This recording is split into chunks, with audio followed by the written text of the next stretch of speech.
These Laserforce Space Marines are very tough hombres. They're packing state-of-the-art firepower. There's nothing they can't handle.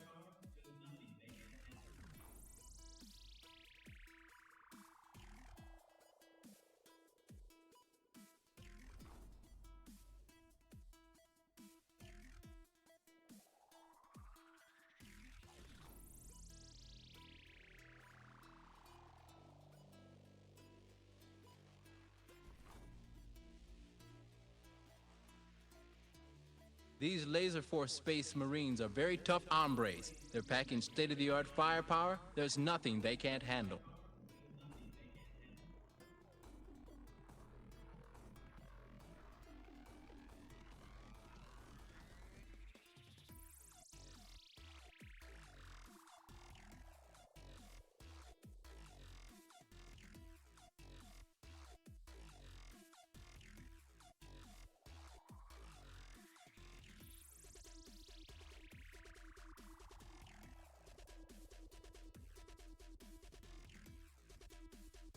Good news is there's hope for you, Private. Hope in the form of glorious combat. Battle is the great redeemer. Fire a crucible in which the only true heroes are forged. One place where all men truly share the same rank.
One chance a year for some. This moment has been building for 12 long months. For others, a lifetime. Every sprint, every bruise, every early morning training run, every late night planning session, every impossible comeback, every crushing defeat, every heroic survival, all of it has led here, across cities, across countries, across oceans. One chance a year, they have come. Veterans, carrying the weight of legacy on their shoulders. Rookies stepping into the arena for the first time, hearts pounding beneath unfamiliar colours and bright lights. Champions defending names etched into history. Underdogs arriving with nothing but belief. Some players stand at the beginning of their story. Others may be standing at the end of theirs. For one player, this tournament becomes the moment they are finally seen. For another, it may be the last time they ever walk into the arena beside teammates they call family. Careers rise here, careers fade here. Dynasties are built here, and sometimes they fall here. This is the strange beauty of competition, the unstoppable march of time, the passing of the torch, the collision between experience and ambition. Every year, the game changes, new tactics, new rivalries, new heroes, but some things never change. The last-minute strategy review, the anticipation before countdown, the silence before the doors open, the pulse of adrenaline in his darkness, the roar of victory, and the agony of defeat. Because only one team will leave immortal, and everyone here knows the cost.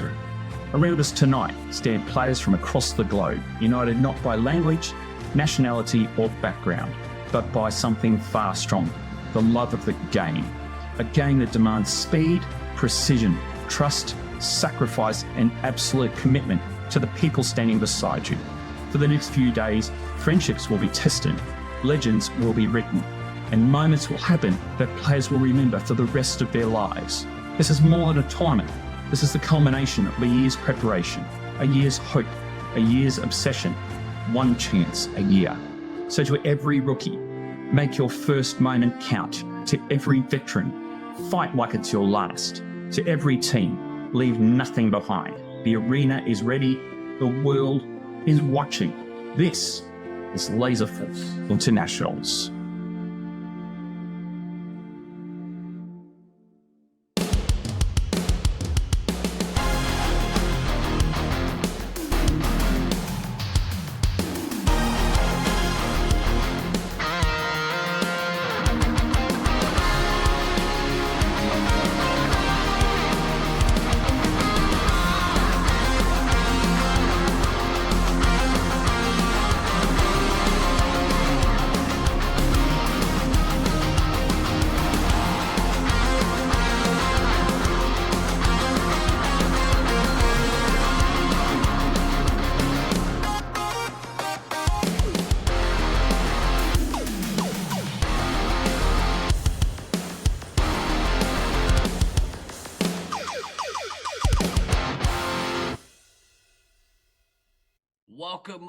Welcome everyone to Laserforce Space Marines Internationals 2026. I am your host, Guy Next Door. We are day 3. I'm joined today, this morning, for this morning block, by my good friend, all the way from Loveland, Colorado, Mr. Sergeant Tucker. How are you, Tucker? Good. Tucker? Yeah. I'll take it either way. Tucker, Sergeant Tucker. I need more R's. There you go, yeah. Hope everyone has had an excellent day or night, wherever it is in the world that you're watching from. I do like what in the Monday Night Football. That's the exact vibe we were going for. So, welcome to day 3. What a awesome tournament we've had so far. Day 2 had some interesting twists and turns. Mm-hmm. Day 3 we are rounding out the first block? The first round. Yeah, first round. Yep. And I think we've got to finish up a little early today because we're off to dinner. So once we finish that, are we cracking on to the next stuff? Nope. It'll be the three blocks today, and then we'll be done. Right on. So I mean, we got a good day of laser tag ahead, but we're not going to be here for all the ruddy evening. Yeah. Right. We'll be done. I think Beans was saying sometime around 5. So 5 o'clock? 5 o'clock our time. All right, we gotta. It's like a regular work day for us. Yeah.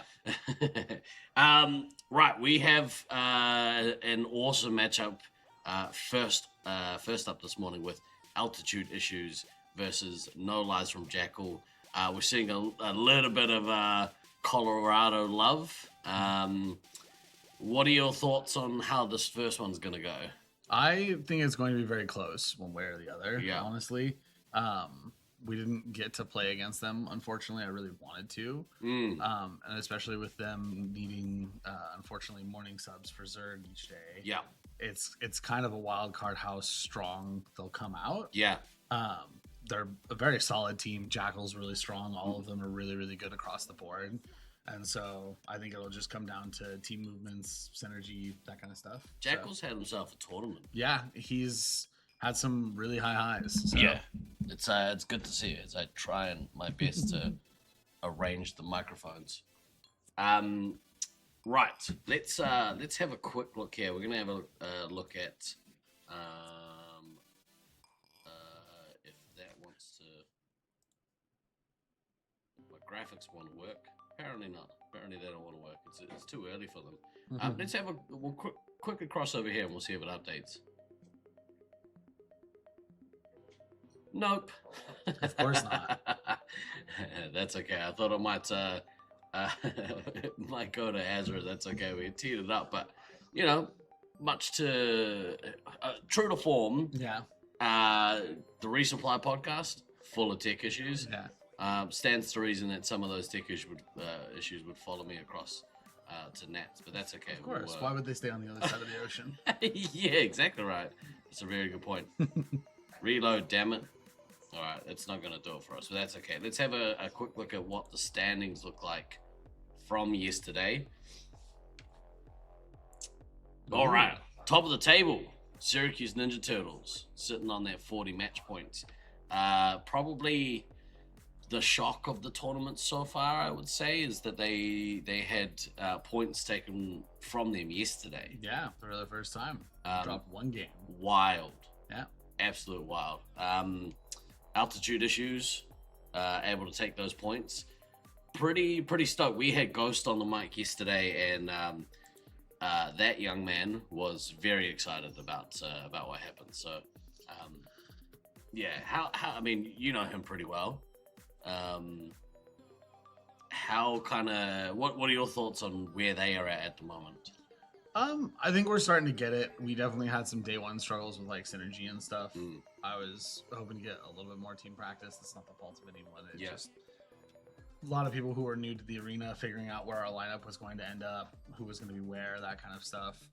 I kind of honestly came in being like, the only thing that I've got solidified is Gabe is probably going to be heavy because he loves it when he's out here.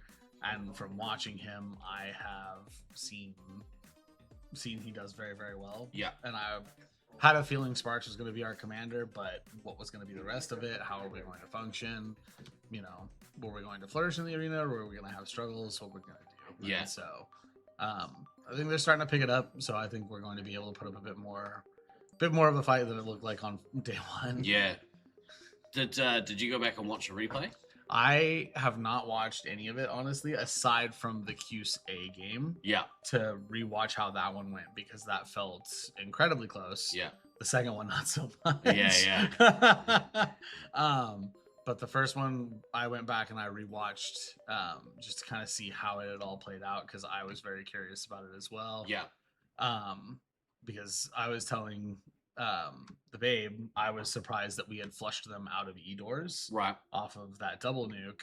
And I was curious what had happened, and I, like, from my perspective, I didn't know a whole lot as to how. I was just kind of going.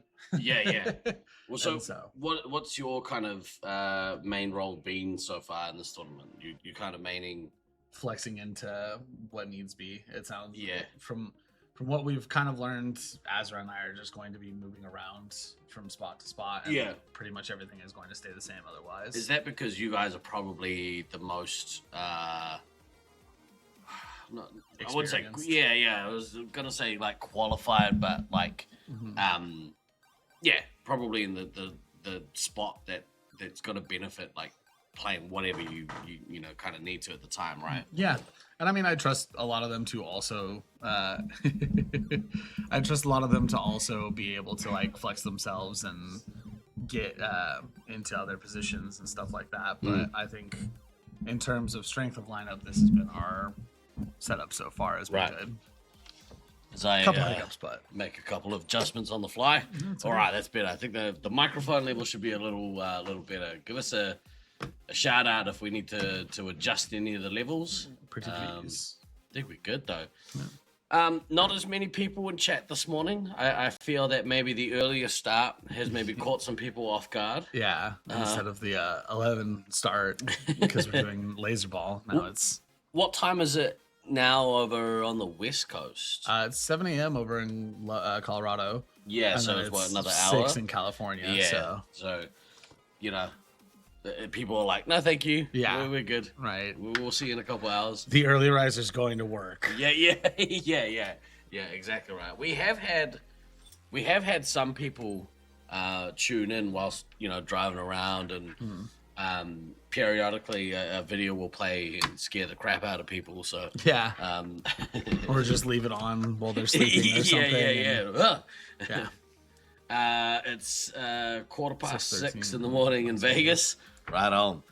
All right, well, back to the standings. So we have, Syracuse in first, Team Olympus in that second spot, Utah Heatseekers in third, which I think this is kind of the 1, 2, 3 that most people had on their boards in the build-up. In that fourth spot, Loveland Reloaded. Fifth, Altitude Issues. Bit of contention there. They obviously took points from you guys yesterday. Yep. No, day 1. 2 days ago. Yeah. Match 1, day 1. Which, from a spectator perspective, awesome. Yeah. Yeah, so good. But how did you guys kind of feel after that loss? Or like, I was a little flustered, but I wasn't like super upset. That team has always been good practice for us, and they have a very, very unique strategy in this arena that I think has been throwing, as you can kind of see from the standings, a lot of people off. Yeah. And so it is something where I'm definitely not bugged to have lost to them. It was the first match of the first day, shaking off all of the jitters, that kind of stuff. Maybe we'll get to play them again and see if we're able to take it off of them, but...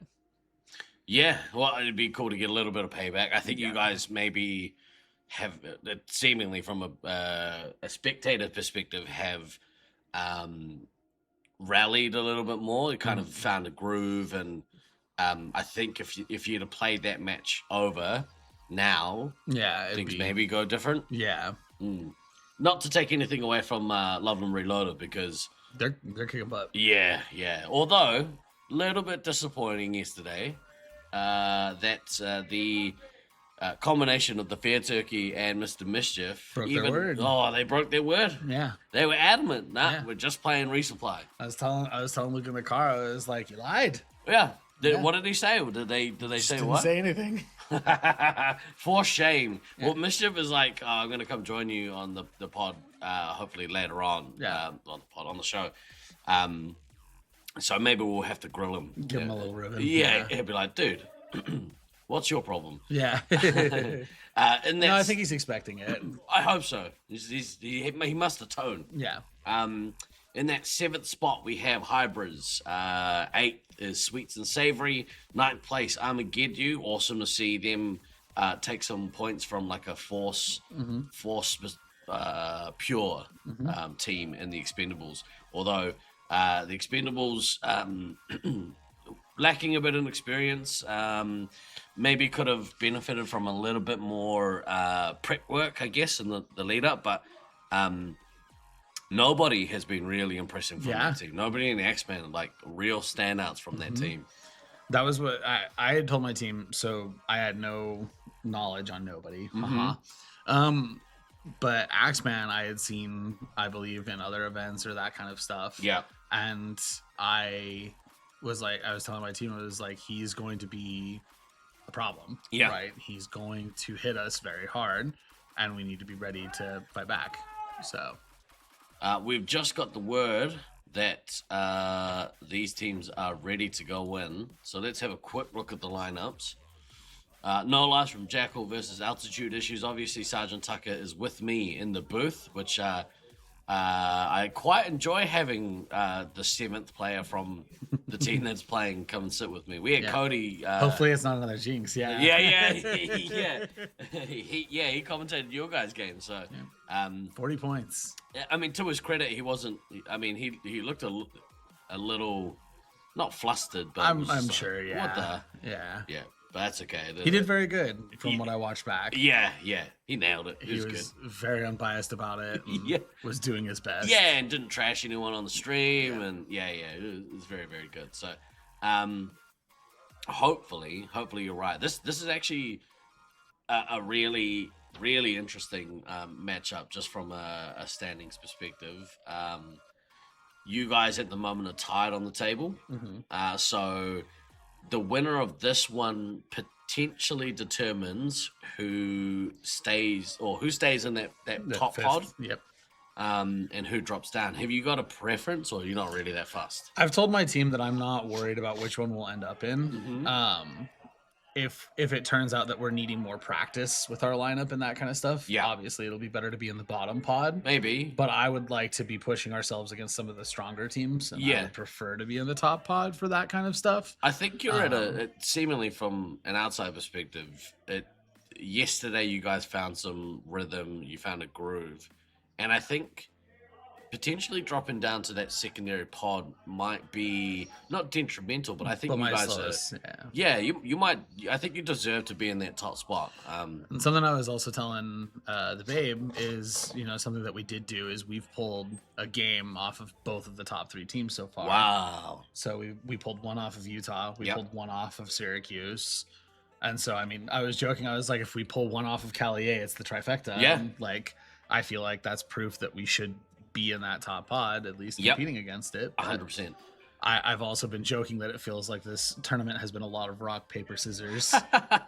So I mean, we had a couple of moments yesterday, like double, nuke on nuke cancels, and you're right, like that. Those outcomes really change games.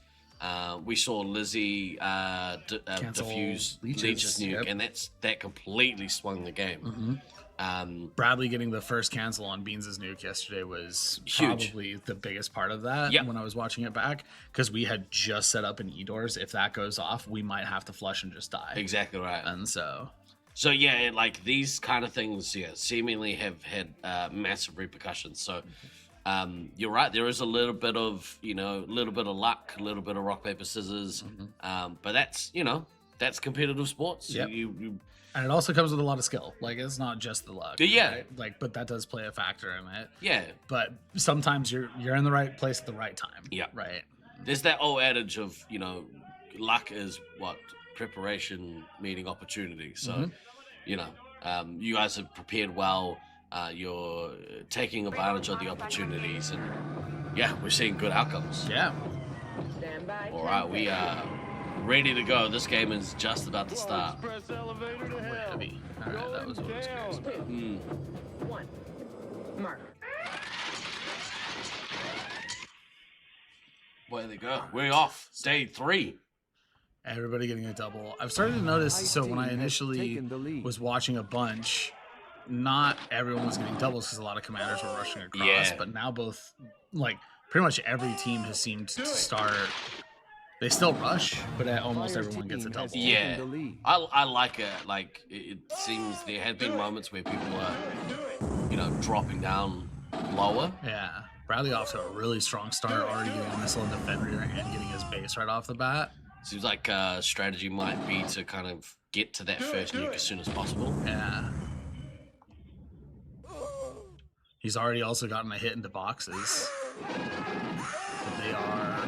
Wow, he is fighting very hard in the midfield. Yeah, he is fighting Jackal and Fenrir with everything he's got. And this is what I was really excited for when we brought him, honestly. Just to kind of toot his horn for a second. Yeah. Was he's been working very, very hard to get better, between Laser Ball and Space Marines, about getting into that midfield, kind of focusing on where targets are, listening to his team, going after those resets and those duels, trying to figure out where all of his points sit and where he can most influence the midfield. And so Gabe seemingly not having to do too much, getting a good opportunity to maybe take one more resupply.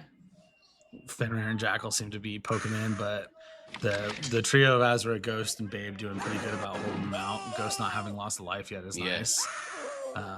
We have noticed Gabe kind of he likes to play a little dangerously with his lives, so he does get down to low and not putting enough emphasis on taking that 1 or 2 extra lives where he can.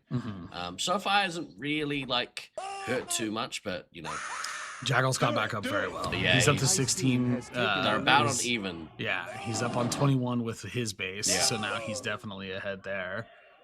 They have a tendency to want to hold for 3, so hold for 2. So I imagine that he's not gonna nuke here. Yeah, because I've noticed this was something that I was talking about with my team. A lot of teams like doing 2 nuke base runs. Yeah. And there's nothing wrong with that, I think, in the moment.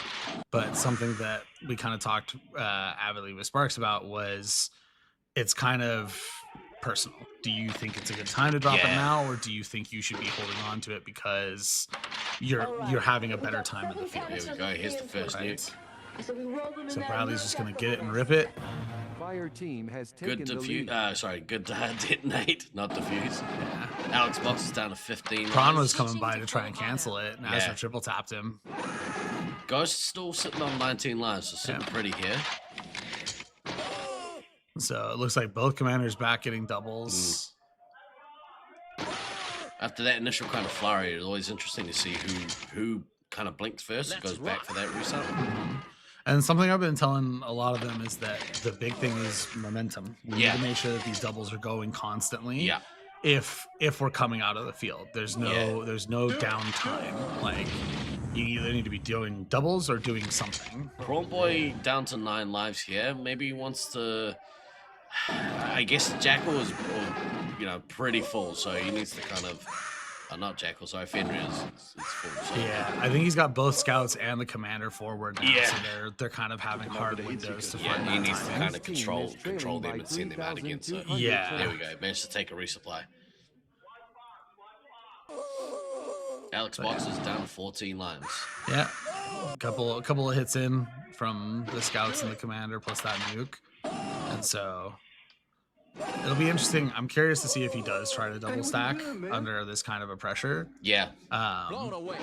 Jackal seems it gets missiled as we're talking about it. It seems like he's, slowing down again, but he's got those moments where he slows down and then he picks right back up. Yeah, and yeah. He starts going again, and so And I'm sure he'll hit that stride again. I for would sure. say that like Syracuse here, they're not overrun as of yet. Like I would say that this is close. Yeah, Loveland maybe has a little bit of ascendancy, but they don't have to panic yet. Like Jackal doesn't have to panic drop that first nuke. No, not at I all. think he can probably get to that second. Yeah. To drop it.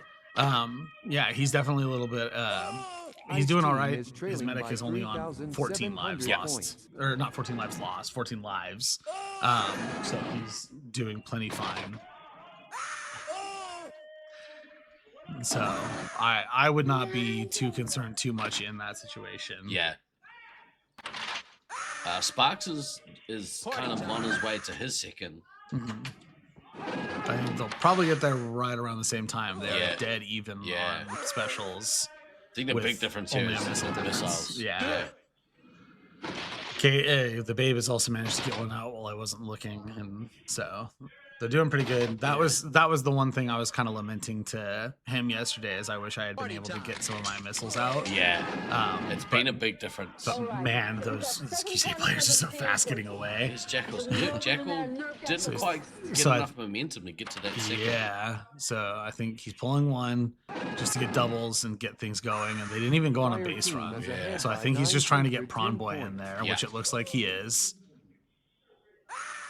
Yeah, Prawn Boy on full. Scary prospect. We're going to go and see about what he can do to kick these young Lovelanders out of Edor. Nice little wall of red there, kind of fending him off and Yeah. getting in. Box is taking a bunch of hits. Down to 11.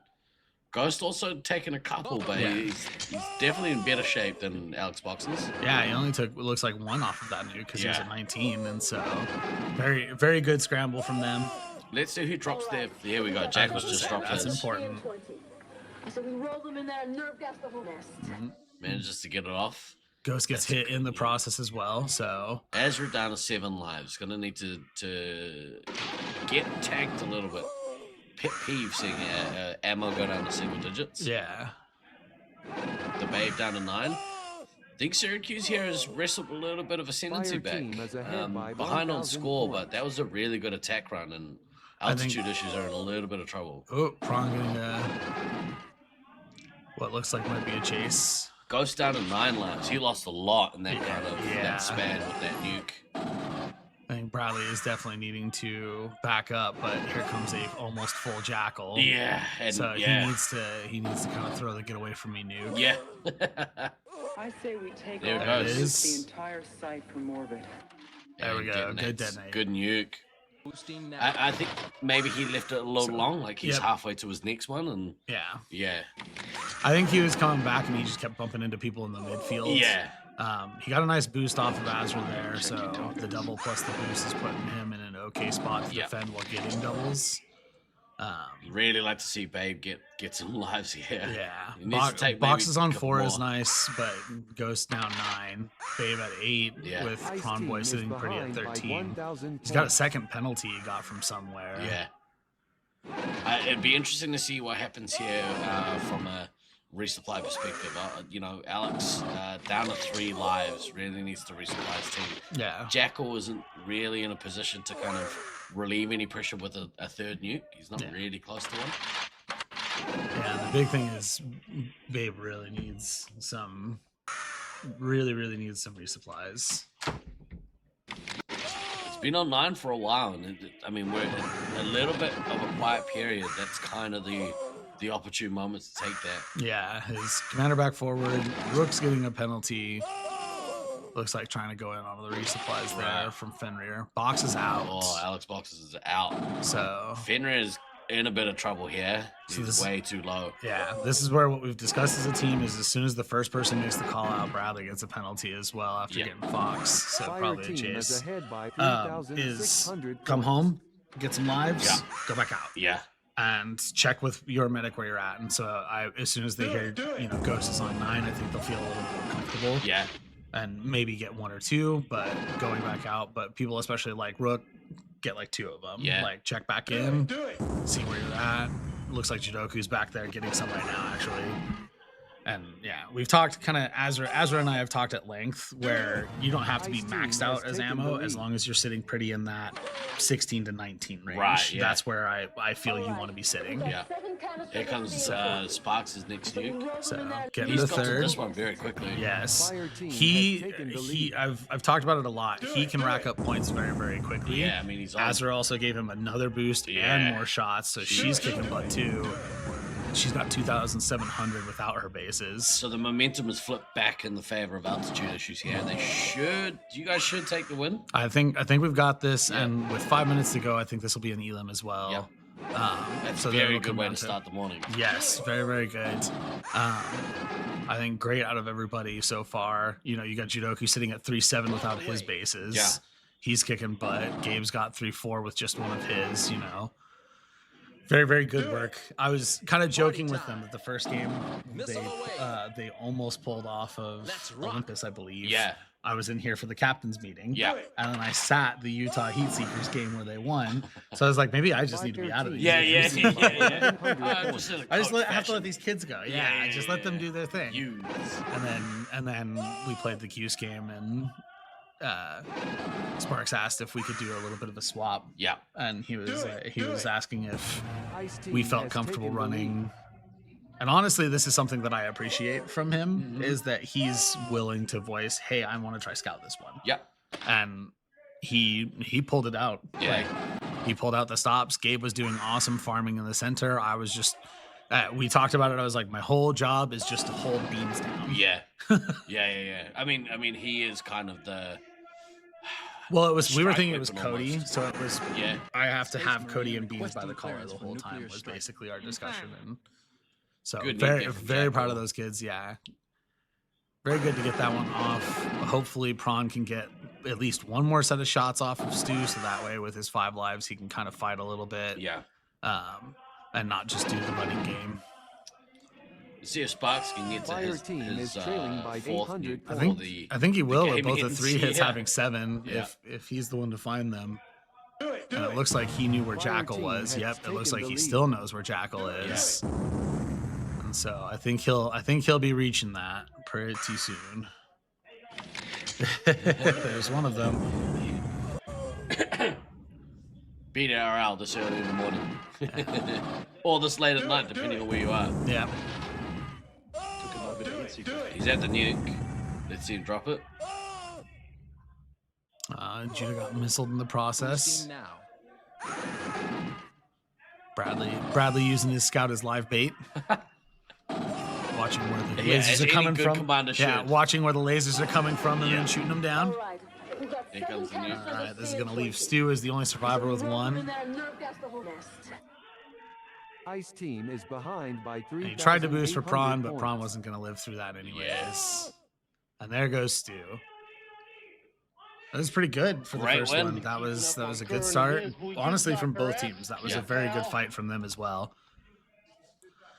I was very nervous when Ghost started to bleed a little bit off of that nuke, and Jackal came forward with a bunch of lives and shots, and Bradley was sitting a little bit lower than I wanted. And it got very dicey very quick. It looks like refs having a little bit of a discussion in E-doors before coming out. Yeah, right. Probably about one of Prawn's penalties, because I think that's where he got shot down. But yeah, I guess if he's it matters if he comes out and kind of is like, well, what am I getting penalized for? Just making sure they have all their ducks in a row. Yeah, we had a discussion. Obviously, I'm rooming with the boys for the week, and rooming with the boys for the week, and we were talking about some of the penalties yesterday, and with the benefit of having some of the cameras in the maze, you can kind of see at least a limited amount of stuff. This one happened to happen in E-door. And he said, look, I got done for a dangerous play. I don't agree. As I went around the corner, I put my hand on the wall and got penalized for a dangerous play. We went back and watched it, and I was like, look, I can tell that you didn't slingshot around the wall. But from a referee's perspective, you are turning around the wall, holding the wall, and so it can be misconstrued that way. So it's kind of what I've been telling my players is like, just stop touching the walls. Yeah, don't need to be touching the walls. Just don't touch them at all. Don't give a ref a reason to say that you're using it. You could be up against the wall and and touching it like as you're kind of standing there. Sure. But as soon as you kind of in motion touch it. Then you're running into problems. Been just telling them, hey, don't worry about that. Oh, it looks like the Ezreal one came up.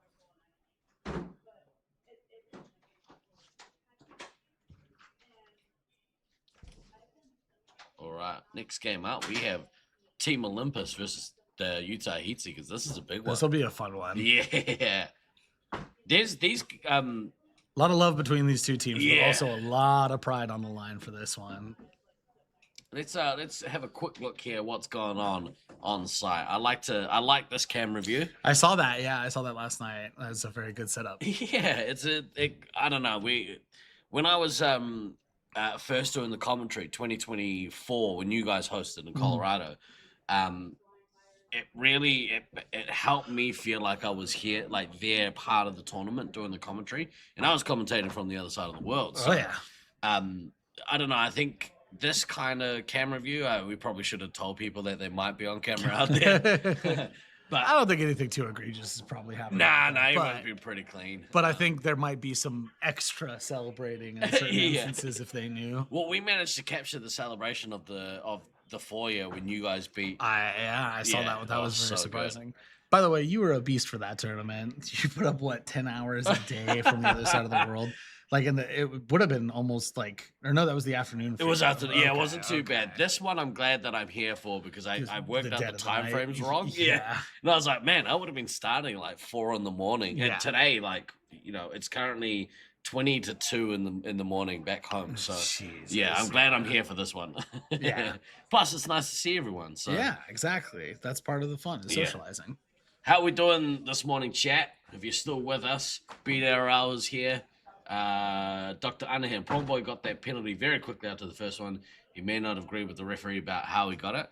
He's doing a good job at relatively calmly explaining his kind of point of view. Yes. He did have a little bit of a blow up yesterday.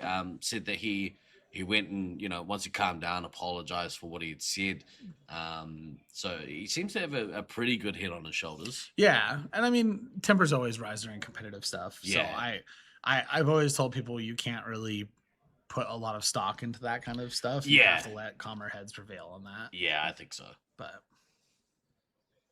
we are going to have a quick look at this matchup. Well, first we're gonna check in. For you personally, how have you found the tournament? I've enjoyed it. I've always joked I'm not a morning person, so being up at 7 a.m. my time has been a bit rough. But I've been liking it. Syracuse is really fun to be here. I haven't gotten to be here since 2016. Yeah. And so it's nice to get back into the arena and get to play. What do you think of it? Because this arena is like completely different to your home. Yes, it's very, very different. But Yeah. I like it because a lot of my play style is moving to a spot, taking an angle, holding it, and just slowly kind of moving people out of my zones and controlling those zones. You did a real good job of that last year at Brisbane from the helm. Yeah. I was saying, and maybe I didn't give you enough credit as a player, because the last time we played together was 2022, I think, something like that. Yeah. So it was cool to see. It was cool to see how well you managed to kind of lock that down. Yeah.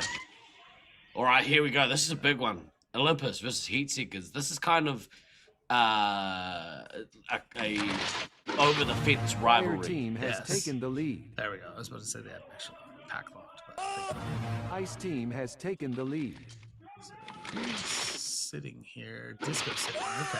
Disco sitting, and they have Rockwood sitting. So I think this is probably the two best lineups for these squads. yeah, I actually got to listen to Odin sits in our Discord a bunch and talks with us. Yeah. And so I got to listen to his thoughts on it. I can see these the Slaughtermelon Snuffles combo being either direction, honestly. Yeah. Because they've both performed very, very well. Yeah. And they've both done very, very well in heavy. And they work really well together. And they work really well together as well, especially in an attacking and swapping combination. Slaughtermelon has gone out and got both bases very quickly, as it seems to be his kind of play style against the tougher teams as well. Yeah, I've noticed a lot of teams are doing this. Sweets has been doing this a lot with some of the teams. Sabo has been pretty much doing this universally. Yeah. Every time he goes on an attack run, he gets at least one or both bases. Yeah. And so I definitely think there is merit getting to that nuke a little bit quicker, especially if you're wanting to just kind of step on the gas and not let it up. And it is interesting to see, like, he hasn't used it yet. Maybe it's a case of, well, I'm gonna get it, and then if I'll see how the game is kind of if you throw one at me, I'll throw two at you. Yeah. Got one in hand just in case. And it also is kind of comforting to know that regardless of how things are going, having that nuke kind of in your pocket. Yeah. If you're like, oh, things seem like they're going a little dicey, you could just throw that. Just throw it out. Yeah. Back off.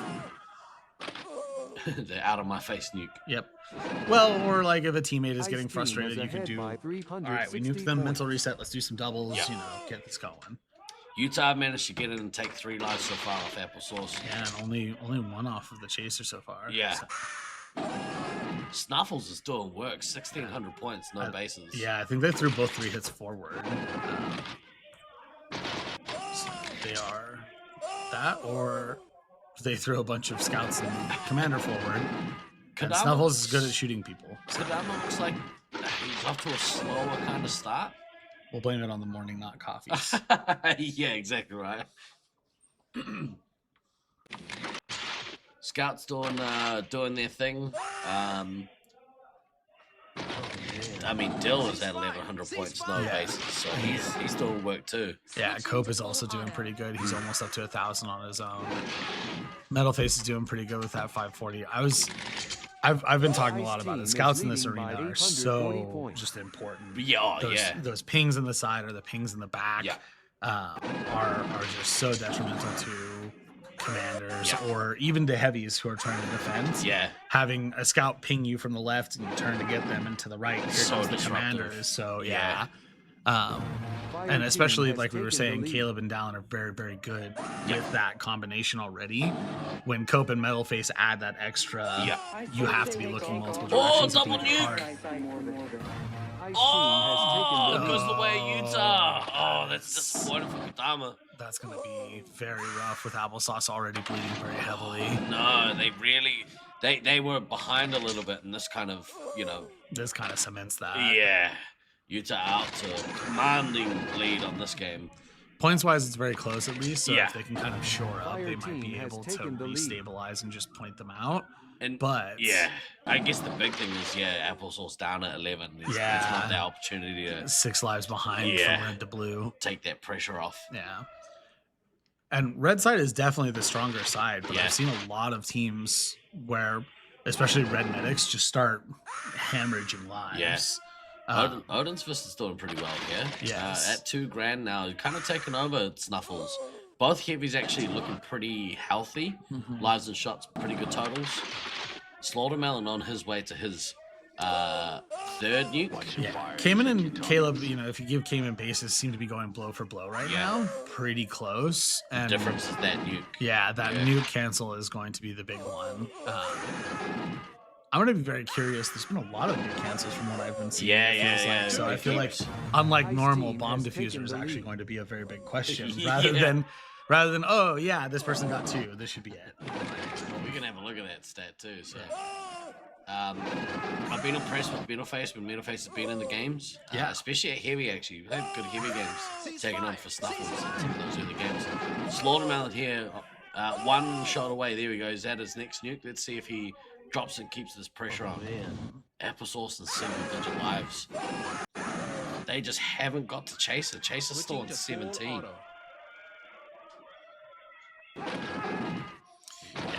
Aiden seems to be Aiden seems to be trying to get re-control of E-doors. And this nuke is really going to just hinder things. Thankfully, it looks like all of Olympus is there. There's a lot of trails in there.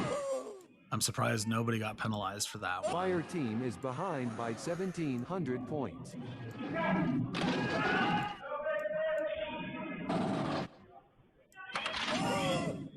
But Snuffles forward, it seems like Caleb is getting some doubles. So now Aiden, who is sitting pretty at 12 lives, but 8 shots, is going to be having to deal with an almost full Snuffles. Yeah. And it seems like Kobe and Metalface are also there with him. Applesauce on 5, but Chaser's lost 3 in the meantime, just naturally, not even from nukes. So bit of a scramble in the back line as the swaps happened. And yeah, to your point, Metalface, he was doing, I was talking to my team, and it's like that was still nothing to kind of scoff at. Yeah, that team was still very strong. If you take Snuffles out of that role, they didn't lose heaps for doing that, right? It is. I was kind of talking with him about it. I was like, it's like the conversation with Josiah. Like, yes, we'd be stronger, but it wouldn't be so like substantial that it's night and day. It would be noticeable, but it is. Metalface still did very, very well. Cayman getting a penalty there. He's at his next nuke. Let's see if he can kind of drop this one successfully. Yeah, and Caleb is powering his way to his third already.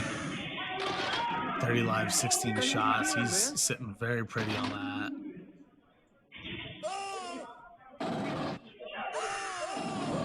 Seven and a half minutes to go.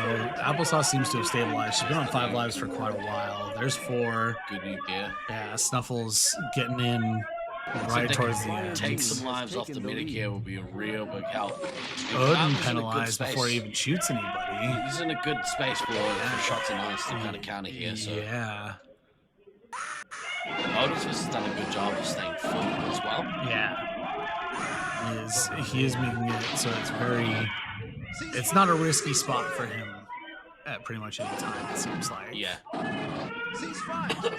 And base-wise, it's pretty close. Both teams have the same amount of targets, so it's not like there's a huge swing one way or the other with that. I think the big thing is going to be Applesauce is unlikely to get both of her bases. Yeah. So they're going to be missing that out. Well, Chaser's still got the 10 lives to kind of play with. Can I go get my bases? And at this state of the game, it's probably more important that Applesauce gives out those lives and stays off the elim. Yep, especially with Caleb getting into his third nuke, they have no way of knowing that. Yeah. But they'll feel the priority would definitely be, I need you to be giving me lives. Yeah. But so far, I mean, outside of, I've got him. There you go. Applesauce dropped a boost. That was a nice little boost. And there goes Applesauce. Got a bunch of lives out on her way out. Boost but is great. Yeah, that boost got, I think, Scout, the Heavy, and Cayman. Yeah. Cayman's going to throw an immediate return nuke, which I think is the correct answer. I've been talking about this. A lot of commanders, after their medic dies, seem to really hold their nukes when they get it. Yeah, yeah. And it's like, well, your medic's dead. You now have to get their medic out. Yeah. Like, if the longer you take to kill their medic, they have more potential lives to work with. And so you just have to start hammering that live problem as much as you can. Applesauce getting those lives out with, instead of going to get the base. Yeah, I think that was the right play. Yes, for sure. I mean, for what we were saying, Red's been on the attack since that nuke. Chaser's only lost one life, but yeah, Cayman has overtaken Caleb in terms of specials after being behind for most of the game. I mean, the scores are pretty even. Yeah. Man. Like Dill versus Metal Face, Dill's ahead. Odin's Fist is about on par with Snuffles. Kurama and Slaughtermelon are neck and neck. It's pretty much the Meds is about 300 behind on Autumn. But otherwise, they're pretty much all the same. Yeah, wow, this is close. Dill is powering compared to the other two scouts for sure. DK is putting up really, really good work as well. And so it's going to come down to definitely the little moments now and how much Utah gets time to give lives out. Yeah. Missling an ammo is always a nice feeling because that's potentially less shield resets sooner. Yeah. Caleb seems to be back trying to get stuff. No, he just got down by Cayman. Okay. I figured he was trying to maybe get some doubles in. This late stage, people are now starting to go out and get those bases. Yeah, so we're seeing the scoreboard not actually flip anymore, but metaphorically flip. Yeah, metaphorically, the top scorer is flipping consistently. Yeah. Interesting here, the score. Kodama's starting to pull away just a little bit. Yeah, he manages to dodge a missile from Caleb, takes a hit for his efforts though. But I definitely rather take a shot than a missile. What's up? Odin's Fist showing his Juggernaut on the photo. Oh, because Juggernaut had an extra log and they had to kill it Oh, out. right. Okay. That's why. I think the Stargate turned itself on again this morning. Oh, yeah. So Riff came in and didn't even notice. Yeah. Came in almost to his fourth. Yeah. Caleb right behind him, though. Who gets there first is going to be very important because if Cayman can get it and they can get Chaser out, Utah has done a very good job about staying pretty full. Yeah. Cope would probably be the person in the most trouble right now, but if they could kill out the ammo, I mean, it probably won't matter this late into the game, but definitely no elims, but it's going to be very close point-wise. So Cali's missing 2 targets, and Utah's missing 3. So it's very close to Real points. close. It's about 100 different from each other. Team Olympus ahead on points total as well. Kodama's at his next nuke. Let's see if he drops it, like, more or less straight away. Man, what a recovery after having that nuke on nuke. Yeah. Cayman has really stepped on the gas. And he's getting Chaser naturally. He's got Chaser to his death if he nukes now. Because he got 2 hits into him as he ran. And so now Snuffles hits Cayman. I think they were calling out that he's got the nuke, so they might just be trying to sit on top of him. Yeah. DK getting Chaser is going to help a lot there. If they can just sit, Snuffles is just on Cayman now. He used all of his missiles. Sitting at like 8 grand. Snuffles is, this last quarter of the game, really pulling finger. Yeah. Cayman is just getting smacked by all of them too, unfortunately. That's such good pressure. Here comes there goes, they got both 3 hits down. Nicely done. That was very good. So this will definitely stave off an elimination. Yeah. Because if that hadn't happened, the elimination was almost a question. Yeah. Like, even with Cayman at 14. Snuffles and Cope both still need their bases. DK's also put up a valiant fight with almost no lives. He's going out now, but he managed to get another 2,000 on his way out, which is helpful. I think the one of the big differences here is Snuffle's been able to pull away from Odin's fist. Yes. That's really made a huge difference in this game. Aiden is very good at if you let them keep boxing you in, you're not going to have a good time. Yeah. But now 60 seconds have been called. Here's the nuke, and so bases are going to be very important. Cope with it, getting the base, and Snuffles getting the base are going to be very, very important. 30 seconds to go, 10 lives. I mean, I thought they might have been pretty comfortable, but it's getting very close. Yeah. Karama's good enough that he should be able to last. He'll live. He's almost out of shots. Does have some missiles available. Snuffles needs to go get his base right now. 10 seconds to go. Still missing a base. Ice team has taken I think he's too busy hunting. Yeah. I think he's forgotten. I think he might have forgotten.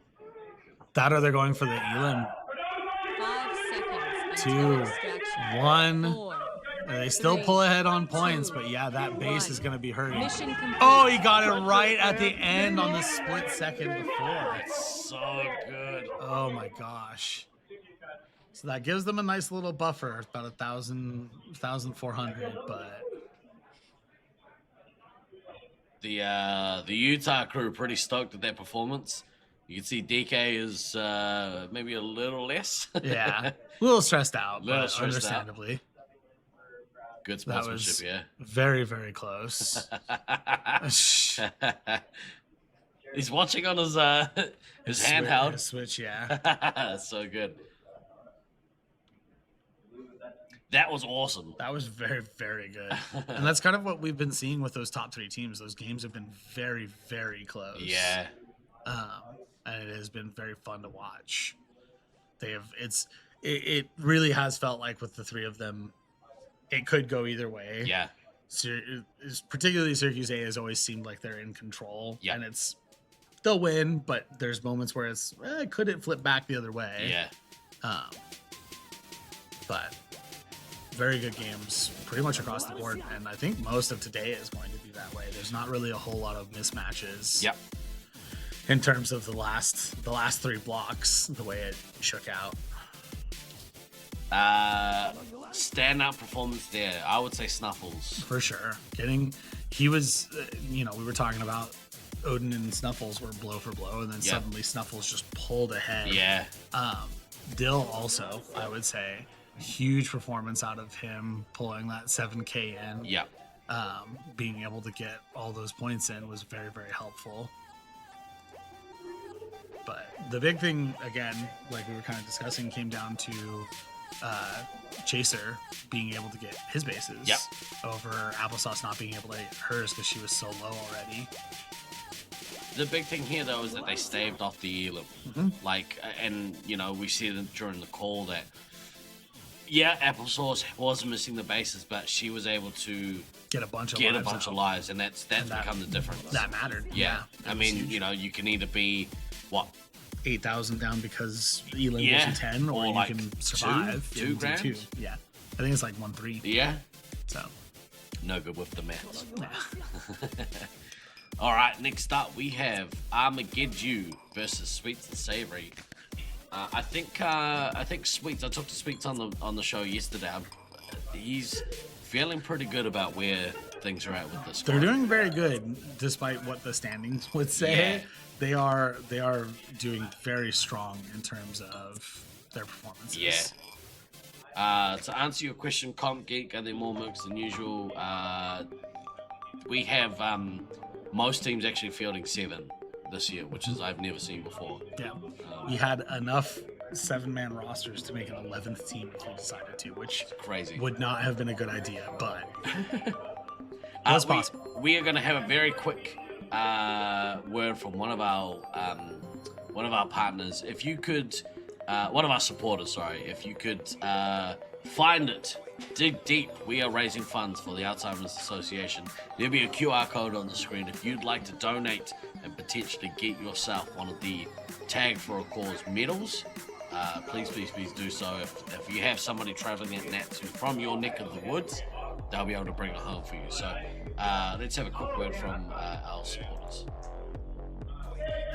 Tag for a Cause is back, and we're excited to be part of the 2026 Laserforce Internationals Tournament in Syracuse, New York, to help raise funds and awareness in support of the Alzheimer's Association's Central New York chapter. Join us on the official Nat stream and donate to the cause during the tournament week of July 13th through the 18th. Here's how it works. We invite you to donate directly to the cause any amount you like. As thanks, we'll have resin laser tag medals available for local pickup only during the Nats week at the Fun Warehouse in... There's nothing they can't handle.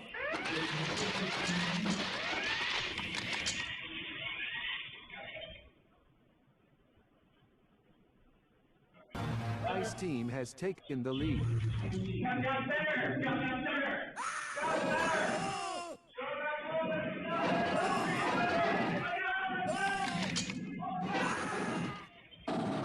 Huge attack run here, getting a bunch of damage.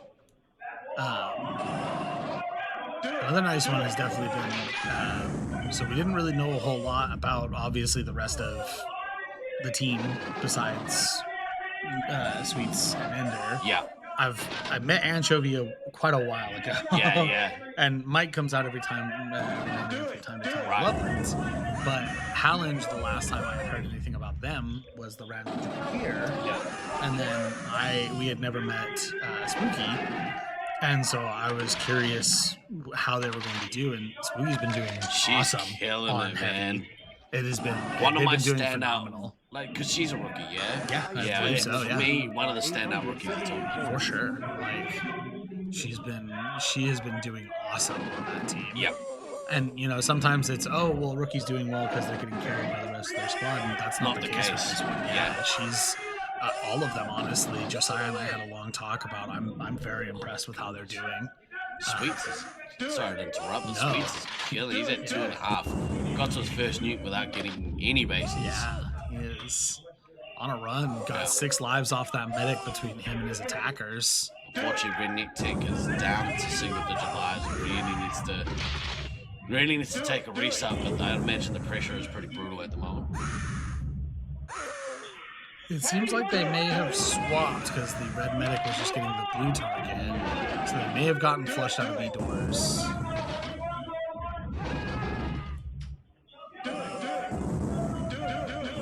Looks like Sweets getting both bases. Looking to get to that second nuke. We'll see if he's going to look to drop 2 in a row. He's going to run out of shots, though, so he might have to wait on it. Yeah. Maybe just get one quick ammo off of and, be like, Maybe yeah, I use almost missile. got it. Yeah, there you go. Get a cheeky back missile. Yeah. All right, 0 shots. Missile away. You got a the cheeky missile. back missile. So good. All right, now the next thing, can he go and drop 2 with no shots? That's a risky proposition. Hey, Papa just put him down. Yeah, maybe that's a little bit too much of a flex. Man, this team, this Armageddon team, is almost all down to single digits. Yeah, Redneck Redneck's Tech gonna down to 1 life. Nuke, it looks like. Goodness, the medic down to 9. Yeah, here comes both. I say we take Oh, off and nuke the entire site perfect from from Sweets. Yeah. This is going to Ice be Team very is leading brutal. by Wow. 1,200. Meanwhile, Blue doing a huge base run here. There goes Papa Smurf. Man, that was absolute ass whipping. Yeah. Very quick escalation. Yeah. This could be a sub 4 minute elimination. Yeah. Stealth Elf, I would imagine wanting to get those 3 special points, get to that nuke, just for I don't know. Just to get it and try and kind of throw it off and just be like, well, we got at least one of those away. Yeah. Do it. Yeah, Sweets apparently, I don't know, had either a good night's sleep last night or some sort of vendetta. Maybe someone on the Armageddon team owes some money. I think it's more just they've been. Fire team I think kind of like us, they've been very steadily improving through the week. Right. I've been seeing Nolan off to the side talking with him a bunch. Yeah. here's what we should try next. Well, here's why this didn't work. Yeah. Very, very meticulously trying to kind of get through what to do next. Yeah. And so I think this is just them putting that to the test. Yeah. Anchovy ball in the corner. Good nuke there from Stoutout. Good to see him actually, get to it and get it off. A board medic is a good thing to have. Yeah, 100%. I think Brisbane might have had some of the most board medics of all time. Brisbane, Yes. In there again, no, they were running around shooting us all. Oh, yeah, true. Good call. Good call. Yeah.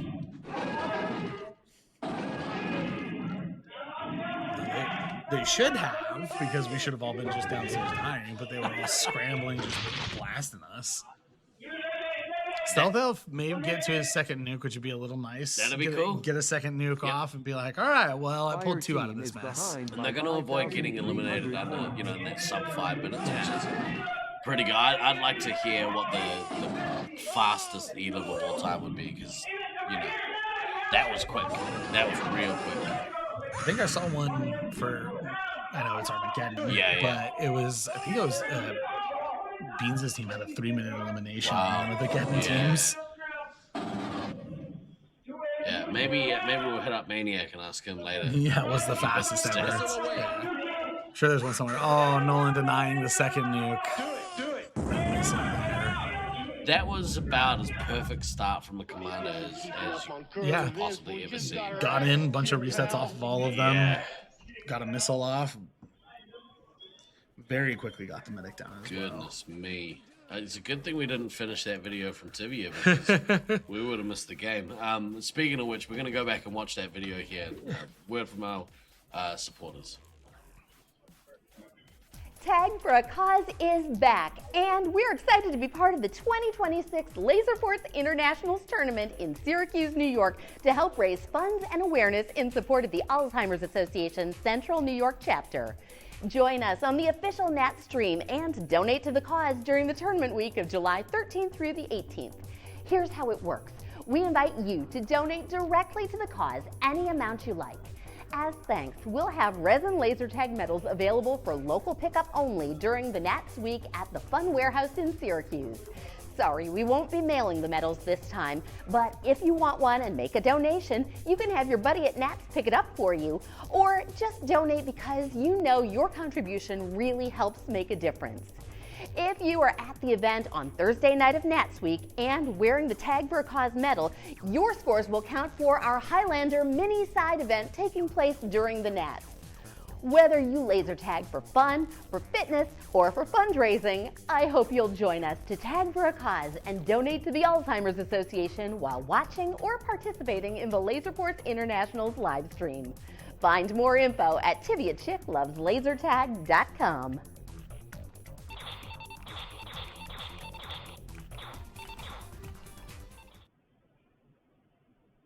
Wow, that was brutal. Yeah. Unfortunately, sometimes games like that just kind of happen. Yeah. I've been on the receiving end of games like that, and yeah, it really sucks. But I think it's to be expected sometimes. Like sometimes you're just gonna get your ass whipped, and I think the mark of a good, healthy team or good, healthy site is how well you take those beatings, and by that I mean, what's your mental state after? Are you fully deflated? Are you okay? Like, are you all right? We'll just move on from it. Doesn't matter. These things happen. Some of the conversation I was having with my players after day one. Yeah. Or not at the end of day one, but after the first 2 matches, I kind of pulled them aside and I was like, okay, guys, are we still checking? Yeah. Are we still wanting to do this? Because if we do, we need to start fixing things quickly. Yeah. And that's the mark of good leadership. I think that's what you bring to this team now specifically is I assume that they look to you for that, right? You kind of in that dad role now for these kids. It feels like that. I should just change my name back to Papa Tucker again. But no, it's definitely been a thing where it's nice that I can trust, especially the Babe and Azra, to be kind of big voices of here's what we'd like to do. And the Babe has stepped up in a big way in terms of getting all of that kind of stuff sorted, not just with you guys, but stepping up and becoming our site rep and doing all of that stuff. And so you guys have done a really good job with that, making sure that you are bringing newer, younger players up and giving them a voice. It's really important. Like, I think we for a while forgot to do that when we kind of had this influx of newer players through. I think we made a point to be like, all right, this can't be like a dictatorship. Like, it has to be. We have to hear the voices for like some of these younger, newer players. I've definitely coined the phrase to the babe that it's like Dan said, it's a benevolent dictatorship. I'm going to listen to you and I'm going to try and accommodate what I can. But at the end of the day, there are some things I just need you to understand that we're doing because I know this is correct. Yes. Yeah. And so there is a little bit of that. Probably tiny head. Yeah. Apparently Merlin got that dog in him as well. Yeah, we've got the Merlin dog face and tiny head prawn boy. You ever see Beetlejuice? The tiny head guy? Yes. Yeah. I was worried you were gonna be like, no, what's that? It's been a long time since I've seen Beetlejuice. Yeah. Yes. It's not the most recent of references, but we'll take it. No, yeah. This Hybrids team, they had a rough day yesterday, I think. A couple of bright points, but overall, I think there were a couple games that maybe they felt could have gone the other way. I think they were in a lot of games with teams, and maybe a lack of cohesion or whatever. They had some issues there. So. And that's kind of the rough thing with being on a hybrid team. Yeah. Is you have to figure out that synergy, and sometimes it takes a while. Yeah. And it's sometimes it never comes. Yeah, sometimes it doesn't come. But once it does, if it does, you feel a lot better about it. Yeah. And so hopefully what they do is kind of something I told my team, which is we're going to give this game our all, but if we lose, we're just going to try to learn. Yeah. Right? What are we feeling is functioning better? Yeah. Right. So big first swap initially to point out is there's Leech on heavy with Glader. Yeah. That's big. Prawn Boy is over to Commander, which I'm interested to see how he does in that main attacking role. Leech has been doing very well as a defender in this arena. I think it suits him very well. Whereas they kind of have to come into me. Yeah. And Prawn Boy has been doing very good doing these kind of attack runs, and so I'm interested to see how it turns out. Yeah, and given how many missiles Leech is getting off in each game, it'd be cool to see him do that as a heavy, because I think it's almost more important for the point swing. Not a lot of heavies using all their missiles, so. So Cody with an early base is off to a really strong lead, but Prawn Boy is doing very well as well. Yeah. Keep him within touch. Yeah. No medic lives. Evil is the medic with Princess sitting here. And so I'd like to see Glader get full here. Yeah. At least one or two. Yeah. But it looks like he's staying up so you can kind of put that one into the commander. So I almost wonder if Prawn Boy is close by and their plan is to just kind of turtle defend until they run out of resources and extend out. Prawn's doing very, very good. Fire Sword also putting up, he's at 1-9 right now, which is awesome. He's a scout with a base. He's leading Beans and Merlin. Baguri Cap on his way to his first nuke. Prawn Boy stalled out a little bit here. He's been getting doubles. He's almost full. Oh, right. Okay. That explains it. You need to pay more attention. No, it's okay. I was wondering the same thing. I was like, man, it feels like he hasn't gotten any specials in a minute. Yeah. But he's at 30 lives, 32 shots. Cody's coming back right now with 7 lives and 16 shots, but he almost has a nuke. Yeah.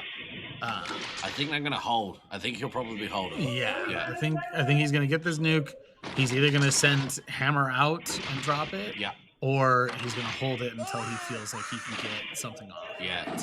Black Hammer's basically full. So. Hammer and Leech just traded. Yeah. Or no, Hammer got Leech and then Glader had to triple tap him. Glader's still on pretty low lives. He really needs to take care. I think he's deploying the Brisbane tactic of until there's an early nuke, I don't need to be anything more than 7. Yeah. Fire team is ahead by 3. And to be fair, he's not dying very quickly. Yeah. So his medic's still at 20 lives on Little Bit, 20 lives on Evil, both untouched. So both teams putting up really, really good defenses. I like this. I like this from the Hybrids team. It's a good little change of play here.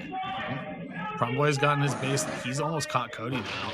Cody's been getting a bunch of doubles though, so he's ready to start fighting as well. Beta down to 6. Yeah, something I've noticed some of the not top teams, but some of the teams are starting to do is moving their resupplies from spot to spot. Yeah. Once you find them the first time. Yeah, and keep things sort of guessing, keep, right? Yeah, keep you moving. Yeah. And so I've been talking to my teammates about that, where it's Take check the corner, but don't always check the same corner, expecting all of them there. Good nuke there from Prawn Boy. I think this is going to give his team the opportunity to get some much needed resupply. And he went back and got fill up, so he's in a good position to make a move again. Yeah. Manages to get some into Cody. They are neck and neck. It is very, very good. In terms of 3 hits, yeah, Hammer and Leech are side by side as well. Yeah. The big difference here is Lenny on -60 with Glader on almost 600, and a little bit at -200 with Evil almost on 2. Yeah. What'll be good to see here with this experience in the back line is whether or not they can get, resupply out to get their bases.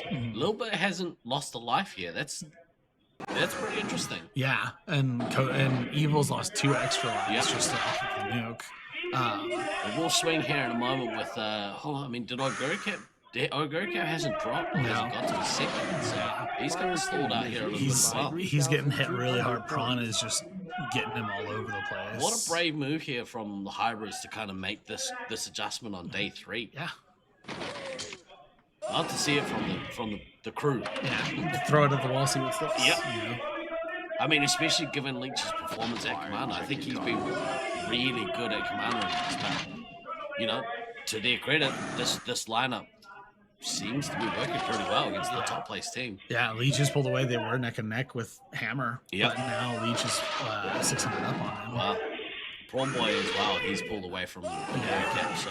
Cody is super stalled out on him. Yeah. Look how many lives and shots Prawn Boy has with almost gonna get to his next nuke. Yeah. It almost feels like he's been being defensive and just farming them as they come in and then getting shield resets. Which, it seems to be working because with him and Leech protecting Lubit still hasn't lost a life. Yeah. We are, 6 minutes into this game? Yeah. She's not -300 from some friendly fires, but that's a solvable problem. Yeah, I'm all right with that. Yeah. I'd rather you be at full lives and have a couple negative points than be at 10 lives and a bunch of negative points. Oguricap just about to get to his next nuke, but his second nuke, so he can drop 2, but he's also really low on life, so he's gonna drop 2, but then gonna have to probably go back not long after. Yeah, and Prawn's throwing his nuke, and the problem is I think Vulcan, yeah. Oh, good nuke there from Prawn Boy. Yeah. It gives Vulcan the chance to get some lives. Yeah, Prawn is just constantly, as soon as he gets him, he's pulling him, and that's kind of something I've been talking about. Yeah. Cody gets the quick nuke to him there. I think the other problem is I think his resupplies are going to do a base run here. And so he gets his double nuke off. Yeah. He gets some lives out, but he didn't get any ammo. We might see a little bit lose a few more here. I think Lenny and Evil are spread out because Cody's only getting lives right now. There we go. Getting a shot reset, which I like to see. And just like we were saying with Leech earlier, Hammer is now on the opposite. He's pulled 1,000 ahead just off that chain. That's wild. Look at how many missiles he's used. He pulled fast. Cody's getting full again. Prawn is still full, which is fine. Leech is sitting kind of at that 7 mark, which is a little nerve-wracking. Yeah. But to be fair, getting double nuked and then having a heavy in their face will do that to people. Oguricap has managed to get himself a lot of shots in lives here, so you're going to look to push out here in a moment. And they've been getting some decent lives off a little bit. They're much closer now. Yeah. Medics are both even. As I say that, a little bit goes down again. Brutal. Getting double tapped by the scouts there. They just need to pull it back a little bit here. If Leech can... I think if they set back up, they'll Yeah. be okay. If Leech can get them into a safe contained space, they'll be fine, but he's getting reset, and so Prawn's really got to get to that nuke so you can just get them off of Leech a little bit. Because Little Bit's just getting bled out as well. Yeah. And so there we go, some lives into Leech there is nice. Just need to reset up here, like you say. Prawn Boy's in good shape, got a decent amount of shots and lives, so gonna try and get to that third nuke as quick as he can. Yeah. But Guru Cap still a little bit off the pace, but I mean, as you said, Black Hammer's kind of making up for it, so and honestly, like this is the kind of thing where I always say, in terms of what Red is having, I tell my scouts, if you hear, your medic is under attack, your medic is under attack, the packs announce that, as scouts, come back and check. And if you need to, help us defend for a little bit so we can set back up, because maybe the ammo needs lives, maybe the heavy needs lives, and maybe that's even a good window for you to get lives as they leave. And so hopefully Hybers kind of do that. Seems like they've settled now. Leech really needs to take this, especially because of Cody almost to his third right there. Oh no. And he downs Leech for it, so if he just yanks this is going to be a problem.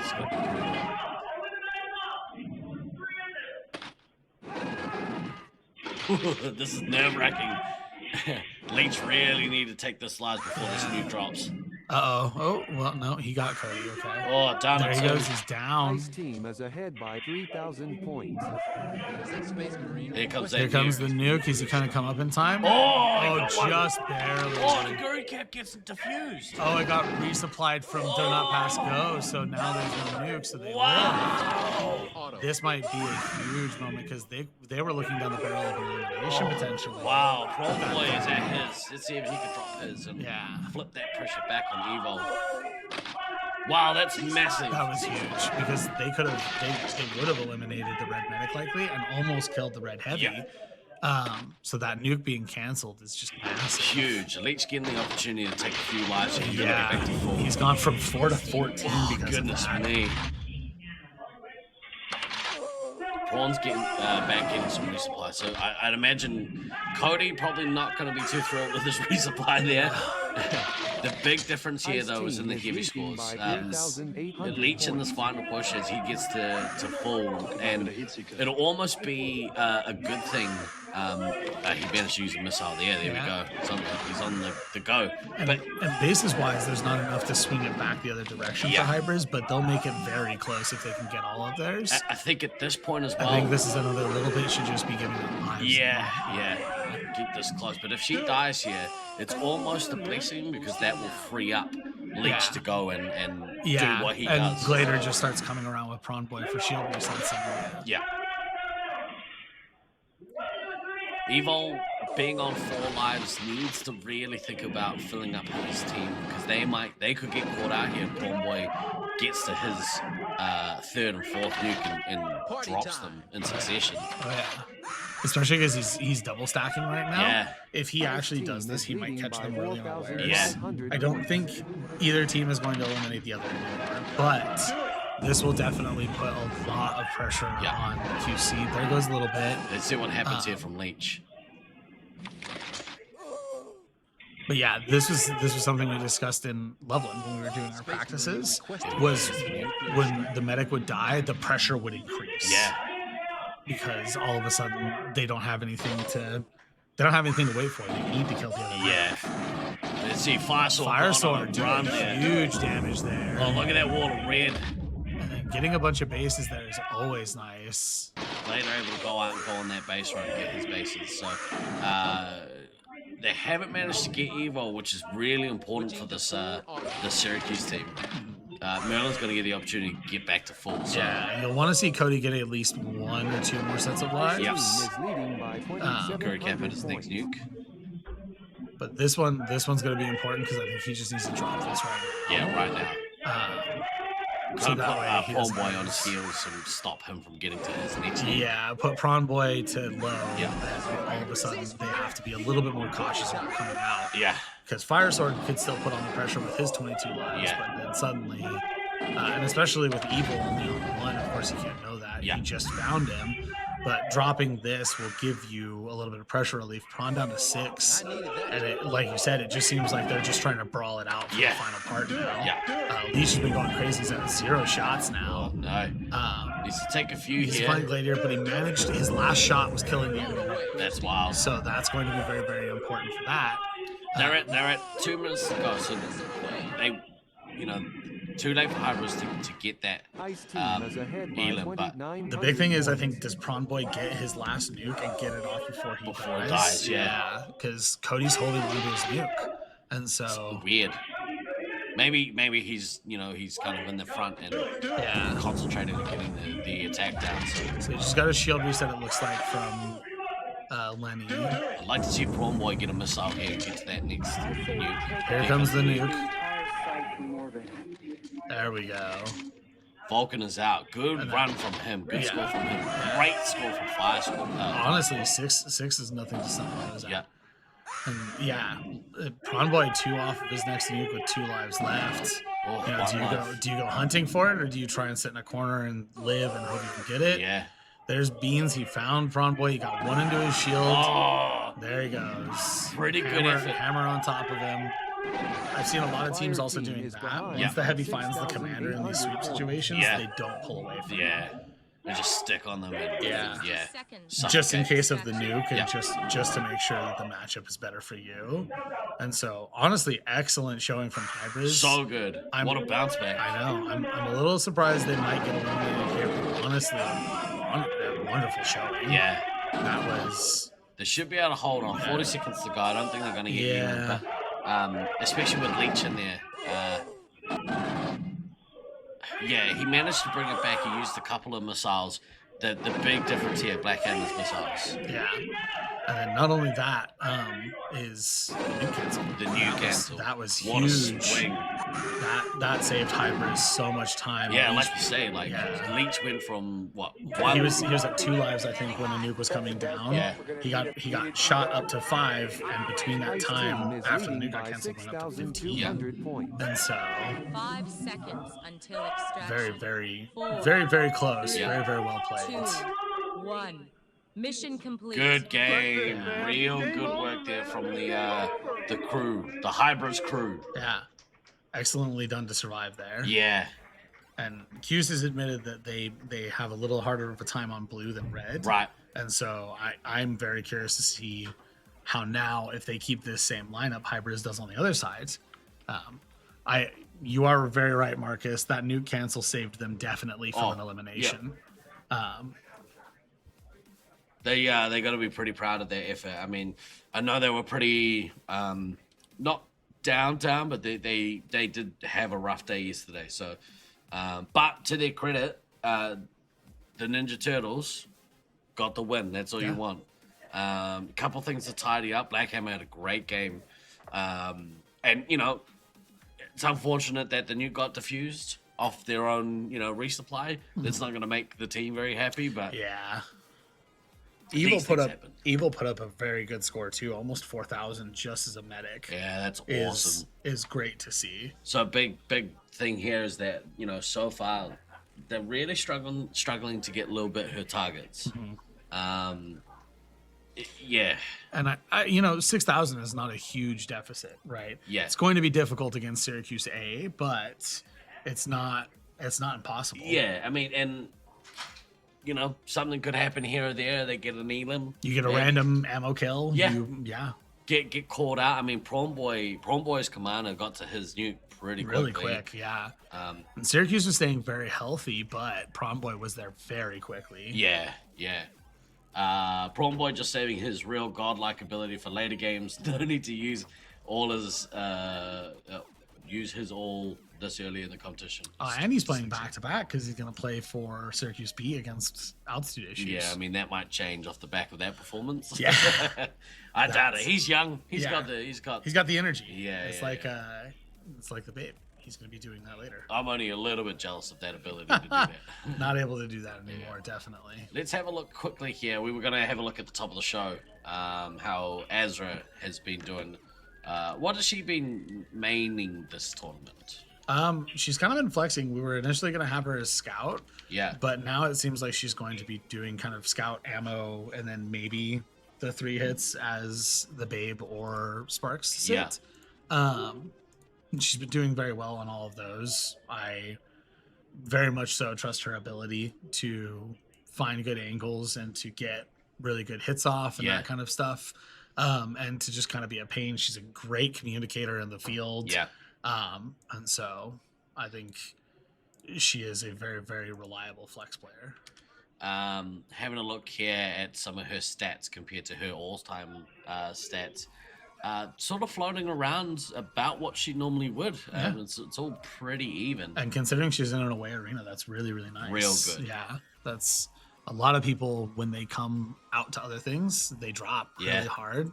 And so definitely nothing to scoff at being able to have that consistent performance, whether you're home or away. Look how accurate she is. She's averaging 89% accuracy as a heavy. I've always kind of said that, like, she's not one who's going to sit there. You know, on ammo, she might sit there and blast shots into the wall. Yeah. But that's a lot of people. Yeah.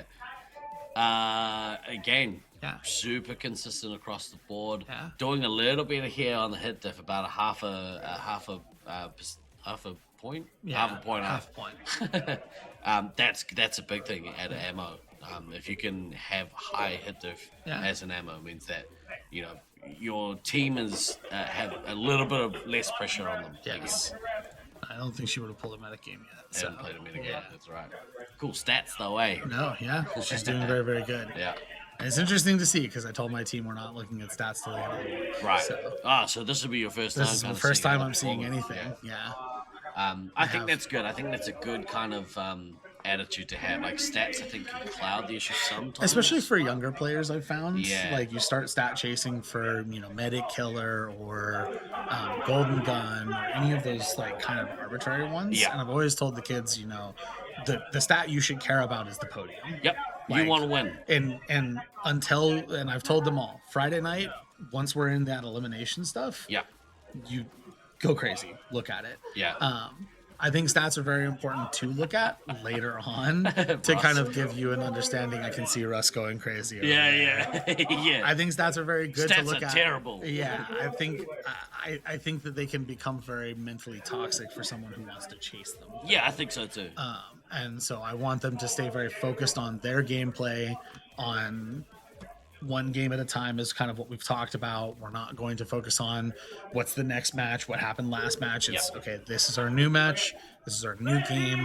We're going to play our game the same way we have. We're going to continue to work on our game. Yeah. We're going to continue to work together. We're going to continue to talk to each other. And so... yeah, and keep the focus where it needs to be. Yes. On the team, right? Yes. Yeah. And stay together, stay collective. Yeah. And so I'm excited to see how we do on red side because red has usually been our stronger side. Yeah. Or blue, sorry. Yeah, that's right. Hey, following the schedule. I know. I wasn't in the player, but I did have someone ask if there was a way to mark their own stats private so they couldn't see them and drive themselves crazy. I do that for disc golf. I was about to say, it's probably one of my players. So Sparks off to a really good start. He's already got the 5 specials in. He got into the middle of the field, got Prawn Boy down as a scout. Wow. And so it looks like they've got Prawn Boy back on scout. They've got Fox here on heavy. Yeah.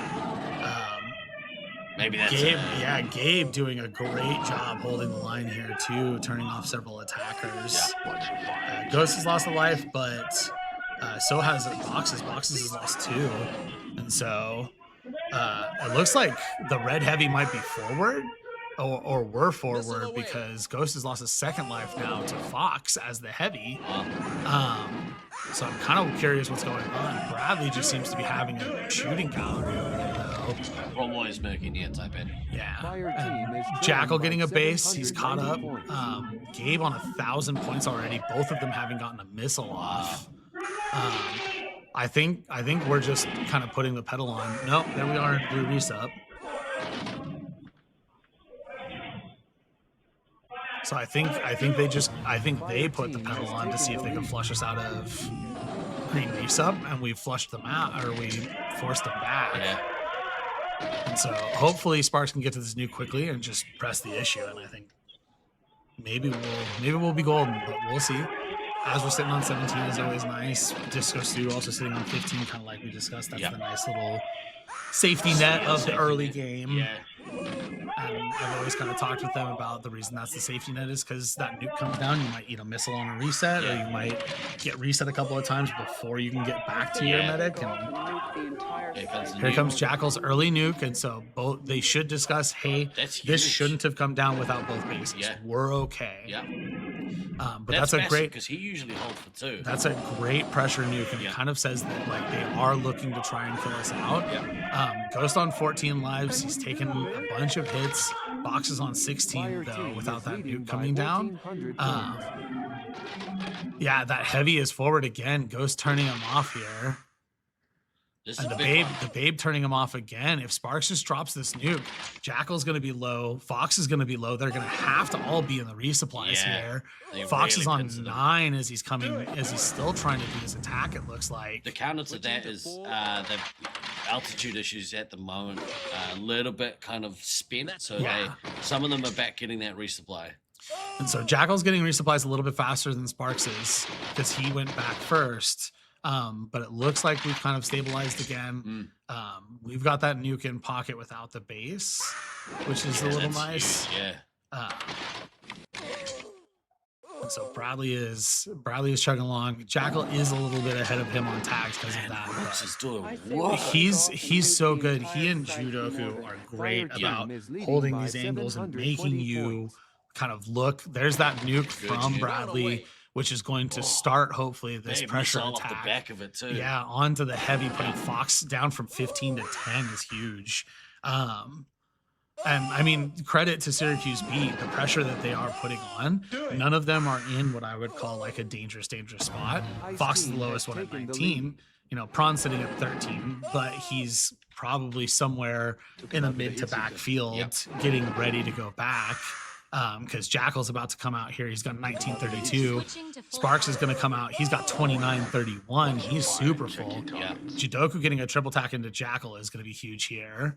And Rooks is also, looks like he turned off the enemy heavy there. And so, yeah, he's getting him again. Look at the Babe. That's a 3,200, no bases. Rook, Judah, and the Babe are just powering through here while Sparks sits back and gets full. The Babe has used 4 of his 5. Missiles, I just saw that. He's been killing in this arena. I was telling him that I had, I know he struggles very hard with heavy in Loveland, but I had no doubts about his heavy coming out here this way. He was doing beautifully there. And so I think Sparks is going to be coming back out. We're going to see the baby coming back. And this is kind of, allegedly, this is kind of how we've discussed the rotation going. The Babe's coming. It looks like he just traded with the commander. Oh, sorry. Get emotional. No, try not to cough too hard.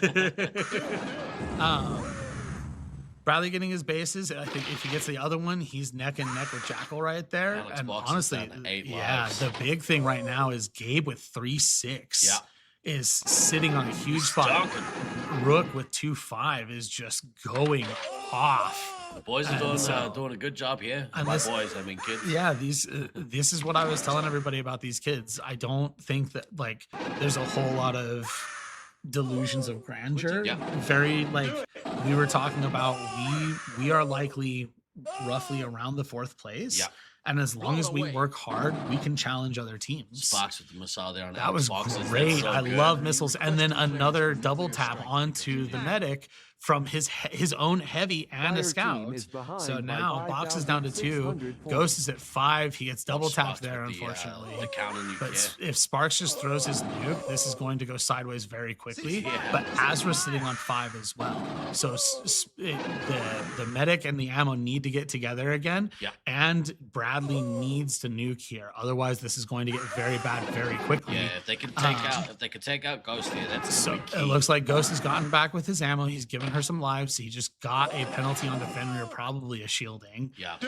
Sparks needs to drop this nuke now. The longer he lets this sit, the more resupplies they're going to give out from boxes, and the better off B is going to come out for it. Getting double tapped by Prawn there. Red's doing a good job rallying. Fox is still sitting about that 11 lives. Here comes the nuke that will kill the enemy medic. There we go. So Fox on 8 is going to be big. Yeah. Stu's on 16 though. So what we need to do is just rally, kind of center back up. Bradley's already almost to his 3rd, I believe that is, and so we're doing very good there. Just gotta get some doubles in. There's a very good altitude issue has done a really good job of re-establishing the resupply and getting some lives in. Missile into Fox there as Bradley is very good. Puts him to 5. A resupply boost that gets nobody is terrible. It's really frustrating to see those kinds of things, and I've always told them don't just throw those. Yeah, maybe when you want to. Or I always tell people if you do a boost, you want it to either be because you're looking someone in the eyes that needs it, or a nuke is just detonated and you count to 8. Yep. Because you want to wait just before that. When you count to 7, you hold it, you boost everyone who went down at the same time. They get it. And so, honestly, though, they're doing good. They've set back up on lives. The closest one low was Judah got to 2, which is a little nerve-wracking. He has a tendency to just do that sometimes. As we're sitting back on 16. Big play for Ghost to be able to stay on these 3 lives and resupply the team. Yes. And so, Spark's back up to full. You're telling me holding nuke is not the right play. Not always. Not always. From the commentator couch, yes. Sometimes you are correct in holding a nuke is wrong. So Stu is doing very good, working with Fox to keep his shields up as much as he can. Here comes this nuke, and that'll be the end of Fox. So this will kind of come down to can Jackal get it going with his 13 lives, 19 shots. Stu's still very healthy with 13 shots, so shield resets are absolutely a possibility. But the biggie is that Ghost is still in the game. Yeah, and look how many lives Blue Team has. Yeah. 20 lives. I'm definitely hoping for an elimination here, kind of biased. But this could go very well for both teams. Yeah. I think we've got this one in the bag, but we have to make sure. I mean, at that midpoint, with both medics kind of running low, they got both very, about very 5. close. Yeah, I think I was very nervous. It goes down to 1 now. He's done a very good job about filling everybody up. Gave us 1 off full. Sammy would need to get 2 resupplies. Yeah, there goes his last one into Stu of all people, which is rough. Bradley's powering his way to his 4th nuke while Jackal's just trying to get to his 3rd right now. I needed that. But these are the kids that I've trained with all the time. And this is kind of what I've told people is like, if they're able to play their game the way that they want to, and even when they get thrown off, if they're able to rally and talk together and work together, they're very good about making sure that they stay in the driver's seat. We just keep doing our stuff and Ice the team fifth is camera ahead back by to 3,000 points. love that. Sparks is out there hunting. Ghost is still sitting in the back line. He's only got the 1 base. He's going to die out here. That's okay. 1 base missing is fine. Yeah, I think, again, to his credit, like his focus became, all right, keep my team in the game, keep them lives full. Because, yeah, that midpoint of the game where they were just kind of throwing haymakers at each other. Could have gone either way. Like if something, Prawn getting both 3 hits twice because they would not move away from each other. Red team getting a little lucky might have switched the game. So yeah, it definitely was on an edge of a knife. Yeah. Good showing here from this the Syracuse B team. Yes, but and honestly, like I said, they're missing Zerg. Yeah, so a little bit of credit to them that they are playing with a sub. It does kind of throw some of your synergy off. 100%. It makes it a little harder to plan for. Yeah. Fire team is behind by 2,300 points. Looks like Bradley's going to power his way to the 4th nuke, and then Ceasefire! this will likely come down very quickly. Space Marine requesting clearance for nuclear strike. Confirmed. Solid nuke, yeah. So just Stu and Jackal. I mean, Stu sitting at 3-6 is really good as well. Like, you have to give them credit that they fought very, very hard. You have Prawn Boy getting 6-6 before he bows out. They put up a heck of a fight. Yeah. I am very curious to hear from my team what they did. Yeah. If it was, they rushed the heavy at us and that was what happened, or if we rushed them and sent both 3 hits forward, or Party time needed that.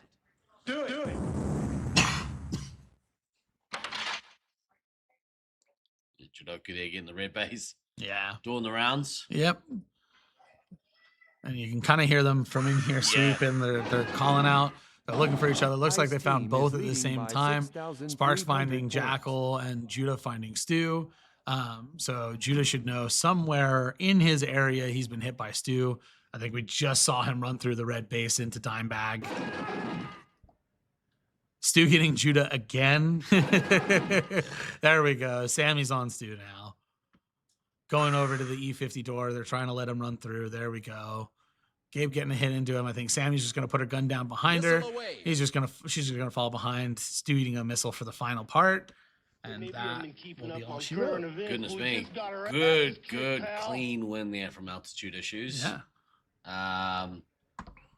Papa Tucker. Yeah. Got to be pretty happy with their performance. Very proud of these kids. Yeah. I know I'm not very emotionally reactive about a lot of stuff, but very proud of them doing how they're doing. You know, I told people in our home arena, Sparks puts up 10 to 14 religiously on Commander. It's rare to see a game where he's below that. And the Babe has been putting up, 6,000 to 9,000 on heavy every game. Rooks has been putting out tons of great scores. And so is, Jidoku took a little while on day one. I was a little bit nervous. We kind of talked about some spots to stand. And by the end of day one, he was like, oh, I'm finding all these angles. I feel like I'm really starting to get it. And Azra, like I said, huge confidence with her. She's always very good about getting those hits in, not giving away the free resets. And so let's have a quick look over here. Look forward to this game. Game 2 of Team Olympus versus the Utah Heatseekers. We'll have a look here and see if we can do a bit of comparison between the players. If my graphics decide that they want to play ball, they want to actually function. There is a little bit of a lag in the graphics. There we go. All right, well, let's kick it over and we'll have a look. Making me look silly. Team Olympus. Let's see head-to-head commanders. So Kodama going up against Lord Melon. They played more or less the same. Both teams fielding 7, so there is the times where they do rotate out. Yep. Average score, Kodama has Slaughtermelon pipped a little bit, and maybe that's reflective in Team Olympus's standings, because they are currently ahead in the standings of the Heatseekers. Yeah. Look at those medic hits by Slaughtermelon. Say very close between the two of them. 0.2 different on the medic hits and 0.02 different on the nukes. Yeah. So very, very neck and neck there. Came in with a slight edge as well. The 0.2 hit diff increase it's big, makes it so that he's getting a little bit more of the hits out than normal. And so let's now have a look here. We'll compare the heavies. So again, both of these players more or less maining the heavy role. Yeah. Snuffles versus Odin's Fist. The average score there, Snuffles, I mean, that makes sense. Snuffles is doing a little bit better. To me, he's been maybe the standout heavy of the tournament. He's playing very, very well. And not only that, the medic lives, 4.18 to 4.27, they're both getting good hits off. The big difference there being Snuffles is almost 2 average missiles up. Massive. Is a big difference, but their hit diffs are almost, again, neck and neck, 0.02 different from each other. Is huge. And honestly, as heavies, that's kind of where you expect. You want that, You're getting hit by scouts a bunch, or you're having to hit commanders a bunch, and so I think above that 1, that's the bare minimum. You have to be above 1 to kind of be elite. I tell my players when they're starting out, 0.9 is the minimum I accept. Right. For that kind of stuff. Yeah. Because if you're sitting at about 0.9, that means roughly every life you're trading, you're getting a hit out at least. See them starting to go on the maze. Be interesting to see who sits in this game. I think so they had Disco sit for Olympus, and they had Rockwood sit for Team Utah Heatseekers. So whether or not they've decided, okay, look, we're gonna run the same back again, which, to be fair, like, I don't mind that. I'm getting a consistent match with the same lineup, I think, is important. Ice cream time.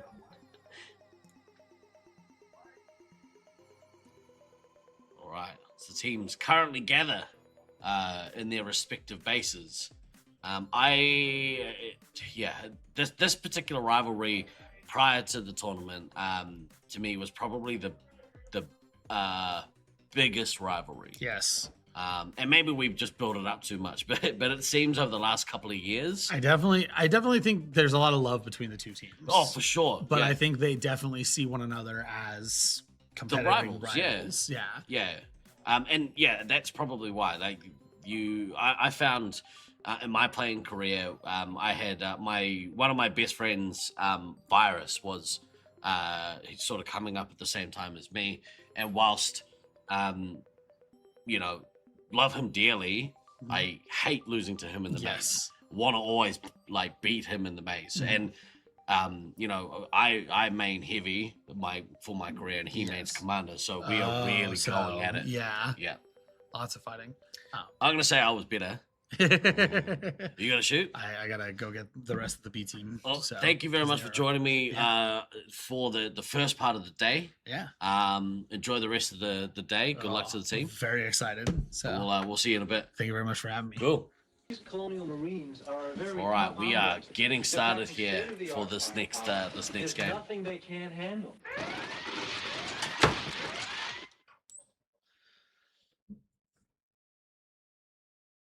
So only about 2,300 points in this one.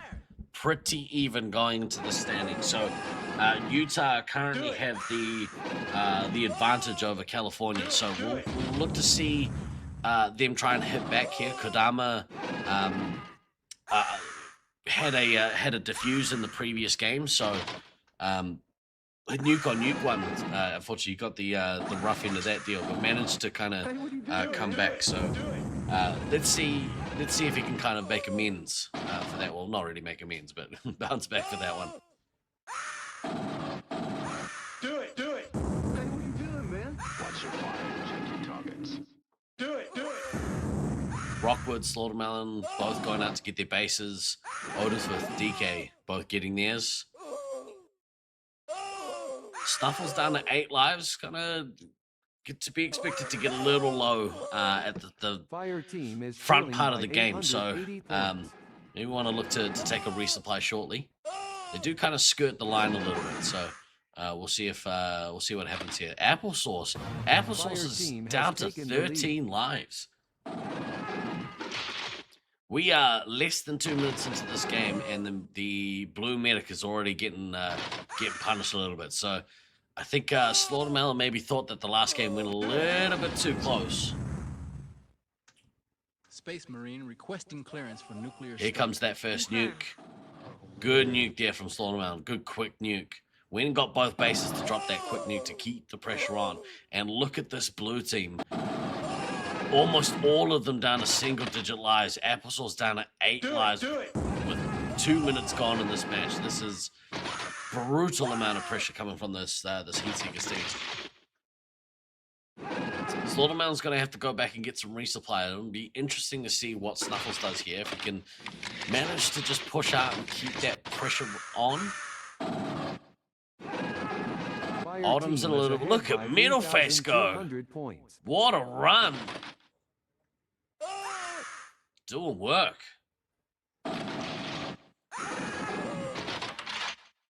Kodama hasn't got his bases yet. Up to 17 special points with no bases. Might need to think about dropping this nuke as soon as he gets it to relieve a little bit of pressure and let his team kind of reestablish themselves back in the resupply.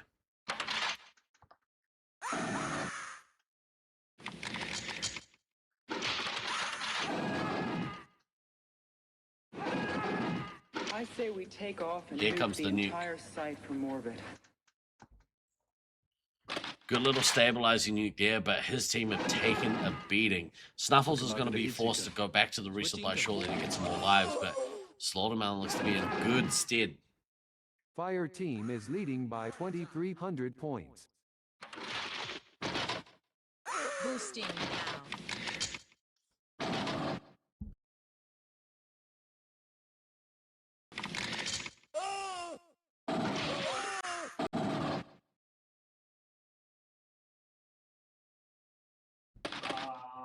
Do it.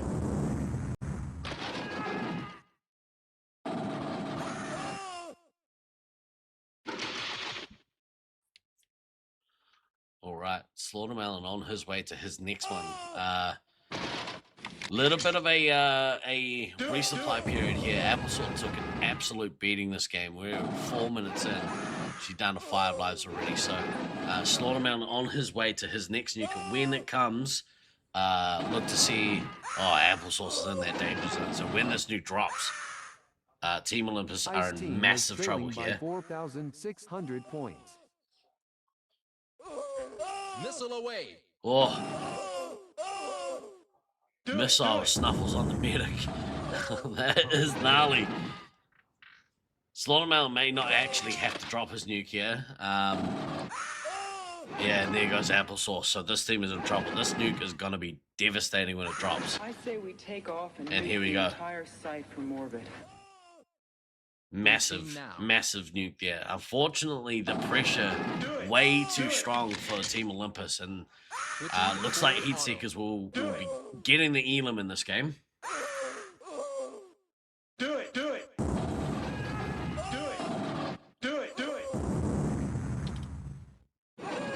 This lineup did not work. It's the same one from before, and to be fair, it could have gone the other way in that first game, but I think, I don't know, Slaughtermelon and Snuffles just sort of came out. We're like, nope, this is ours.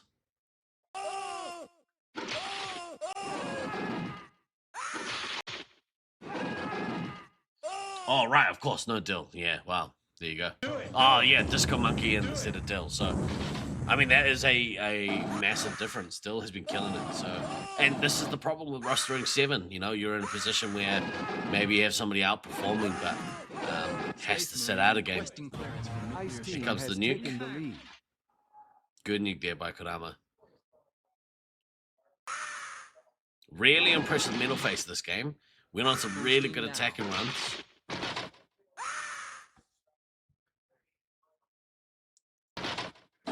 Heatseeker. Do it. Fire team has taken the lead. Slaughtermelon gonna have to go back and get some resupply. Let's rock.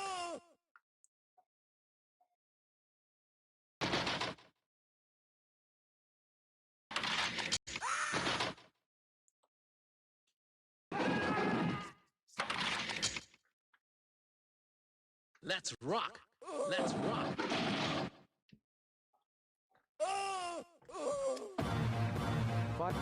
Ice team has taken the lead. Fire team has taken the lead. Ice team has taken the lead.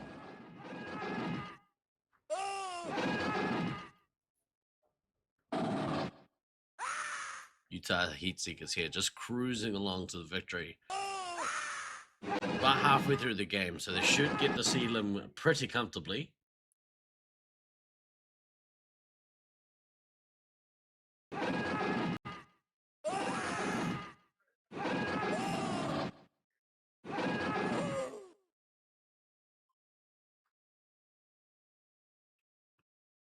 Blown away. It's middle fudge. Space Marine requesting clearance for nuclear strike. Here comes that nuke. Good nuke there by Kodama. He's had a good score, actually. He's managed to kind of outscore his opponent pretty handily in this kind of middle third of the game. But he's almost out of shots. They are staving. 2,500 points. They are fighting back, but unfortunately, you know, with Chase is still in the game with 6 lives, they just not quite going to be enough to get over that threshold. Good run there by Disco Monkey. I feel maybe Utah have taken their foot off the gas a little bit here. Maybe they've overextended themselves on the hunt. I mean, if I mean it's not the case, but if Chaser had been killed out earlier, this game, well, you know, this game could have gone the other way. Boosting now. Blown away. Yeah, they just, as you say, Maniac, they just came out of the gate and blown away. It was like a tsunami of pressure. It was brutal.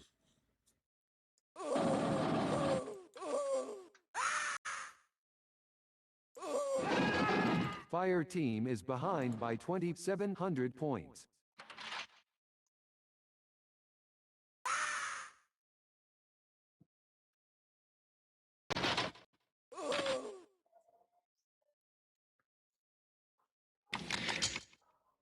Yeah, 100% comp geek. Yeah, they came out to a massive start and they just kind of eased off a little bit. Maybe they thought, look, we've got this game in hand. It should be good. But blue team have lasted a long time. Unfortunately, Kadama out of shots. He's just, at this point, going to be running.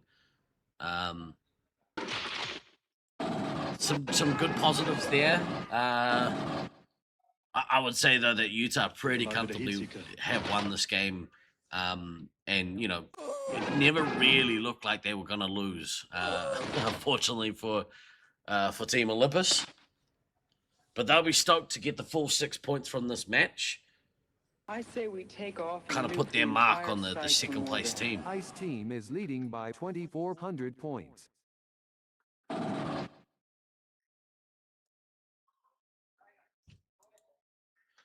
This does have some repercussions, so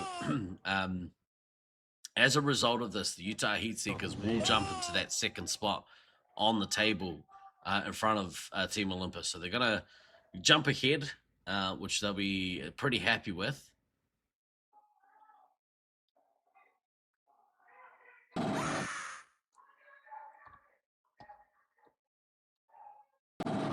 Took him out with a Heatseeker. Oh, man. Oh, Snuffles with the missile. Do it, do it. Blown away.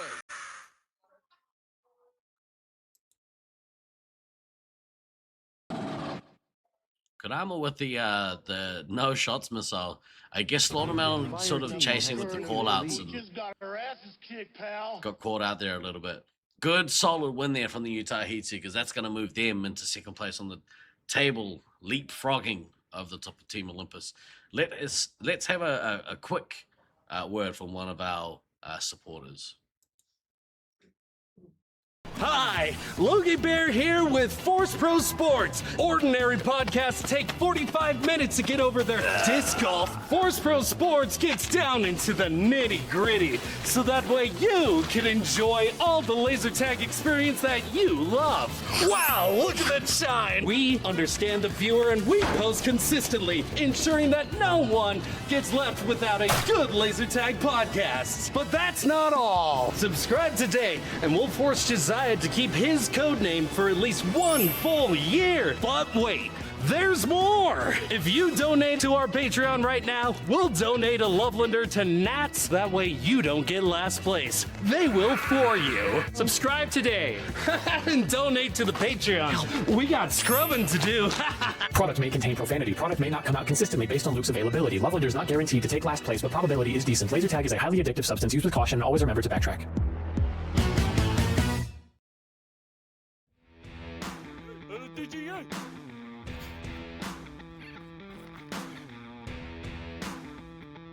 Good up.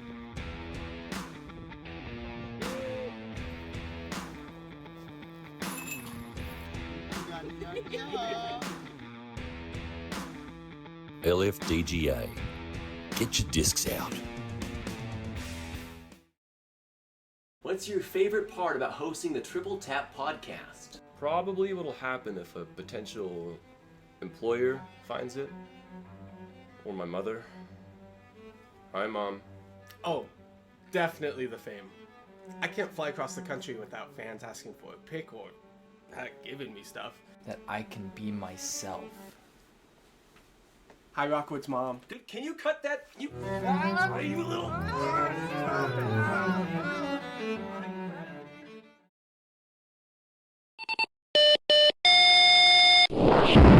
Took him out with a Heatseeker.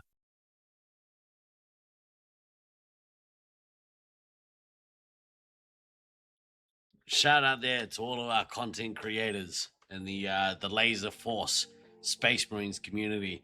There is plenty of content out there if you want to get amongst. Snuffles there with... Congratulations on that game, my friend. It was a good game. A good game. Let's look ahead to this next game. Armageddon versus Sweet and Savory. I have been really impressed with the Sweets and Savory team.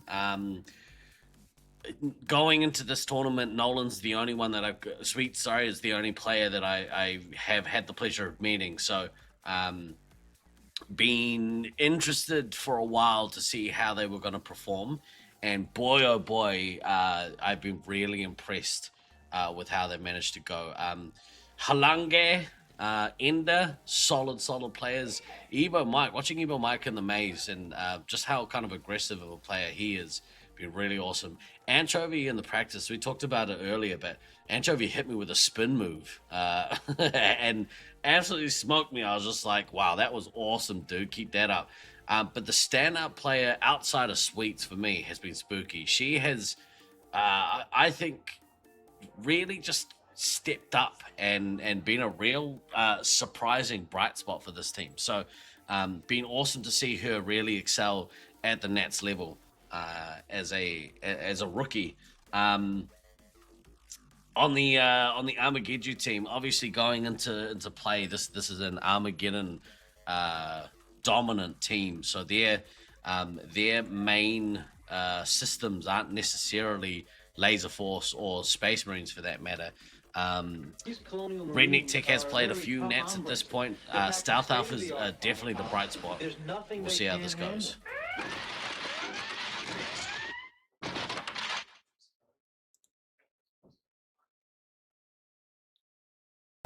Fire team has taken the lead.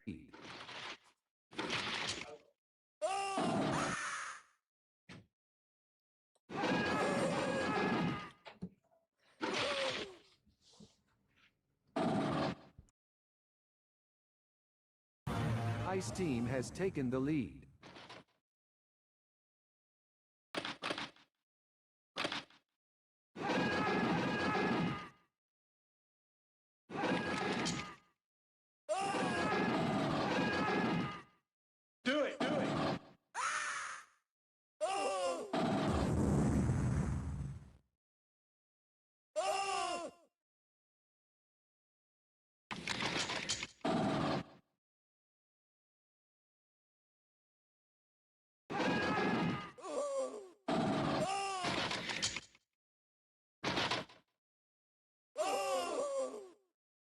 Watch your fire and check your targets. Do it!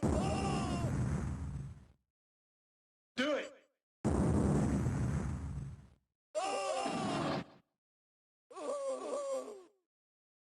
Cease fire! Cease fire!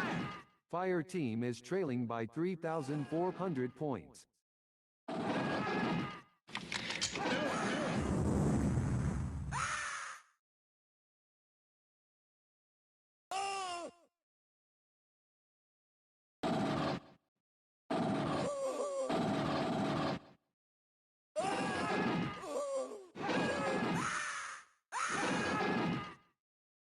Hey, what are you doing, man? Watch your fire and check your targets. Blown away.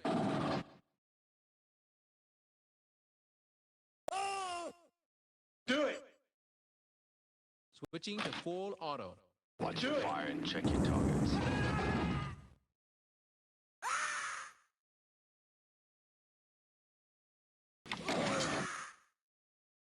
Ice team is ahead by 3,300 points.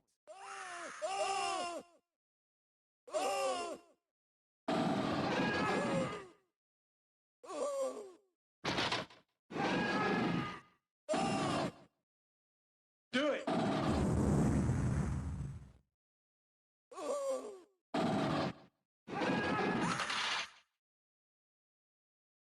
All right, we've got 7 canisters of CN20. I said we roll them in there and nerve gas the whole nest. Do it! Do it! Do it! Do it! Do it!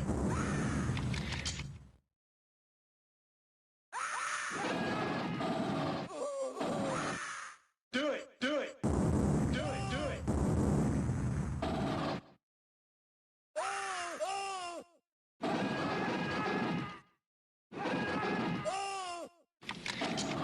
Fire team is trailing by 9,100 points. All right. commentary team needed a bathroom break. I need But we are back. Let's have a look and see what's happening here. Anchovy out playing Commander. That's awesome to see. 2,300 points. No bases. South Elf looks to have dropped his first nuke. We're 4 minutes in. I'm looking forward to this this next matchup as well. Just a quick message to you BDRL supporters. We're going to be joined by the one and only Prawn Boy after his matchup with the Syracuse Ninja Turtles. Let's set our attention on this game though. To my point, Anchovy and Spooky doing some work here. Sweet's playing a game at Medic. I like this. This is giving an opportunity for the youngsters to get out there and experience something other than playing resupply. And that young duo of Anchovy and Spooky on the 3 hits. Well, you don't get to say Taipan, you didn't come, so. I say we take off and nuke the entire site from orbit. Do it! Do it! Missile away. Anchovy with the nuke drop there. One off the next special point. It would have been good to see him be able to drop those 2 there.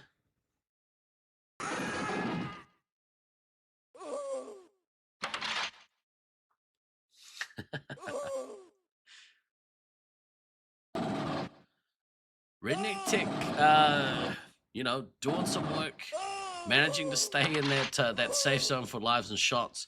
Stealth Alpha is going to need to come back and get some resupply in a second. I'd love to see Redneck Tech go out and run here.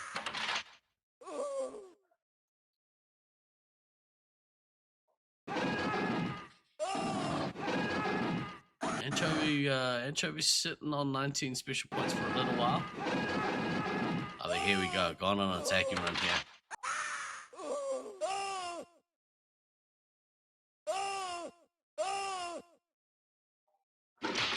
Good back and forth play here between the two teams. Red team sort of gone on a bit of an attacking run here. Anchovy at this next nuke. I'd love to see him go and drop this and keep that pressure on this blue team. Stealth Out hasn't managed to get back, and obviously play Buttercraft is out of the game, so that's huge. Stealth Out is going to be killed out of this game very early. Well, not very early, but halfway through. And you hate to see it. Ice team is ahead by 3,700 points. Do it!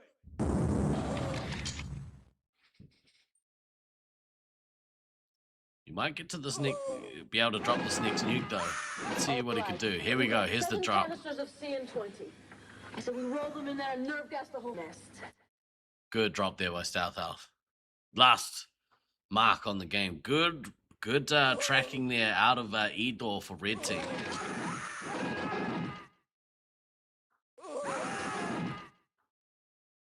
Keep themselves safe from that onslaught coming in from red base.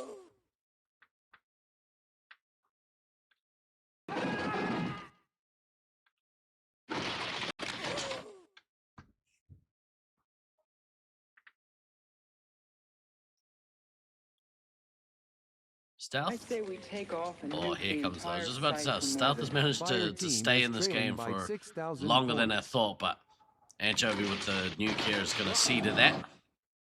Prove me wrong. Ceasefire! Team kill going on there. Grumpy zapping skills.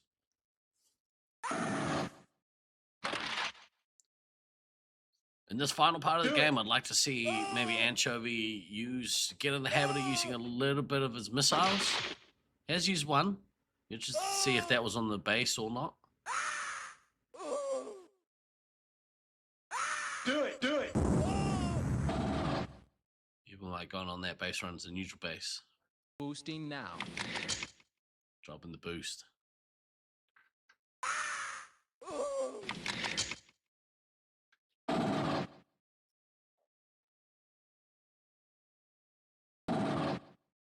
Ice team is ahead by 5,000 points. Here we go, Anchovy managing to missile Redneck Tech. So get in the habit of using those missiles. Always looking for the opportunity to get those points. That's a lot of points left on the table by not getting the missiles off. Some of our top performing commanders and heavies actually are making sure that they get those points. It's making a big difference on the scoreboard. Do it! Do it! Do it!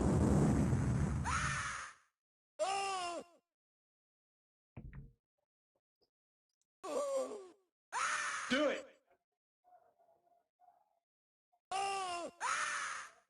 Do it!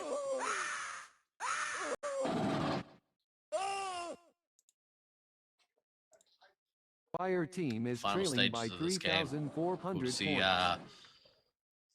Spooky go out and back Anchovy up to mop up, and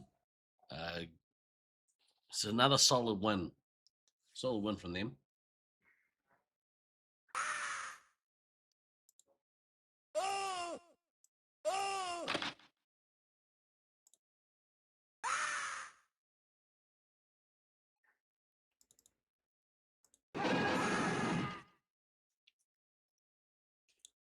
Redneck Tech on his last life. Papa Smith here on his last life. Both of them getting killed out exactly at the same time. And now Grumpy will be running for his life.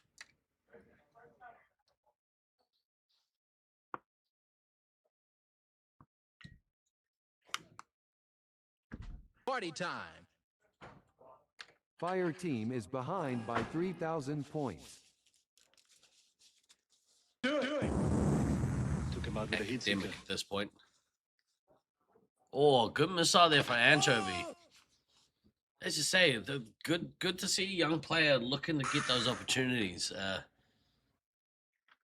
think a lot of time people don't put enough emphasis on trying to get their missiles, and they really are important for keeping the score up. And you know, for a commander, it's just another way to quickly get those special points. Fire team has taken the We lead. just got our asses kicked, pal. Good solid team here by Sweets and Savory. Love to see it. All right, let's have a really quick look at Anchovy's player profile, shall we?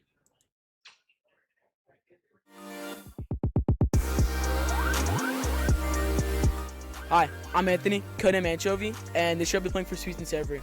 I first got into Laser Tag because of my dad, who's been playing since the early 2000s, and I really like the game because it has similar aspects to some game I play, like Marvel Rivals or Rainbow Six Siege, and I'm definitely excited to play this year because it's my first Nats, along with some players on my team, but don't get it twisted, we're still kicking ass. What a confident young dude. Look to see Anchovy's name in the coming years as a staple of the competitive scene. Real quick shout out as well to the San Marcos site. Very subtly been, re-establishing themselves as a competitive contributor to the Laserforce scene, and so it's cool to see a competitive team coming out of that site. And really doing their bit to kind of grow the sport. So I hope that going forwards, we can expect to see a lot more of them, a lot more of the San Marcos players kind of moving into the competitive force scene and look to make their mark as a site. They've been around for a long time, and not necessarily well known in our competitive scene. Obviously we have known about their site for a long time, and they have had players come out and compete, but it's cool to see basically a full team come out from that site and have the cohesion and stuff that they have. So how many US sites generate players now? I believe San Marcos, Loveland, Syracuse, unfortunately Detroit site is no longer with us. Sacramento site no longer with us. There is the Lost World site, I believe, out in I want to say LA. So they, I think, have a player base. Be cool to see them kind of grow their competitive scene a bit. Obviously, I can't believe I haven't mentioned their name, but obviously Utah, the one of the legacy sites here in the US have a pretty healthy player base.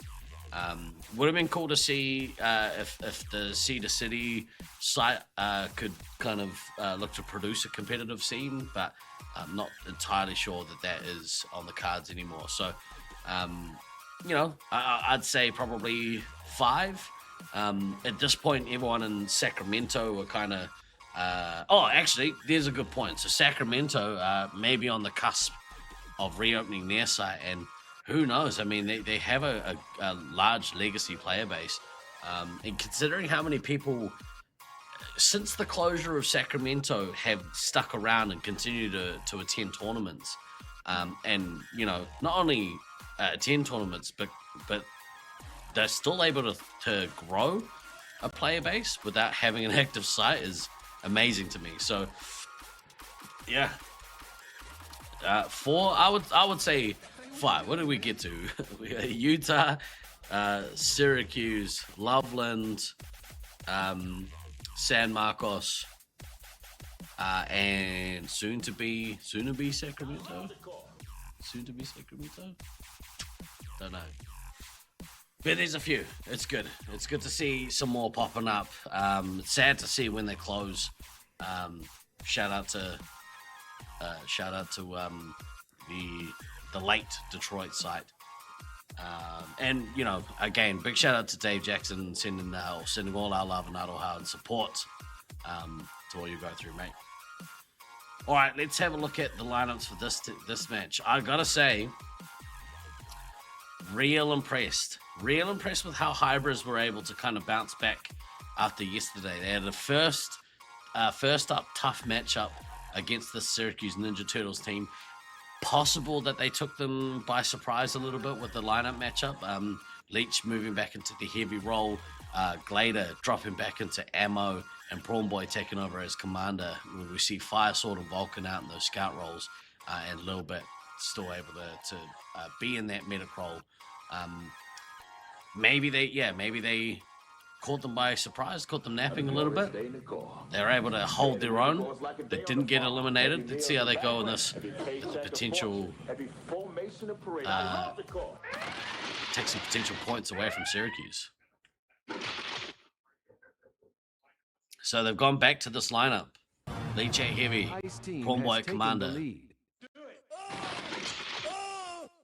Off the mark, Prawn Boy managed to get the first couple of shots in. Fire Sword in his pocket, able to give him some backup. So great start here from Hybris from the blue side.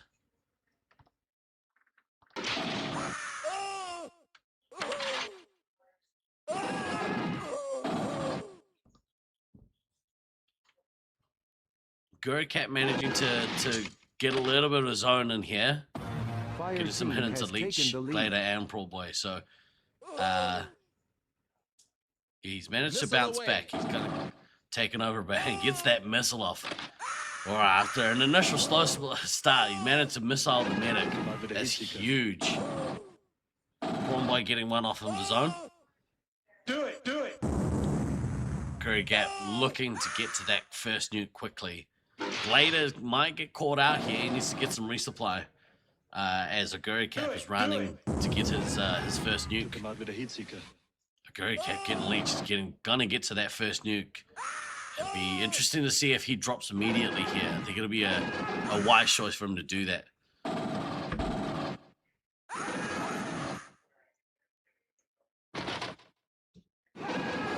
Prawn Boy on his way to his first nuke.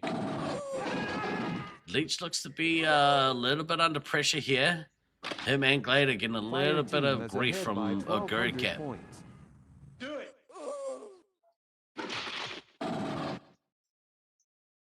They haven't managed to get in and put any pressure on this red resupply here. So this is a little bit brutal from Aguri Cap. Glader and Leech both down in single digits. Gonna need to take some resupply shortly. Just pretty intense pressure here. A little bit all the way down to 13 lives. So taking a bit of a beating.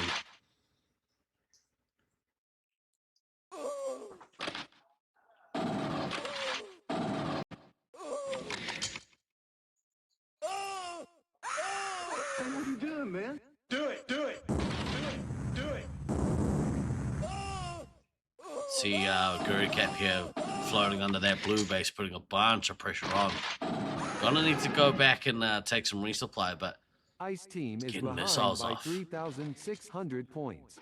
Glader's still down on 7 lives. There we go. He managed to take a resupply. The Guru Cap sitting on 34. Prawn Boy's going to be the first to nuke. And he gets that nuke off. Good pressure relieving nuke there. I like that. When he got his bases, make sure that he could drop that nuke. And you see a little bit here resupplying the whole team. Everyone taking lives. You'd like to see some cohesion with the resupply. This is the time they need to be getting those double resupplies out.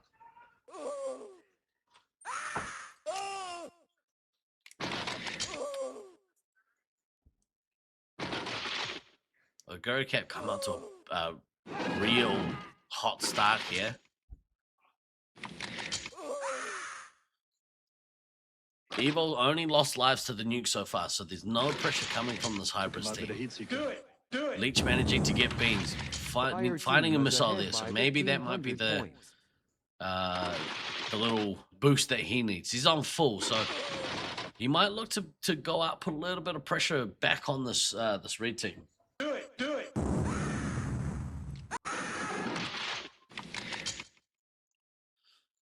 Evo and Do Not Pass Go doing some good resupplying here. And you need to be really efficient with your resupply. I think that's what hybrids are kind of missing at the moment. Is they're kind of playing off each other. Here comes that nuke. All right. Big 2-chain here from a Guru Cap. That's going to take a little bit all the way down. All the way down to 4 lives. Glader in trouble. Vulcan in trouble. Missile away. Leech on trouble. And look at that. Look at that wall of red on the ticker. Guru Cap doing work. Them early there to back him up. Let's rock. Let's rock. Fire Team is ahead by 4,100 points. Oh, man. Cease fire! Cease fire!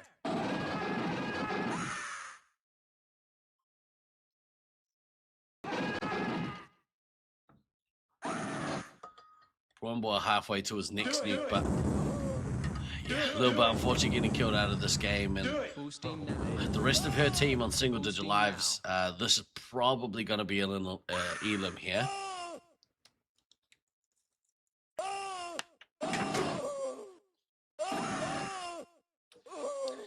Fortunately, they just weren't able to capitalize this time. I think maybe, again, the surprise attack of switching up the roles may have, I don't know, confused the Syracuse team in the last game. One boy looking to missile Guru Cap there. Ice Team is trailing by 2,900 points. Prawn Boy a couple away from his next nuke. Damage is already done though. Guru Cap's managed to pull away halfway to his third. Prawn Boy only just getting to his second. Do it. Blue team going on a base run, so make up a little bit of points. They had to win this game. They had to win by a decent amount.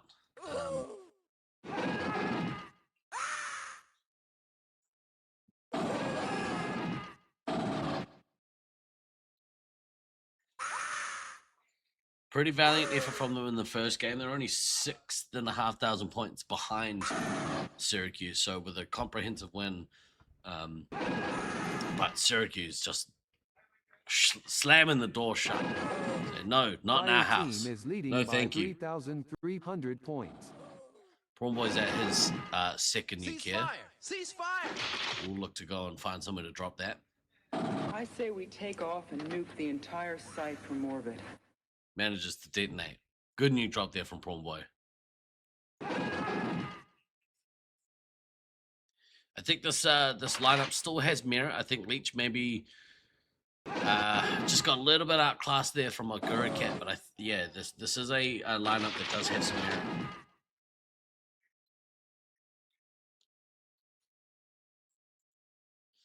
You'll find a way to get their resupply to operate a little bit more efficiently, getting some doubles out. I think that'll be something that they need to focus on. Syracuse in cleanup mode here.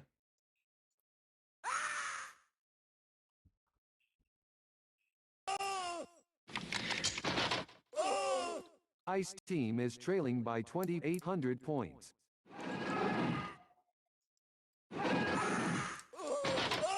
Fortunately, Prawn Boy is going to run out of shots here before he runs out of lives, which is going to make him go on the run for a little while in this game.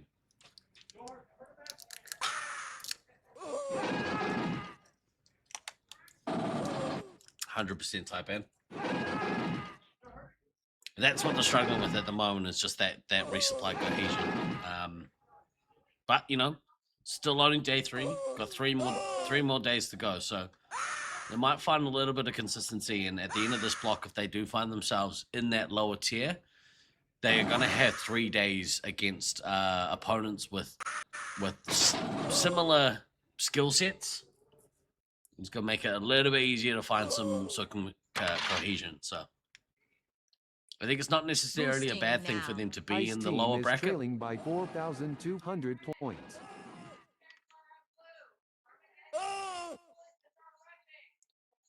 Especially off the back of that last game. The last game, they did very, very well. Grado's 1-2 nets. So is the right person in there as resupply? Yeah, I think so as well. I mean, he played, so far he's played a very good tournament at heavy, but I think having him in ammo gives a little bit more direction with the resupply. The entire site from orbit. A little bit more direction, allows Prawn Boy to still, I mean, Prawn Boy's having a great attacking run in this maze, whether it's as commander or scout. Leech was killing it as commander so far, but I think his aggressive playstyle as a heavy is gonna, once they get their rhythm, I think that's gonna be really beneficial for them. And Fire Sword backing up Prawn Boy, I think, is probably the way to go. Fire team is ahead by 8,100 points.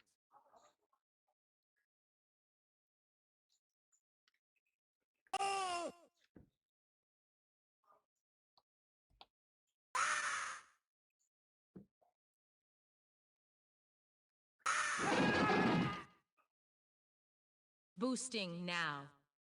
Hey, maybe you haven't been keeping up on current events. Really good, solid reply for Syracuse Ninja Turtles. They did win the first game, obviously, but I think having a comprehensive victory there is definitely a benefit. I think it's going to serve them really well to just re-establish a little bit of dominance. I think it's possible that people kind of see, oh, maybe they struggled against the Hybris team. Maybe they do have a little bit of weakness there. So I think it's done them a world of good to re-establish that dominance, that alpha dog status. Say, this is our house. Nobody's coming in here and getting easy wins. We have up next the Expendables versus No Lies from Jackal. I've been really impressed with Jackal this tournament. I think he's had a very good tournament, very solid.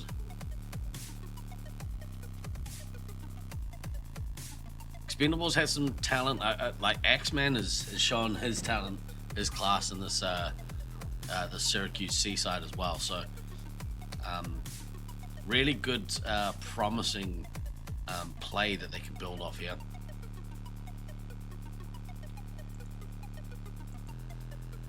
Let's have a look out in the foyer, see what's going on. Not a whole lot going on out there. Well, if I find that people will sort of move up to the other end of the building and have team discussions and kind of figure some things out. So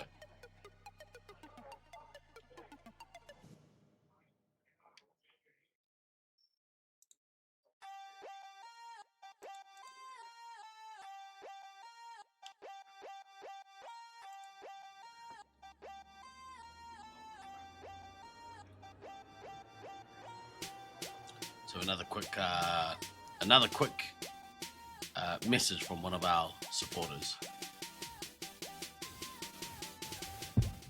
It's dark. It's quiet. Too quiet. And the whole world is depending on you.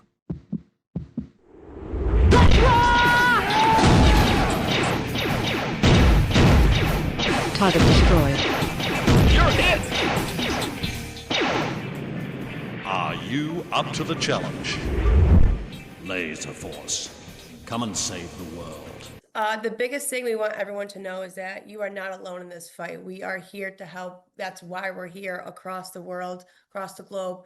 And that hotline number that we shared earlier, it's available 24/7, 365 days a year, holidays, middle of the night, middle of the day, whenever you need help, you are connected to a live person, master's level clinician speaking more than 300 languages that will connect you to a local chapter or help you in that instance right there. They are around to help. Don't let your friends and your neighbors try to do this alone. Tell them about us. Let them know that we are just a call away. The biggest thing we want everyone to know is that you are not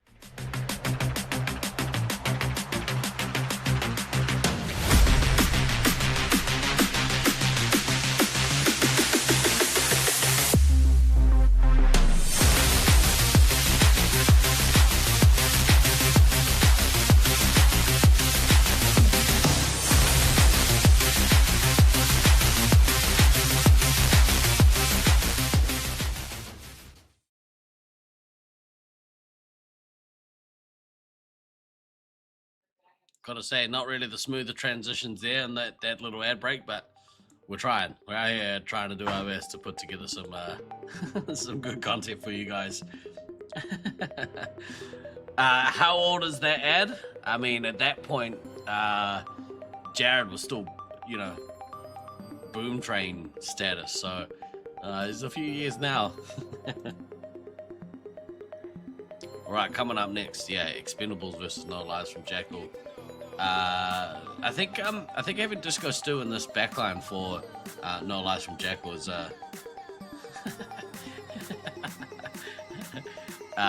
is real solid for this B team. Obviously Fox, lot of experience here. I don't know if Zerg's still in the building or if they've managed to find another replacement for Zerg, so be interesting to see here.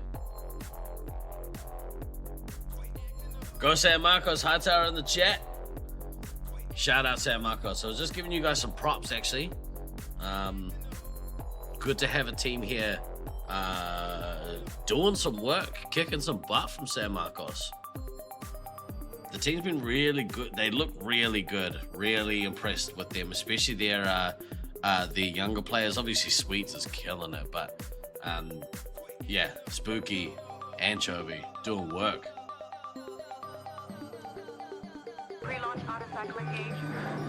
All right, here we go. We're on. Stand by 10 seconds. I'd expect No Lies from Jackal to come out here with the fast start. This is the B team versus C team, and yeah, you would expect the B team to want to really establish themselves. Say, no, we know the pecking order here. We're the B team for a reason. Do it.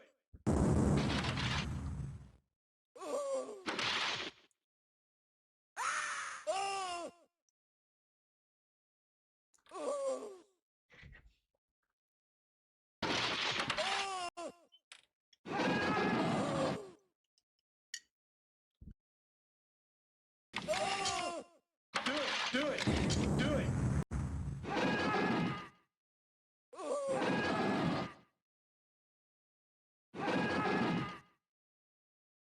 Do it. Do it.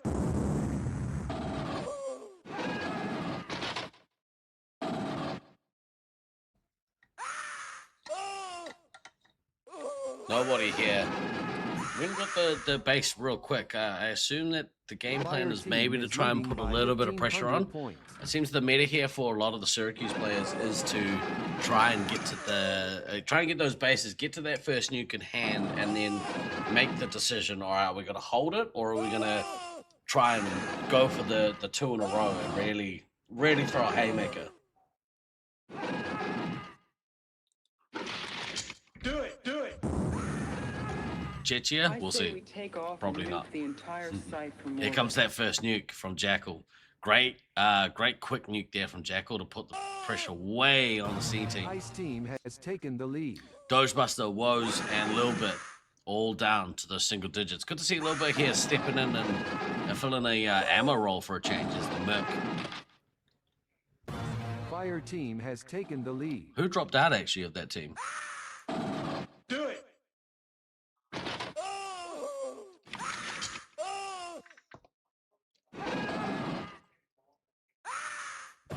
Ice team has taken the lead. Buttercraft, I think. Play Buttercraft. Alex Box is getting run at Scout here. Disco Stu gonna drop back as the medic. They haven't managed to get in and get Disco Stu at all, so... Ceasefire! Ceasefire! Jackal on his way to his second nuke already, getting both bases. Nobody has just got to her first nuke, so... Oh, Dogebuster's getting caught out here. Getting killed out of the game. Way too much pressure coming from Jackal. And Fox going on a run. There's the ammo. Do it. Do it. Little bit also out of the game. So you lost a scout, lost an ammo. Without your ammo, this game is over. Another pressure nuke there from Jackal. Unfortunately, I think nobody's had way too much pressure to go and actually drop this nuke. By 3,100 points. It's going to be a very quick elimination, unfortunately.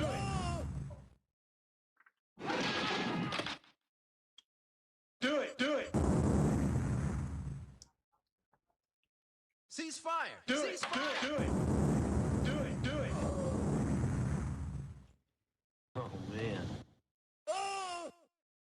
Still nobody is not being able to go and drop this nuke. Maybe the pressure is too much.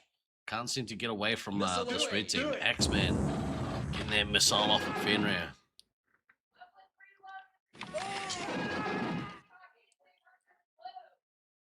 Switching to full auto.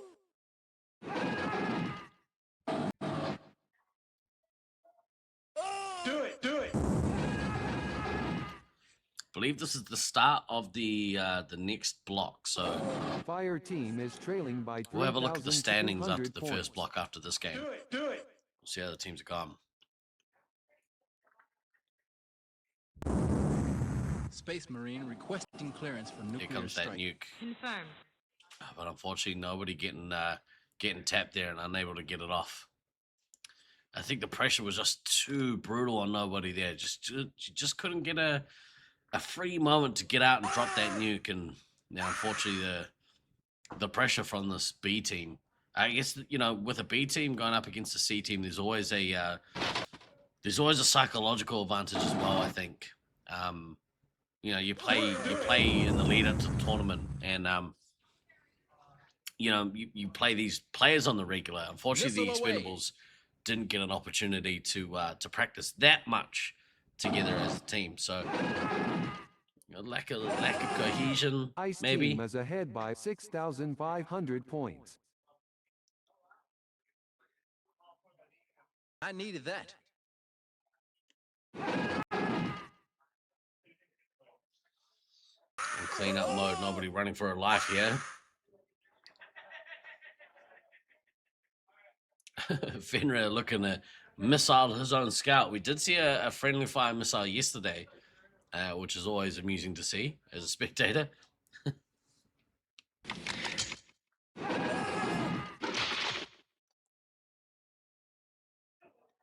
Maybe you haven't been keeping up on current events. Natalie Yoshi wrote, B team showing their dominance, showing their class. Taking up the Expendables. Bit of a brutal one there from them. Ladies and gentlemen, the man himself has arrived. Please join me in welcoming to the stream all the way from Brisbane, Australia, Prawn Boy. What's up? What's going on, dude? Not much. Gas. Yeah. How's the morning been? All right. I think I had the game of my life, and then we got pissed on, to be honest. So I locked in a bit, and yeah. I think I was just sort of talking about it. Recently, Get out of here, man. Get out of here, man. These guys. Why are we booing? Don't be a sheep, maniac. Don't follow the herd. Yeah, we were watching, and I think I was wondering maybe that first game. You guys killed it, by the way. Awesome to watch. Maybe it took them by surprise, perhaps. Maybe, yeah, I think so. They, at least to me, it's like they weren't respecting us. That's what I felt like. Both their 3 hits out, not respecting us, and we just came. At least I came out swinging. I saw, as you do, you see both 3 hits out. I'm like, well, there's no one back there, so it worked. I got 8 hits on the medic, so yeah, I was pretty happy with that. Yeah. It's the kind of squad that I don't know. Maybe they're not necessarily. They're like, oh, okay, it's not the lineup that I thought, but they don't seem to be the squad that'd be like crumbling because they didn't know you guys were playing certain positions or whatever. No, they weren't going to crumble. We just thought we'd try something a little bit different. Yesterday and Monday, we had some close games with our the first lineup, and we're like, why not try something different? We're both seeing two better teams. This is the time to get reps in before pods and finals where it really matters. So get reps in against these better teams, come back tomorrow, and we'll do that. Yeah. I mean, what are your highlights been so far for the week? That first game against Syracuse, that was pretty good. Yeah. Outside of that, I think just the socializing, meeting all the being able to come over here and chat to people that aren't from Australia. Yeah. The people I met last year, and then all the people, all the names you see. Yeah. Around the community, so it's good putting names to faces. What I like to see is that even in real life, his head is tiny. Look how much smaller his head is. Oh no, it is huge. I'm leaning back. Oh my God, what's happened? It's a big head. I'm just lounging. Now we got to spend a little bit of time together in New York City. we had a good time. We went to a baseball game. We had a lot to drink. We did have a little bit to drink. I was fresh off a flight, a 16-hour flight. I was like, right, gonna go to bed, have a good rest. Steve, what are you up to? I'm having a drink. All right, we're going. Yeah, it was good. And then, my whole next day was ruined. Rough. Yeah. So thanks for that. Appreciate it. You're welcome. Yeah. I forgot I'm not in my 20s anymore. No, only some can. Yeah. Can't drink like I used to. With the gout. Too much honey. Yeah. Correct. Now you joined me on the Resupply podcast at the build up to this tournament. How do you feel your predictions have kind of gone? Really, really bad. I think. I think at least I probably set higher expectations for ourselves. I don't want to come in and say, oh, we're not going to do well. You're not here to there's no point coming all this way and going, oh, we're going to come last. The competitive people generally are like, no, I have a winning attitude. So I came in with that attitude, and then obviously half my predictions were, I don't know these people, and I probably didn't put enough respect on them. Right. But I think as it settles, it'll sort of I'll maybe be 1 or 2 positions off on most teams. Yeah. I think I'm pretty confident in what I said in the top 3 with Syracuse, Utah, Cali, and we sort of saw that in the Utah Cali game. That was a pumping. Yeah, especially that second game.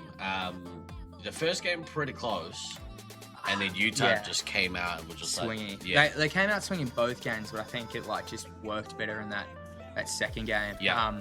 Watching the first game out in the lobby, it was close, and then they killed the medic really early, and from there it was just get the bases and just slowly whittle them down. And then I think in the second game they killed the ammo early as well. So there were no shots. I was reffing in red base, and Odin's Fist was sitting in a corner.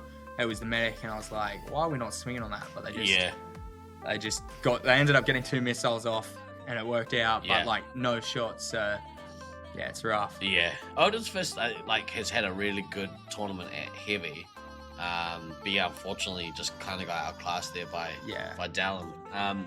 Let's have a look at the standings here. We're more or less at the start of a new block outside of that game that was just played, but Syracuse Ninja Turtles, they are at the top of the table, 46 match points, 15 game wins, and 1 game loss. Yeah, and that was really close to Loveland. So it shows they're beatable. They're no Brisbane, Yep. no disrespect, but like they're Brisbane beatable. A. Brisbane A, Yeah. from last year. Yeah. Like they're not. It's not like that. They're not like Brisbane and Brisbane. Yeah. Which I like. Like I like. It's more competitive. Yeah, it's like parity is good. Good to watch, and Yeah. it feels better to play. It's not Yeah. like every game we're getting dicked on or a team's getting dicked on. Yeah. It's been pretty even. Yeah. So. And you guys just proved that as well. Yeah, we didn't get Eland in the first game. Yeah. So, yeah. Utah Heatseekers in that second spot, they were able to flip that during their match. So jumping ahead of Team Olympus, 32 and 30 points respectively. Both teams 10 and 4. But yeah, the difference between the two teams is Heatseekers were win 6 matches versus Team Olympus, who won 5. Split some points. Yeah, Utah lost their first game to Syracuse. Oh, the first match to Syracuse. Yeah. And then Olympus lost to the both of them. So that's the difference there. Yeah. Altitude issues, sitting in that 4th spot, able to jump it over Loveland Reloaded. But pretty close. I mean, they round out that top 5, which would be the pod going into round 2. Yeah. Which I think is big. I think so far altitude issues and Loveland Reloaded are probably going to benefit from being in the top pod. Yeah. But I could just as easily say that that No Lies from Jackal could benefit as well for being in the top pod. So. Yeah. At least I know for us, we're probably. I don't think we can really make the top pod, depending if Loveland Reloaded get another point in their next 2 games, which is probably likely. Yeah. So us being in that bottom pod, we're not sad about. We were sort of talking like finishing that 6th, 7th isn't too bad. Yeah. Because then we're not getting pumped in that second half of the tournament ball finals. We can come in with a bit of confidence. Yeah, get some rhythm established. Yeah. It's 6, 7, yeah. Especially if you guys are looking to keep that change implemented or whatever. It means that okay, now we can build some rhythm with those new roles. You guys in that 7th spot behind No Lies from Jackal. I did talk about it before as well. I agree. I think you guys will benefit from being in the second pod. Get some confidence, get some rhythm without the pressure building on your resupply from those top teams, and get a little bit of cohesion in the resupply, because at the moment it seems the doubles just aren't there. Is that kind of a little bit? Like, I think it's not necessarily not having a plan, but it's also like we sort of get flustered. Like that last game, we sort of Cody just got in, and then Beans got in, and it was just sort of over from there. And like, I probably could have done a bit more to help out, but yeah, screw them. Yeah, there's no Great Wall here, type, and there's no build here. It's a bit different. Yeah. In their 8 spots, you guys are currently ahead on points versus Sweets and Savory. Yeah, but I think they've got a game against one of these. Well, you're on the bye now. Yeah, but they are playing up against Loveland A this block. Okay, so who knows? Go either way. Loveland A are a bit of a weird team. Like, politely, like the way they play, like it just works. I guess they get Bradley to carry them, and then just people to support them. Yeah, and it just works. So yeah. It's good. They got a good leader there in Sergeant Tucker, and it's a good young talent squad too.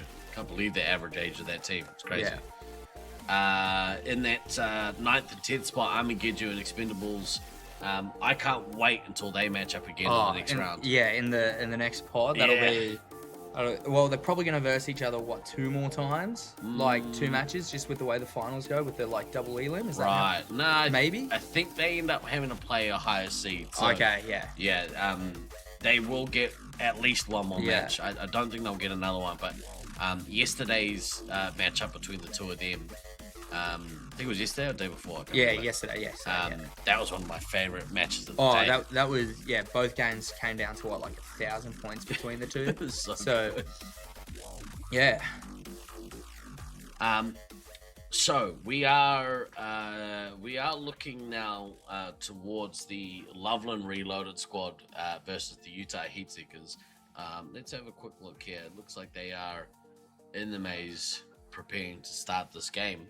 What do you want to see here from this Loveland team? Who have they got? Who's I guess sitting it this depends game? on who yeah, sits, right? I'm trying to figure out who's sitting here. It looks like Yeah, they've got all sevens on. So we'll see. We'll wait till it goes in. I can't really tell from there. Yeah, it is a pretty tiny looking angle. Who's got the ponytail on that team? Is That's it Carson? Carson. Yeah, so Carson's in there. Looks like Sally's in there. Lizzie. Sabo. Maybe it's Blackout that's sitting. Yeah. Nah, I think Josiah's too scared to play 3-hit again. He's only done it once. Obviously, BDRL last year. Yeah. Retired his 3-hit career, so... Yeah. It is a shame, actually, to your point. Well, actually, two things. One, I feel mistrusted because the Loveland guys were adamant that they weren't going to play 3 hits, Turkey and Mischief, and yet they went back on their word. Yeah. And I don't like that. No, they're liars. Yeah, liars. Just as bad as cheating. Yeah, it may actually be the most scumbag move of the tournament. Definitely. We should bust them to ape. Yeah. Yeah. Now, going into this tournament, obviously, this Hybrids team initially had. Actually, we'll get into that after this. We'll talk about this after. They're packing state-of-the-art firepower. Looks like they're ready to There's go. nothing they can't Ready handle. to go. So, does look like it's Fear Turkey sitting. So no Josiah. Still nursing his shin from Ice team his has clash taken with the lead. Bleach yesterday. Soft. Yeah, definitely. Yeah. It's an interesting call because they are going up against the Utah team that taken the lead. very experienced. They played a bunch. You would have thought that you want as much experience in that line as you can, but this is the drawback of fielding 7. Yeah. Ice team has And like taken we the saw lead. it, Utah dropped a game to Loveland, which they probably shouldn't have. The other the altitude issues team, they mucked around and found out. Yeah. Fire team Came back in Ice the team has second game taken the swinging. lead. So let's see if something similar happens here. Now this Love and Reloaded team play a little bit different than others. They don't take that standard approach of all right, we have the resupply in the corners. And No, they're very mobile. Like if you can catch them out, it's easy to punish the medic, but they've got Lizzie on medic, not Josiah, so it might be a little bit different to Fire how they team has they taken run the it. lead. Yeah. Slaughterman off to a reasonably quick start. Sabo getting both bases. Yeah, that's something I've noticed from a lot of teams, like getting both bases off the start to drop that have first that nuke and just yeah. try and keep that pressure. Slaughtermelon's got one of his bases already. I wouldn't be surprised if he goes for it. Look at this. Chase it down to lost 4 lives. Yeah. Lizzie's Lost 17, yeah. Sabo looking pretty healthy here with a decent amount of lives and shots, so. Let's see if Blackout can give him a bit of support here. So they look to drop this nuke and go on a bit of a run. Yeah. Keep that pressure on. Yeah. Hopefully Sabo's not too silly and drops it straight away. We've seen it a bunch. Yeah, and it just changes the game. Like, Fire there's no team point is leading holding by them. 3,000 points. Blackout down to 9 lives. We want to see him take a bit of a resupply here, especially if Sabo's back getting resup. So I'd like to see maybe one more. Here comes the nuke from Slaughtermelon. Yeah, and again, like Sabo had that easily a couple shots before, and Slaughtermelon gets it off first. So it'll probably have to be a bit of a defensive nuke from Sabo here Flip that pressure back. to get the Utah meat seekers out of there. And here comes the nuke. Look at Slaughtermelon's going to get caught on 3 lives here. This is huge. This could be bad. See how it goes. Sally B, the resupply is here from the red team, but Slaughtermelon able to like defend himself. Down to two. Down to lives. two. Oh, This is massive. this could be worse than me yesterday. Blown away. Miss. Oh, Oh, he's down to one. Down to one. This is massive here. If Love and Reloaded can get it and put some pressure on. He's out. Oh my goodness me. That is wow. huge. Med's down to 3. They have lost Slaughterman and their commander. The boys are on a tear. Well, the boys and girls are on a tear from Love and Reloaded. Yeah, they've come out swinging, and it seems to have worked. Wow, that was awesome. Fire team is leading by 3,100 points. You can hear it inside. They know he's out, so they're looking to come punish. Whoa, man, I can't believe that. That's huge. Oh, he's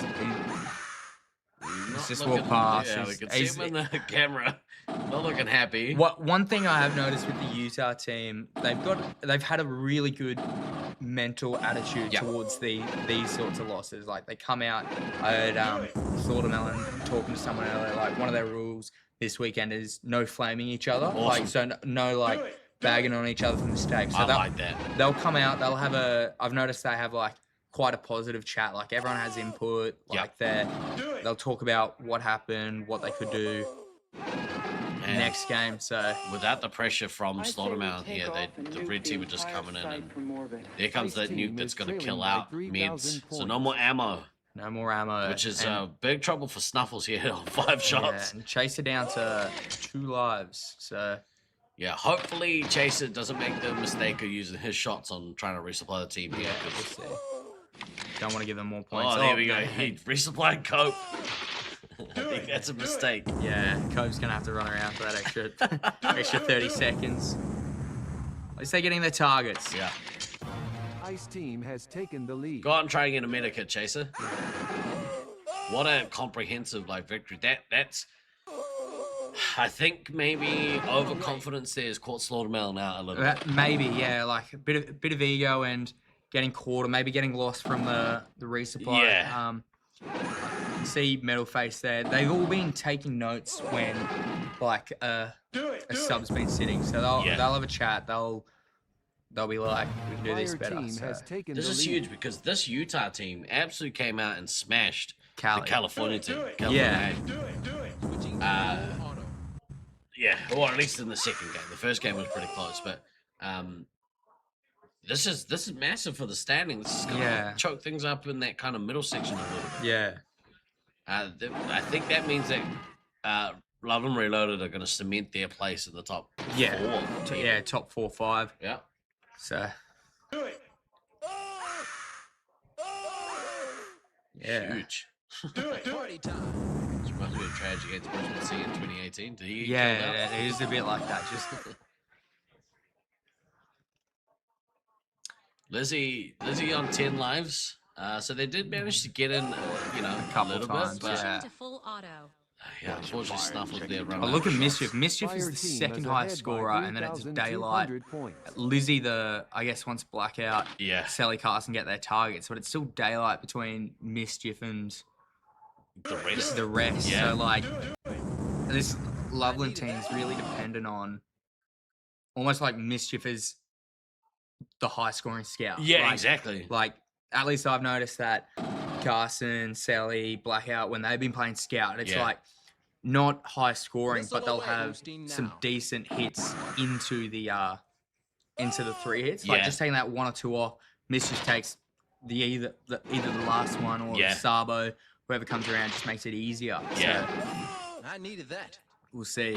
We'll see how it goes. It's just the inevitable now. It's just the slow bleed. So. Yeah, and unfortunately, Rockwood with no shots is going to be running for his life. He's going to be very gassed. I think I don't think anyone here would look to like give up necessarily, but I think there is merit in conserving your energy. Yeah, like you don't want to be just standing out in the middle getting missile because that'll get you in trouble. Yeah. But you know, there's no point sprinting around the arena. Like maybe just a light jog or even walking. I don't mind walking, but standing there and just being a missile bay is not on. Cope stopped the missile. Oh, he got to him to Sabo. Sabo still got the missile off. Going down swinging. Yeah. Get him, Cope. Mm. Those lives coming in useful. Yeah. Genie is always a point to sprint around the arena. As a fat guy, I disagree. As a big boy, it's hard. It is hard. It sucks. To be fair, I don't mind running around here. It's air-conned, unlike Brisbane. I can feel the air sometimes. Yeah. And there's no ramps, so and it's all spongy, yeah, delicious spongy. floor. Yeah, I feel quite athletic in here, so I can't wait to go back in a week's time and be absolutely gassed. My knees go from a scream to a light murmur. Yeah. Oh, I'm not there yet. Not there yet. Maybe you haven't been keeping up on current events. Loveland, big win. We're gonna have a look here and see the celebration for this Loveland team, because done really well here. Caleb the first to go to the door. Good game to everyone from I love both that, teams as man. well. I Yeah, love that. They've had the best attitude in general, I think, like towards wins and losses. Like, it's not overzealous. Nothing wrong with celebrating, but it's like you don't do it in somebody's face. Yeah, they're not right? doing it in someone's face. Yeah. They're keeping it to themselves. They'll celebrate the wins quietly. So yeah. So this is what you love to see. I love to see this at a tournament. The sportsmanship of people. Yeah. And it's cool because, like, you know, Loveland have that secondary team here giving them props, you know. I think that's a big help. Like, they've always got that support in there. Like, yeah. Not that no one's not supporting anyone else, but having that extra, like, 8 people there to support you, like, because they're friends. They're all mates. Yeah, like, so they get around each other when something's not going well. So it's good to see. What a game! Big game. Well, big game. Big and game. you know, I maybe it's a good thing that it happened in this game for Snuffles. For Slaughtermelon. Yeah. I think because, you know, these things can be wake-up calls. Yeah, that's what we said. Like, that's the muck around and find out. Yeah. The FAFO. Like, he just egoed, and I know against some of the other teams earlier in the tournament, I was sort of egoing coming back on like 4 lives. Like, that very easily could have been me. Yeah. So who knows? You get caught out, and you find out. Get caught out, find out, kids. Yeah. We are very quickly going to have a couple of words from our supporters. Tag for a Cause is back, and we're excited to be part of the 2026 Laserforce Internationals Tournament in Syracuse, New York, to help raise funds and awareness in support of the Alzheimer's Association Central New York chapter. Join us on the official Nat stream and donate to the cause during the tournament week of July 13th through the 18th. Here's how it works. We invite you to donate directly to the cause any amount you like. As thanks, we'll have resin laser tag medals available for local pickup only during the Nats week at the Fun Warehouse in Syracuse. Sorry, we won't be mailing the medals this time, but if you want one and make a donation, you can have your buddy at Nats pick it up for you, or just donate because you know your contribution really helps make a difference. If you are at the event on Thursday night of Nats Week and wearing the Tag for a Cause medal, your scores will count for our Highlander mini side event taking place during the Nats. Whether you laser tag for fun, for fitness, or for fundraising, I hope you'll join us to Tag for a Cause and donate to the Alzheimer's Association while watching or participating in the Laserforce International's live stream. Find more info at TiviaChickLovesLaserTag.com.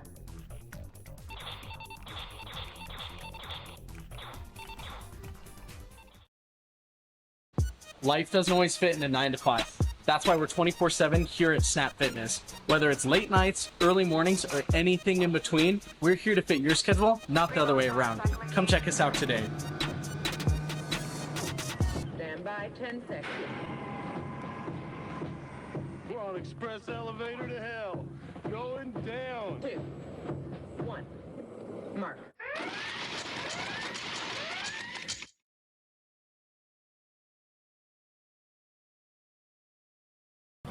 Fire team has taken the lead.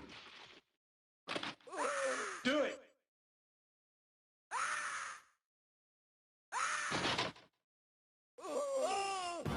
Ice Team has taken the lead.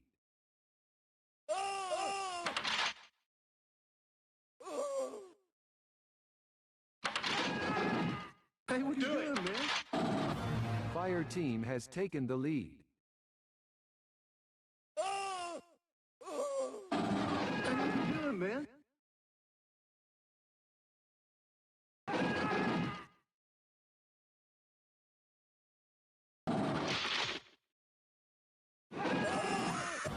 Ice Team has taken the lead. Do it!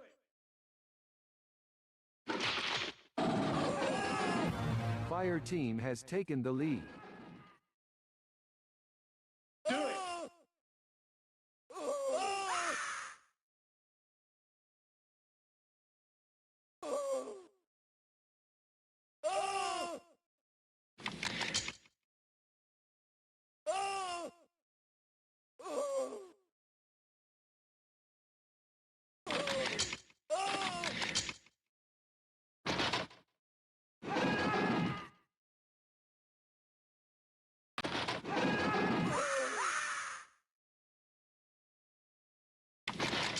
Watch your fire and check your targets.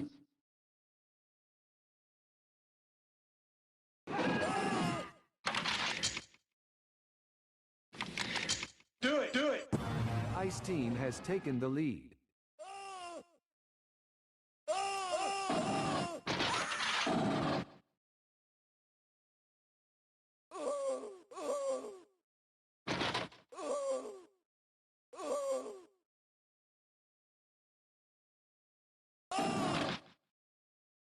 Do it! Do it! Fire Team has taken the lead.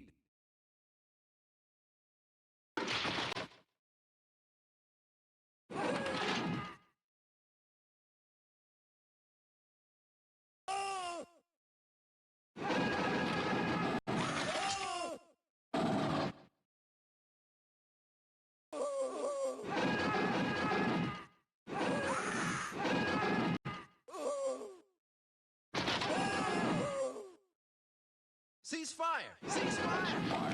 Check your targets.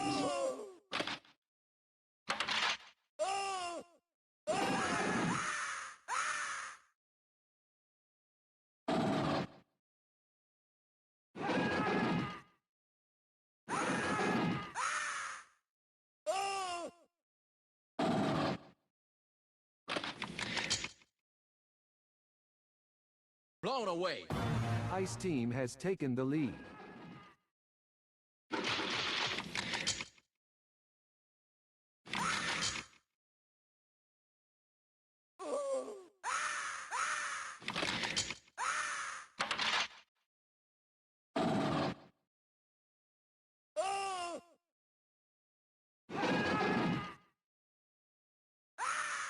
Missile away!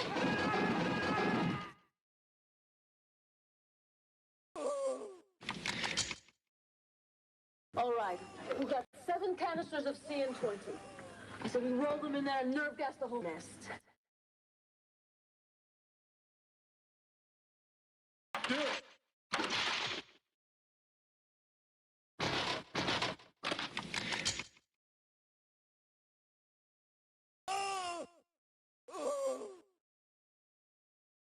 Fire Team is trailing by 460 points. Missile away! Hey,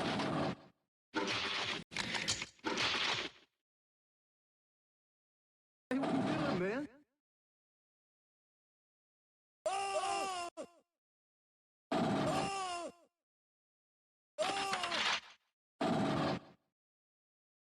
Oh, man.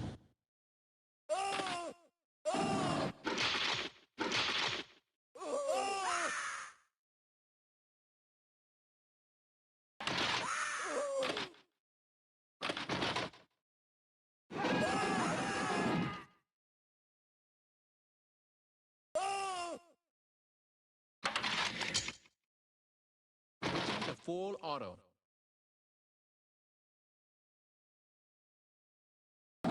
Fire Team is trailing by 820 points.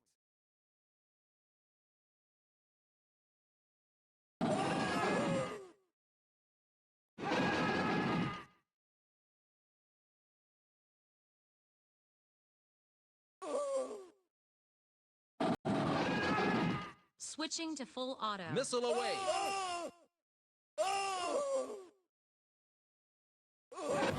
Ice Team has taken the lead. Fire Team. Ice Team has taken the lead. Fire Team has taken the lead. Took him out with a heat seeker.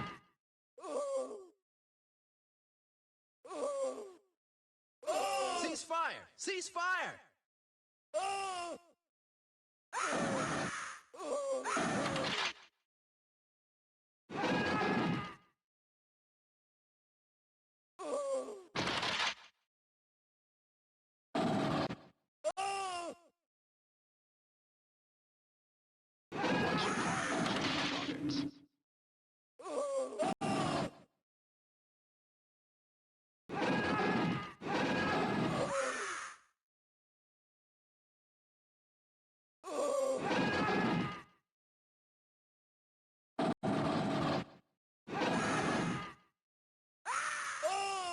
Do it! Do it!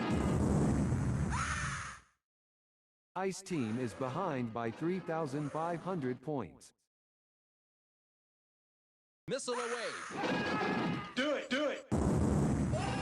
All right, we got 7 canisters of CN20. I said we roll them in there and nerve gas the whole nest. Space Marine requesting clearance for nuclear strike. Confirmed.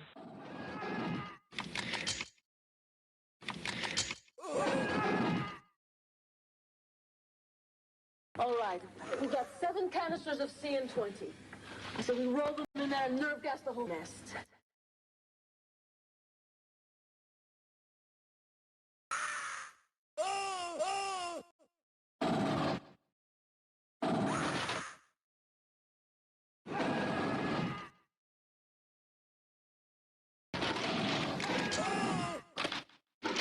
Cease fire! Cease fire! Ice Team is behind by 1,000 points.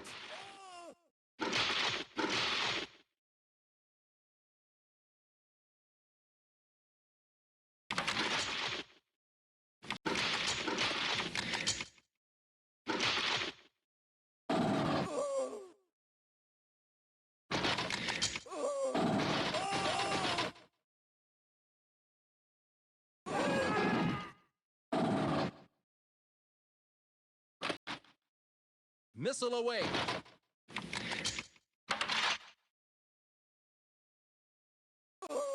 Do it! Do it! Switching to full auto.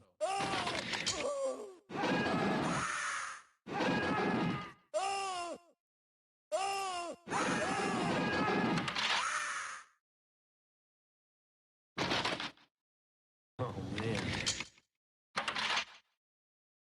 Ice Team is behind by 1,400 points.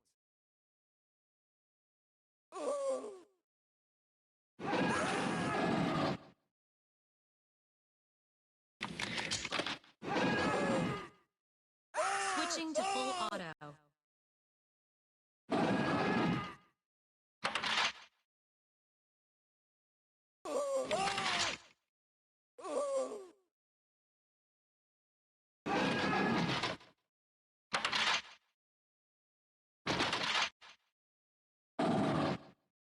Do it! Do it!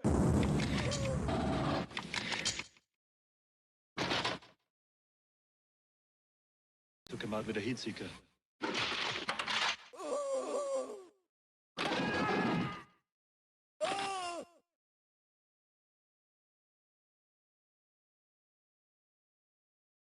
Do it! Ice Team is trailing by 1,200 points.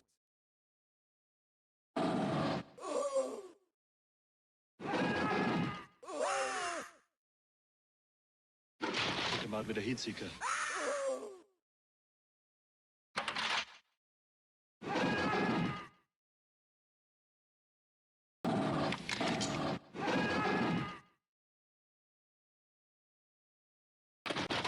Watch your fire and check your Hey, targets. what are you doing, man? Do it! Do it! Space Marine requesting clearance for nuclear strike. Confirmed. Do it! Do it! Boosting. Space Marine requesting clearance for nuclear strike. Confirmed.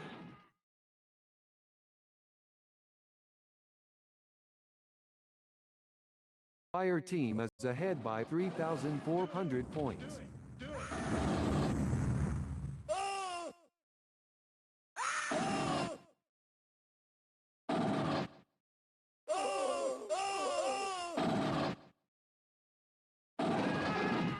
Do it! Do it! Let's rock! Oh man. Switching to full blown away.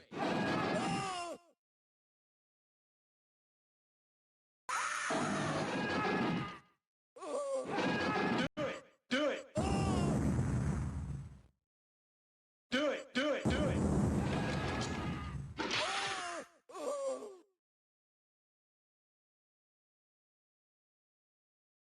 Do it! Ice team has taken the lead.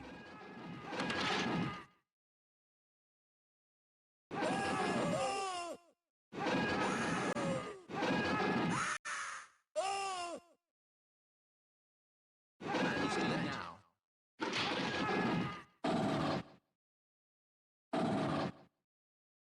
Took him out with a heat seeker. Do it!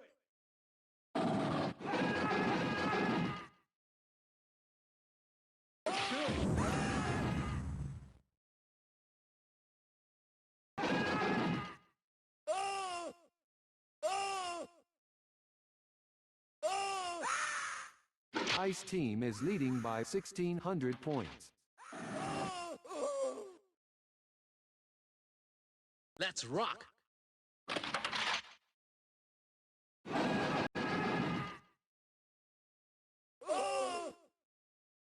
All right, we've got 7 canisters of CN20. I said we roll them in there and nerve gas the whole nest.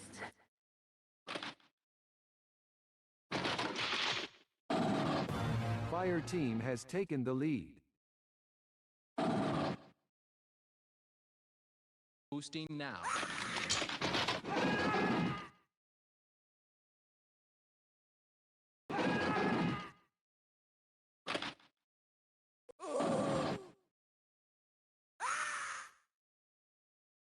Do it!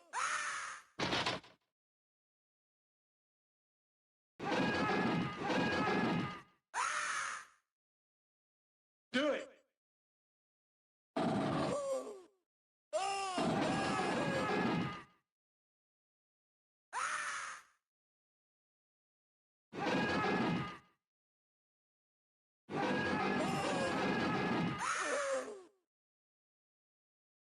Do it!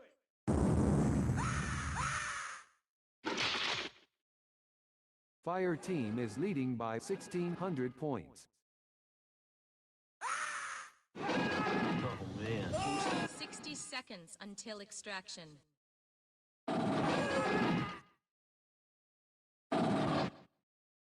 Do it! Do it! Hey, what are you doing, man? All right, we've got 7 canisters of CN20. I said we roll them in there and nerve gas the whole nest.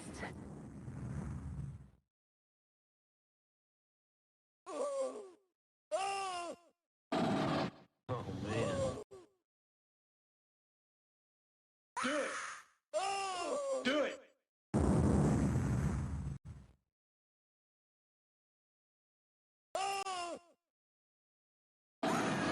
15 seconds until extraction. Fire team is ahead by 4,600 points. 5 seconds until extraction. 4, 3, 2, 1. Mission complete. That's it, man. Game over, man. It's game over.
That's a real shame. That microphone was off. That's professional. Yeah. Well, that's a real shame. We nailed that commentary. Yeah, as well. that was we talked. Yeah. Yeah, we didn't say a single swear or nothing. Yeah, which is really hard for me. So. Especially with type N batting. All right, well let's recap that game. That's what happens when you try and fit too many commercial breaks. Yeah.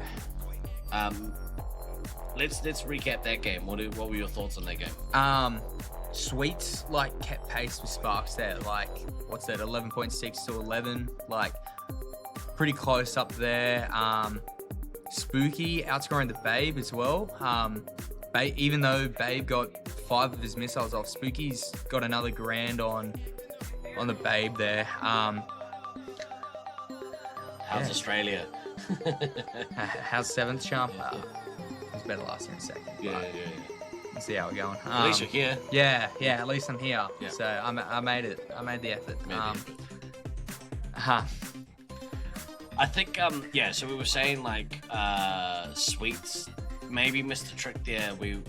Anchovy on those 3 lives for a long time, and I think the communication there should have been Anchovy definitely needing to let his team know, hey, I'm on 3 lives, I don't have any bases, and Sweets had a nuke in hand.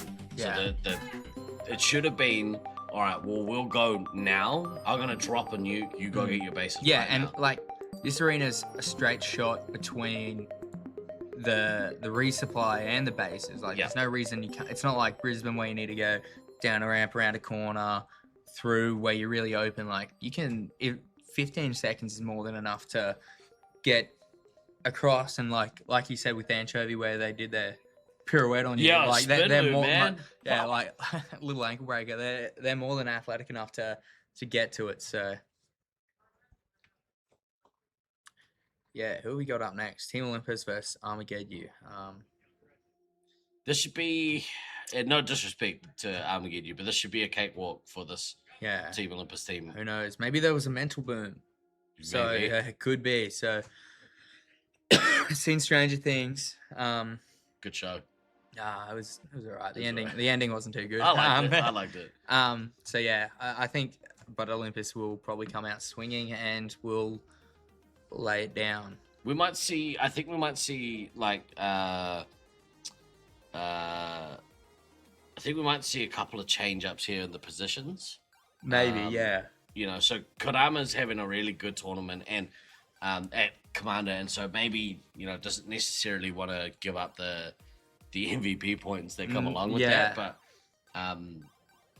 but maybe off the back of Odin's I don't think Odin's had the best game in their last match against Utah. So no, it was maybe want to look to kind of shore things up again. Yeah, maybe DK might be back to heavy. He played that a couple games, but that was when Odin's Fist was sitting. Sounds like DK. I heard DK behind me, so I think DK is sitting. So here we go. No, never mind. That was someone else. I'm a dirty liar. So DK on heavy. Taking the lead. Dill on comms. So it's Kodama sitting. So well, there you go. I mean, so interesting. So Dill getting around at that commander role. Nice team has taken the lead. I've really enjoyed watching Stealth Half played. I think he's been unreal. Yeah. Like missile away. At least in their first game against us, he came out swinging. Most of these games, he's got a missile off on cue. He'll do it. I think every single game, like that's how he plays. Yeah. Yeah, and seemingly in good spirits. Again, it's always a bit rough when you're on kind of one of the lower ranked teams. So definitely.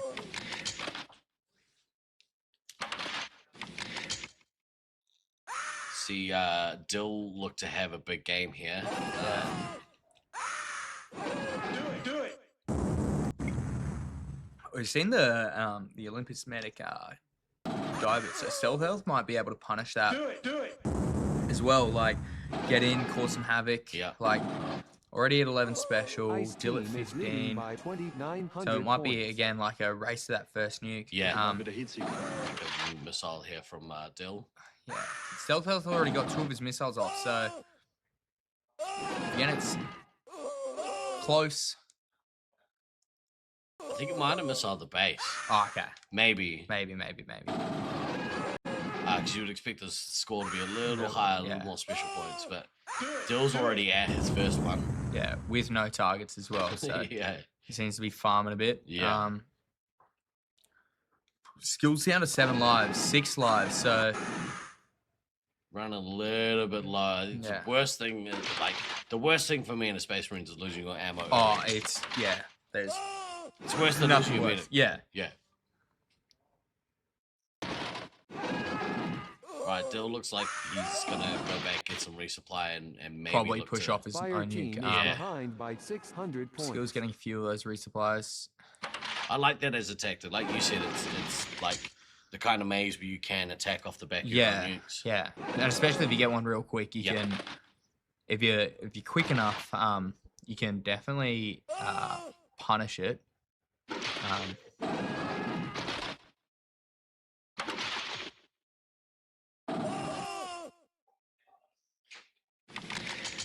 Bit of resupplying happening. Yeah, it's a bit of a lull. Stealth health getting a bit more shots and lies. I like seeing the heavies, staying kind of reasonably full. Yeah. I know it's one of DK's pet peeves is seeing the heavies and the ammos go past 10. Yeah. And there's no reason, especially if there's a lull in the game, there's no reason not to be 100%. Yeah. Skills triple tap into Dill. Oh, let's go, Skills. Yeah, big from the ammo. Disco Monkey just gets in. Redneck Tech onto Disco Monkey, slowing that down. Does that kind of 3 hit on a commander as the ammo? Does that kind of happen because Skills has moved to a position behind, or maybe? Oh, Stealth Elf got it diffused. Oh, by DK. He got one into DK, but DK got it, so... Good play, Pop DK.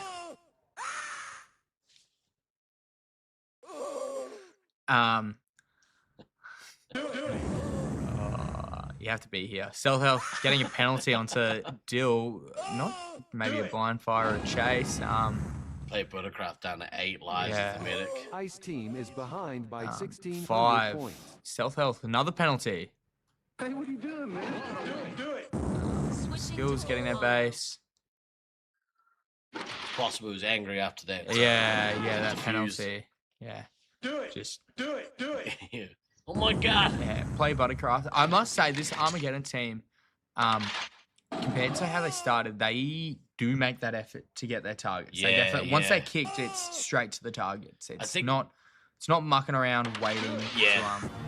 Part of that is them being laser tag players. Like, they understand the importance of, hey, your points are good. Yeah, it's 4,003 points. Yeah. Like, and it gets you to that boost. Like, especially if you get 1 or 2 hits in. Like, boost keeps you 3 hits healthy and happy.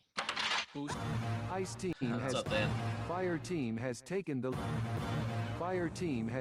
lead. Dill don't work here. Dill's got a double nuke here, which he'll probably just drop in their face. Probably. And So that's that the base medic in dead.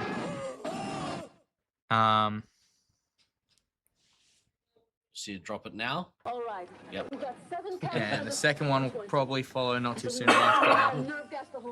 Applesauce, I say triple we take tap. off and nuke the Odom entire must site be from having orbit. the most boring game of laser tag ever. Yeah, full lives, full shots. Full lives, full shots. No special. There's their target. They got a tag. I needed that. Took them 5 minutes to play the game, but it's all good.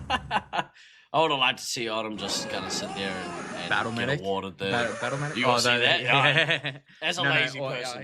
as a lazy person. Yeah, the least hit diff or Yeah. the least times tagged. Yeah. I think this game definitely helps. We'll see. Ice Team It's continuing to is behind stay by on 6,100 full lives. Well, like we were talking about, I think this is the kind of game where Olympus were like, I mean, obviously we have this, we should have this game. Yeah.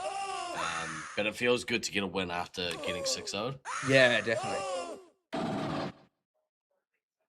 And without Kadama as well. Without Kanama. Yeah. I needed that. I mean, Autumn managing to not get hit after that base run. Yeah. Still missing a base, but it'll probably... Oh, she missed the shot. Oh, Stealth Elf missed the missile. But missed the missiles... Missed the missile. Oh, so no. might have whooshed it, might have gone one too early. Or DK got around the corner. I think missile's the most broken thing in this, the IR. Getting around a corner and you're 2 meters around a corner and it still tags you. Just get better. Yeah, There goes Stealth Elf. Got a nuke. Good nuke, Yeah, didn't get defused this time, so... Autumn's not going to finish up the game on full life, so... No, well... She might as well go Battle Medic now. Yeah, go down swinging. Yeah. At this point, it's just a bit of an inevitable. They've survived almost 8 minutes, so they're making them work for it. Although Dill is a base off a nuke, which would currently kill 4 of them. 4 of them, So, yeah. Not a bad effort from the Armageddon team. No. Dill came out at the start and just so swung hard, yeah. Decent game from Skills. Like, Skills has kept up with Applesauce and, like, score, like, 300 off. Yeah. Just missing that target. So, I know Skills has definitely been talking around, asking people, like, talking about sort of strategy, what can we do, and stuff like that. So, I love taking it on, and he's got another triple tap into Dill. So, that's 2 I've seen. Done. So, it's good. Tighten up, Dill. He's got his team. Redneck Tech. Missile onto Odin's Fist. Missed just the zap arms. Stealth Elf getting Dill down. Yeah. And that's all for Redneck. Yeah, and same for Grumpy and Skills. So. And South Alpha. Yeah. And they're all. Bit of a run there. Here comes the nuke, I reckon. Maybe. Surely. Mate, what are you up to? Yeah. Go and drop your nuke. It's not like Dill's a player who's running around at 10 million miles an hour. So. Yeah. Do it. And save your team from chasing after him. Just nuke him. Just nuke him. Yeah. It is odd. Like, I don't know why. Yeah. There we go. Pulling it in his face. Yeah. Savage. And down to 2. Ice team is trailing by 7,900 points. I guess maybe in that situation, like they kind of the call outs is maybe what they're working on, but and down to 1, and Applesauce gets the last tag. So Do it. Maybe I've been keeping up Odin with maybe the most boring game of laser tag ever played. Right, I'm glad we were on the mic for that one. Yeah, I'm glad it's working. A few technical difficulties. Yeah. Doing my best. Yeah. I'm doing my best. I don't have my regular PC, and it makes it very, very hard to do some of the things we're doing. So, apologies that we're not perfect. Probably is. It's probably not the most, the best product, but we're trying. Exactly. Trying to do a good job. We were going to talk about something before we went to the break. Can't remember what it was. We might have been talking about something that happened yesterday. Can't remember. Was it about us? You asked. Yeah. But I don't remember what specifically. Yeah, neither. The resupply product's never the best. Resupply adjacent. Yeah. It's a Laserforce tournament. This is professional. Yeah. I'm a seasoned pro, mate. Alright. Let's have a look here. We're gonna have a look at some of these top stats. We'll have a look at the position stats, I reckon. Let's have a look. Go for it. Alright. Top 5 so far. Medics. Interesting, like, for the amount of games played.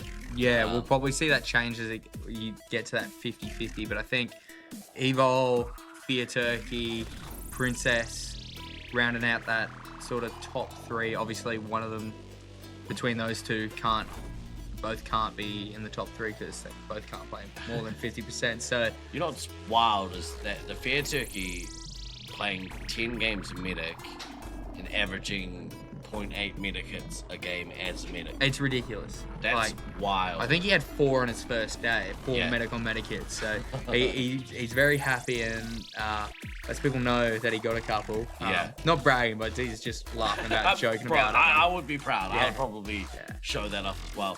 What I like to see is a high hit there for the minute. Obviously, you know, you don't see a lot of action, but when you do, you kind of want to be hitting those shots. And you, especially like if it's a 3-hit and you got your comeback, if you can get one off, it makes a big difference.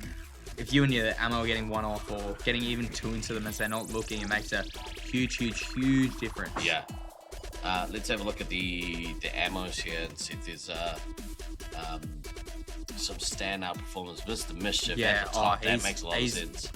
Some crazy point games from him. He's almost outscoring the scouts. I think he probably is outscoring their scouts. His average score is over 5,000. That's awesome. He's 1,000 points ahead of DK. And again, look at his medic diffs. He's getting 2 medic hits a game, pretty much. Like, wow. And that hit diff, almost at 2. For an ammo, that's pretty impressive.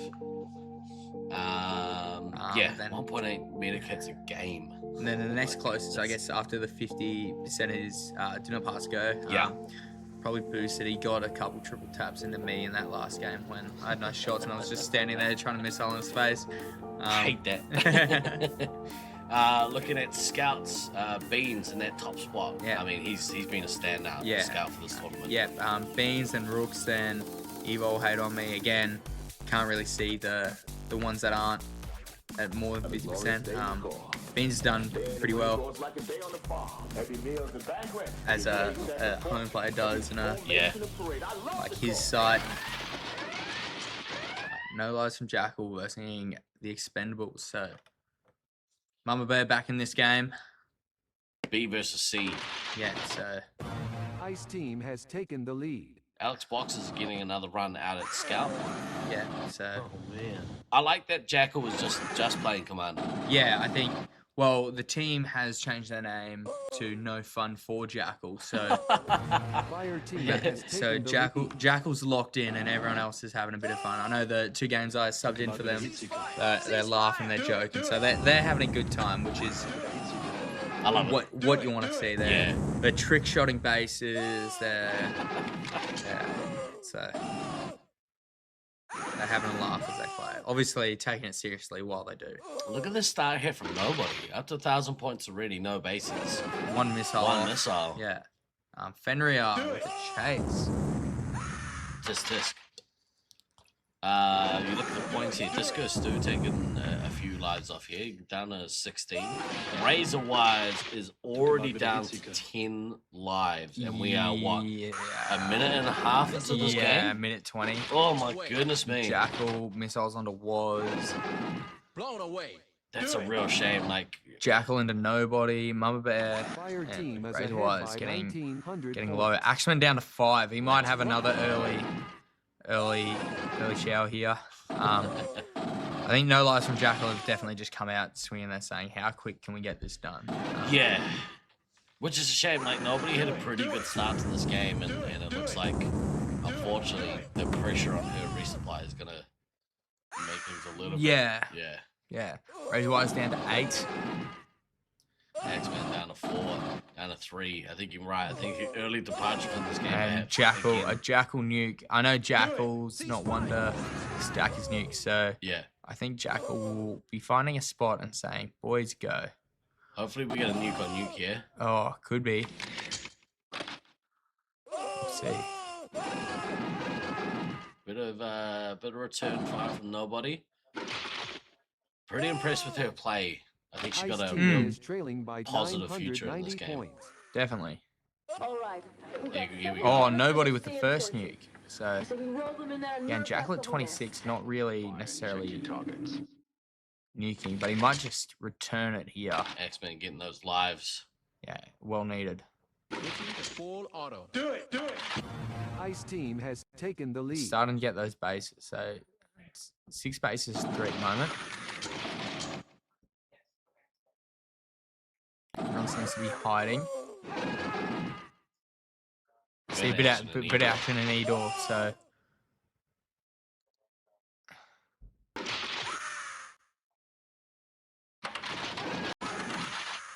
seems to be most of the action happening in E-door. Yeah. Jackal running a little bit low here. Yeah, so I don't think he'll get caught out. Especially with that nuke in hand. Yeah, he'll probably looks like he's stacking the 2, so he'll take Razor Wires out with them. Switching to full Axeman, if you can't find the medic. Fire team has taken the lead. Was getting full, nobody getting full. Ammo up to 18, so the ammo will be around.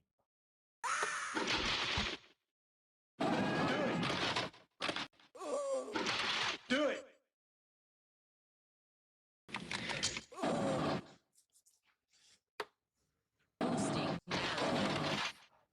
Jackal's had himself a good tournament, especially against kind of the lower half of the table. Yeah, he definitely knows how to punish him. That's the benefit of playing in your home arena. 100%. Like, I don't think the home arena advantage exists, yes, but Oh, you're one of these. I'm one of these. Well, get good is what I'm saying. Ice team is trailing by 2,000 points. Jackal looking to get to his second, and I assume he's gonna Just double nuke.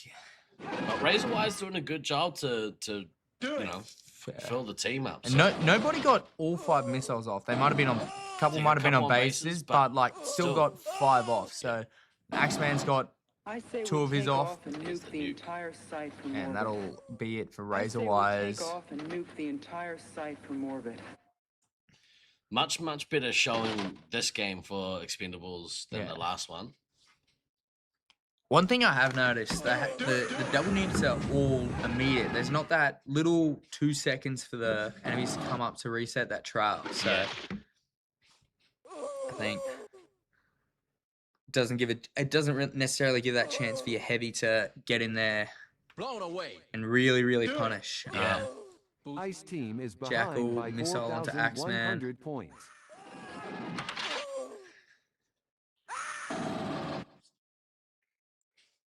Watch your fire and check your targets.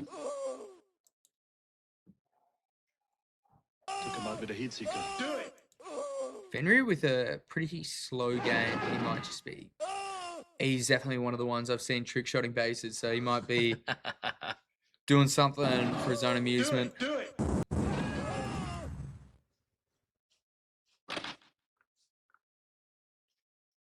Finds Axeman. Double tap down Axeman. So.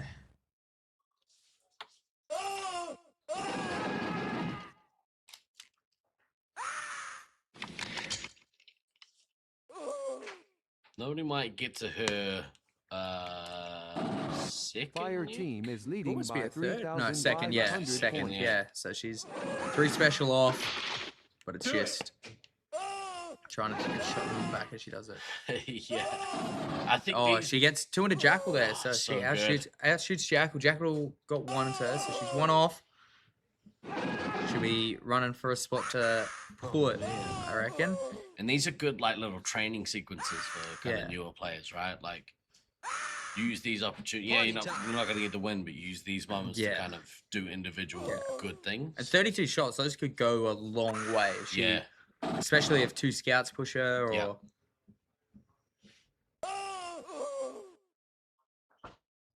Disco Stu did loot, like, they got in on Stu here. Like, he's lost 9 lives. Yeah. So, only 3, obviously, from the nuke. Nobody at a second nuke. Jackal on his way to his Ice team is trailing by third. 6,400 points. She activates it. Oh, man, it's just defend. Gabe, Awesome. Gabe got 1 off. He must have known. He got activated the rapid fire as well. So, he's coming around the corner.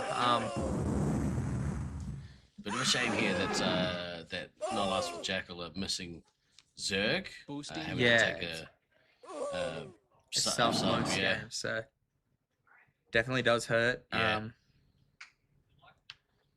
If we look at this, like, Fenrir, Axeman's outscored Fenrir here, like, even with the targets. Yeah. So, got 4 of his missiles off. Again, I like that. a I like that couple they're might be looking for- bases. Yeah. They're actively trying to use the missiles. Yeah. Fenrir getting 1 into nobody to put her down to 1.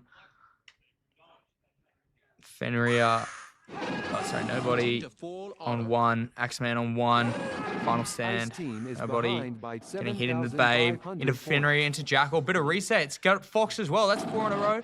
5. Oh, and there we go. Stu, Stu came around and shot her in the back like a coward. Yeah.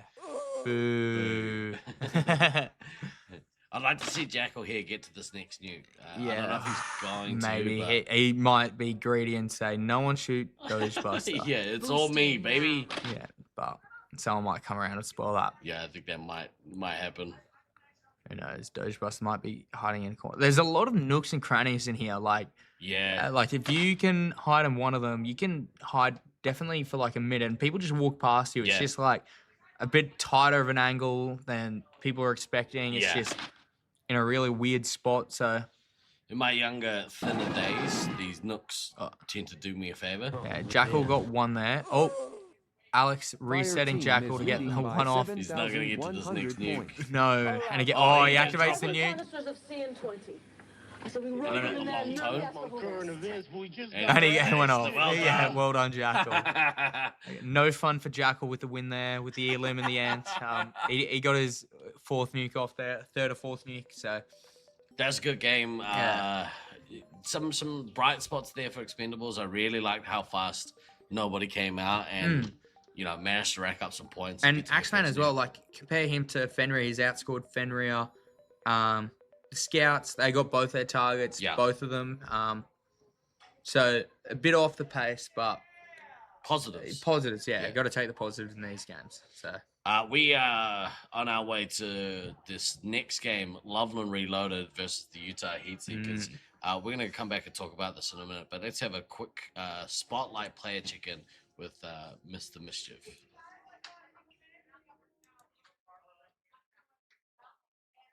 Or not. That was weird. Let's try that again, shall we? Damn it, I thought I was real clean with that. Here we go.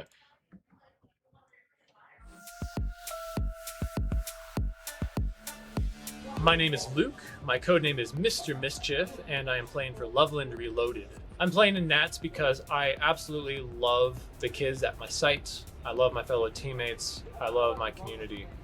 And I am really excited to have fun at this Nats. Loveland Reloaded is more of a sandbox than I've ever gotten to have on a laser tag team. We're going to try out new strategies, have a lot of fun, and not put so much pressure on us. My hope for Nats is that my team and the other Loveland team all come away with a ton of really good experience that carries us forward into the tournament scene for years to come. Everybody have so much fun. I'll see you in the arena.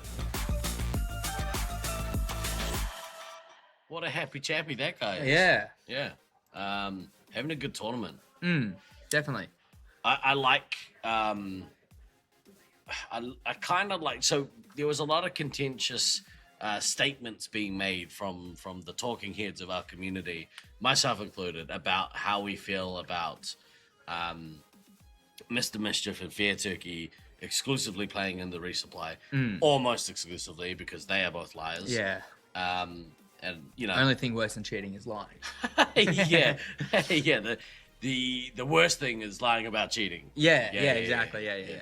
But I would say like they've kind of proved everyone not wrong, but like maybe without the context of we didn't realize like they didn't have to necessarily be trapped in a corner doing nothing. Yeah.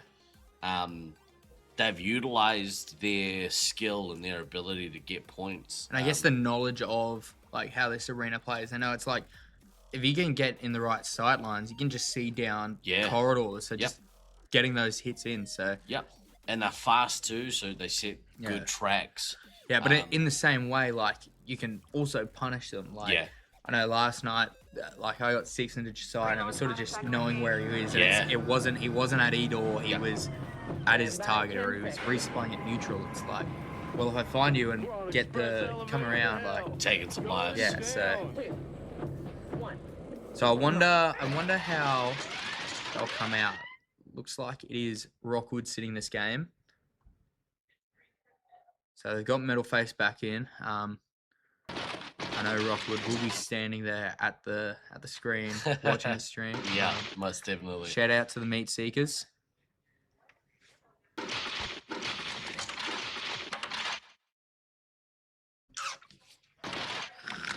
So yeah, slow start from Sabo here. Yes. You got full. You got to full. That's interesting. Yeah. That's something I've also noticed. They've got a few into. They got one into Lizzie already. So they're down 2 into Lizzie. So the Meat Seekers coming out swinging. That's a big gap. It's a 2K gap with only the one target. So 1.3K gap with the target. Loveland got the elim in the first. Loveland got the elim in the first. So what's game. the gap? So the gap is 20,000 points. So 20,000. Utah has to get the elim here. Yeah. They also has to rack up some points. So that it almost be worth keeping Lizzie alive, wouldn't it? Like not. Don't kill her out too Yeah, quick. don't kill. Yeah, kill everyone else. So they're keeping Carson quiet. Keeping Carson quiet. He's minus 40. Same with Selly. Ice team is trailing by 2,500 points. Slaughtermelon up to his first nuke. He's been pretty good with dropping him straight away. So I wouldn't be surprised if this is dropped very, very soon. But yeah, it's almost they should know they're 20,000 points behind or have an idea and just take him out. There we go. So bit of action at Edor by the looks of it. So Gabe hiding in. I believe that's Cuckoo.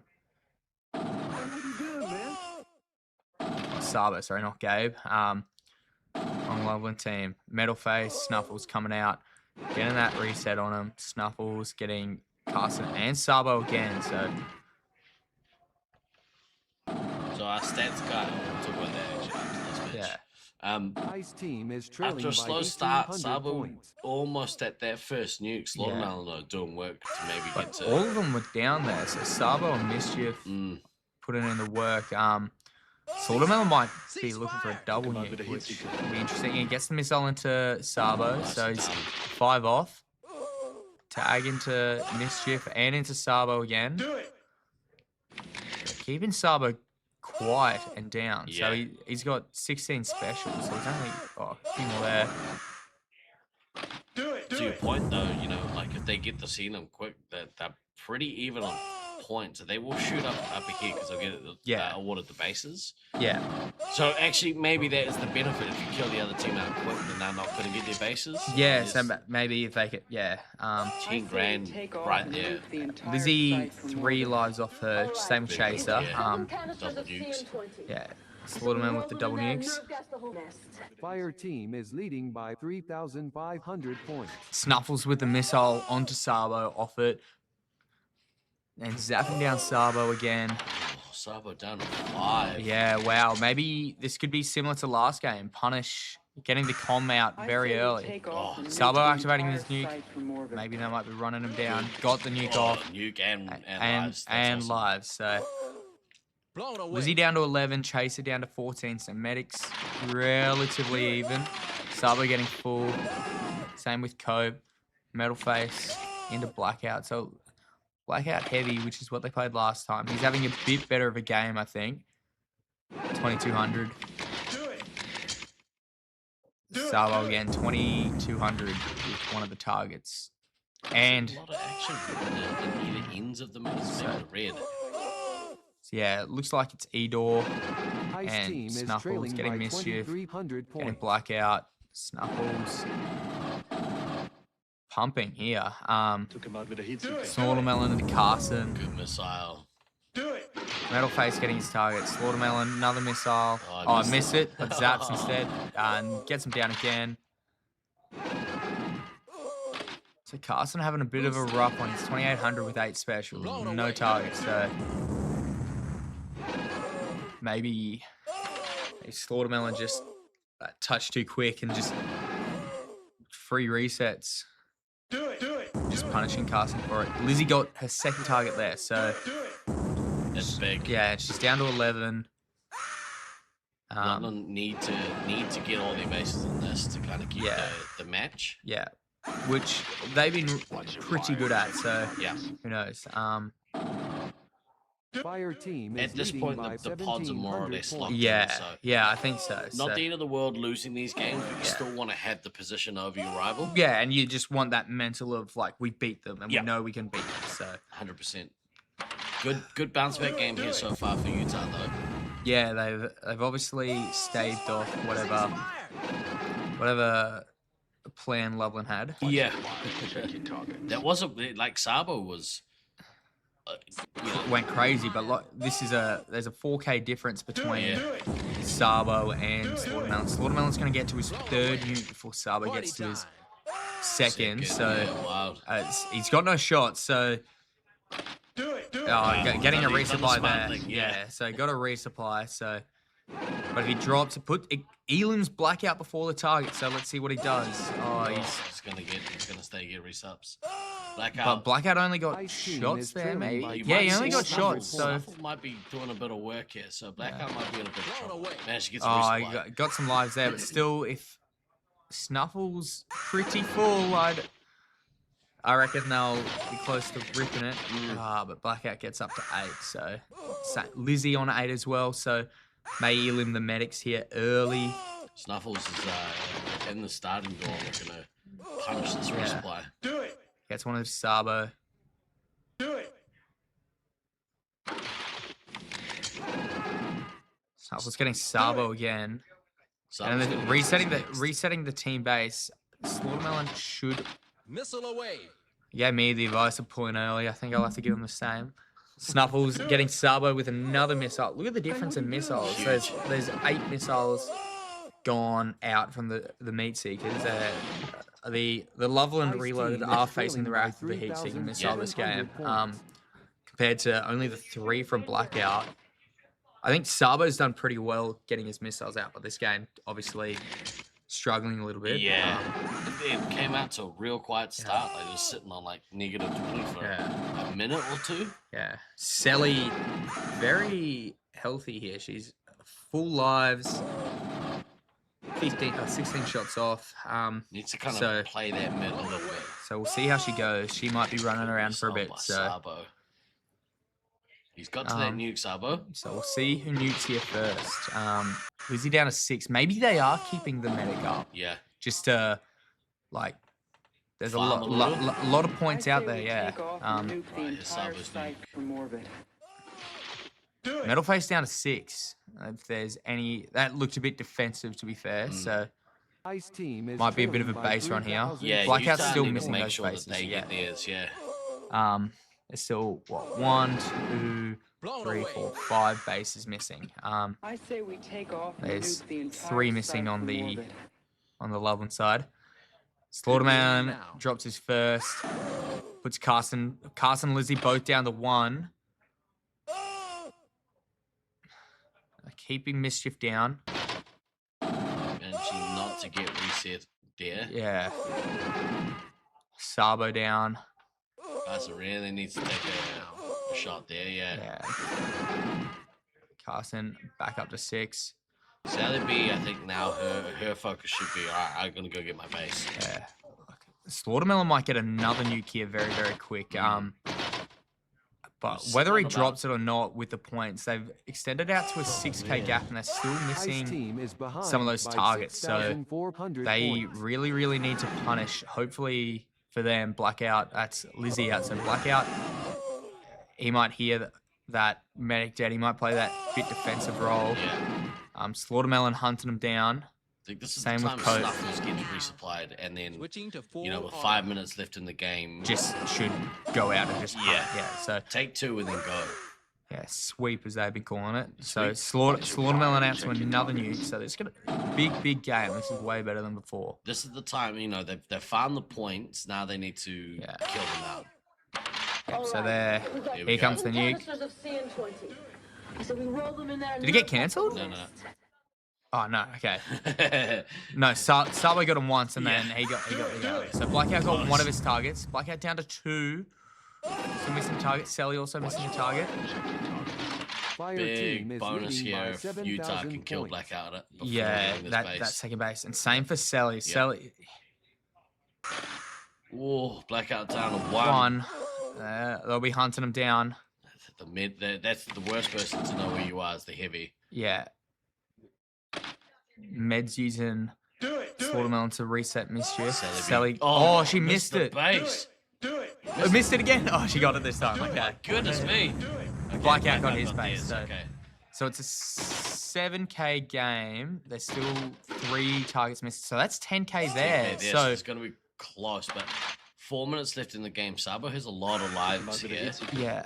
So also a lot of missiles. Yeah, but I don't Blackout got their missile off. That's awesome. Yeah. So Well that's done. Blackout That's out. big.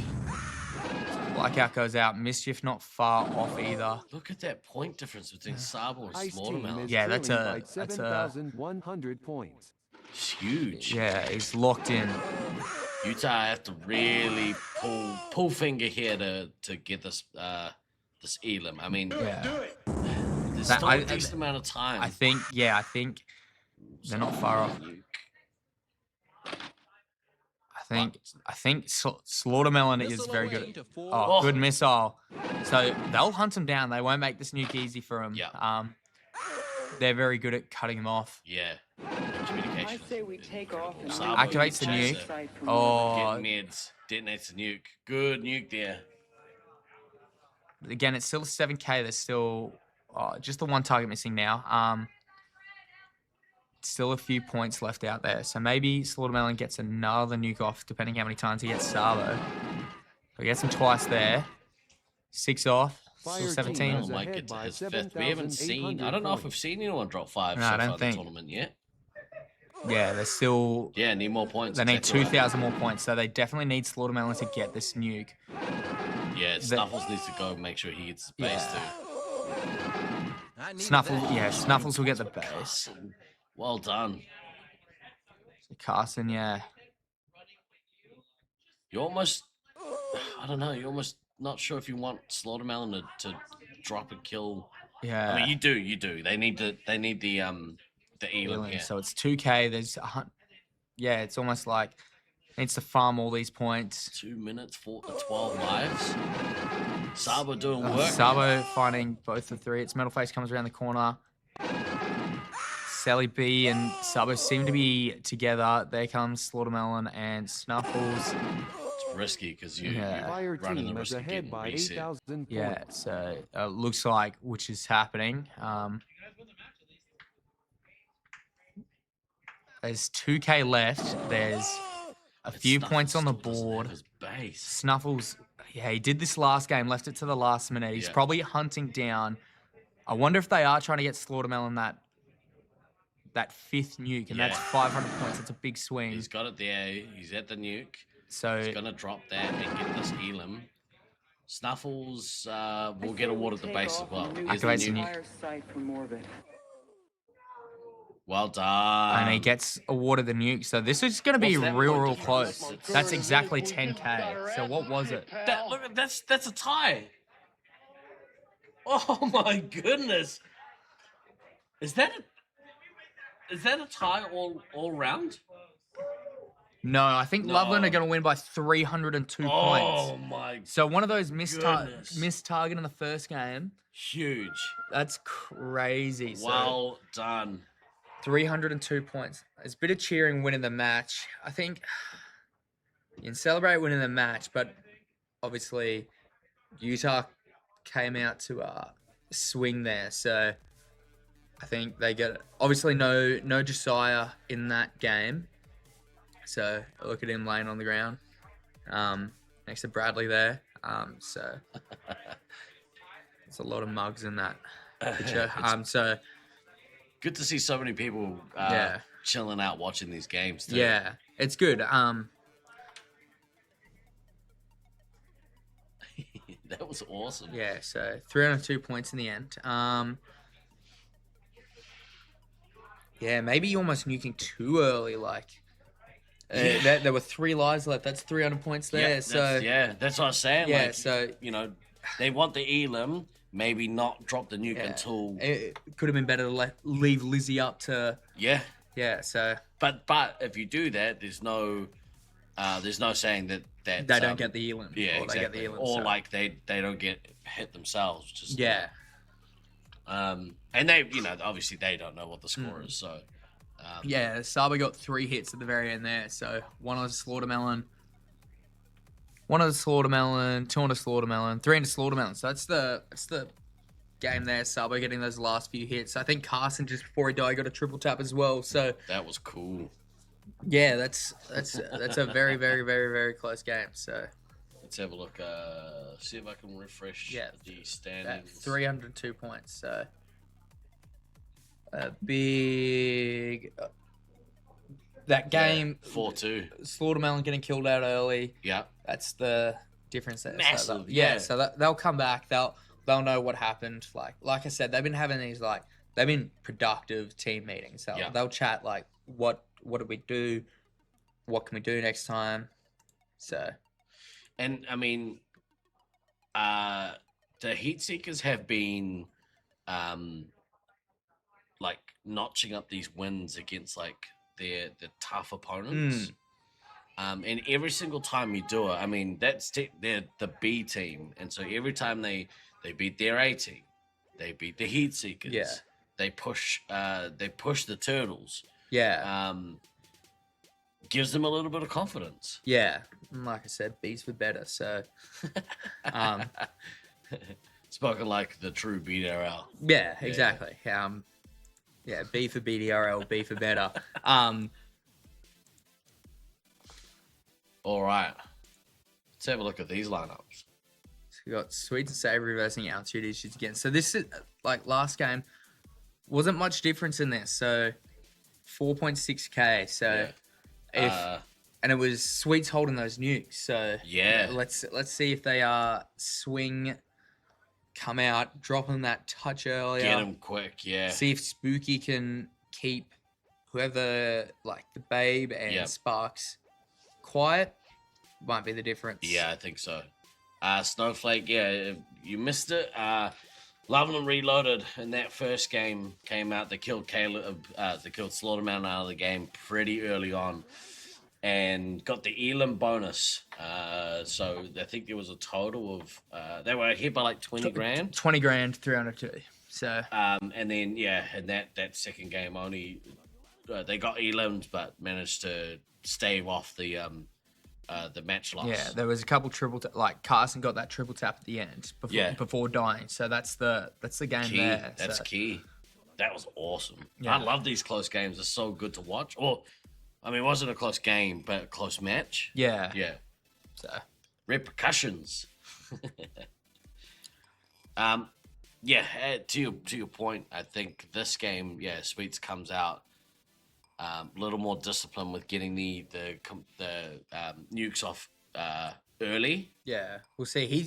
He's definitely one of the players that are getting those bases early, 2 nukes early. So I wonder if he's does it again, and let's see if it pays off. Yeah, and kind of catch some of these Lovelanders off guard.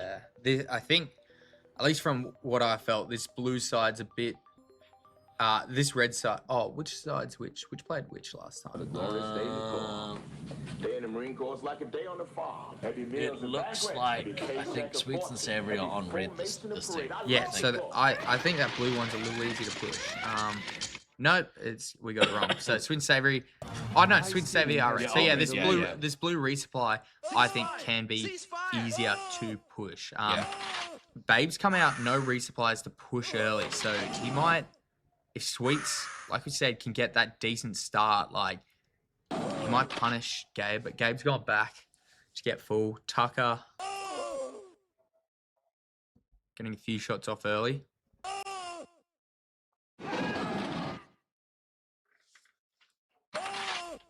We can see few people pushing blue base, so it looks like Sweets pushing blue base to try and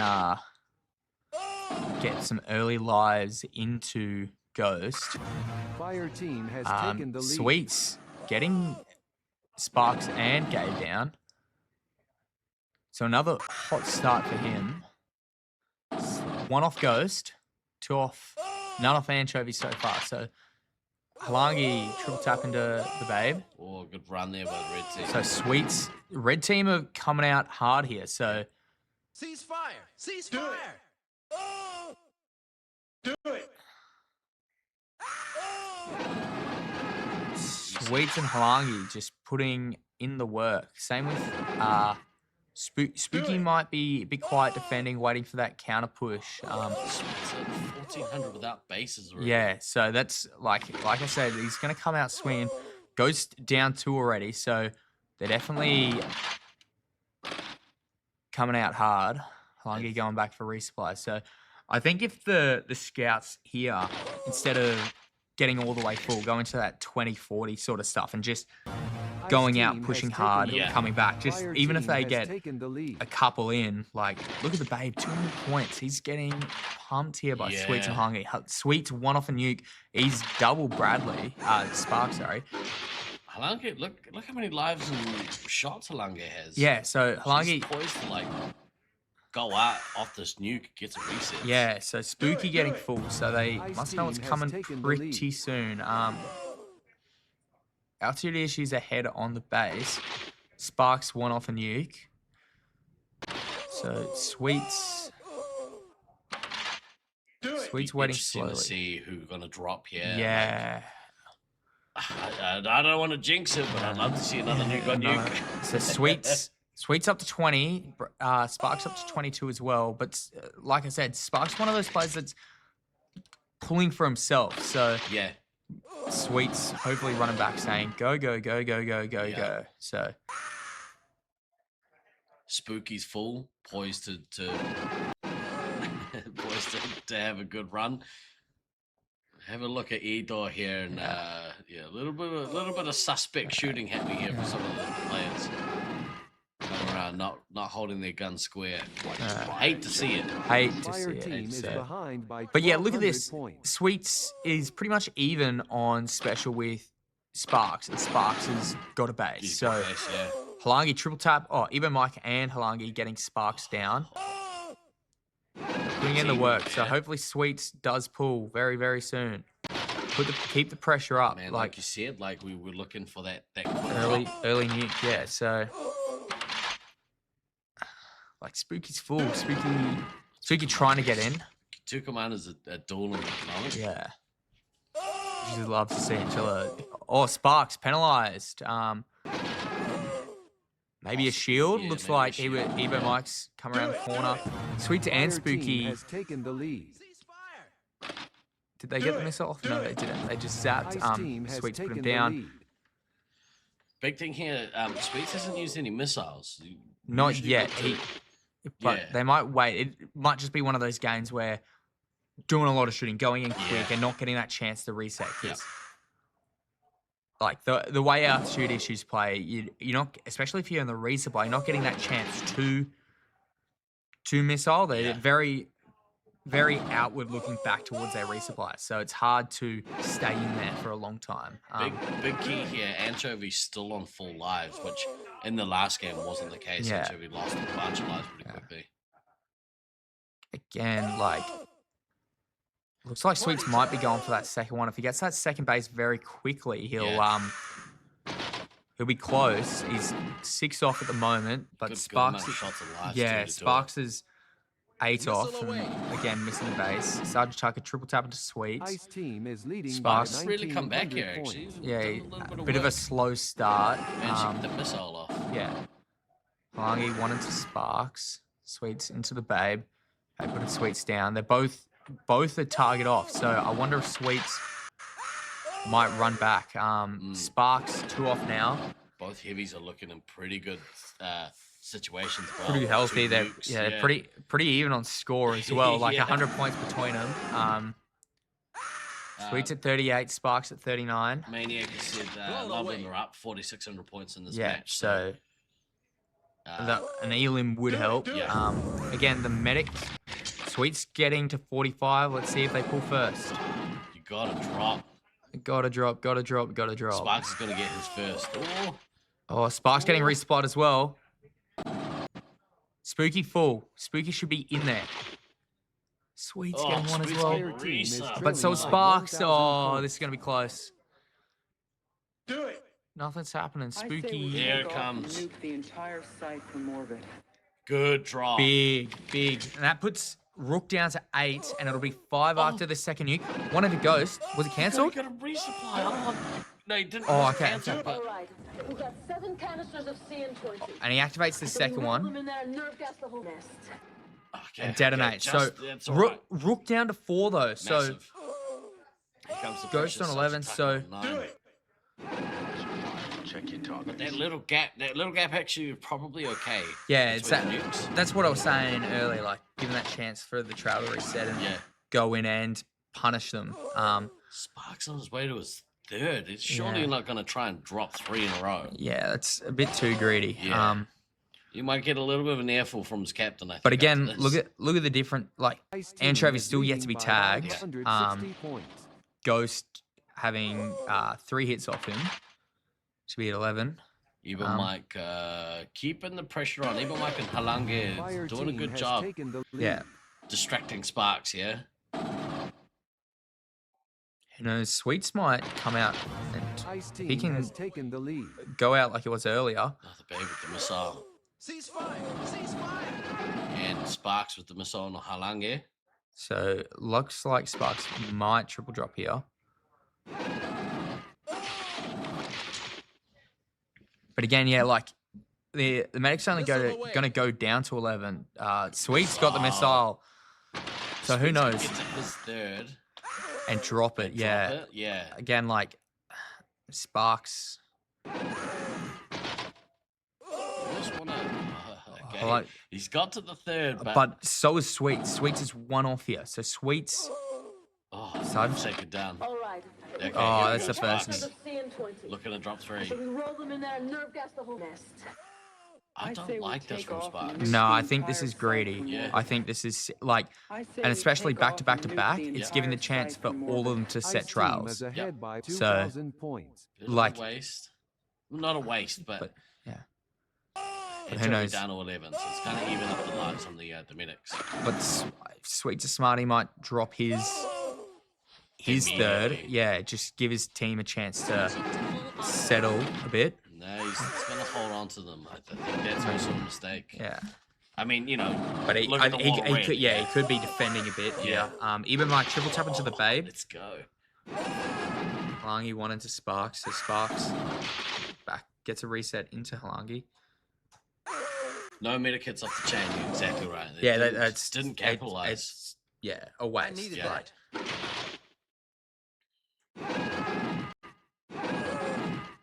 Sweets really needs to drop this, and Yeah. I mean, the sooner they have to kill Ghost out. Yeah. They have to kill Ghost out, and I don't think I don't know if they've got the strike to do it. I mean, drop the nuke and maybe take 1 or 2 resets, but they're still going to be able to re-establish. And, yeah. So I think both commanders here are a little bit tentative with their nuking. It's kind of not really paid off for either of them. Some resupplies. Anchovy getting everyone full. So Ender's on 19 lives, so it's not like he's going to be in trouble Yeah, in the next couple of minutes. Think about coming back into resupply. We're 5 minutes left in this game. We're kind of entering the end zone, the end period of the game. Yeah, there's 5k in it. Do it. Sweet's trying to go for a 2 drop in a row. I mean that'll put pressure on Ghost. Yeah. Again, both are on 11 lives. The only lives that Anchovy's lost is from those nukes. Yeah. Yeah, so they'll probably be looking for a base run soonish. The blue team, Ghost got his. Tucker's still missing his, but to keep your eyes, he's full now, so yeah. Should have plenty of time to go get them. Halangi down to 6, Sweets down to 8, so he needs to drop. The big difference here is come back to missiles as well. Yeah. So yeah, the altitude issues have 4 left, where Sweet Savory have 9 of their missiles left. Yeah. Bit of action happening at Edor.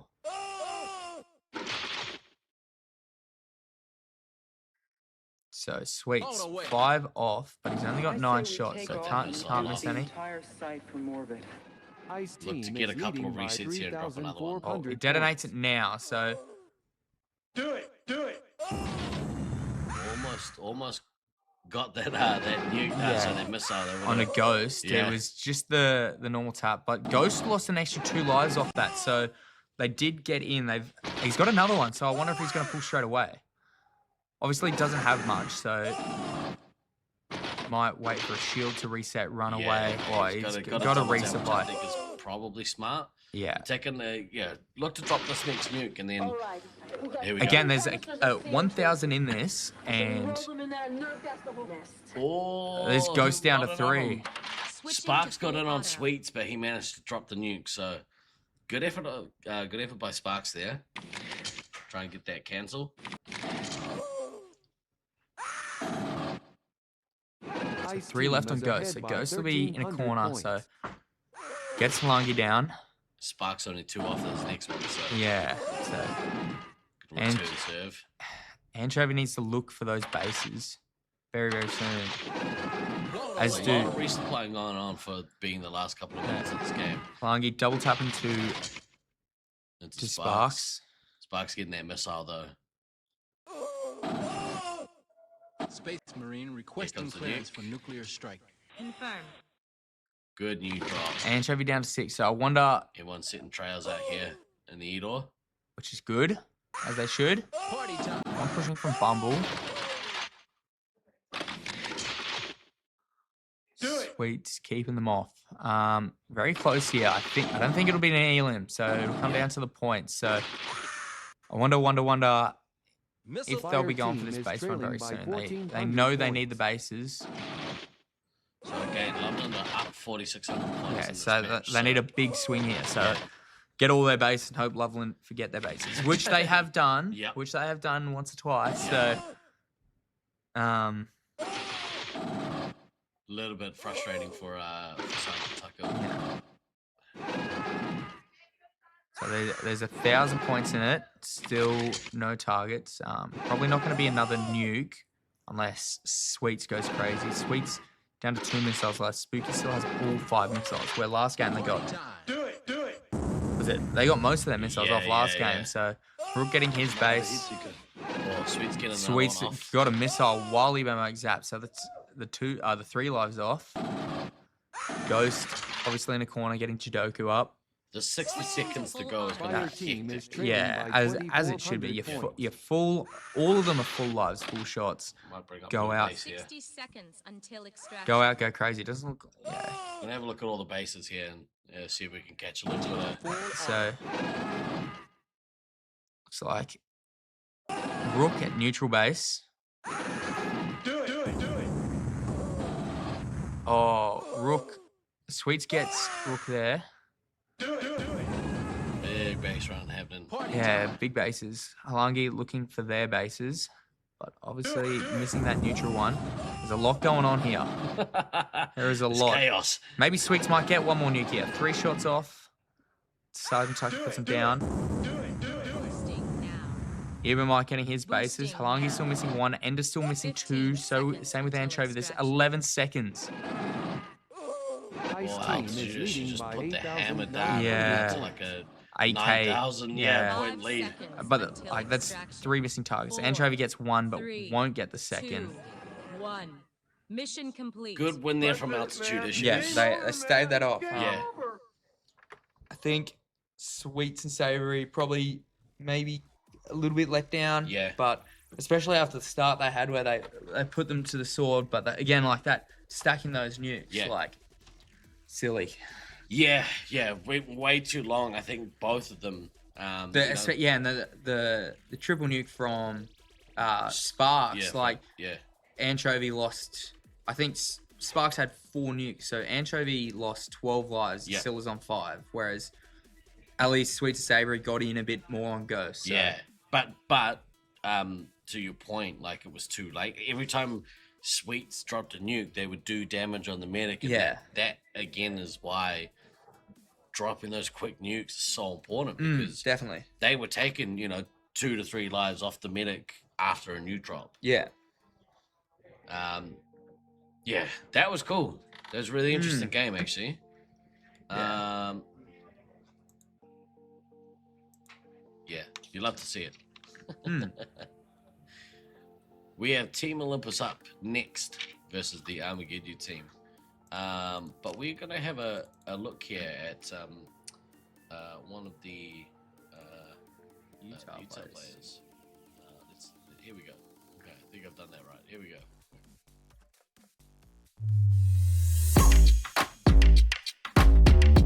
My name is Sean Cope. My codename is Cope With It. I am playing for the Utah Heatseekers. What got me into laser tag initially was Armageddon. I just love Armageddon. It's gonna be super exciting to have that right before Nats. I played Laserforce a little bit, but mostly Armageddon. Which, if you're interested in playing Armageddon, you can actually sign up.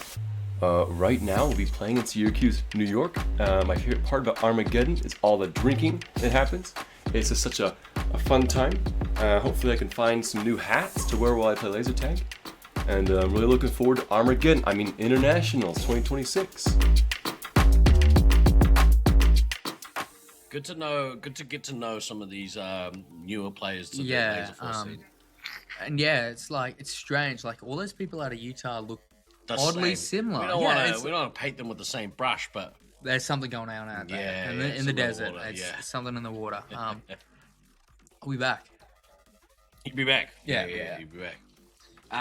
What is Armageddon, Nathan? Armageddon is a celebration of laser tag as a whole. So people from multiple sites coming together and playing a tournament where they play, 5 or 6 different systems across a week, including Laserforce, Zone, Darklight, and many other ones.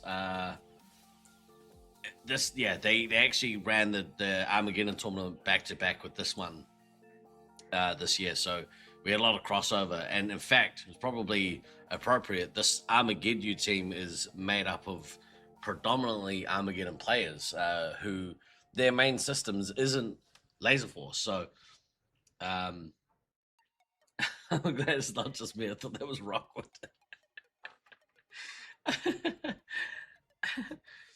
Sounds like something Tivia would be good at. Well, 100%. So Tivia's actually been out here and was a massive part of Armageddon, as she usually is. But so she was out here for the Armageddon tournament. And on a personal note, it was really cool to actually meet Tivia in the flesh. She came and jumped on the mic with me yesterday, did a bit of commentating. So it was really cool actually.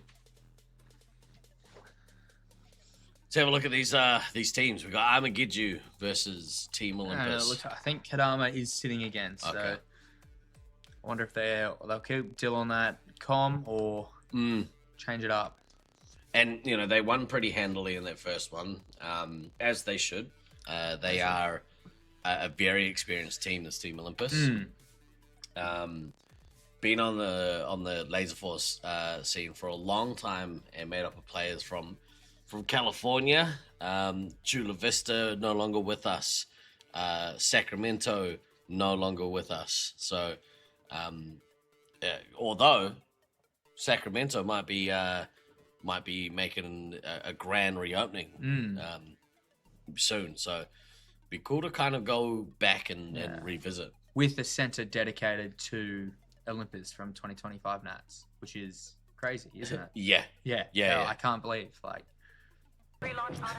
this has to be the miracle story of to go from not playing laser tag at all, Laserforce at all. Yeah, zero points to top 3 finish. I think this may even, if a big win here, they're probably going to go ahead of the Utah Meat Seekers after they lost that last game. So here we go. So Ice team has taken the lead. Dill on the comm, DK on the heavy, DK off to a hot start, Stealth Health as well. 4 special already, 4 hits.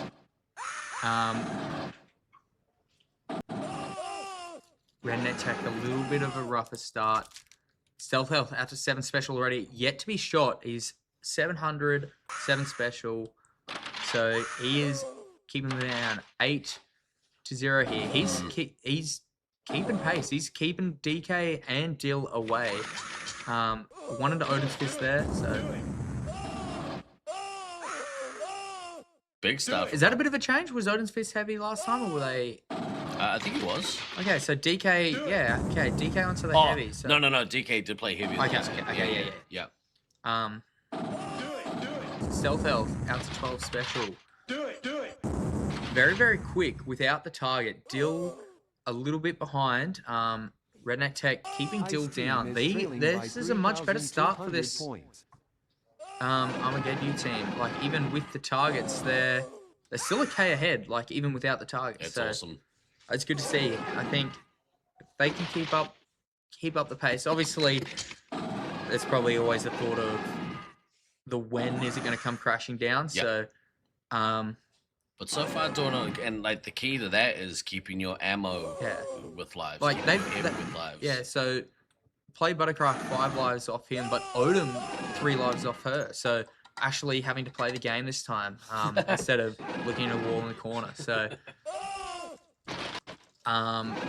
Stealth Health very close to that first nuke without a tie. He's at that first one, so I reckon there's a pump. Odom losing another one off Stealth Health. Stealth Health is in there. One into applesauce. Play Buttercraft keeping Odin's Fist down as they push in Stealth Health.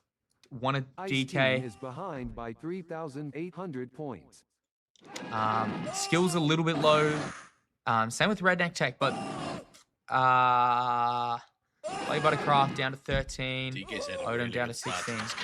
Yeah, but so, like, in saying that, so is Stealth Health. So hopefully he nukes early, but again, he hasn't got many shots here, and he's a fan of going in on himself, but he's defending his team really well here, which I think is different opposed to going completely in. It's staying back. Odom down to 14. Only 2 more than Play Buttercraft down to 11. Oh, he's down to 11 now. So Play Buttercraft avoiding the missile. Pop Smurf triple tap into Dill. Redneck Tech keeping Disco Monkey down and DK. Looks like Dill getting that neutral target to get that nuke. Stealth Health activating the nuke first, so can they capitalize off it? Odom down to 11. Dill down to 6. Dill down to 6. Skills getting his base. Redneck getting his base. So they're getting their bases here. Stealth Health putting, as the local Syracuse player, putting the sword down, going down swinging, which is what you want to see. Like 100%. He's not going down without a fight. Redneck Tech quite low here though. Dill probably not too far off his own nuke. Odin's Fist getting resupplied, same with Disco Monkey. Stealth Health wanted to DK there. Everyone on the blue team getting resupplied here. So only the 1 life difference between the medics at the moment, but a nuke to come from Dill.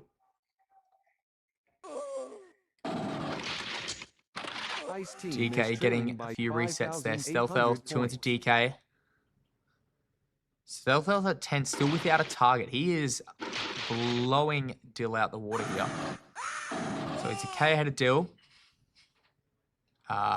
No missiles out from Stealth Health yet. Grumpy triple tap into DK. Stealth Health getting some resupplies, much needed. Pop Smurf's pretty healthy. He's healthy on lives, just needs those shots. Skills as well, probably needs a few lives. Redneck Tech needs to find the resupply bad. Odom at 11. So Redneck Tech finding some of the resupply. Not the ones he needs though. He's down to 3 lives. If Dill nukes now, he is out. So Pop Smurf keeping Dill down. Let's rock. Disco Monkey triple tap into Stealth Health. So does Dill hold his nuke, or is he going to ego and double nuke again? Who knows?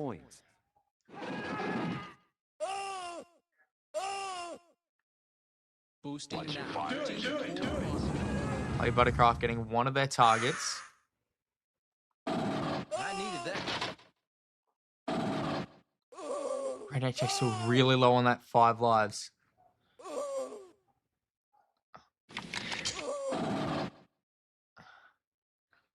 Stealth Health still, he's been a bit quiet recently. Redneck Tech finding the lives, so he's a little bit healthy. He's down to 4 though. Play Buttercraft putting 1 into his own heavy. Start off $3,000, no bases. Yeah, Go so on a couple base run and drop that another second nuke and yeah. Applesauce putting Papa Smurf and Self Health down.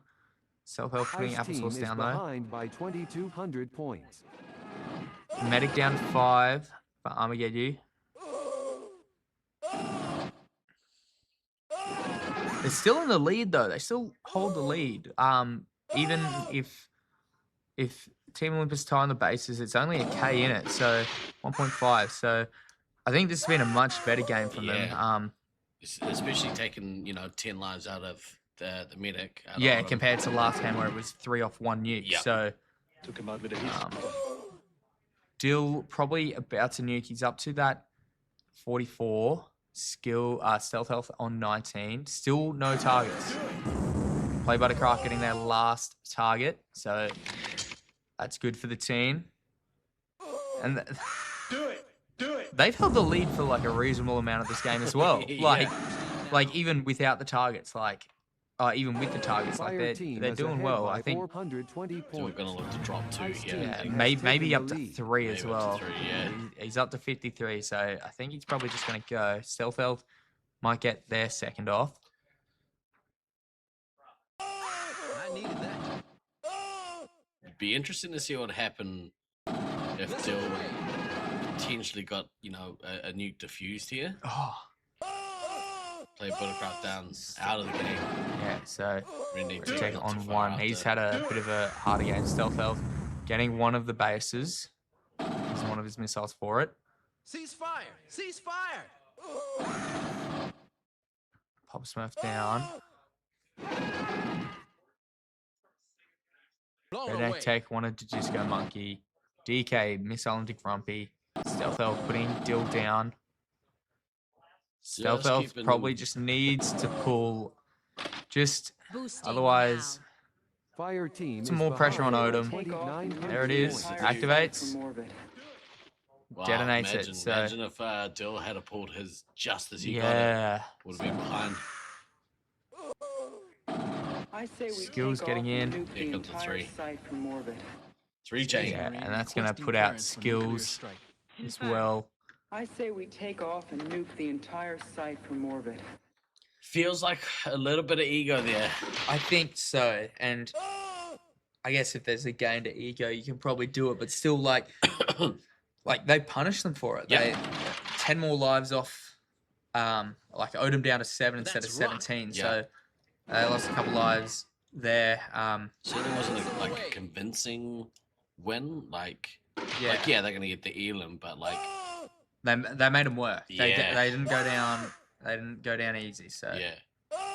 Well, I mean, Ice team you is say ahead that, by Diablo, but 3,400 the meta points. here has been get to maximum 2 and drop. Yeah. So to get to 3. But there's also been times where people are getting to 2 and diffused. Did it? Yeah, Odin's Fist got stuff on the nuke drop. It's a bit of a shame.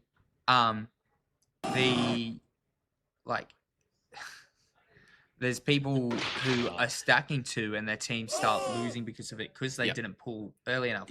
They're on top and they would have stayed on top had that nuke come, but it doesn't come. So their team just falls behind it because the other team pulls 2 nukes before. So yeah. Do it. I think this was probably a bit more of a complete game from this Armageddon team. It seemed like Stealth Health wasn't as aggressive off the bat. It was more helping his team out at the start, which they needed. They didn't get in. There was a point where Play Buttercraft had more lives than Odom without nukes. So helping out his team at the start. I think as well, because Dill held off and did that 3 chain, it kind of prolonged Redneck Tech's. Yeah, because Redneck Tech has been running low in these games.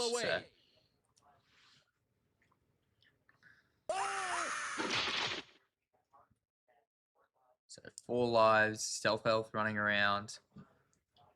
He'll be pretty cooked. He's often the last one alive for them, so he's definitely got his money's worth in terms of game time for the team. So a good game from him, I think. I mean, a His little team unlucky is with leading by 10,000 the, points. with the the drop there, but yeah. I think that's a very respectable score against one of the top 3 teams here. Yeah. So, yeah. Yeah, who are one vying life for position Yeah. and looking for a Natsman. So Yeah. And again, positives all got their targets. Yep. Got Odom down to 7 lives. Yep. With the nuke, it would have been 4. I think Maybe you haven't just been keeping up on staying current together and events. knowing We where the just got our resupply asses kicked, is pal. probably the thing there. Redneck Tech maybe stays a bit healthier, isn't playing so Yeah. in a corner, waiting to be shot or shoot someone. So, yeah. pretty sweet to see them kind of improving as the tournament is progressing. Yeah. Fake Olympus getting a 6-0 there. So, the fairy tale continues, doesn't it?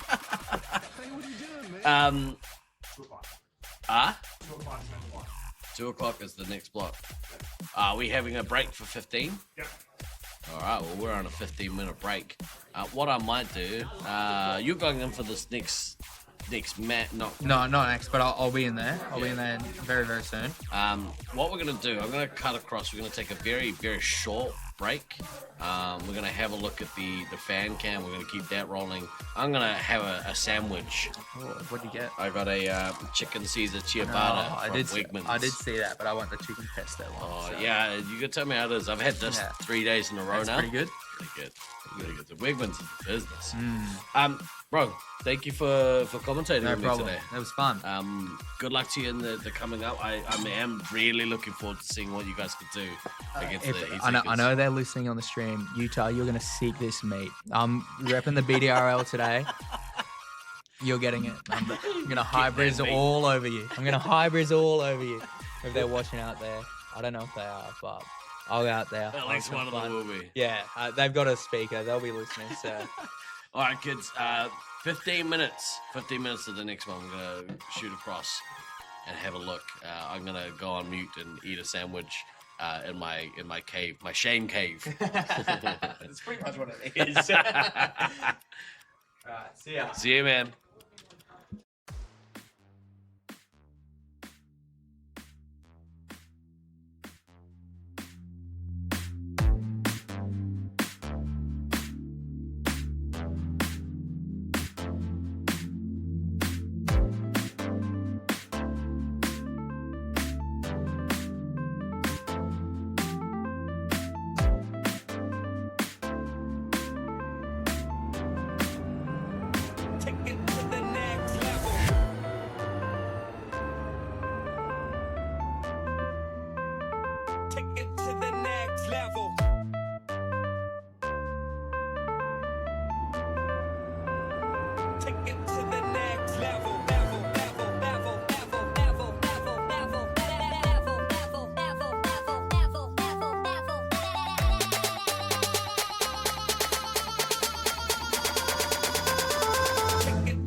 弱虫や。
Ladies and gentlemen, we are almost ready to kick off this final block of the day. This is a mega block 2. We will see all 10 teams going at it in this block. Why is there a break? It's so I can eat a sandwich. That's the whole reason for that break. Steve needs a sandwich. Chicken sandwich. Chicken sandwich. Why are my feet bare? I'm not gonna lie. I did kind of forget that like the camera out there would have exposed these bare feet to the world, and honestly, normally I would charge more for that. He's wearing my kiwi shoes, exactly. And yes, I did eat your sandwich, Coyote. That hot lime and honey drink. So all of us, all the teams are playing this next one. It is horrifying, and there's a lot of green tinge to this camera, so I assume that my feet lit up like 4th of July.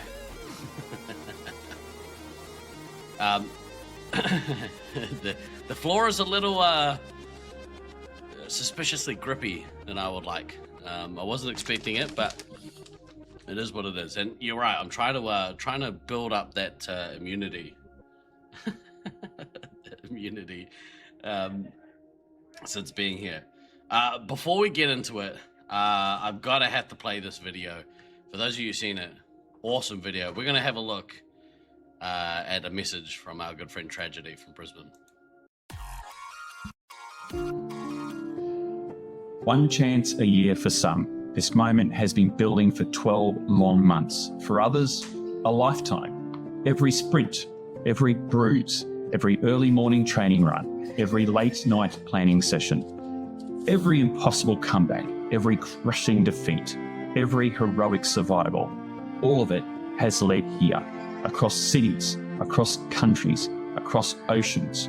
One chance a year, they have come. Veterans, carrying the weight of legacy on their shoulders. Rookies stepping into the arena for the first time, hearts pounding beneath unfamiliar colours and bright lights. Champions defending names etched into history. Underdogs arriving with nothing but belief. Some players stand at the beginning of their story. Others may be standing at the end of theirs. For one player, this tournament becomes the moment they are finally seen. For another, it may be the last time they ever walk into the arena beside teammates they call family. Careers rise here, careers fade here. Dynasties are built here, and sometimes they fall here. This is the strange beauty of competition, the unstoppable march of time, the passing of the torch, the collision between experience and ambition. Every year, the game changes, new tactics, new rivalries, new heroes, but some things never change. The last-minute strategy review, the anticipation before countdown, the silence before the doors open, the pulse of adrenaline in the darkness, the roar of victory, and the agony of defeat. Because only one team will leave immortal, and everyone here knows the cost. Around us tonight stand players from across the globe, united not by language, nationality, or background, but by something far stronger, the love of the game. A game that demands speed, precision, trust, sacrifice, and absolute commitment to the people standing beside you. For the next few days, friendships will be tested, legends will be written, and moments will happen that players will remember for the rest of their lives. This is more than a tournament. This is the culmination of a year's preparation, a year's hope, a year's obsession. One chance a year. So to every rookie, make your first moment count. To every veteran, fight like it's your last. To every team, leave nothing behind. The arena is ready. The world is watching. This is Laserforce Internationals. I truly, truly love that video so much. Ladies and gentlemen, please welcome back onto the stream for this second-ish session of day 3, Mr. Mischief. Hey, Mr. Mischief. Hey. How are you? Oh. So good. We're doing so much better than I thought we would. Oh, bro. This is weird. So, going into the week, obviously, all the talking heads out there, the media, if you will, all with those their own media opinions. people, I of hate which it. we make up 2/3 of the media. Yeah, fake news about what's happening over here. But we've had our opinions and stuff in the lead up to Nats, and I think, and again, I've been in the group of people who had opinions about you and your team, which I have a bone to pick with you in just a moment. Oh, but, so looking forward to it. But you guys have been awesome. You're taking games and matches off the supposed top teams. I mean, it is not the supposed; they are the top teams. Right. That last match against Utah. Oh my God, talk me through that. That was awesome.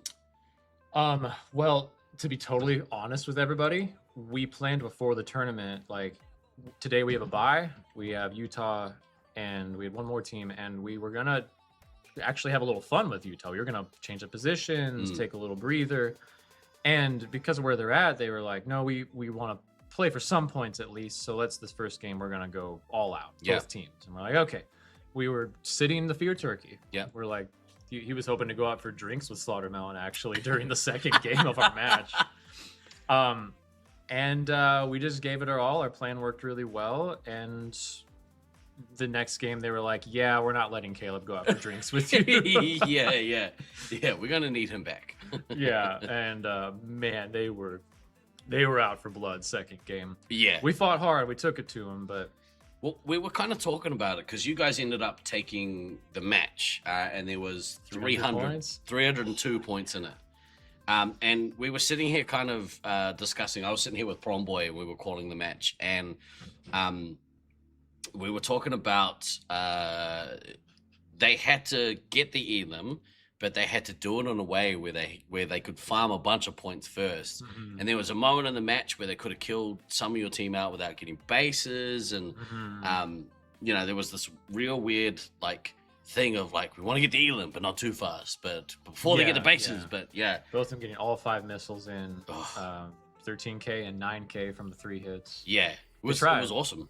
But we denied them 2 bases in the first game. I think that helped a lot. Yeah, and killing out Slaughtermelon. I mean, wasn't expecting that, man. Not gonna lie. Bit of magic, a little bit of magic, and you do need some of that, I think, to be effective against some of these top teams. But in the end, Carson put 3 shots before he died into one of the 3 hits, and that was kind of not the only thing, but one of the things that kind of swung that. So. Really fun game to watch, really awesome game to commentate. The bone I must pick. All right, what do you got? I was told vehemently that yourself and the Fear Turkey would not be playing anything other than resupply this tournament. Liar. Yep, we lied to you. Absolute liar. I'll never trust anything that comes out of Force Pro Sports again. Yep, shouldn't. Extremely amateur. Yeah. I mean, but that's where we are. We're in amateur leagues. Was that a planned thing? Were you guys always like, of course we're gonna? No, we were actually gonna try to take it to Syracuse, use our strategy, and it kind of I think it's I don't know if you've ever had this experience, but serious, and then we just we need a mental break. Yep. We need to do something a little more silly and fun, and I don't know, this is the A team, their home site. We almost want to pick. I felt like it was having a little bit of fun and also paying a little bit of respect to the home team. Yep. Let's pull out our classic. Everyone wants it. Give a little bit of a show, and after the Fear Turkey did Commander, I was like, okay, all right, let's run a 3-hit game, have a little fun. I'm sorry I lied to all of you. That's all right. Look, we'll talk a little bit more about it, but speaking of, this is the Syracuse Ninja Turtles versus No Lies from Jackal, Syracuse A versus Syracuse B. I was talking to a couple of the Syracuse players beforehand, and they are coming out for blood here. They want to put their B team in their place. Okay, because yes, it would be I mean, I think the Syracuse Ninja Turtles, they've got just the one game on them. I think the real risk here is from Syracuse B. I was wrong in the Zap report. There's no, they're not competing for the wild card right this moment. But if Syracuse B can't beat their A team, they will be in the Ice bottom team pod. has taken the lead. Evil out to a Most reasonably okay start here, up to 500 points, no bases. Jackal though, 900 points, no bases. Missiles do not pass go. I like that. I like the amount of missiles that are getting used by these teams. A lot of blue on the board. Zerg is back. I think Zerg adds so much to this team. There really is a distinct difference when he's there. Yeah, it's just the cohesion and trust, I guess, they're having their sixth, especially as a heavy. Yeah, he's got synergy with Jackal. I really like Zerg. When I played in 2021, we did a random draw, and he was my second pick. Because he had just been, sorry B team, he'd been carrying that B team, just doing so much work. I wanted to play with him. Alex Box is losing lives here, down to 14. We are less than 2 minutes into this game, and the medic has lost 6 lives. So, bit of a rough start. I mean, to be expected, I guess, from the Syracuse A team. Evil was doing some work, though, up at that 2 grand mark as a scout with no bases. Yeah, he's at 3 shots. He has just been absolutely destroying. Evil, not Evil, Gary Cap just got to his nuke. Jackal not too far away from his nuke. Ice team has taken let's the see if they're lead. going to speed nuke it. It seems the meta at the moment is Fire team has taken teams the are trying to lead. get to the second. All the Syracuse teams are generally trying to get to that second nuke. Okay, go for a nice double at the beginning. I don't blame it. It's not like you're going to, most likely, not like you're going to kill out the medic with Nah, one but hit. you can like catch a scout or, you know, somebody who stayed out a little bit too long. Yeah. But I think Jackal might be well pressed to kind of do a relieving nuke here. Let us see fill up. I mean, Disco's... Oh, red is destroying them. The big wall They've of red. broken through. They all go running out of the entry door there. Man, I kind of wish it was an entry door and E door. It'd be cool if we had 2 slightly more distinct names for the main I supply think areas. starting door for blue, is that entry door? We can call it, yeah. I've been hearing entry door, but starting door is fine too. But yeah, dumb. There they, yeah. So yeah, off topic slightly. Sorry. Jackal didn't drop his nuke. It's halfway to his second, so it's possibly slightly ahead of Oguri Cap. He does have both of his bases. At least in terms of special points, Yeah. he's ahead. Otherwise, pretty neck and neck between him and Oguri Cap. Alex Boxer, though, has taken an absolute beating. He is down to 6 lives. We are not even 5 minutes into this game. Barely at the 4-minute mark. Right. Man, yeah, it's probably going to be a pretty quick elim here. Yeah. Evil's back to full. He's tagging everyone, including his own teammates. Fire team has taken the lead. Missile and Zerg from Oguri Cap. Oh, good nuke by Jackal Taken there. the lead. Yeah, desperately needed. Yeah. At this point, I would start playing real classic. Try Fire to team has taken hope the lead. and pray you can survive the game. Yeah, I mean, 10 minutes is an eternity in this Space team Marines has game. taken the Your lead. Oguri Cap could kill the medic out now. Yeah. Drop that nuke there, Cody. I mean, he's definitely obviously gone for 2. What's been your take on these 2 teams over the week? Really impressed with Jackal. I think outside of this game, Jackal's been really impressive as a commander. In fact, in the lead up to the next one, we'll do a bit of a comparison, I think, between Love these that. 2 teams. Love To your Zerg point, down to 2. Oh, no, sorry. Alex Box is down to 2. My bad. Zerg's fine. to your point, I think they have missed Zerg this week. It's really a real shame. And the Syracuse Ninja Turtles are probably the angriest winning team I've ever seen in an ads. They have not been happy at all. Least of all Beans. He's got a scowl on his face. Give me a shrug. See him in the corner. Any of them told you why? Just a Syracuse life. Yeah. Yeah. Stressful down here. Heard gunshots last night Oh outside my goodness, outside really? our place. Yeah, absolutely. We turned all the lights out. Yeah, not home. So angry city, I suppose. But Big nuke there from a very cat. it is a lot of pressure to be the home A team. I know what that's like. You know what that's like. Yeah, You know what that's like multiple times. especially given the Marine quality of the requesting squad. clearance for nuclear Gary escape. Cap's going to drop his second and really end this game, really. Yeah, Mostly. it's Took him out yeah. with a heat seeker. Zerg needs bases. Fox needs base. At least they all got their bases. Fox and Fenrir have also been a standout. I really like this B team. I think they're a good team. And they, kind of in the middle of the pack. Team has But, taken the lead. oftentimes at B team you can, really underperform and end up in that kind of bottom couple of spots. So You could.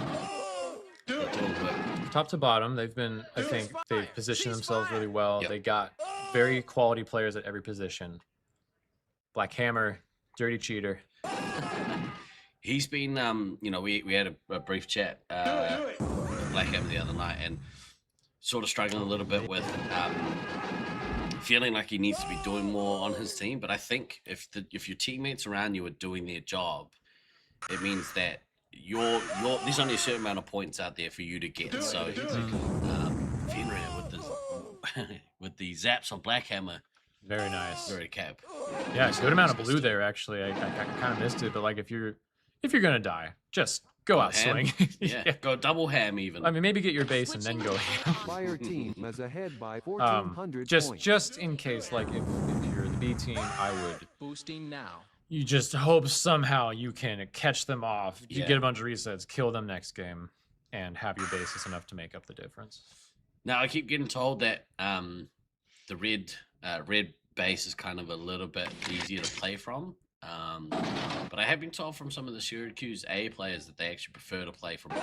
So Party time. yeah, it might be. We'll see what happens in this next game. Yeah. Do a double ham. Exactly right. Like the resupply areas, not the bases themselves. Correct. Yeah. Sorry. Yeah. That red and blue ends of the maze. I guess. I'm kind of looking at them as like as ends. Yeah, I get you. Edor's been. It's a very defensible area. Zerg's out of shots. Needs to try to missile some bases here. That's your only hope. That's all you really have to do now. I mean, you look at it. It's like a fortress. It's like I got a big wall cover in the middle, 2 entry points, a lot of cover inside. You can set up a great defense in the Y. As long as you have trust in your team, I guess. Like the ones that are supposed to be doing their jobs. Right. Coordination too. Yeah. But I don't know. What do you think about the blue one? It's a little smaller. I think it's a little easier to get right on the entry point. So I was played that a double missile there? Yeah. I don't know if that was at once. No, but I don't think it was at once. Not at once, no. But I did get to play a couple of games during the practice round, and I never actually ended up playing from blue. I only played from red, so didn't get an opportunity to experience what the blue end was like to resupply in. Yeah. I hear it is a little bit harder though. I think it's a little harder because especially in the if you're coming from like the Dave's Cubby area, there's a nice clean shot right into the middle of the base. So if you need to move from one side of your base to the other, like if the enemy team is even remotely in your area, you're gonna get pinged. Yeah, right. Whereas I think you can move around Edor a little easier. That game, I think. So I was talking to Britton before this match. Yeah. Unfortunately, he wasn't able to compete in this tournament, which is a real shame. Yes. Hope you're doing well, Britton. But he was saying like, honestly, if my team doesn't come out here and kick crap out of this B team, I'm gonna be not very happy. It's definitely how he put it verbatim. So I think he can be kind of pleased that all right, team went out there and did their job and kind of did what was expected. Yeah. Especially because they've in the lead up they've been. You said they got beat once by them, but otherwise it's been an ass whooping for months at this point. So For sure. All right, coming up next we have Hybrids versus the Utah Heatseekers. You've had some epic matches against both these teams. The last 2 teams we played, Yeah. absolutely. We talked about the Utah game. You 6-0'd the Hybrids team, but I remember from what I could tell, that first game wasn't necessarily a walkover. Like it felt one of the two. You might be able to. The second game was harder, I think. Second game got very chaotic. Prawn Boy was all over the Figure Turkey. And there's a point where 3 of us were down like below 7 or 8 lives. Yeah. And we were calling for him, and sorry, I don't want to sound like I'm blaming him. Like, we were holding Eudor, us all calling, and like he did not come back. He just ignored you. I think Prawn Boy may have had his number somehow, but yeah, you got to the pub with Slaughtermelon. We were getting a little panicked for sure. Yeah. Hybrid is great sports, a really good team. I think they play a little different than a lot of the other teams here. Yeah. I think just the mix of styles they bring, and trying out Prawn Boy and Commander this morning, I thought was really cool. Yeah. They pushed the Syracuse A team in their first game. They did, It yes. was awesome to watch. Prawn Boy has energy and talent. I think he is a hungry guy. I've got an opportunity to hang out with him quite a bit this tournament. Yeah. Really like him. He's quickly become one of my favorites. No, he's a good guy too. Yeah. I like talking to him. Yeah, me too. We went to a baseball game, and hilarity with how intense the Mets fans get. This is really funny. Right. I was gonna ask you something. We were in the middle of a discussion before. Yeah, you're talking about the 2 teams, Hybrids and Utah. Yeah, right. I guess outside of like Prawn Boy, like, where do you see the strengths of the Hybrids? Hybrids? Yeah. Well, it was funny. I asked you about Leech on Heavy earlier, in the first block, and they tried him on Heavy and putting Glader on ammo and a little bit down medic, and that seems like synergistically it may be working different at least. You know, you put both the Utah guys on scout, a little bit can kind of be calling shots from the back. I can see it being good. I think Glader tends to be a bit of a turtle on Heavy. Yeah. Like good, and we've seen throughout the week that team plays in a way that goes all the way to 15 minutes. It's a score survival based kind of team. I think Leech may be a little more willing to get aggressive. Yeah. That's definitely his MO. Okay. Yeah. And So, and having Glader drop back into the resupply. I mean, he's a world champion. Yes. Resupply. It adds a little bit of direction and maybe a little bit more cohesion, maybe a little bit more direction. Yeah. So it'd be interesting to see how aggressive they come out here. Yeah, especially against Utah, which, as far as aggressive teams go, up there for It sure. looks like they're running that lineup: Prawn Boy at Commander, Leech at Heavy, Glader as the ammo, Fire Sword Scout, Vulcan Scout, a little bit in the medic. Right. Utah, though, I've got them pegged to win. They've been very up and down. Yeah. I think they show a lot of weaknesses in an effort to show their strengths, and I don't see this as a walkover. Yeah, I think this comes down to how fast the command. I mean, it has in this maze how fast the commanders get to that first nuke.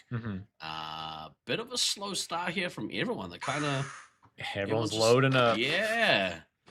We're going Detroit style. Yeah, we're about to come out and slap fight. Remember playing there? Like everyone just gets full and then they go into the field. Yeah. Starts throwing haymakers. Yeah, I like it. It's my kind of play. Med zapping Rockwood strategically off the bat. Teaching him a lesson. Nah, getting a reset onto Prawn Boy, it looks like. Back and forth for sure. Rockwood getting full, bunch of hits on the Slaughtermelon. I do like to see the heavies all full. Bit of a slow start here from Leech, but let's see. I want to see Leech go into his missile bag here. He really was outstanding as a commander, getting his missiles off. So yes, I'd like to see that translate to the heavy, but it's usually a little bit harder until you get out into the end game. Yeah, got a penalty. Penalty on Leech. I don't know what for. Looks like we got some contention there at the E door. Not seeing anybody over in the blue area. Ice team has taken the lead. Kind of that way. It's hard to kind of get a good angle on the starting door. Yeah, well, I don't think anybody's there. Oh, someone's in. Nope, they're definitely. I think that's Prawn Boy breaking in and getting a hit on meds. Wow. He moves so fast. I like and very fluid. Got chaser. Yeah, no, he does. I mean, he's good. He's very aggressive, and I think it's not in an unhelpful way. It's very good. commander. Snuffles is the difference here. He's having a great game so far. 1,300 points, more or less full on shots and lives. Right. No bases. And Slaughtermelon's winning the race to this first nuke, so let's see if Prawn Boy can kind of dig deep here. Yeah. Got a missile off. Man. Yeah, I think Leech is doing a really good job. You see him just kind of floating the E-door around the Y, He's making staying short sure. on lives too. That's such a key thing, I think. Right. I bet they're going to pull a Brisbane strat here where when Prawn Boy comes back, drop a nuke and have Leech go out. Yeah. I bet that's what they're doing. He's so aggressive so fast. But Slaughtermelon is like really in a good space here with the amount of lives and shots he has. So he can drop this nuke and go on and attack him immediately. The lead. Well, he's back in the resupply, so yeah, he's getting extra full. He's totally full on lives. Extra shots. Yeah, and that'll keep Leech back in the resupply. So Snuffles is forward, it looks like. Oh, he got both of them. Medic hit. He's reset the whole team. Oh, goodness me, that was a great flush. Yeah, you see it on the cam there. Slaughtermelon can drop now. This would be pretty devastating for Hybris if he does that. Missile away. Missile into the medic. Oh my goodness. Oh, no, that was just a good push. Yeah, great push by Snuffles. And I mean, he's at 3,200 points. No bases. So using those missiles effectively. Yeah, using the power of the heavy effectively, just tank everybody one after the other. A little bit, unfortunately, down to 13 lives. Lost 7 lives already in the game. No nuke so far. Down to 12. Meds. Oh my goodness. 3 into Prawn Boy. Prawn Boy getting the base. How's he doing? We got 19, almost to a nuke. Might be good. Team could probably use a little reprieve. Yeah. Chaser hasn't really been touched this whole game. Lost only 1 life so far. Where are they setting up? Are they back? They're back in. Look to be floating. They don't have E-door. Yeah. You see, they're by red base. Snuffles there, kind of keeping them out of E-door, and they're at the kind of their entrance to red base. So that hallway just before, maybe floating around that area a little bit. Yeah, the reload area. Yeah, this is out of Hybris' comfort zone. Okay, nuke from Prawn Boy. Let's see if they can retake. I see. That looks like a Utah player still in E-door. They seem to be all in red base. That looks like a little bit there. Oh, here comes the attack from that right side of red base. Who was that? There they go. They're flushed. Missile away. He's gonna kick them out. Missile Glader. Oh, Fire team is behind by 2,000 points. This is tough. Hybris. I mean this in no disrespectful way. They're a very traditional team. Right. I think it's like we set up our base, we send our scouts and commander to attack. Yep. They've got their comfort zones, right? Yeah. Which is good when you're mixing so many play styles. Yeah. But keeping them out of both of the traditional resupply areas, I think, is really hard for them to deal with. Right now. For sure. They get broke, and then it's hard for their resupply to be efficient with those doubles. Here comes the first nuke from Slaughtermelon. Oh, he's gonna double here. That's not good. That's killer. Vulcan down to 3, a little bit down to 4 compared to 16 for Chaser. Bit of a dominant performance Pretty from comprehensive, Utah. Yeah. I think this is the lineup for Hybrids, but agreed. Yeah, but they're gonna have to utilize this block and this next couple of days to really find some rhythm. See if a little bit out of the game. Man, brutal. Yeah, Snuffles on a tear, man. Agreed. Just, I mean, the big turning point in this game was when Snuffles took over E-door. Yeah, and came in, wouldn't let him back in. Yeah. And kept them like. Yeah, he just stayed there. He made trails. Putting them in a comfort zone or out of their comfort zone. Yeah. Taking away their win condition. Yeah. You make them homeless, they got no home. Yeah, that's right. Which may be good for Hybris to figure out where's our fallback spot. I'm sure they have a plan, but like, can we make it almost as effective as one of the other places we hold? So, they have such a hard job though. When I played on US East coming out to Auckland, like the Syracuse guys and the California people have just very different ways to view the game. 100%. You got to figure that out. It's Yeah. hard. But they seems like the people on the team are getting along. Yeah. So, you know, in the lead up again, people thought that maybe Prom Boy and Lynch might have some personality issues. Not from what I've seen, that the two of them get on like a house on fire. I think they see the game the same way. Good. Well, they're competitive, both of them. Real competitive, yeah. Good amount of ego. just that dab of ego. That helps in some ways. I think so. You know, until things go bad, and then that's when that ego can be a curse rather than a blessing. But I think they'd rather win more games than have an ego battle. Oh, 100%. You know, like at the end of the day, it's like, okay, how do we overcome that? Yeah. But you're right. Like when you mix, I mean, Prom Boy and Glader play for Brisbane, Vulcan and Firesword play out of Utah. Mm-hmm. A little bit as a local. Leach doesn't play on the regular. He's based in Sydney, and he plays zone out of necessity. Mm-hmm. But they don't really have a solid like Laserforce center. Who got that missile? That was Snuffles missile and Prom Boy. From nuclear strike. They have wall of blue there. I was wondering how the Utah guys on hybrids were gonna fare here. Maybe knowing the tendencies of Utah. Yeah, I think Firesword had a good game there. Yeah. Vulcan just a little bit behind. Yeah. It does seem, you know, no disrespect to Vulcan or anything, but it does seem that Firesword does have that little bit of an edge as that scout, maybe a little bit more talented in the scout role. Maybe look to drop Vulcan back into the resupply. I don't know. Like, might be a good idea. Might be worth trying. I don't know. I don't know about that. I mean, I think maybe finding a good role for Vulcan, like what is his specific purpose in attacking, or what angles is he coming in on? I don't know. He's been vocal about he doesn't like being on the defense, and I think That's a shame. I think it's pretty hard when. Honestly, let me put it this way. I think in a way you kind of frame getting put on resupply as a demotion, but it's very important. Some people do, and I get it. Because I think at the most basic level, it's like you can take a player who's not scoring as much and you put him in a box away from all the action. Yeah. But at this level, every position is involved. So much. Important. Like, if you can't be crappy in any role.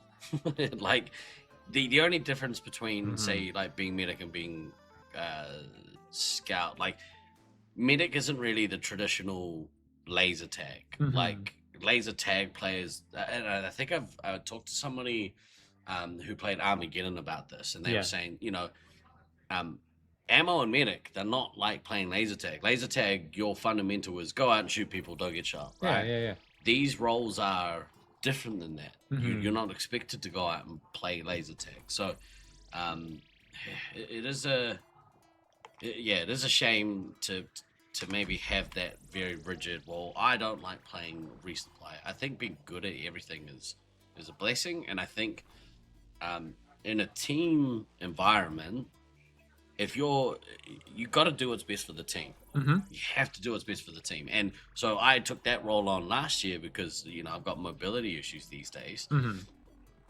I've played my entire career as heavy. And to then get I'm so sorry. I love it. I'm glad you love it. I'm glad love you love heavy. But, you know, I knew it's better for the team that I play in the resupply because my mind is still sharp. Sure. The body just can't catch up. So I could be helpful in other ways. I really respect that. Look, in a very I did an interview with Skills and we went over the basic meta, right? So like in the very simplest, easiest form of playing SM5, the medic and ammo do kind of just sit there. Yeah. But welcome to Internationals 2026. And let me and Josiah be maybe the biggest example of this so far. You have two jobs: play laser tag and resupply your team. You know what I mean? Yeah. Like hard things to do. I think at the simplest level, your only job is to resupply your team. But at this level, I think you should be doing both. 100%. And in that case, I would not say resupply are like the easier roles. Yeah. You're not being put in a box. You're being put in a role that suits your skill set.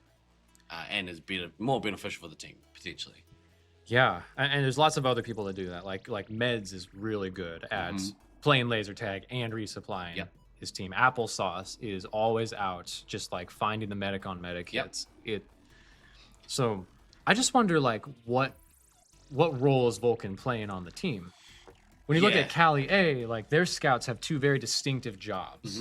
One's kind of like floating the back line, one's kind of like getting around the enemy defense. Yeah. That's just a thought for you. Yeah, just a quick kind of shout out. I did watch that video that you did with Skills, and it was really awesome. It's such a good training tool as well. Like, thank you. I said to our newer players, I was like, hey, look, there was an episode that just came out.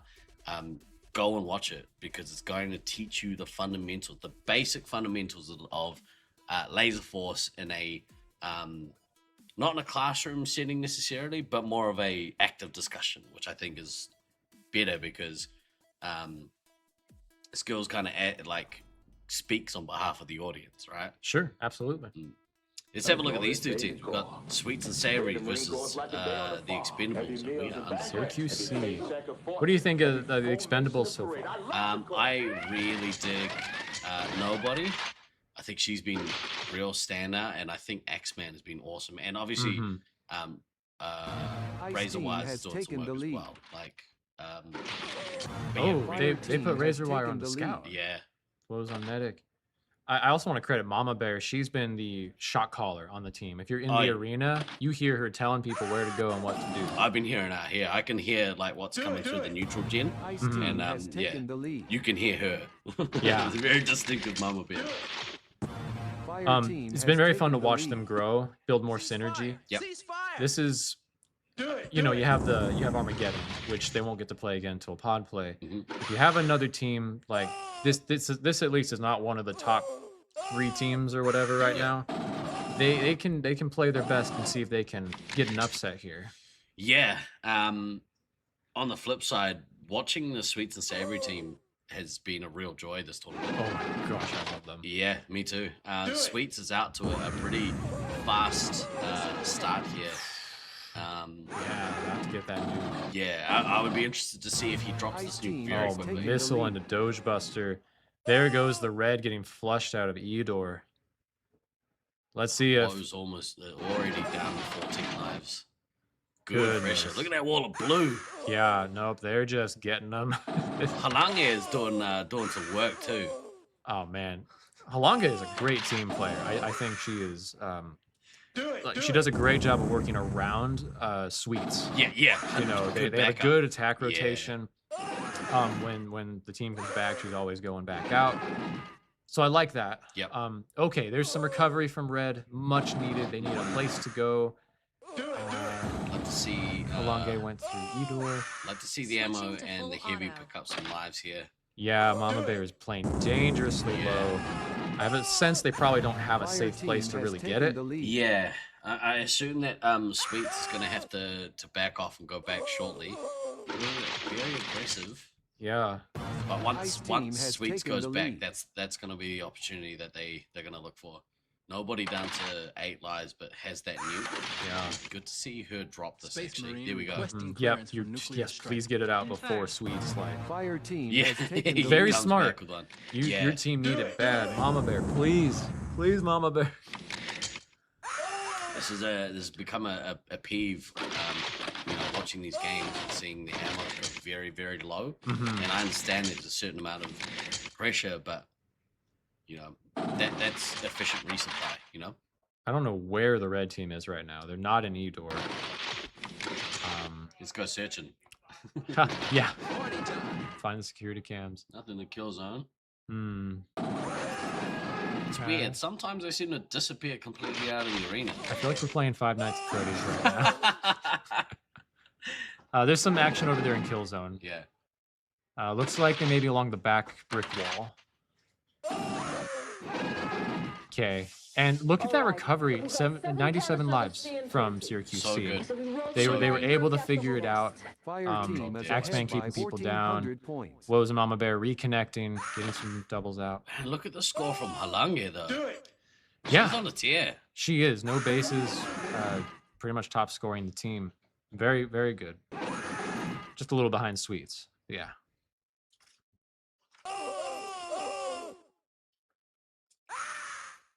Yeah, a lot of back and forth here. Sweets and Saber keeping the pressure up, keeping themselves really full and healthy. Definitely gonna looking like they're winning on score pretty strong. Well, it was unfortunately down to those 9 lives versus Anchovy at 16. Shout out to Anchovy, by the way. We'll talk about it in a minute, but really enjoying what I'm seeing out of all of these players from Sweets and Savory. Yeah, Anchovy is awesome. Yeah. When you talk about playing the role you need, I think Anchovy could play a bunch of roles on this team. Yeah. But to have you don't often see younger players on resupply. I feel like it's a role that requires a lot of maturity. Yep, I think so too. And he's a teenager, you know. Yeah. He's the youngest on the team for sure, and he's like, no, I got you guys. Yeah. Confidence. Missile into razor wires from Sweets. Big wall of blue again. Just racking up the points. Well. Oh, nobody missiles Halange. Well done, nobody. Nobody's getting a few off, actually. Ice team has taken the lead. She's been good. She has a good sense of where to be to be inconvenient. So we roll them in there and nerve gas the whole mess. If Sweets just dropping it, he gets them. There goes Woes. Everyone's low. They had a good recovery there for a while, but they weren't able to sustain it. Yeah. Good run, though. Yeah, absolutely. Was that the first time Woes was on Medic that you've seen? It's usually been razor wires. Yeah. They may have been trying it out, but there may not have been a ton of synergy there built yet. Which maybe that's part of what I was saying earlier. Like, okay, there's the laser tag, there's the resupplying. I think a huge part of resupply also is like, what do you do when you're flushed or when there's tons of chaos? Yeah.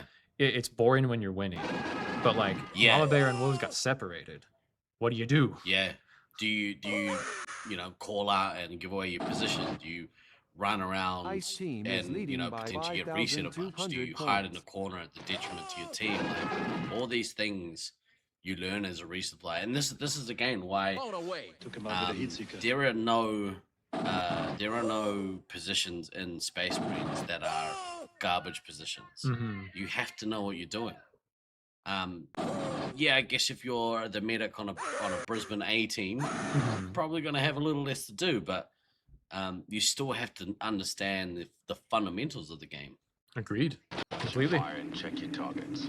Good effort here from Nobody. I think she's got a bright future if she decides to stick around and play a lot of tag. I so hope so. Yeah. When we got these new teams in, or anybody in the lobby, like I've been talking to everyone. I so want people to stick around. Yeah. And I think the best way you get them to stick around is you let them taste the sweet, sweet taste of victory. Yeah, and honestly, like off the back of Armageddon and their Expendables match, which they will get another one in the next round. That's where those I don't know, sweet victories come from. Yes. Yeah, so I'm sure they thoroughly enjoyed the game against Armageddon. Yeah. That was a good one to watch. I was in the arena for that. Yeah, wicked. Yeah. What do we got here? So who has the best chance at upsetting and winning it all? Honestly, I think it might be you guys. Yeah, what do you mean by upset? Because we got, I don't know who out of the 8 teams is going to win this thing. I know, it's crazy. I would say at the moment, the top five,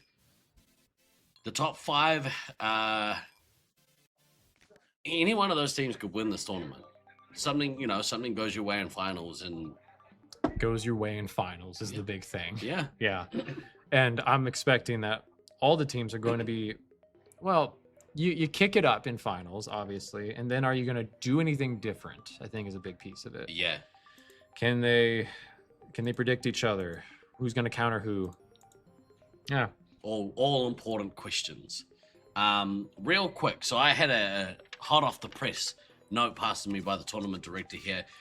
Ladies and gentlemen, we are supporting the Alzheimer's Association this year. Our good friend Tivia Chick Loves Laser Tag is raising funds for the Alzheimer's Association with Tag for a Cause. We will watch the promo video in just a moment, but we are now over $900 raised for the Alzheimer's Association. Well done, community. Woo! Bloody well done. Let's go, everyone. I'm going to Thank play this promo video. There is a QR code. Please, please, please. Let's see if we can get to that to $1,000 by the end of the day. Yeah. That would be awesome. Yeah. That would be awesome to see. Let's have a quick word from our legendary supporter, Tivia Chick. Tag for a Cause is back, and we're excited to be part of the 2026 Laserforce Internationals Tournament in Syracuse, New York, to help raise funds and awareness in support of the Alzheimer's Association Central New York chapter. Join us on the official Nat stream and donate to the cause during the tournament week of July 13th through the 18th. Here's how it works. We invite you to donate directly to the cause any amount you like. As thanks, we'll have resin laser tag medals available for local pickup only during the Nats Week at the Fun Warehouse in Syracuse. Sorry, we won't be mailing the medals this time, but if you want one and make a donation, you can have your buddy at Nats pick it up for you, or just donate because you know your contribution really helps make a difference. If you are at the event on Thursday night of Nats Week and wearing the Tag for a Cause medal, your scores will count for our Highlander mini side event taking place during the Nats. Whether you laser tag for fun, for fitness, or for fundraising, I hope you'll join us to Tag for a Cause and donate to the Alzheimer's Association while watching or participating in the Laserforce International's live stream. Find more info at TiviaChickLovesLaserTag.com.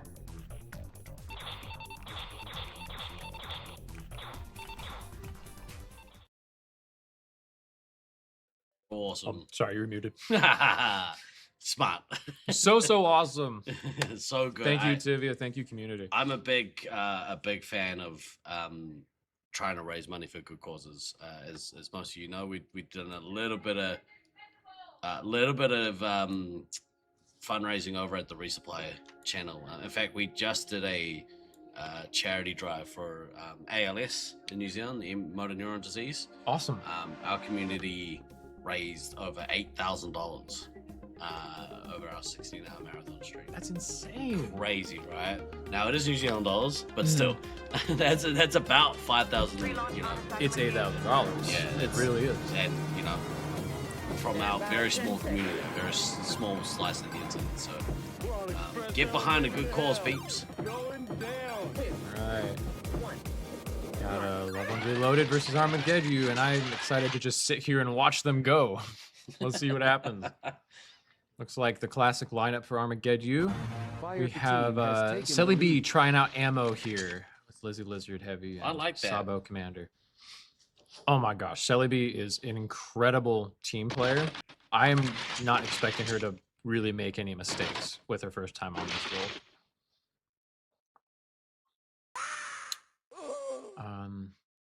Seeing given a resupply.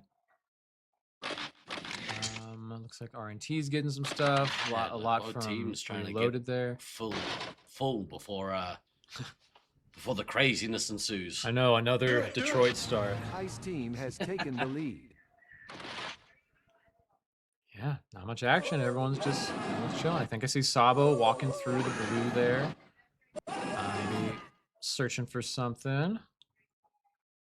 Oh, starting to hear the yelling. There's actually a whole bunch of blue there. Getting the jump on Loveland Reloaded. Play Buttercraft, taking down Sabo. Do it. There's a Wizard. Skills, Grumpy. Fire team has taken the lead. There's a wall of red there. Fire team has. We got Play Buttercraft taken down the to 18 lives versus Fear Chicken 19. Whole bunch of action now. They found each other, but I'm not sure quite where it is. We want to do a little more searching? Yeah, let's have a look. Cameraman Steve is on the case. Oh, there we go. There's some people right around neutral, it looks like. A lot of action there. We see Blackout going around. Good attack and run there. What's the people look like? Oh no, somebody just checking to see where people are. They may be searching as well. I think it was Papa Smurf trying to find, like, where are they? Yeah, we're not finding either team. They're both hiding. See what's going on in the blue base. It's a wacky game. Oh, man. Fire team has Yeah, taken blue the base. lead. We see some in blue base. Cool. Fire team has taken the There's lead. some of the reloaded players there. Let's see. Got a missile onto Stealth Elf from Sabo. Fuzzy Lizard resetting. Ice team has Grumpy taken getting the his lead. base. Every time switching between cameras, like Five Nights at Freddy's Simulator. Yeah, seriously, that's what it feels like. So stealthy, even the cameras can't find them. Yeah. We do seem to be kind of repositioned back in the blue base. Well, sorry, in starting blue. Okay, yeah. Yeah, I see some action there now. Selly B walking around there. I'm seeing a lot of reloaded on the cameras now. We got some action. Oh, looks like Armageddon's setting up in the red base now. RNT trying to get some doubles there. Still pretty healthy, Armageddon, all things considered. But Sabo's at a nuke and a half compared to Stealth Elf, who has got the one here. Let's see what Stealth Elf's going to do with that. Might be wise to give his team some reprieve and Fire drop that. team is behind by 480 points. But here goes Fire team Sabo. has taken the lead. Missile into Redneck Tech from Lizzie Lizard. Fire team has taken the lead. Fear Turkey getting a commander hit there. Carson Blackout. Yeah, bit of a wall of red there. Now, one thing we didn't mention is this is your crew. I say Yeah, we my take crew. off and nuke the entire site from orbit. Yeah, interesting to watch from the outside. Yeah. Welcome to my seat. Stealth Elf activating a nuke before team Sabo has drops taken any the of lead. his. I say we take Good off move, and looks nuke the like. entire Play site Buttercraft from already orbit. down to 6. Good nuke there from Sabo.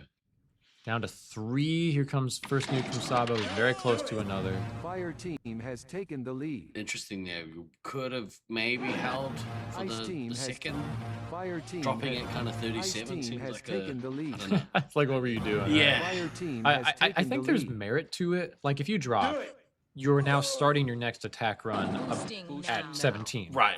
And, right. like, you could just drop another one within the next 30 to 60 Yeah, seconds. versus like dropping it and then getting to, 3 or 4 special points over. Play or whatever. Buttercraft out. Blackout got him.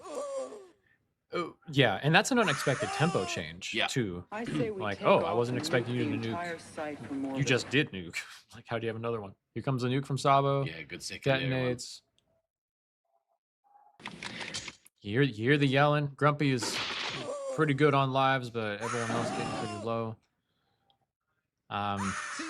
Yeah, the presence in the arena just feels taken over by Left Leg Reloaded. Yeah. You guys play in a way that's a bit different from other people who kind of have your resupply up and more aggressive than most. Which actually makes sense as to Fire why team is leading by predominantly yourself 1,400 and points. Fear Turkey have played resupply almost this entire time. Yeah, I mean, I understand everything about why people are like, you guys should play 3-hit. I get it. Sabo and Lizzie Lizard have been fantastic. Oh, Lizzie's been amazing. Yeah. So good. I And love watching her play. Carson Selby Blackout have also been fantastic. A little less experienced, but like, oh my goodness. Yep, solid contributors. Mm-hmm.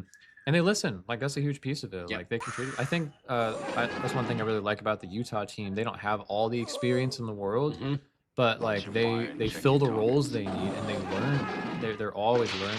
I contribute a lot of that to the tutelage of Thunder. Oh my goodness, his legacy is strong with that team. Unfortunately, Redneck Tech getting killed out of this game. Yeah. Do it. Wall red there. Fear Turkey getting a whole bunch of hits this game. Fire He's almost at team is leading by 4K. 3,100 Will points. he become the second highest scorer on his team? We'll find out. You'll love to see it.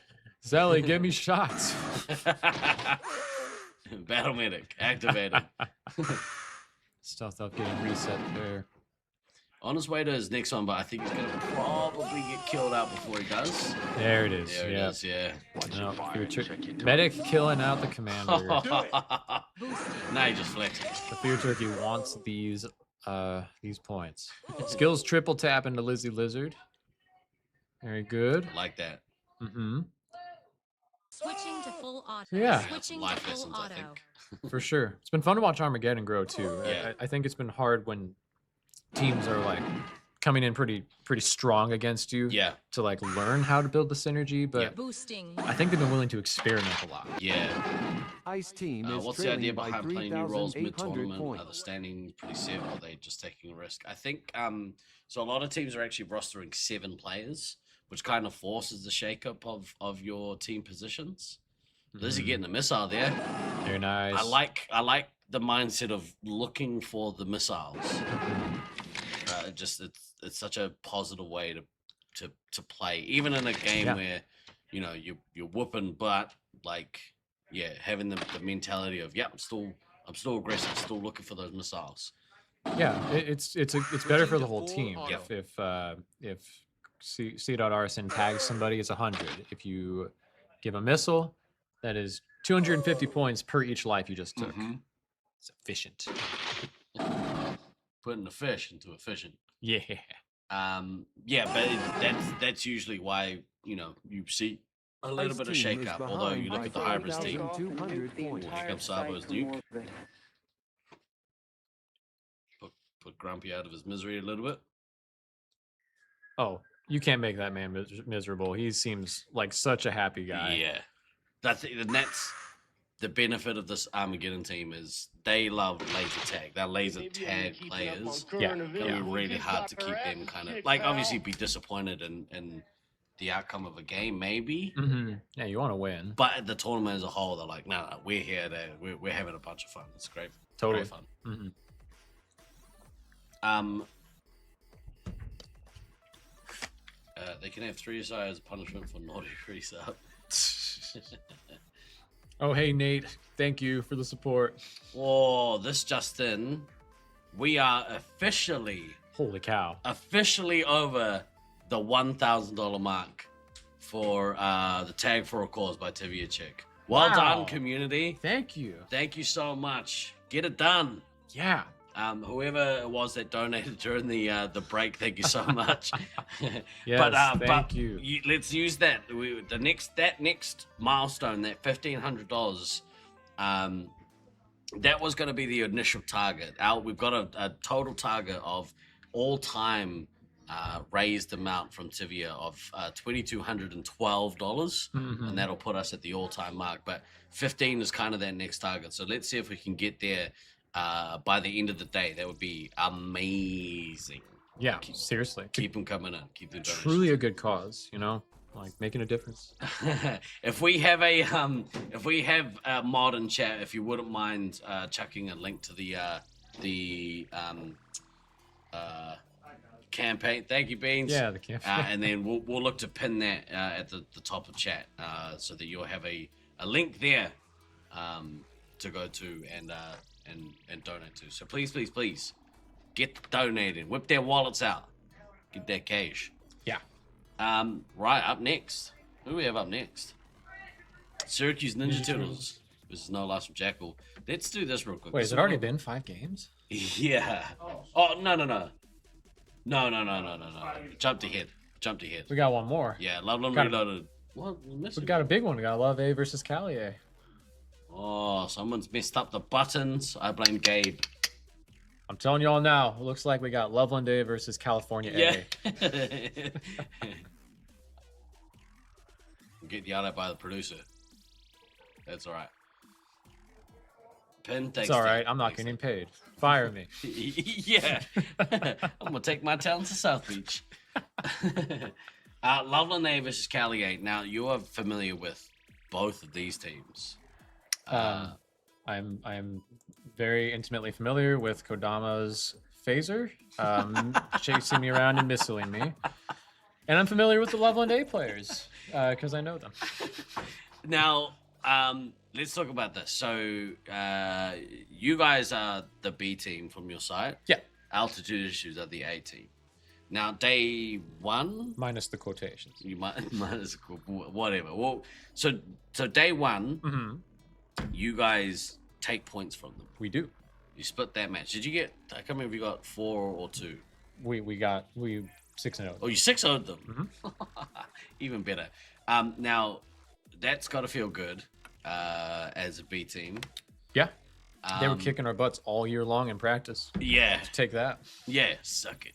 But how was there any kind? Because obviously, you as a site, you guys are very close, and you being one of the elder statesmen these days of your site, did you have words for them or like words for your guys, or how did you guys kind of approach that as a unit?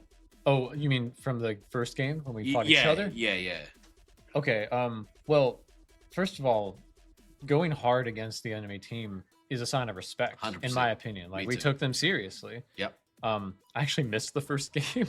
I was out calling my wonderful wife, and I just missed it barely, and they won it without me, and I was like, whoa. Yeah.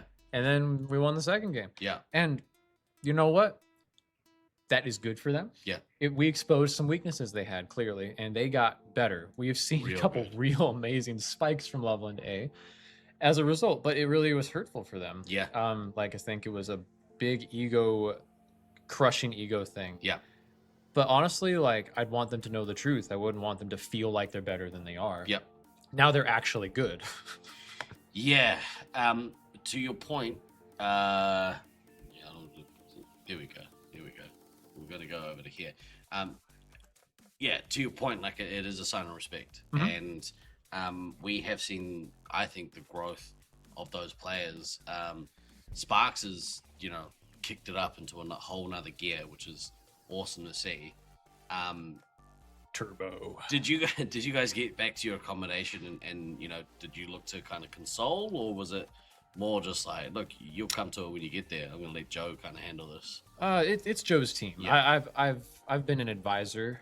I was sat out there for a couple team meetings today, but it's really them. Like, we think about Five Nights at Loveland from 2024.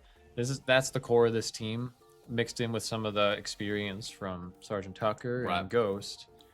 And they're just really talented and professional. They know what to do. Yeah. Even though they're all like under 25. It's wild. Yeah.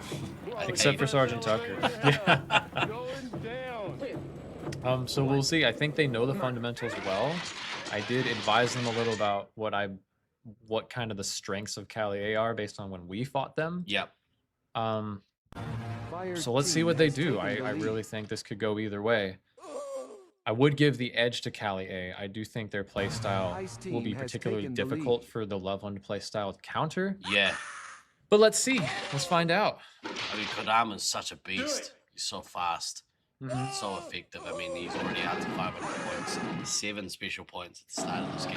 He's got a nose for targets. Oh, yeah. He and Syracuse is particularly good for Kodama because he will sprint around every alternate angle to get the reset on you. And there are a few in this maze. We've seen, people sort of take wider angles to get Dill triple tapping the babe.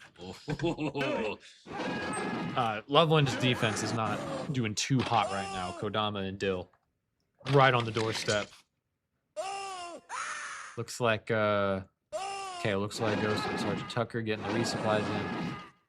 Into Sparks, giving it some doubles. Do it. A lot of back and forth. Disco Monkey tapping Sparks a couple times. Disco Monkey getting everyone down. Holy cow. Look at that wall of blue. Yeah, he's been sneaky this tournament. Yeah. Just playing that scout role, that sniper in this maze really well. Smart player too. Yeah. And kind. I like him. He's such a good guy. Yeah.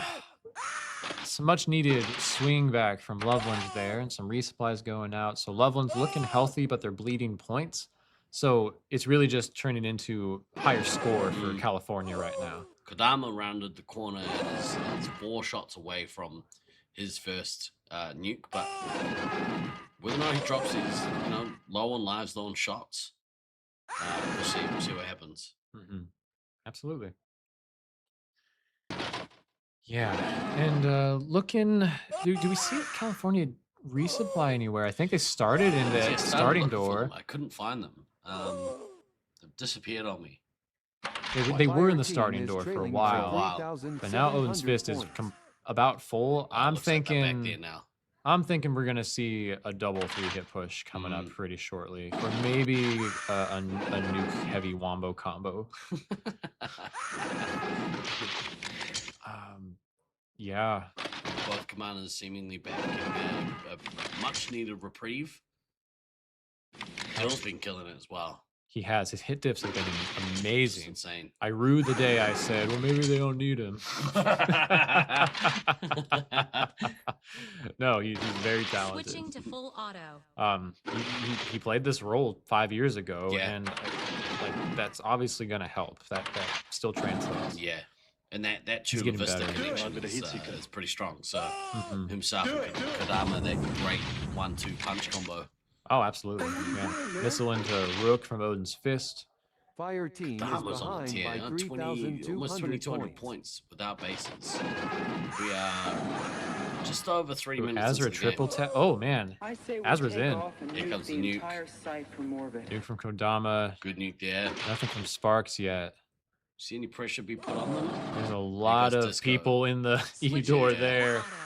I think Loveland just got kicked out of E-door. It's unfortunate, but we just saw this. We just see California controlling the game. They're Yeah. just slowly getting more tags off than Loveland is. And without any big swings from Loveland, like... Sparks is struggling to get to his first nuke. Yeah, Probably he is. Got to consider maybe getting this base, getting this nuke, and putting a little bit of pressure off of his team. I completely agree. Yeah, I think Sparks has been a fantastic commander, but I also want to call attention to like the Ice Babe team is ahead by playing in that 4,000 Syracuse Oh game my gosh, yesterday he was so good. Switching to full with auto. with the so Sergeant heavy. Tucker heavy. It was just you just think like Loveland can show so many faces. Yeah. Azra triple tapping Kodama there. Dill triple tapping Sparks there. Sparks is at his first. Kodama is almost at his second. Here comes the nuke drop. Okay, here from Sparks. Oh, got diffused. Oh no, Kodama got him. Oh wow. That sucks. Big moment there from Kodama. This feels like I just snuffed out all He the turned hopes around and for nuke back Loveland. in his face. Yep, and it looks like he might. That will be demoralizing for Yeah, them for that's sure. rough. Sparks is down to 5 lives. Babe missiles DK. Applesauce triple tapping the heavy. Love to see Kodama drop this nuke now. Still good amount of activity. California controlling E-door there. Missile into the Babe. Fire team is Yeah, behind by 5,100 California just got points. control. Yeah. And that nuke cancel is That's the such a flip, man. yeah. Babe's had a pretty decent score, but yeah. Switching Under to full so auto, much Space pressure. Marine requesting Oh, clearance. here But comes you, that nuke. but you think about where is it coming from? Is all on the Tucker down to defense. 1. If they can get some resets, 10 yeah, kill lives him on out the of game. medic, but they'll kill Sergeant Tucker here shortly. Okay. Oh, Ghost. Good job. Much needed from Ghost. I don't know where they are. Not out. They're deep in the woods, Yeah. man. But that could have gone either way. I mean, the amount of pressure that comes off those nukes. I mean, Ghost is down to 10 lives, so they're doing a pretty good job of getting the Ghost. Kodama and Dill on the tier. Kodama's on $6,000. $5,000 Yeah. after 6 minutes. For 6 minutes. Yep. That's a 15,000 point pace. If we go all 15 we minutes. go there. Yeah, we go there. Ice team is ahead by Yeah, no, 4,600 Kodama was just able to points. wreck face in the back line, and they controlled well. They shut down Sparks. They're keeping them off Ghost for the moment, but Your hope is to swing back and survive the game, really, Yeah. because they're probably not winning this. yeah. It would take a really big mistake from Olympus to blow this. Yeah. Sergeant Tucker back into a reasonable amount of lives now, getting over into the double digits. I'd like to see the Babe maybe take a couple more and then put a little bit of counter pressure on maybe. I agree. Yeah, like he was getting all his points, but he was kind of just defending the E-door, which does you very little good if your offense is getting pooped on. So I think that is one of the keys to them winning this game or coming out of it alive. Is the Babe needs to create serious problems Fire on the team is California back behind line. Yeah. by 5,700 Still points. sitting in single digit lives. But Ghost 7 has lives gone not down to enough. 9. Agreed. Yeah. Let's rock. Only 7. Do it, do it. Oh man. Halfway through the game. Elam? We're going to see an Elam here? Fortunately, I would think so. It'll depend on the next couple of minutes with Ghost. If Ghost can spend a bit of time to get some reset into the team, they might be okay. They might last the distance, but Maybe it's duplicate cameras there. That's weird. Huh. That's poor. I mean, it's poor button. No, you're pushes. good. I haven't seen that before. No, that's interesting. Yeah, I think California A, they're not pushing super hard right now, but it's only a matter of time. They're very comfortable. They're super full on everything, and they are gonna pretty much march across the field and take it. Yeah. Is what it looks like. And Loveland's not in a position to hold up in that fight for too long. Yeah, I mean, Kodama's 3 away from his next nuke. Still got a bunch of missiles left, so Sparks has got his next one though. We might see him drop here. Yeah, let's see. Sergeant Tucker from the brink of death, back at 12 lives. Big piece of this will also be the leadership on Loveland. Who's going to be coordinating this counterattack or what's going on? Big wall of blue there, unfortunately, for Loveland. For Loveland, yeah. If you're California, sorry, I'm from Loveland. For California, California's kicking butt. Heck yes. You know what? Real quick shout out to Odin's Fist. I think Odin's Fist has had a great heavy tournament this tournament. Yeah, pretty solid in that backline. Pretty unsung hero here. Yeah, just speaking of the devil, getting that missile off of Rooks. Yes, really holding the team together. Yeah, I think in many ways. Do it. Being super reliable and doing what they're supposed to do. Yeah. Interesting how DK is switching between ammo and scout. Yeah, and it has thrown a couple of heavy games in there too. Boosting now. But maybe that is, again, rostering 7. How do you kind of manage that? Right. Yeah. Well, when Odin's Fist sat, like that was when DK came out on heavy. Yep. He was just kind of being the flex. Yeah. And, what better player to have is that flex? Right. Right. Then like one of the most experienced and veteran decorated champions in the world. Yeah.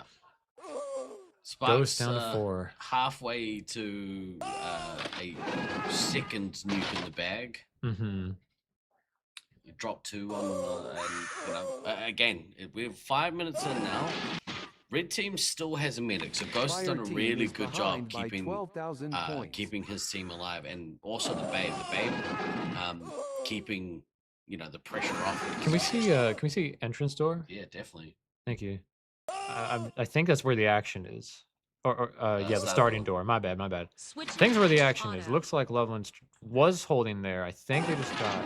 No, I think they're there. You can see the Babe kind of protecting Sergeant Tucker peeking around the wall there. So this is kind of the last stand, the Spartan 300 for Loveland. Right here in the starting door as California begins to take over the map, having way more shots and lives. You can kind of see the top left corner of the blue base is the bottom right corner of the starting door. So the cameras kind of feed into each other there. So you can really see the action across that entire width of the maze. Yes. Ezra Ooh, good hit from the Babe into Kodama. Yeah, Ezra shutting down Odin. Here comes the nuke from Sparks, detonates, drops a double. Drops a double. Okay. I don't mind it. In such a situation, a double nuke may be just what you need. But you need to follow up on it right now. Yeah. We need to see a wall of red. We need to see them break into entry door or E-door. Here comes the counter nuke. Yeah. This is going to kill Ghost out of the game. Missing a base, which is unfortunate because I don't think I mean they've done well to potentially out maybe not. There's a lot of 10 lives there. So would you allow me to touch this? Yeah, man, go ahead. Dude, this play all you want. I can play. Oh, yeah, thanks, dude. This is my dream, guys. Oh man. All right. Go much further though. Yeah, that's fine. Just keep it right there. I was just thinking the action was probably over there at E-door. On that.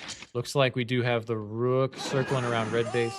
With the medic dead, 3 minutes left, this is a fine time to 1, get bases, and 2, just try to crush California's defense. Yeah. Get in there and start getting resets. Try to flush the medic just for the points. I'm really showing his class in this game. Like, yeah, such a classy. Hasn't lost his momentum once.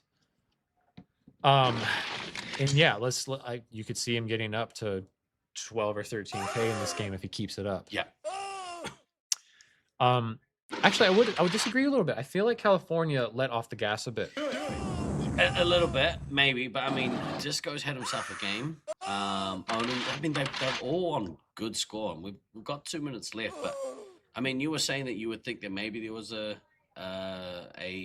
Elam coming. I wasn't so sure. I thought that they were probably going to last this game. Altitude issues, that is. Yeah. Fire team Maybe is it's not behind by California's game 10,000 plan points. to Elam, but Right. look, they have 10K right now over Loveland. Pretty much just put them in a box and farmed them. Yeah, and they still are missing a couple of bases as well. I mean, Rook still needs to get a base. Unfortunately, Ghost missed a base. But yeah, I mean, it might as well be an Elam, I guess. But but this keeps the door slightly ajar. I mean, if altitude issues come back in the next game with enough points. Yeah. Missile away. No one's really in the base there. 50. Trying to look at the midfield here. I bet we're going to see a lot of action around the midfield. Too many cameras cover, unfortunately. Well, Kill they do have kill zone. zone, yeah. That's some kill zone there. Still getting 3 into the bay. Sparks missile and Disco Monkey. Rock's getting the base. Good work. Ice team is leading by 10,000 points. Okay, yep, some action around the bases for sure. Looks like all of Loveland, except for Ghost, got all their bases, so good for them. I doubt anyone in California is going to miss a base, but there's a risk here. If Loveland can protect the base. Then maybe you said No, yourself. everyone's got it. Yeah. Never mind. I mean, Disco Monkey, 8-5 as a scout. That's a great score. Yeah, this is a dominant performance by California. So that's the thing. Like, they've all got great scores. Exactly. They just controlled the game. Yeah. So it didn't really go for the jugular, but, you know, really did a good job of farming some points. So I think in this arena, it's, you know, it's really important to get the points. Requesting clearance for nuclear To me, they've been the strongest defensive team in the tournament. I definitely Ice Definitely, team is leading by 10,000 points. we found it hard to break them when we played them. Yeah. Like we had both 3 hits pushing and still didn't do anything. Odin's Fist mixed with their 1 hits was just Mission complete. very hard to That's break. it, man. Game over, man. Solid win there from Team Olympus. I would say probably I think they would have been wanting to go and get that Elam. So good on altitude issues for lasting the game. They keep the door slightly ajar, and maybe, you know, again, we were talking about it before, if something if something goes their way in this next game, who knows, maybe they take it. Absolutely, it's certainly possible. Olympus has your sister, but Altitude has your twin. Who do I cheer for? Cheer for yourself. Also, Greg, thank you so much for your donation. You absolute champion. We appreciate you. We'll make sure that a medal comes home for you. If you do donate to the cause and you would like one of the medals, if you know somebody here that can bring one home to you, reach out and we'll make sure that we can do our best to get one to you. Unfortunately, just the cost of shipping makes it too hard to actually ship them. But we'll do whatever we can to get those out to you guys. This next game. Hey, Greg. Just want to say hi. Jared's your twin. Okay, I think this next game is Syracuse Ninja Turtles versus. We're going back to Syracuse B. Okay. We're gonna have a look here. I really wanted to have a look at some of these. Oh yes, some let's of these go. comparisons in the lead up to this game. I love these graphics. Thank you.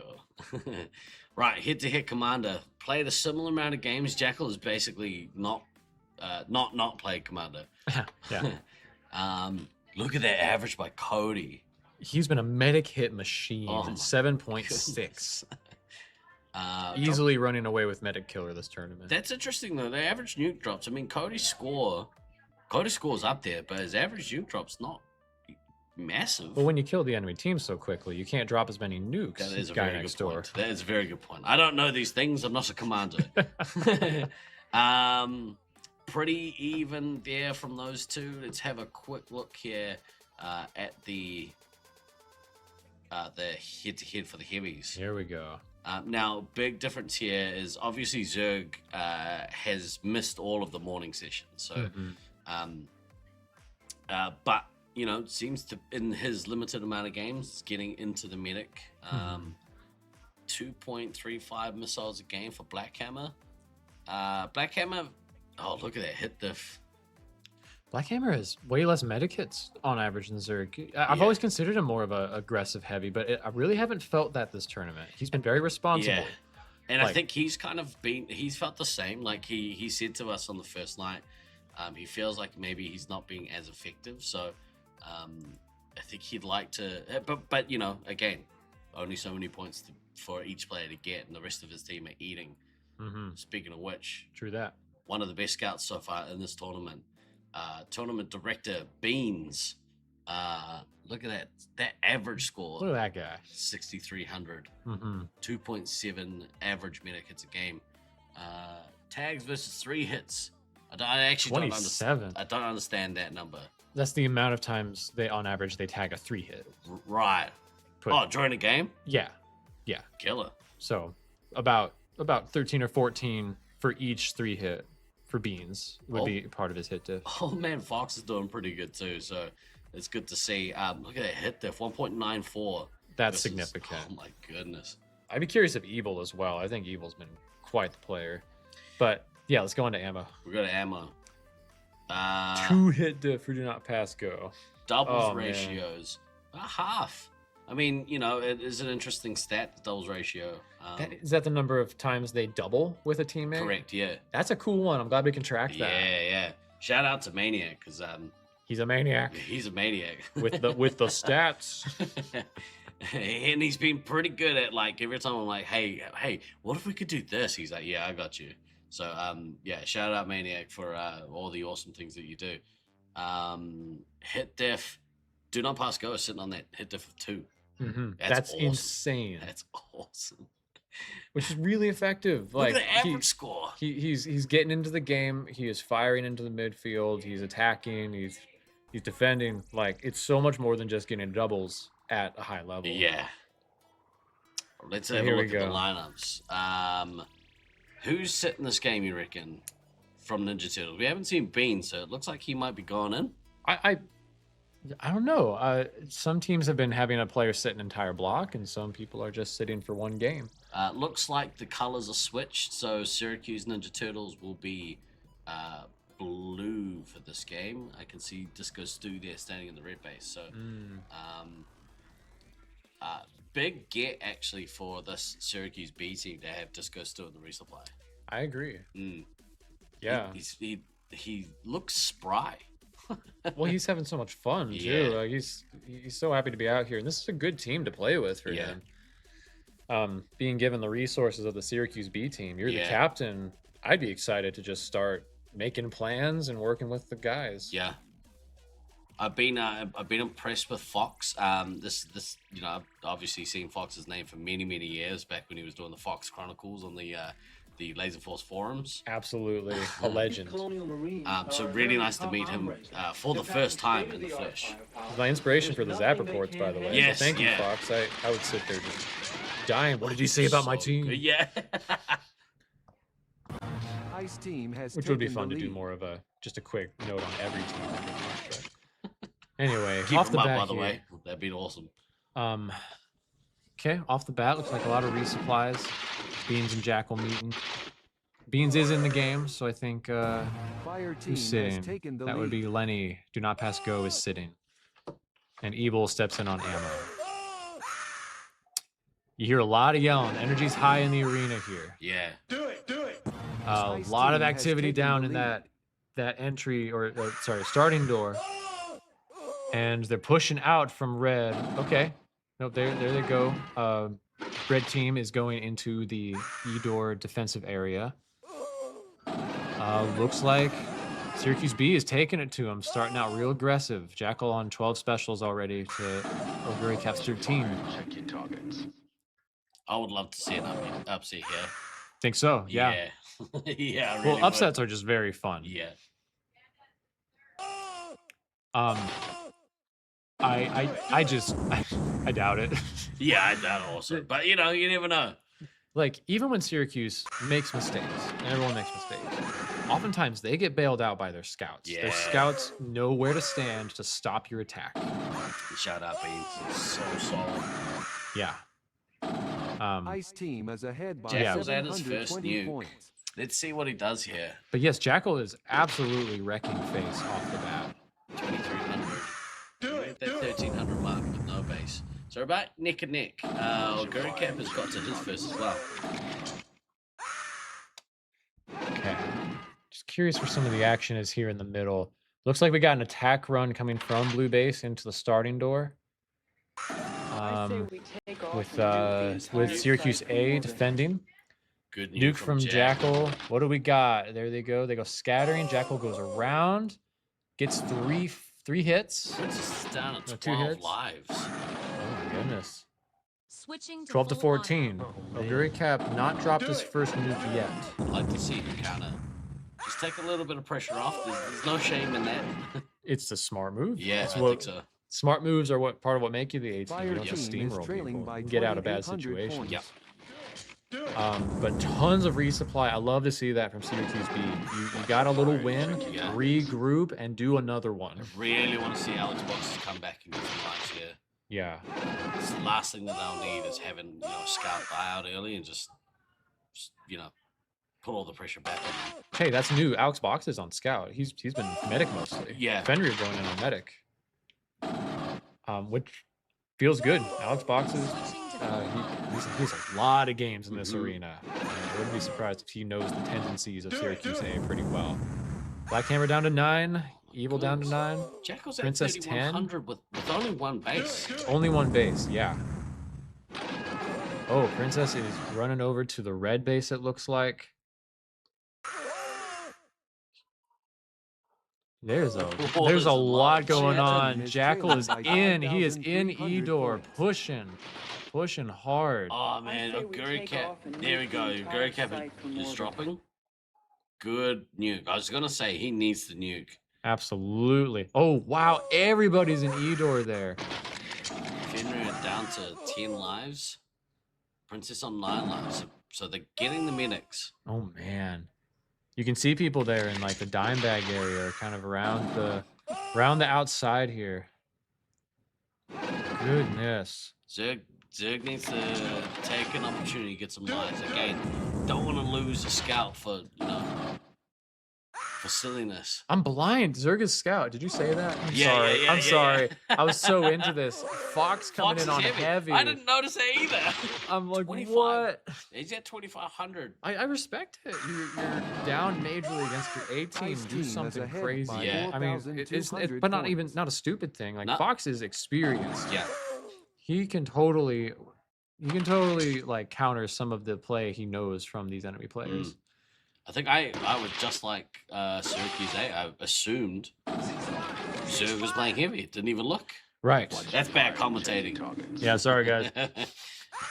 How bad? Very Cap on his way to his next one. He's at his next one, so okay. Let's see if he can relieve a bit more pressure here with a drop, a quick drop. Can he catch up to the GOAT Jackal, who's got his own nuke? Love to see a nuke on nuke happen here. That'd be great. We've seen it a bunch of times so far this tournament. Yeah, it's happened a few times, especially. Jackal goes first, activates his nuke. Zerg pushes in, the Black Hammer detonates. Let's see a follow-up. It looks like everyone in the... points. Looks like they're pushed. They're flushed out of the starting door. Unable to get any hits on Princess, though, unfortunately. Yeah, looks like it. Where do they go? They're going more to neutral there. Seeing a little activity in the neutral area / Dave's cubby. The Guri Cap had to go back and take some resupplies, so he's not going to drop his nuke just yet. Yeah, looks like give Red Team an opportunity to give a bunch of lives out. Yeah. No, that's good. That's real good. Upset, baby. Let's go. Wow. Princess down to 5. Goodness. They're really... Jackal is making this happen. Like, the team is working around him for sure, but Jackal has had their number all game long. I think saving grace for Blue Team is that they didn't get any resets on Princess at the back of that last nuke. Agreed. Which, I think the Syracuse A team are good enough to now fill up and strike back. Completely, yes. Especially, Cody with the penalty there. They're healthier than Syracuse B. 112 lives to 100 looking like. Coming up on 100. Wonder if so Guru kept got a missile into Fox and then was penalized. So I wonder if it was a chase. Might have been. That would make sense. Overstep maybe. Yeah. Let's rock. Don't want to let him benefit off of that. Penalize him. That's why we do it. Yeah, Zero points. Oh, we'll let him get the missile first, and then we'll get him. Yeah, sometimes you don't react in time too if you're a ref. But also maybe he chased. You took that one further step just as he pulled the trigger. Right. All right. Fenrir has managed to stay on 9 lives for ages. Princess on 5 for ages. Yeah. Bit of a recoup period for both teams here. Yeah, completely. Ice Halfway team through is the ahead game by coming up. 3,300 points. It's going to be a barnstormer of an end game. I agree. There's going to be the nukes are going to fly. Yeah. We're going for a double. Yeah, it looks. I mean, maybe. I think some of the pressure has come off, although Princess is down to 3 lives. So looks like Jackal's in again on Edor. Let's go. Wall of red again. Fox taking out Cody and the scout. Alex Boxes with a medic hit. Space Marine requesting Here it comes. for nuclear Here comes that relieving nuke. Much needed. Smart of Oguricap to drop now when his team's getting flushed. Yeah, but Fenrir is still at 5 lives, and they can bounce back here. They really could. If you can get enough lives into into the ammo. Yes. At this point, just go Stu taking some resupply. So boosting now. Come on, really Stu. important. Honestly, I'm rooting just for Stu. I come on, Stu. You got this, man. Ice team is leading by 5,700 points. Zerga 8. Let's see. Where's some activity? So you've got to take this opportunity, go back and get some resupply. I don't want to see any premature deaths here from the scouts. Just put so much pressure on when you lose somebody early in the game, or earlier than you should. Oguricap's about to get to his next nuke though, so.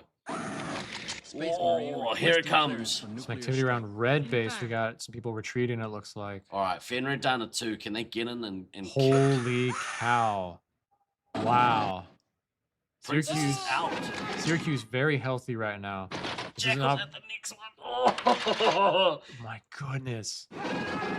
He should drop right this second. I mean, don't let Black Hammer cancel it. Get away from him. yeah. Maybe not right this second, but there they go. They're all flushed again. Here comes the Duke. Canisters of CN20. I said we roll them in that nerve. Oh no. Fire That's a team real is shame that behind Fenrir by died during that new drop. But points. Yes. both medics now out. Much needed. They're about even on lives. About even on lives. Looked like Red had taken Edor there and was getting flushed actually. Right. Cody versus Jackal there. Beans, Cody, and someone else in Edor. If they're gonna win this game, they've got to do it on kind of a, I don't know, guerrilla warfare style. Yeah, I think at this point in the game, I think now that there's no need to stay back and look after a medic, things are about to get crazy with these heavies. Yeah, let's see. Fox, time to go crazy, man. Time to go crazy, Fox. What did the Fox say? I'm gonna get you. Yeah. Okay. Yeah, we're seeing a lot of red here. Red getting their bases. Beans triple taps. Jackal. Disco triple taps Cody. Ooh. Merlin triple taps the base. Wall of blue here. Wow. Big getting Fox. Yeah, I think the veteran players on this A team really need to step up here. Time for Oguricap and Beans to take over. Black Hammer, this is the time for him to, if he feels like he's having a quiet tournament, this is the time to make a mark. Yeah, completely agree. 4 minutes left. Do you think we'll get an elim out of this one? Ooh, maybe. Maybe. Jackal needs some more shots. Merlin's pretty close. Merlin really needs to go get his base here. Boosting. I think base is going to be important. Yeah. They all got their bases. I could see it going elim in favor of Syracuse A with Cody close to his next nuke. 20 lives left. I think he's got the advantage here. It's the Cody show. Yeah. Like Hammer Missiles Fox. This late into the game when your medic's gone, there's no more pressure in that sense. Like, you're free to just, all right, now we're playing laser tag. Everyone's playing laser tag. Pretty much. There's no base. You're just finding people. Yeah. Fox, his lives are getting melted away right now. Jackal had an awesome start, but Actually an awesome first half of the game. Yeah. I think Oguricap has kind of overtaken him, and this next nuke is going to be a biggie. Yeah, you see how much higher Syracuse is on points, like close to 10K right now. So they have been playing better tag, but Jackal just kept breaking them open, and they capitalized, killing Princess out. Their only hope is an Elim. There goes Merlin. So now it's 5-on-4, but Fox and Zerg both sitting low. I would have loved to have seen Zerg take a couple before Fenrir died. Yeah, that would have been good for sure. Having your heavy on 3 definitely is a big problem. Black Hammer's still healthy enough to be just searching around, trying to shut being down a Jackal. weapon, a hammer, if you will. Yes. Yeah. An interesting dynamic here. Jackal may be quick enough to go get a nuke off if he gets one, but Black Hammer alone, out of most players, would be a player I'd bet to cancel that nuke. Beans and 3 into Fox. I want to see Jackal and Black Hammer just chasing each other around. Me too. Yeah, Beans triple tapping Fox. It's the second time he's done that in the last few minutes. Evil getting a couple more on Fox there. I think the key here is that who has the lives. You know, the number of lives are pretty even, but the key players here, Jackal is low on lives, and low on shots. I'd like to see Disco kind of reset his hit points. Ice team as ahead. Yeah, it would be good. May as well points. just have the ammo following you around. Yeah. Oguricap, I wonder why he's waiting on this nuke. All right. There we go. Yeah, gonna want it. Missile on the Black Hammer. But there goes the nuke. He's going to take out Fox and Zerg. Jackal needs to get this last shot. Missile away. Oguricap one missile. more shot. Disco Stew. Man, the score differential just keeps getting bigger and bigger. Oh, Black Hammer. Now, the A team are really showing their class here. Backs against the wall. Nuke from Jackal. Confirmed. Good. Detonates the Detonate. nuke.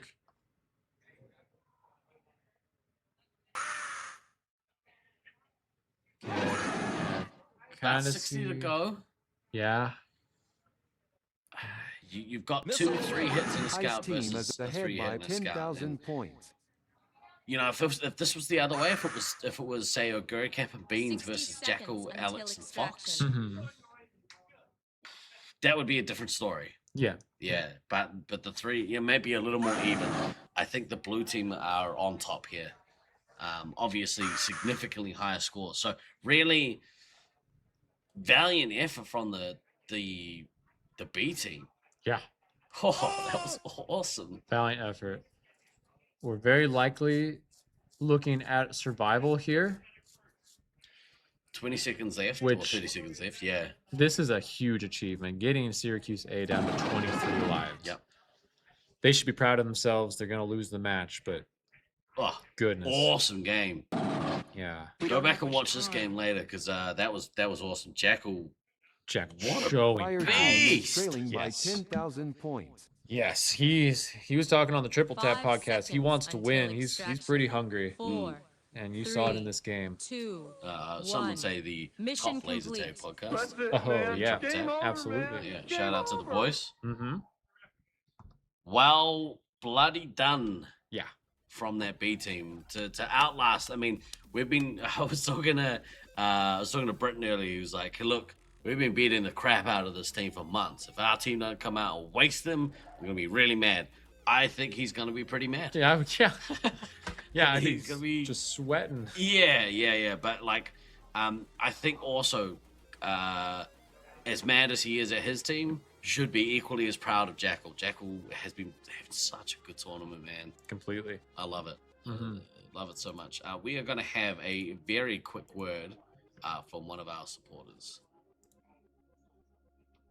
Hi, Logie Bear here with Force Pro Sports. Ordinary podcasts take 45 minutes to get over their disc golf. Force Pro Sports gets down into the nitty gritty, so that way you can enjoy all the laser tag experience that you love. Wow, look at that shine. We understand the viewer and we post consistently, ensuring that no one gets left without a good laser tag podcast. But that's not all. Subscribe today and we'll force Josiah to keep his code name for at least 1 full year. But wait, There's more! If you donate to our Patreon right now, we'll donate a Lovelander to Nats. That way you don't get last place. They will for you. Subscribe today and donate to the Patreon. We got scrubbing to do. Product may contain profanity. Product may not come out consistently based on Luke's availability. Lovelander is not guaranteed to take last place, but probability is decent. Laser tag is a highly addictive substance. Used with caution. Always remember to backtrack. So good, dude. So good. I love it. A little too proud of that one. Yeah, I was just saying off camera, like when I first saw that, that made me audibly laugh in my house. I was by myself, and yeah, it was great. Clearly that's the first time Dan's seen that, I guess. Okay, now I did notice in chat before, I saw Tivia was here. If Tivia's still around, hello Tivia, good to see you. Just wanted to say thank you to everyone who's been donated to the Alzheimer's Association with Tag for a Cause. In the last half hour, we crossed $1,000. Let's go! So we are well on our way to our goal. I have medals for participants tomorrow. If you care to donate and support to this event, you can at the link. We have pinned the link in the chat. Please, please, please dig deep, folks, because it's a pretty damn good cause. Raising money for the Alzheimer's Association. All the money goes into research for a cure, which at least I would say most of us have someone we know or you know, a couple of degrees of separation of somebody suffering from that terrible disease. So it's true. Please, if you can, dig deep. Donate $10, donate $5, donate $20, donate $1 billion. You got $1 billion to put in? No. Nah, neither. But you know, if I did, I would. Yeah. Yeah. Definitely would. Instead of paying off my student loan. Yeah, I totally would. Who needs to be out of debt? All right, we're gonna. Can I do 1,000 payments of 2.499? Definitely. You can definitely do that. What's the first time you've seen it? Good. We are looking ahead to this next match. It is not the one that's on the screen. Somebody didn't program these buttons properly. Well, you let me touch it, so probably ruined everything. You did a great job. It's good, right? Good touching the buttons. Dude, I so love moving the camera around. It's all you. You're allowed to do it as much as you want. I can only do one thing at a time, so you know it's hard for me. So feel free to. I'm trying to keep eyes on the resupply areas, and you can just. I'm trying to like move the middle one around a bit. It makes it simpler. I quite like having the. You could put the two ends next to each other, and it's cool to see people run through. Oh yeah, that is cool. Right, we are looking now at the match 2 for Hybrids versus the Utah Heat Seekers. Yep. Or Meat Seekers in some circles. As they call themselves, yes. Yeah, Hybrids just a little bit outclassed in that first game. Was it an Elam? Yeah, well, 20,000 point difference here. Okay. Uphill battle. I think their goal, not necessarily win the match here, but take some points and have some positive play going into this next round. Yeah. They will be in the lower brackets for this next round. So after this, they'll have a little easier run for the next round. But I think this is their last chance to kind of test their mettle against one of the higher ranked teams. So seems like it. Yeah, I think they want to. It'll be interesting to see what they do with their roles too. If Leech, sticks in this new heavy role. We've seen it a couple times now. Do you think there's a difference? I mean, yeah, I think so. Like I said, Leech playing a little more aggressive than Glader may have perhaps. I think. I don't know if Leech and Glader are playing it too differently. I wonder if the difference is more in what Glader brings to the back line and what Firesword brings to the scout position. Yeah, it's about kind of seeing that tandem efficiency, I guess. Yeah, because these Laserforce Space Marines are you very get tough hombres. these benefits to They're having packing different state-of-the-art firepower. There's Totally, nothing yeah. they can't Yeah, handle. how the team. So it looks like we're sticking with the same roles. Everyone working as they can. We got Rockwood and Metalface in this one. The resupply's going out at Ice the team beginning. has taken the lead.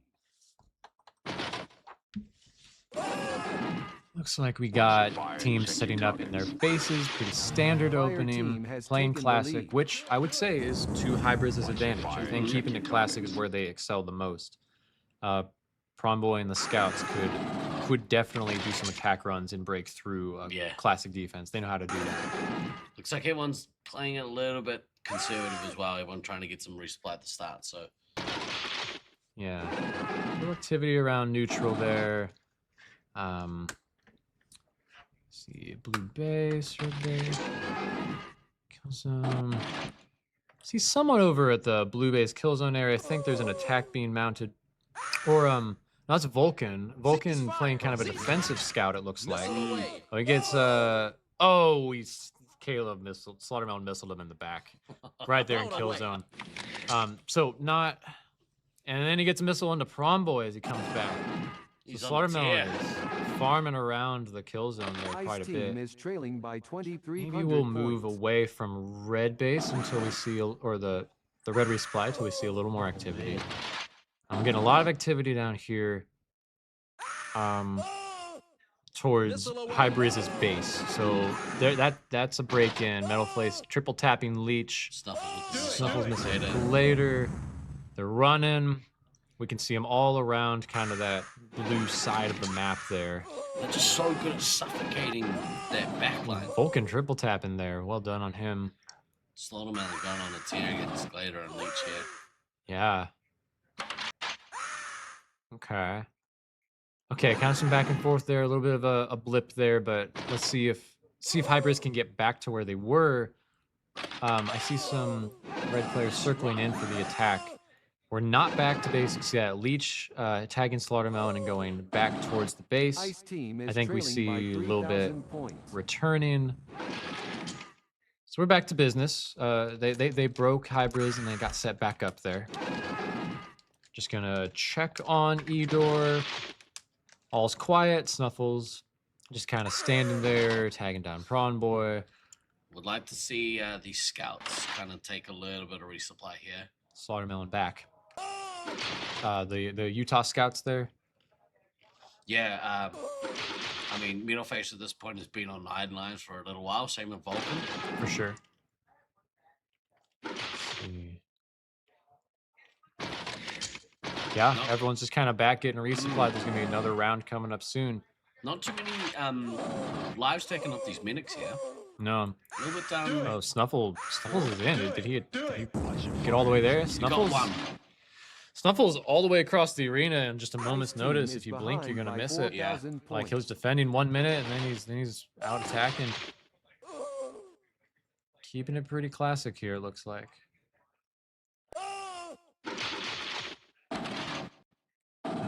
Good doubles there.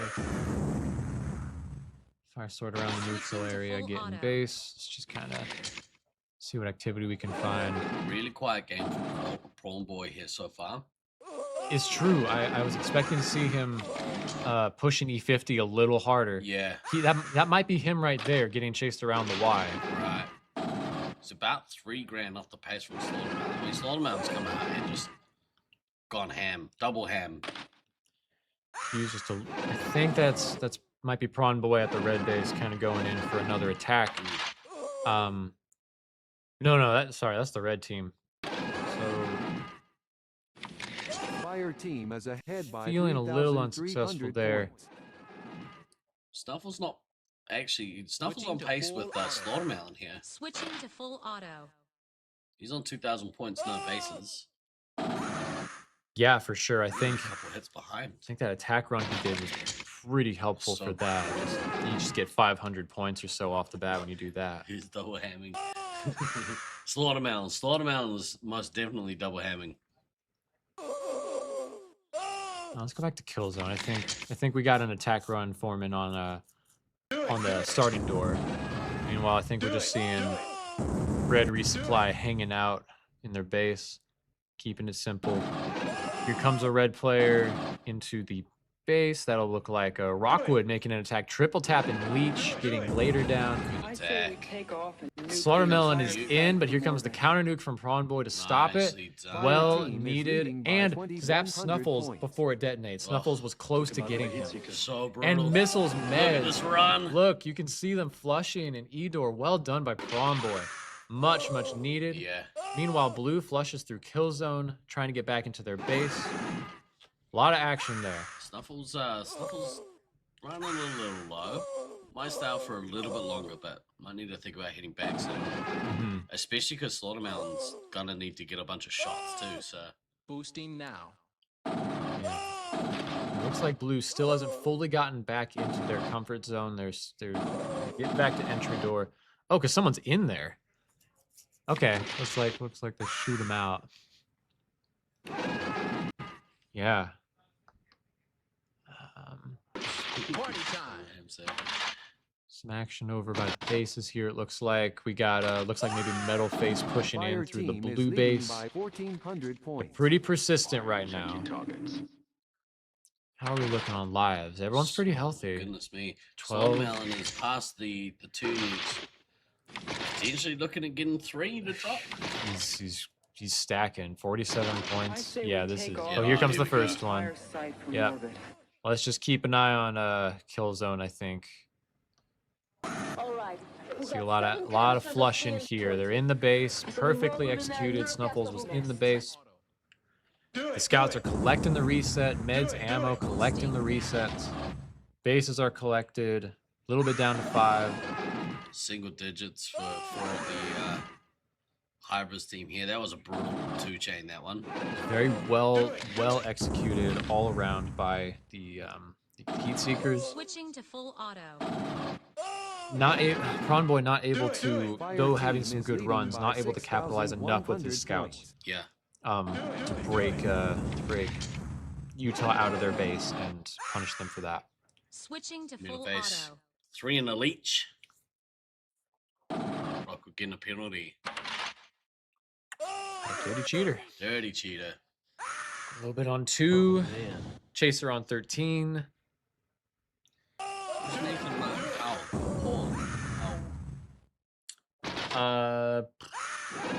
Identify yourself. Nathan Markow. Out of retirement. Yeah, who are you? What's your code name? Oh man, that's it. That's punching up for sure. A tough game for Hybrids. Yeah. Respect the effort.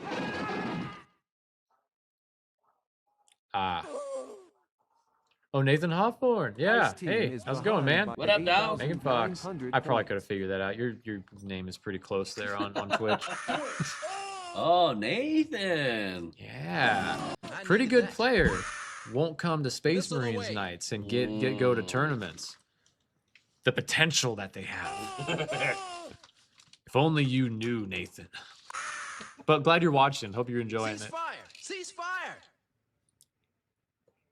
It feels like weirdly invasive when you have a member where you're like, oh, if you would travel and play this role, you could be so powerful.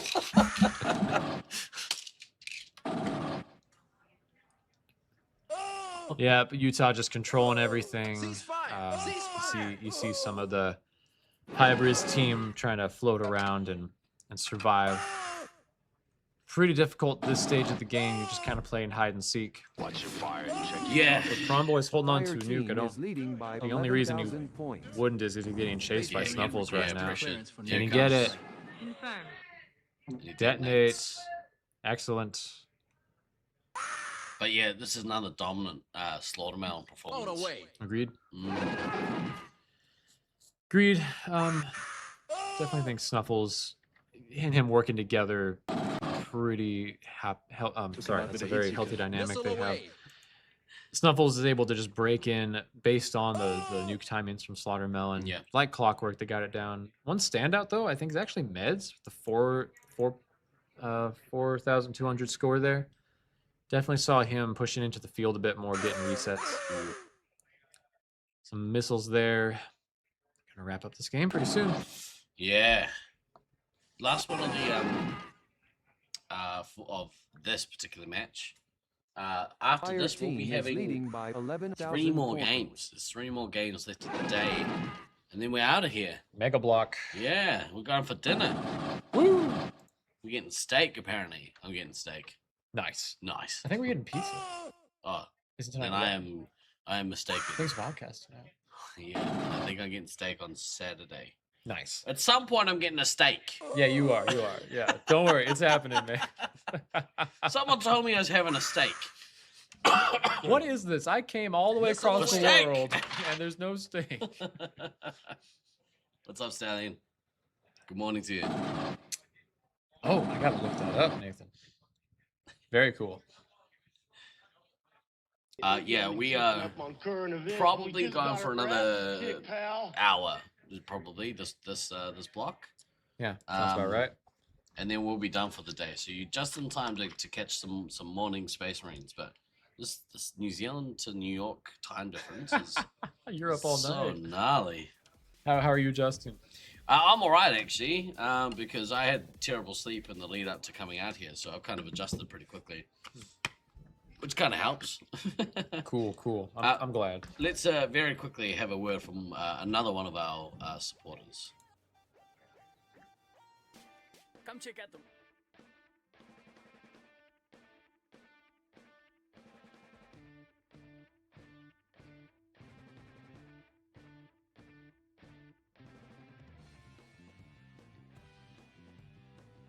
Wow, that was a good read, Steve. Nice job.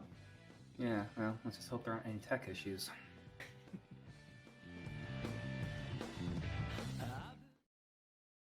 I mean, someone fancies himself a bit of a comedian. Really quickly, because, you know, in the last probably decade, there's been a big emphasis on the increase of media coverage or just content creation in our scene, and I think we're in a pretty damn good space when it comes to content creating. You know, obviously the two of us, we contribute a little bit to that. Luke runs the Force Pro Sports page over on YouTube. Myself, Than, DK, we are co-hosts of the Resupply podcast. The boys from Utah, they run the Triple Tap podcast, and obviously probably the most professional one that there is, Tivia Chick Loves Laser Tag. Her podcast is excellent. She's got the best voice in the game. Very professional. Yeah, she's fun. She jumped on the mic with me the other day, and it was awesome to kind of be alongside a professional broadcaster. Yeah, right. She really brings professionalism. Yeah, which really shines a light on just how unprofessional I am. But that's okay. We run in different circles. But yeah, if get amongst and consume some of the content. Every day you're working on the Zap Report. For those who don't know, what is the Zap Report? On my Force Pro Sports YouTube channel, I will post thoughts from yesterday. I have kind of categories. I highlight a player, I highlight a team, highlight a match. You know, kind of give a little update, the short news or whatever. It's kind of so every year I think the daily chronicles or DK's kind of thoughts on the days, or all these daily things that really help to include people who weren't able to come to the tournament, be a part of it. And that's the thing I think I like the most out of doing this particular stream, the commentary stream, is I feel that we provide a gateway for people who weren't able to come to Nets to kind of feel like they're amongst it. Completely. Yeah, because I think that's important. Like, I think people, they get FOMO, and then hopefully we FOMO them into coming the next year. Absolutely. I mean, it's increasingly clear to me, community is the most important thing about the Laserforce team. And we can say it's about the tag, but honestly, like, if we replaced all the players with just really crappy people to be around, like, it would not be what it is. Yeah. This is a great community. LF stats question, re penalty log. What class is under common foul? Is that none of the above? Not sure I completely understand the question. Doesn't like blocks go into or shields go into common foul? Like something that's a 0-pointer? Right. Yeah, I assume so. I mean, that's my guess. There's the big two, like shielding and chasing are both 0-point common fouls, I guess. I think so. Yeah.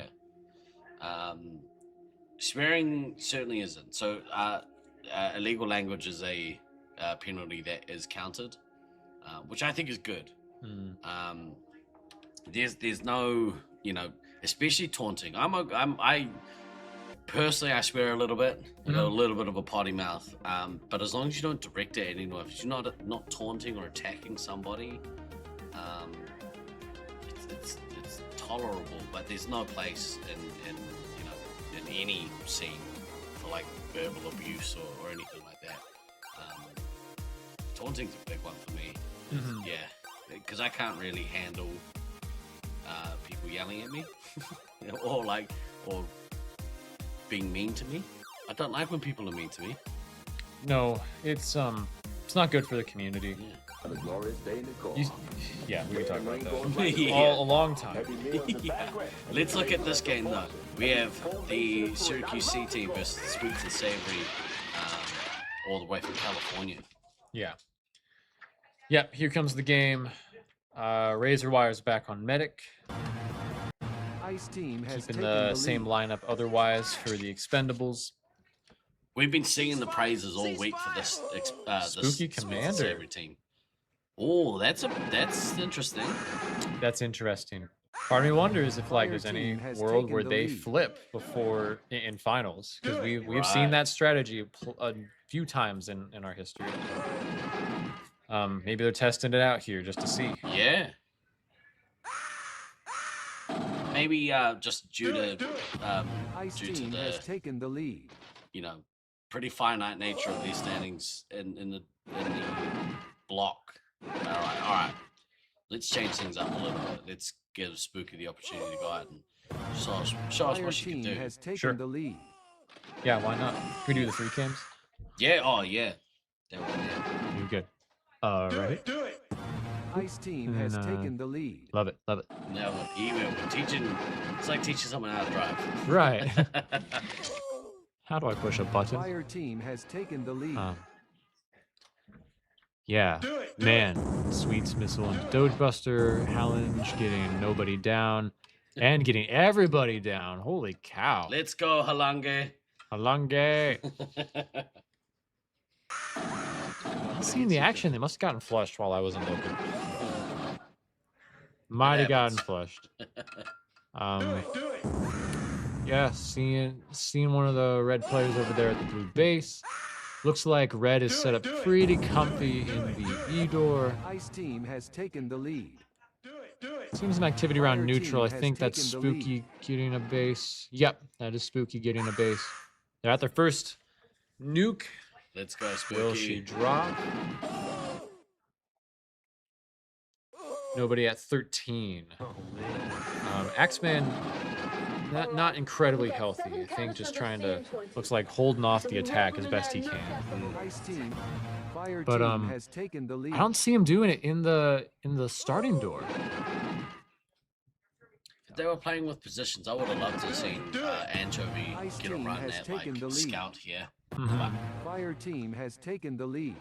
Yeah, and I think there was a game or two where he did get it, but he seems pretty committed to building up synergy with Ender. Yeah. I was actually giving them a little feedback earlier because I got to ref Edor and watch one of their games. Definitely trying to do some really good synchronized advanced maneuvers. Yeah. But sometimes at the cost of missing a double. Yeah, right. Spooky penalty. I blinked and missed Spooky dropping the nuke, and goodness me, the Expendables losing a bunch of lives here. Yeah, I missed that too. Too busy with the cameras. Gotta focus. New toy. No, you do that. I'll do this. Yeah. Nobody one hit away from her first nuke. Man, maybe he needs to throw that out just to relieve a little bit of pressure. Crazy. 7 lives. Razorwire's doing a good job though. Woe's down to filling up. 4. Ice team is ahead by 2,800 See, points. Woe's no. 3. Nobody back in some resupply, so Spooky already got her bases only at 9 special points, so not in jeopardy of another nuke, but Woes is at risk right here. Getting killed out. Looks like Spooky is on her. Woes tags Halange. Ebo Mike popping off here. Ender gets a tag into Woes. 1 life. She's got to be caught out somewhere. Separated. Full auto. Nobody needs to drop this nuke, and Woes needs to find the medic as soon as within that 8-second window. Really, probably not able to find her. Woes tags Halange again, just staying alive barely. Nobody, you gotta drop this. No, Halange got her. Nuclear strike. And the nuke Fire comes. team is behind by Too 520 late. points. That's unfortunate. yeah, it's unfortunate. Very unfortunate. Halange don't work though. Halange on Fire team has taken the lead. $4 grand with only the 1 base, so Yeah, still work. that's pretty good. Pretty good. Spooky as well. I like that attacking tandem with Spooky and Halange. Yeah, Ice team has taken the lead. except Spooky's a dirty cheater. Now going for another nuke. She's pretty close to that. 17 team has lives. taken the Or lead. sorry, 17 special points. Boosting now. Expendables losing a scout is pretty devastating. Yeah. You're already kind of trying to punch up. Yeah. Spooky trying to break in. Nobody tags her down. That's unfortunate. Oh my gosh. Ghost says I have another grandchild. Babies having Who babies. is it? Who is it, Ghost? That's rock. We have a family tree in Loveland. All right. Yeah, We got it's more like a canisters of trunk. CN20. I have So we roll them in there and nerve gas the whole in mess. the Loveland family tree, I have a wife, 2 ex-wives, a sister, 3 children, and a bunch of grandchildren. Excuse me. Unfortunately, they're actually getting nuked out of the game. It is, it's one of those things. He's doing everything that he can to kind of keep the pressure off his resupply. It's so hard to manage, Ice team is trailing by like 5,400 defending and taking your own points. lives, like Boosting now. The wall of red there, man. Sweets on the tier. Leading the action. Seriously, 6,000, scoring Awesome. higher than her commander. It's a pretty great game Pretty from Halange, great getting game. that scout out. And you do wonder, like, they were trying this out, trying to switch Spooky and Sweets. Yeah. Cool. But also, how does that affect the other players? Yeah. Did Boosting Halange now. have an easier time syncing up with Spooky's Yeah. attack style? Was there something about it? Obviously it's not like a 1-for-1. You try this against a different team, it might go very differently, but hey, I wonder. Maybe, obviously Sweets is a very fast commander, and maybe that's a, kind of go Ice out team and is behind not really by worry about having 8,300 scouts points. and support or something, but, Spooky and Halange maybe working more of a tandem. I don't know. Yeah. It's hard to know from one. Yeah, for sure. Blown away. Missile into nobody. Yep. Kind of rooting for Hallange to top score here. That'd be pretty fun. I don't know if she's had a game in the 6Ks yet. Yeah.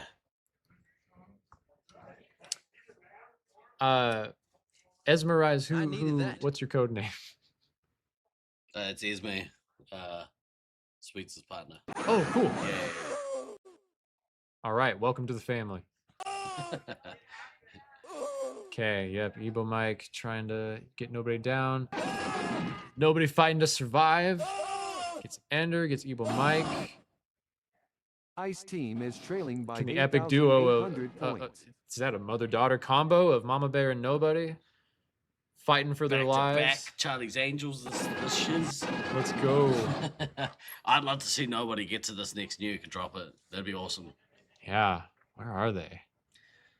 Spooky and Halange, neck and neck for. See them along the Missile back away. wall, it looks like. Oh, get the missile to get to the 20 mission points. Oh, Let's go. no. Well, he's he's returning as well. He's not a commander. All right, we've got 7 canisters of CN20.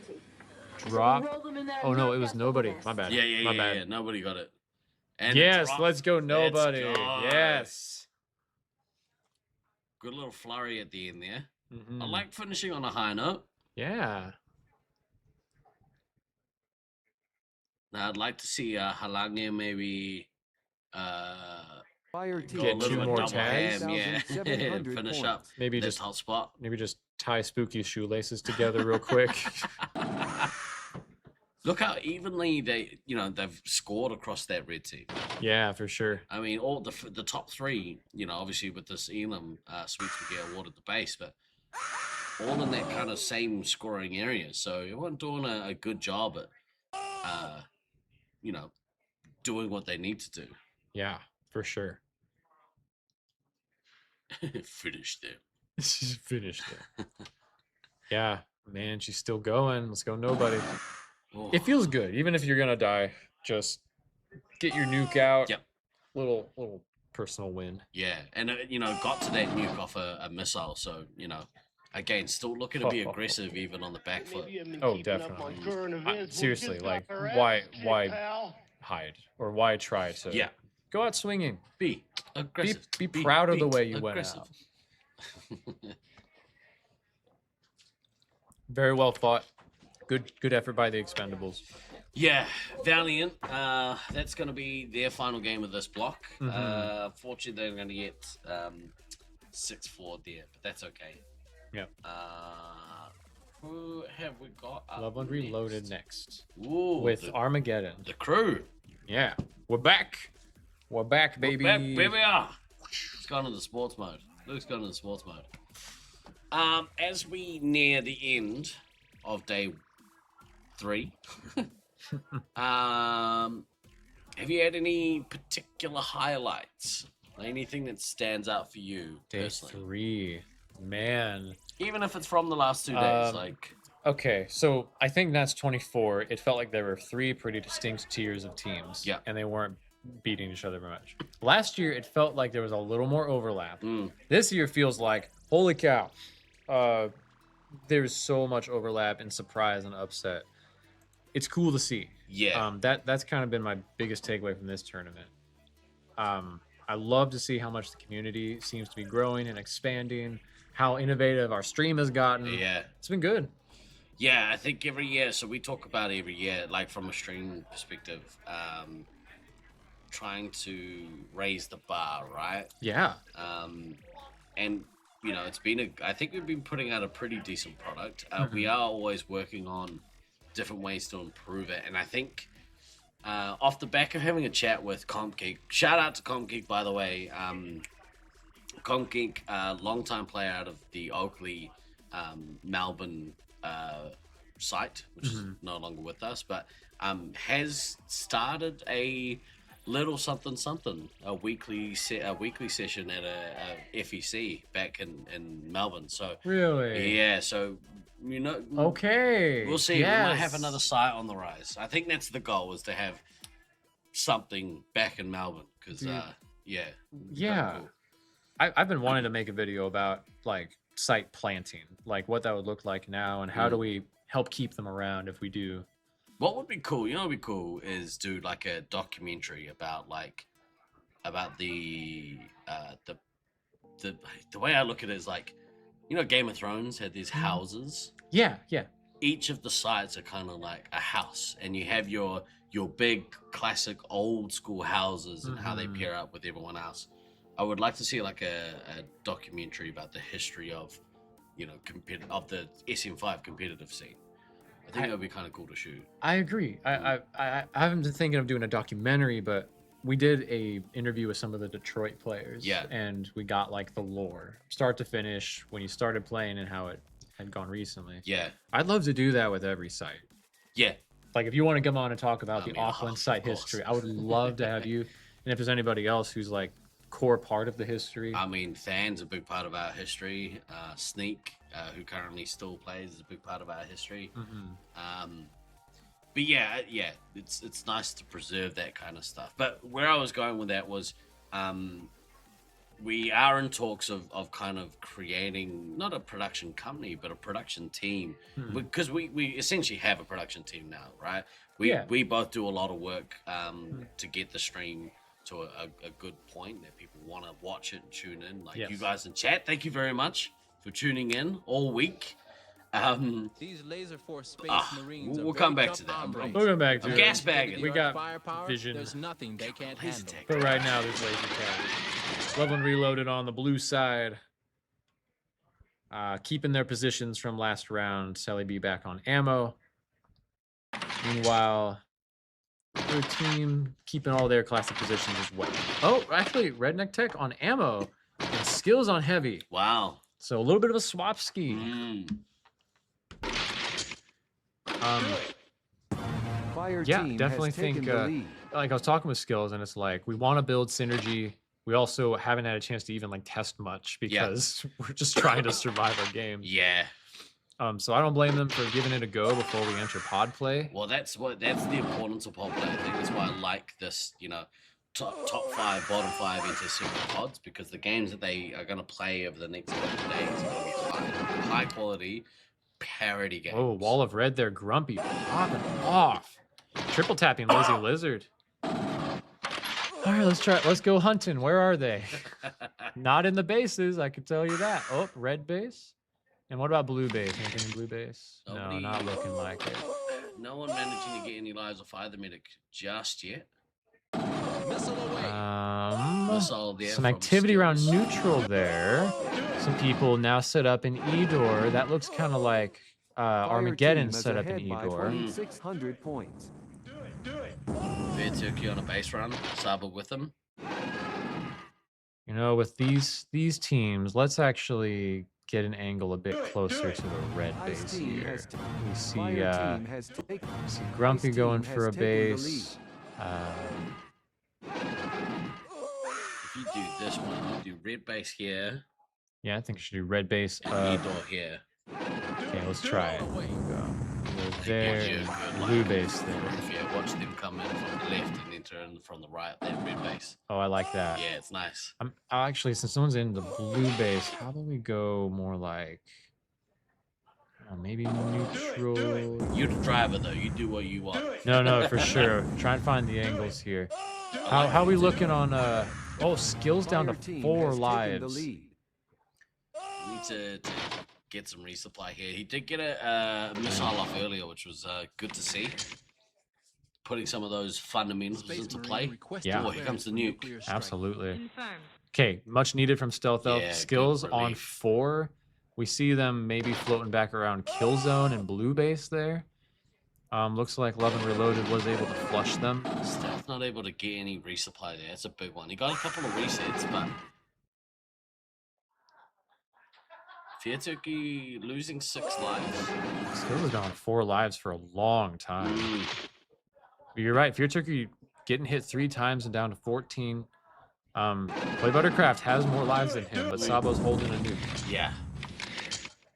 Skills still hasn't found the medic, so Red team in big trouble here if Skills doesn't manage to behind by 4,200 get points. back and get resupplied when this nuke drops. Yeah.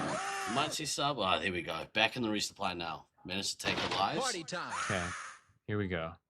That's good for Skills. Space Marine Definitely. Here comes Sabo's Up nuke. to 10. Yep, just in time for the nuke. That would have been devastating Yeah. had they not gotten some. There they all go out of kill zone. Looks like they're surrounded on all sides. Oh my goodness. They are just scrambling inside the kill zone. They've got to flush to a different area of the arena. Good missile there from Sabo on Redneck Tech. Let's look right here. Still nothing over in E door. The action's moved away from that. Let's go back to the start door there. Okay. This is good. Yeah, a lot of back and forth. Red has had some points where they've gotten a whole wall of tags. Yeah. Just shutting down Reloaded. They're in a dangerous spot here. Skills and Grumpy both with single-digit lives. Play Buttercraft down to 7. Need to divvy out some lives here, and Stealth Alpha is going to need some too. So a lot of pressure on them at the moment. Not Stealth able to Elf put some getting pressure on. Still getting double missiled right there. One from Sabo, one from Lizzie. Goodness. A lot of back and forth there. Goodness gracious. Sabo having a good game here.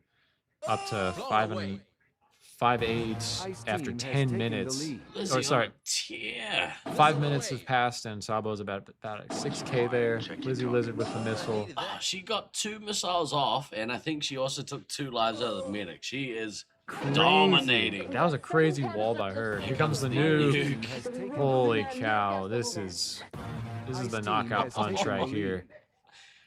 That was awesome. Like Lizzie, and then like just went on a tear, and then that nuke from Sabo to back it up was just Grumpy on 1. Well, this is one of those areas where you might think someone's going to die. But someone's going to die, but Grumpy's still on 1. Buttercraft on 2. Nope, there they go. Looks like Sabo broke in and got Grumpy. And medic on medic violence. The Fear Turkey killing out Play Buttercraft. Nope, Black Hammer killed him out, but he got his medic on medic hit. just adding to those stats, man. Yeah. Do it. There you see hands up, walking out of the arena. Someone's still hiding in kill zone. I think everyone flushed, but one person stayed behind. I don't know who it is. That was kind of like a jab to a uppercut from that team. It was a brutal combination. Completely agree. Yeah. Here we got someone in E-door. Looks like there's a little bit of play around the Y there. And then someone around neutral base. Blue's just kind of hunting on the cleanup here. Stealth Elf with 1 life and 0 shots. Fire team is trailing by 3,100. Reloaded, looking pretty full and healthy here.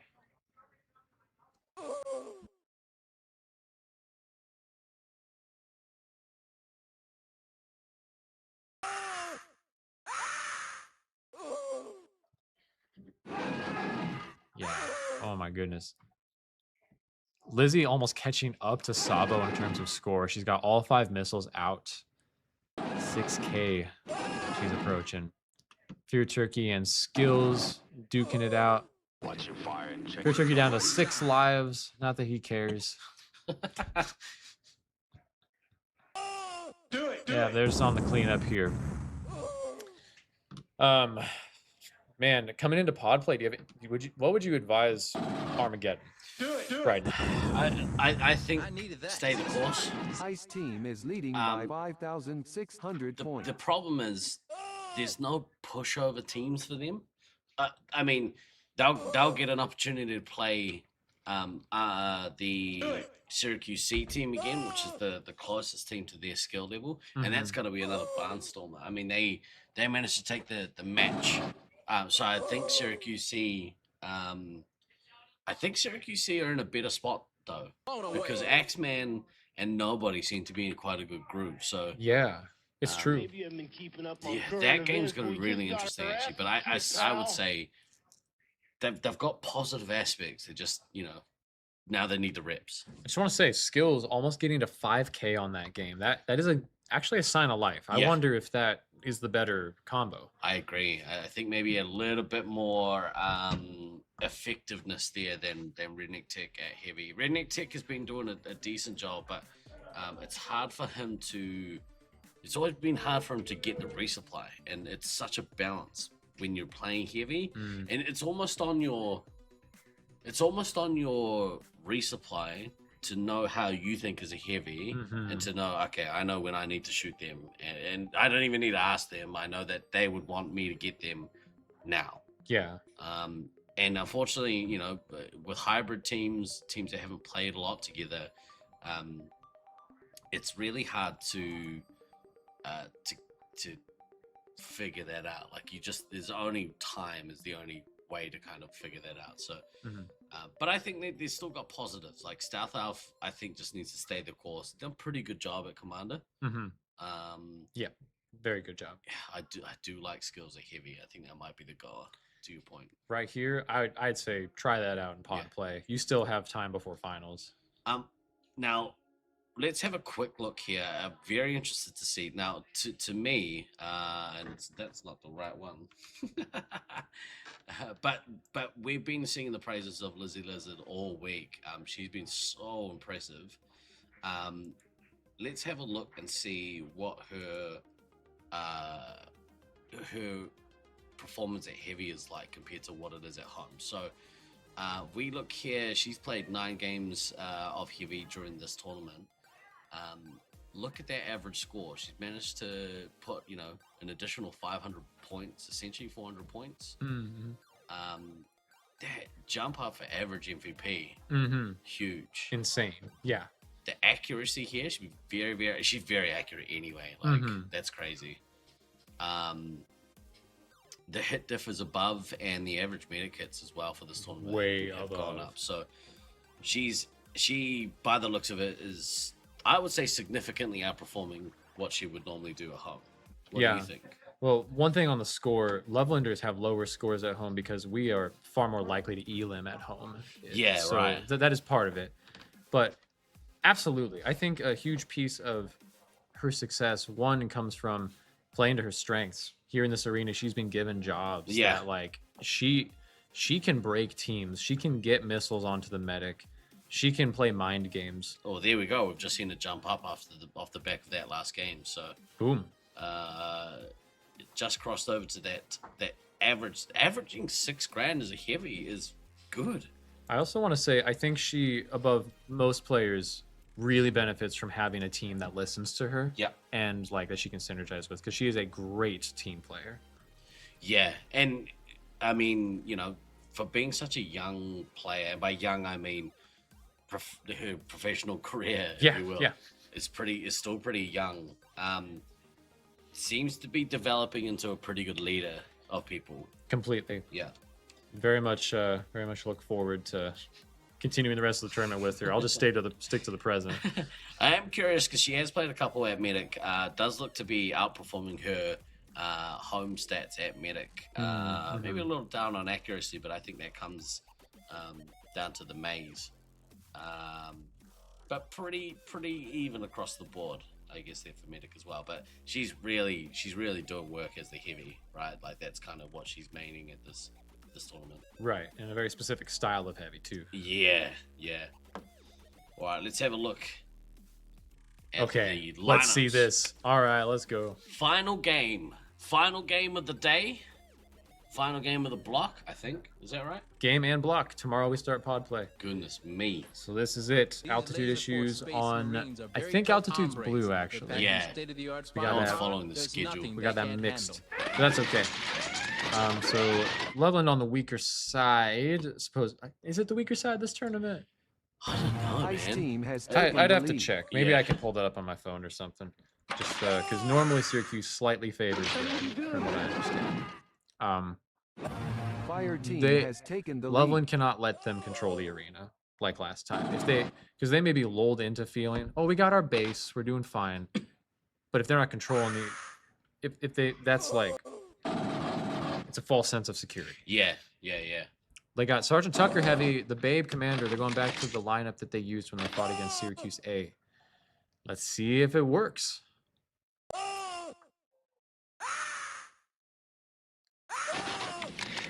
Yeah, I don't care enough about which side's stronger. I gotta watch this. Sorry. Distraction. Stay focused, Luke. All right, well. Interesting here. I didn't realize Sparks playing in that scout role. The Bay playing commander. Yeah, that's what they did that one game. Trying to look for activity around. Looks like both teams are holding their base as normal. We got a lot of activity around the kill zone. Kodama pushing in, trying to fight the Babe. He's over in the blue base. Sparks could do with a recent play. I'll go back and get a few flies. We've done a good attack run there. Do it. Yeah, looks like he was pretty successful in that initial attack. DK floating around neutral there. Oh my goodness, Kodama out to 1100 already. 1200 without bases. Yeah. Less than 2 minutes in. My hunch is for teams, one of the things you need to do against Kodama is have one of your 3 hits become really brave and fight him all game. Yeah.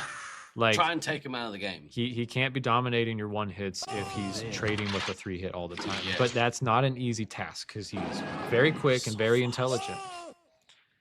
One away from his nuke without bases. Let's see if he gets this and decides to pull immediately. I like this play from Tucker. Tucker's 1900 points. Managed to get quite a few lives and shots. So yeah, sitting healthy. Yeah, especially with a nuke that might be imminent. We'll see. Babe's had a rough game though. Babe's off to a really rough start. Only 200 points in this. We are 2.5 minutes into this game. Yeah. That's and keep it on kill zone there because I'm seeing a lot of activity. Looks like teams being. I say we take off and nuke the entire site for more. It's like the Babe is floating around out there in the kill zone. Here comes the nuke. What's blue team gonna do off of that? Sparks is in that attack mode. 1,400 points. Let's go Sparks. Hitting Kodama twice there. Disco Monkey shutting that down.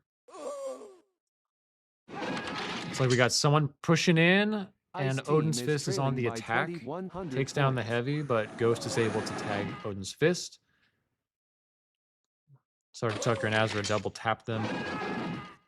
Kodama's back getting filled. 2,500 points, no bases to start this game. They can't let him keep doing that every time he goes out to attack. Yeah. And the Babe, only 360 points. Oh, no. Not gaining any momentum so far. In fact, a ridiculously low amount of momentum for being 3.5 minutes in. It's such a shame because, like, the Babe has had, when he's played Commander, he's had really good Commander games this tournament so far. Right. But a big part of it is the missiles. Like, he hasn't been able to get any missiles off yet, so. Not right now. He hasn't been able to do much. Period. He needs swings wildly in his direction right now to catch up with Kodama, and the team is gonna need to be probably pulling some of that weight too. Yeah. Like we need to see some Sergeant Tucker attack runs. Yeah. Sparks putting up like a 2.5 plus hit diff. Let's rock. Which Sparks is keeping Kodama down a little bit here. Oh, Sparks Rook, and Rook, yeah. Yeah, Rook's doing work as well. Those guys are fun. They, Rook and Sparks are both, they're young teens, and they butted heads a lot as they've grown together. But seeing them on Scout here and seeing their friendship develop, like, they've got better synergy now. It's cool. Yeah. Nothing like playing laser tag with your friends. And building the friendships along the way. Given that, Kodama's dominance, Ghost has only lost 3 lives. And that's, that's obviously after a nuke. Here comes Babe's nuke. Okay. Can they follow up on it? We see backtracking. Someone's in there. Someone got in. Looks like Sergeant Tucker got in. Sergeant Tucker backtracked. He went the opposite way of Odin's Fist so that he could take Edor. Odin's Fist is right there, ready to try to fight for it. Looks like it's not working though. Odin's Fist forced to retreat. This is exactly what Loveland needs. A huge swing back. Good synergy by Sergeant Tucker and the Babe. And look at Sparks putting up a wall there, gaining those resets as the team flushes. Kodama has got to his next nuke, so you might look to see him drop this immediately to kind of wrestle back some of that ascendancy. Looks like it. Looks like that's what's going to happen. I'd be surprised if it doesn't. Odin's Fist retaking Edor, looks like. Applesauce down to 13 lives. Like, she went from 20 down to 13 in that attack run. So yes. And Ghost is still sitting on 17, so it's going to be interesting. Right. Odin's Fist still trying to get Sergeant Tucker out of Edor, it looks like. He might be in the Bumblebee area. Looks like Applesauce is coming back. Sergeant Tucker and Odin Fist trade. It is a heavy battle for Edor right now, while California's trying to get back. Rook is penalized, trying to go in after Applesauce. I don't think he came the opposite direction of her, though, so I don't think that was a legitimate penalty. Applesauce came in from the right side. He came in from the left. Anyway, Sparks killing it right now. His score is going to be one of the things that would help them win this game if they win it. And keeping up the pressure on Applesauce, not letting California get comfortable again, is going to be really important. And I was blown past this for this second nuke. Might look to get enough special points to get to 2 to to drop to. Yeah. Applesauce down to single digits, down to 9 lives. So I don't know. I don't think he should hold it. I think he should. Nope, I agree. Kodama stacking right now, like he may think they're doing better than they actually are. Maybe. We're just not seeing too much action. Looks like California got reset up in the E door. I'd like to see the Babe go and get his next base just to get to that second nuke a little quicker. Yes, absolutely. You need the pressure to continue. If you can drop before Kodama drops his nuke, that will help you catch up. Oh, yeah, and at this point, he's kind of playing the support role. Like that'll give Sparks the opportunity to go in and get a bunch of resets. Absolutely. California's staying really healthy, but Loveland has actually more lives, just by 10, a little advantage. Loveland is super full right now. If they can perform a strong attack run here, hopefully getting Gabe a nuke pretty quickly. Yeah, unfortunately, because the Babe is struggling, it's taking the pressure off of Applesauce. She's able to resupply the rest of their team. Switching to full auto. Do it! Still putting 3 to the Babe there. All right. Yeah, We've got absolutely. 7 canisters of CN20. Yep, here goes So we roll them Kodama's. in there, nerve gas the whole He'll be able to mess. drop another one pretty quickly. He wants to try and get a few resets here. Unable to do it. Gets one into Rook. I don't know if anyone broke in on Loveland's though. What do you think of double resupply? It's annoying. Yeah, it looks like Loveland just floated into kill zone a little bit, and now they've taken back their base. There's Sergeant Tucker making sure they got it. Sergeant Tucker, this game and the Syracuse game, he feels like the best solution on heavy right now. Yeah. I know the Babe has been doing well, but like the way he did that attack run, like we need to see more of those attack runs out of the Babe. Yeah, I'd really like to see the Babe and Sparks. Oh, Rook popping off there. Sorry. Combination. Good nuke there from Kodama. Here comes another one. Yeah, he's not gonna let them keep that momentum. Yeah, detonated. There's a few hits. Medic hit for Odin's Fist. Death Knight, triple tapping. Both medics on 7 lives. The Babe desperately needing points. Needing to tag people. Like 2800 for a couple of minutes. You just gotta admit, like, this is not your best game. Get the base and drop and start trying to farm. This is not good. He's been shut down. I don't know how. Survive this game. Absolutely, yeah. Here comes the nuke. Ghost down to 3. Good on the Babe for getting that base and doing. He listened to me. Look at that. Yeah. But not much follow up. Looks like Sparks is in the E door trying to break through, but Special point Sparks here. Didn't I not use their rapid fires? Too good for rapid fire. Don't need it. I love rapid fire. Oh, same dude.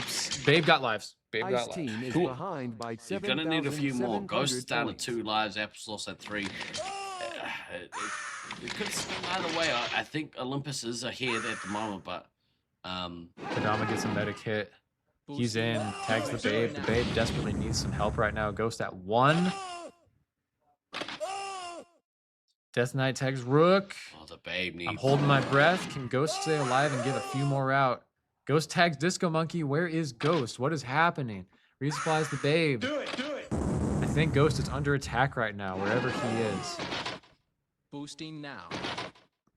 Ghost gets the Babe again. Babe. Who needs lives? Get the team lives right now. Yeah.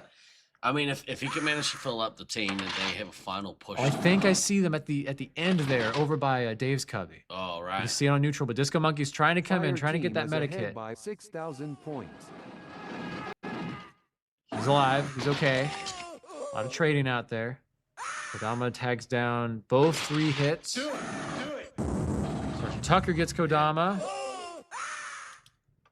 I'm just looking for blank zaps Ghost. Ghost is still alive, and the Babe is.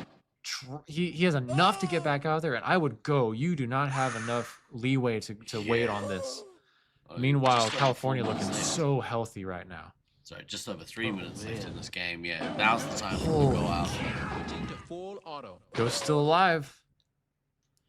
Doing work. Both the medics here doing work to keep their team I say we take off cranking. and Here nuke comes the Kodama's entire nukes, site yep. from orbit. Good nuke there by Kodama. That's going to be the end of Ghost game, but good effort, that like end run to give the Babe a bunch of lives. Fire team is But leading he by is way off the pace. 7,100 points. Ooh. Yeah. Not sound happy. That's not happy. Did not sound happy. Putting his heart into the game. Well, let's see if Loveland can rebound. Babe, Misceline, Kodama. Disco Monkey putting down the entire team.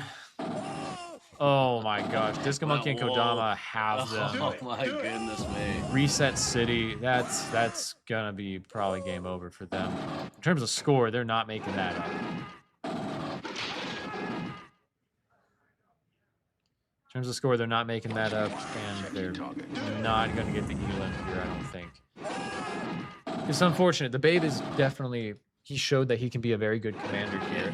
I'm not pinning this on his talent at all. Nah, he just had a bad game. Something that California did shut him down. Yeah. I mean, having like 300 points 3 minutes in is not normal. They did something. So Maniac and Jack, I'm curious to see what slowed Olympus down here with Gabe performing so far behind, why they couldn't push this harder. I mean, Sparks has had an awesome game at Scout. Yeah, it's true. It's really unfortunate. You know. Party time. Really unfortunate that that the Babe had as poor a game as he did. But again, bad games happen. Like, it is what it is. Oh, it does happen. It totally happens. And he's making up some score here. It's not going to be the end of the world. I think he probably learned a lot from this game if he's going to continue playing Commander. Games like this that make you recognize, oh, I've seen that before, and I know what not to do when they do that. Fire team Anyway. is leading by 6,400 points. 60 seconds until extraction. Man, single digits for most of Loveland here. Kodama almost had another nuke. Applesauce has not been touched for minutes. For like maybe 6 minutes? It's, yeah, pretty crazy. That's a long time. Okay, there's a medic hit. Sergeant Tucker, that. I've had enough. I'm going in. Man. One life, gonna get me a medic hit. Which might as well. Do it. I'm gonna I look to say drop we this take nuke off here. and nuke the entire site from orbit. Good nuke Yep, drop. there it is. They're gonna kill out the majority of the team. Whew. Well, They're not gonna get the elim though. Fire team is ahead by 9,000. Unlikely. Well, they might get it. If he gets, It's got to be a missile 5 right seconds now. Until extraction. 4, 3, 2. Oh, was it a missile dodge? complete. Missile dodge to save the game. Missile dodge to save the game. Whoa, let's go Sparks. Come on, that's cool. That's really cool. Wish we got it on camera. Maybe it was. Oh, man. wow, They survived. they survived.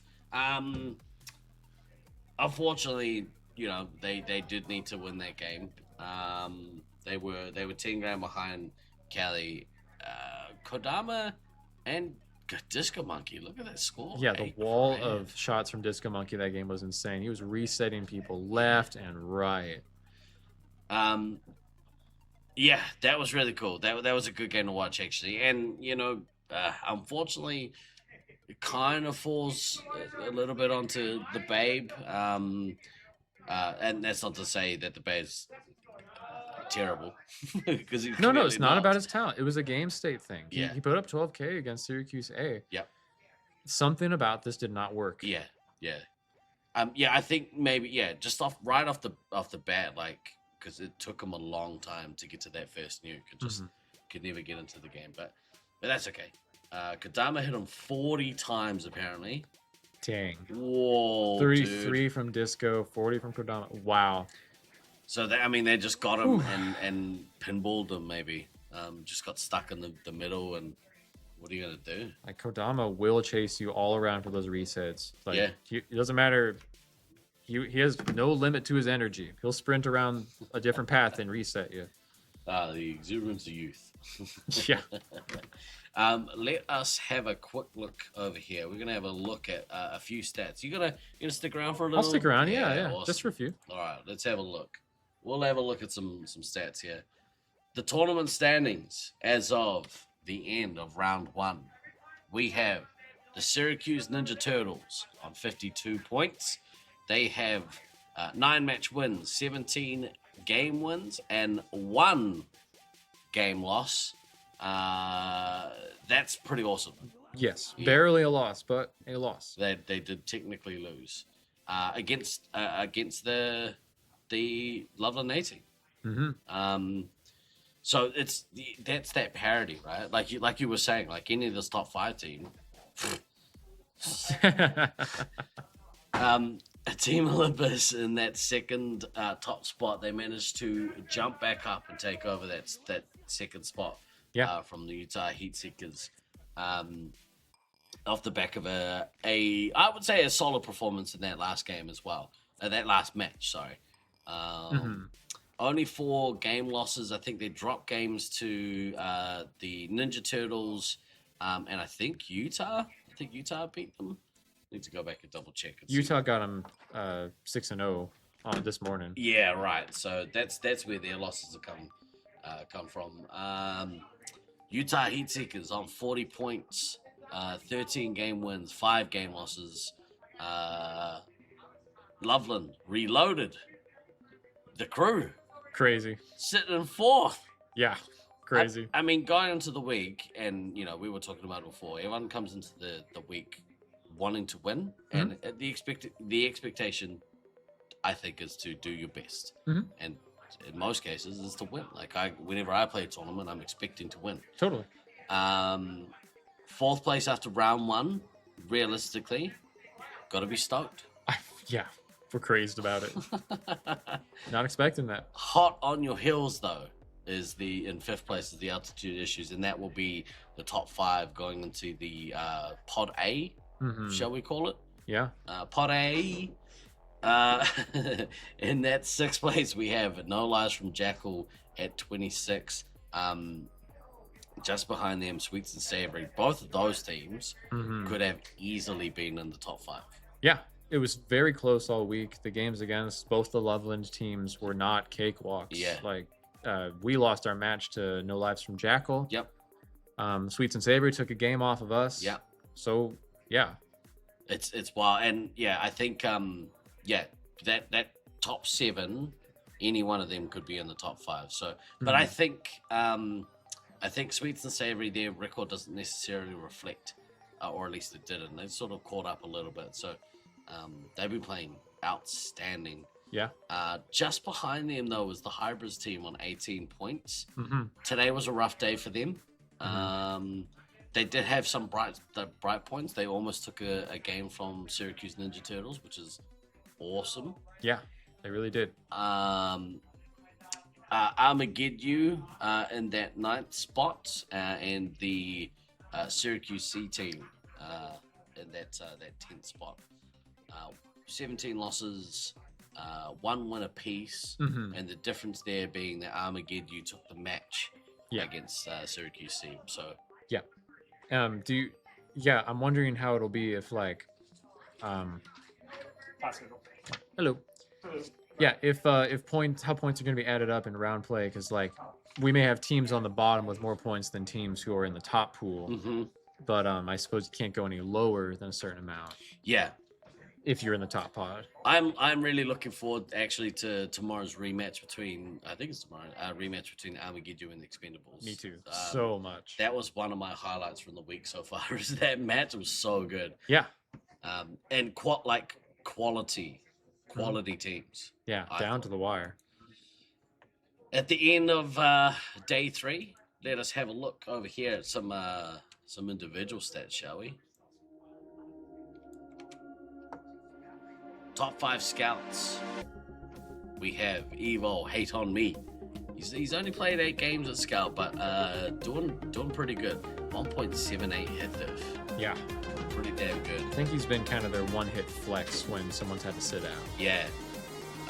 Behind him, his counterpart, Beans.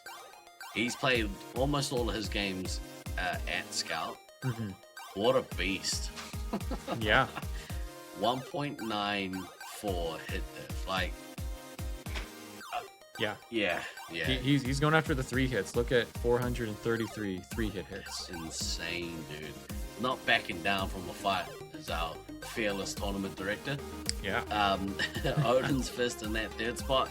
I thought we had a threshold here. I couldn't actually see if we could add a threshold. So Odin's Fist only played 2 games of Scout, but sitting in that 3rd place spot. I think if we had a threshold, probably after today, set it at about 7 games apiece. Play 7 games to qualify to be in the top 5, maybe. Yeah, totally.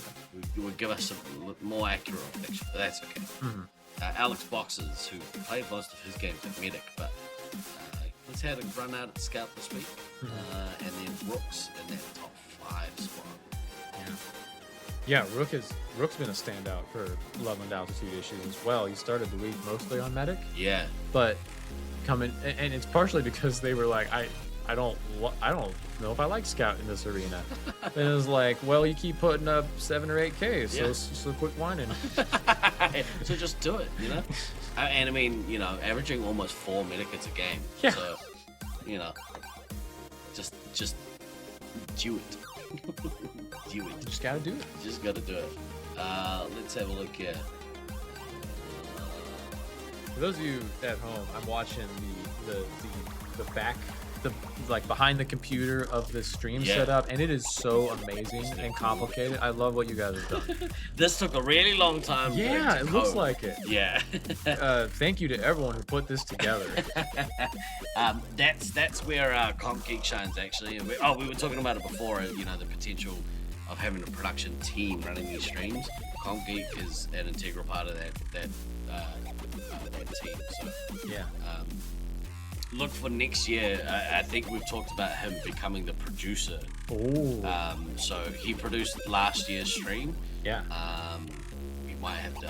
I should have gotten him to produce this year. I think it would have made for an even better product. But He that's did a okay. great job last year. Thank you. Right. Ammo. I mean, look at that guy at the top of that ammo leaderboard. Pretty cool. Mr. Mischief, 12 games.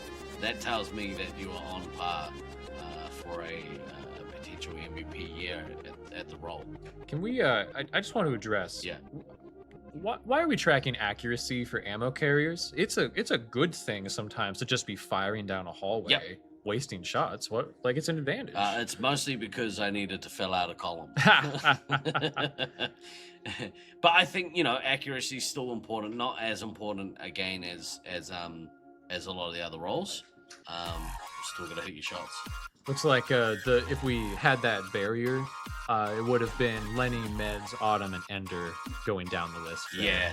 We just got to fix the threshold. minimum number of games played. Unfortunately, that's above my pay grade, Maniac. I don't know how to add a threshold. In fact, I don't know if Comp Geek is around, but if he can add a threshold to the top 5 classes in Demons, that would be very, very helpful.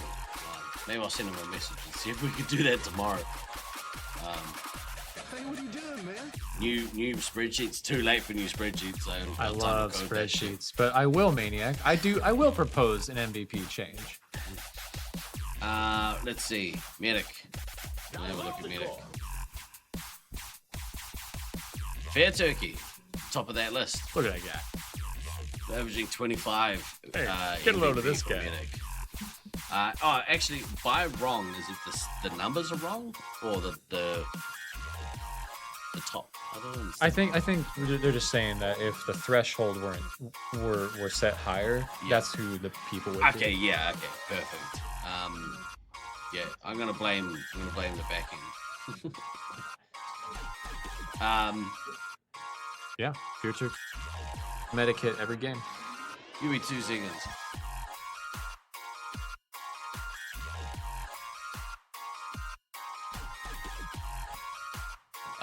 I'm exercising my power as the stream guy to kicking one out of the room. Did you like that? See how many people just left the room? Yeah, you point, they move. They also bring you coffee when you demand it. So real big shout out to Ruth. And actually, Jalatan been sorting me out as well. So the support team here have been immensely helpful. Good. Fear Turkey doing work. I mean, that combination between you and him, pretty damn good. It's pretty fun. Yeah. Averaging 0.92 medikits. Yep. What a machine. That's crazy. And then, so Princess on here as well, putting in some work. Probably the next kind of relevant medikit. Doing a good job, absolutely. Yeah. Let's check out the heavy. 1.55 hit diff.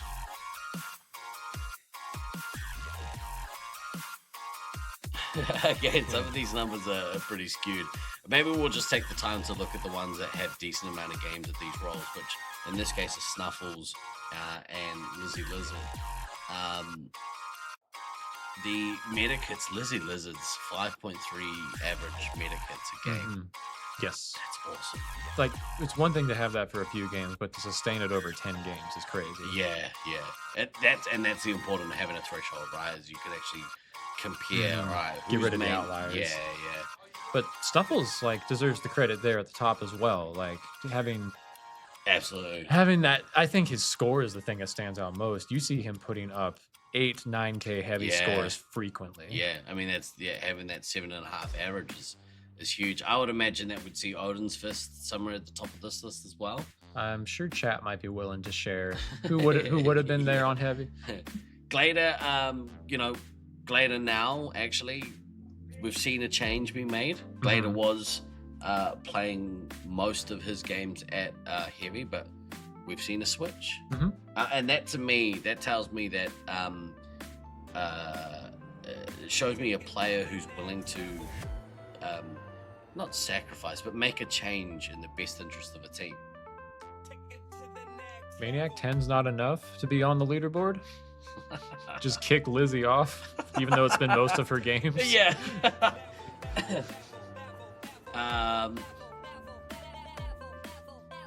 Who changed? Did somebody change the stuff? Maniac said he fixed it. Oh. So he's on the back end working right now. Oh, good effort.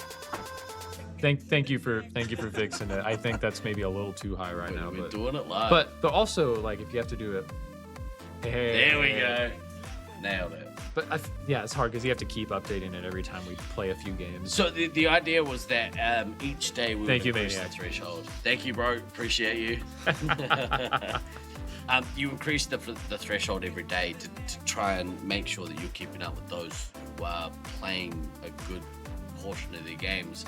Yeah. I wouldn't be surprised to see Glader, even if he does continue to play in the ammo role, stay in this list. Yeah, absolutely. Top of that list, though, Snuffles, followed by Lizzie Lizard, Odin's Fist, Black Hammer, and Glader. These are based on an average of MVP. That's how we're kind of ranking this. I don't necessarily think that MVP is the most important thing. But, I mean, look at those missiles, man. Snuffles averaging almost 4 missiles a game. Yeah. The idea, it's meant to, in a number, summarize how good a player's doing. Yeah. And you see where each of these players shine in individual categories. Yeah. That's why we show the rest of it. Yeah.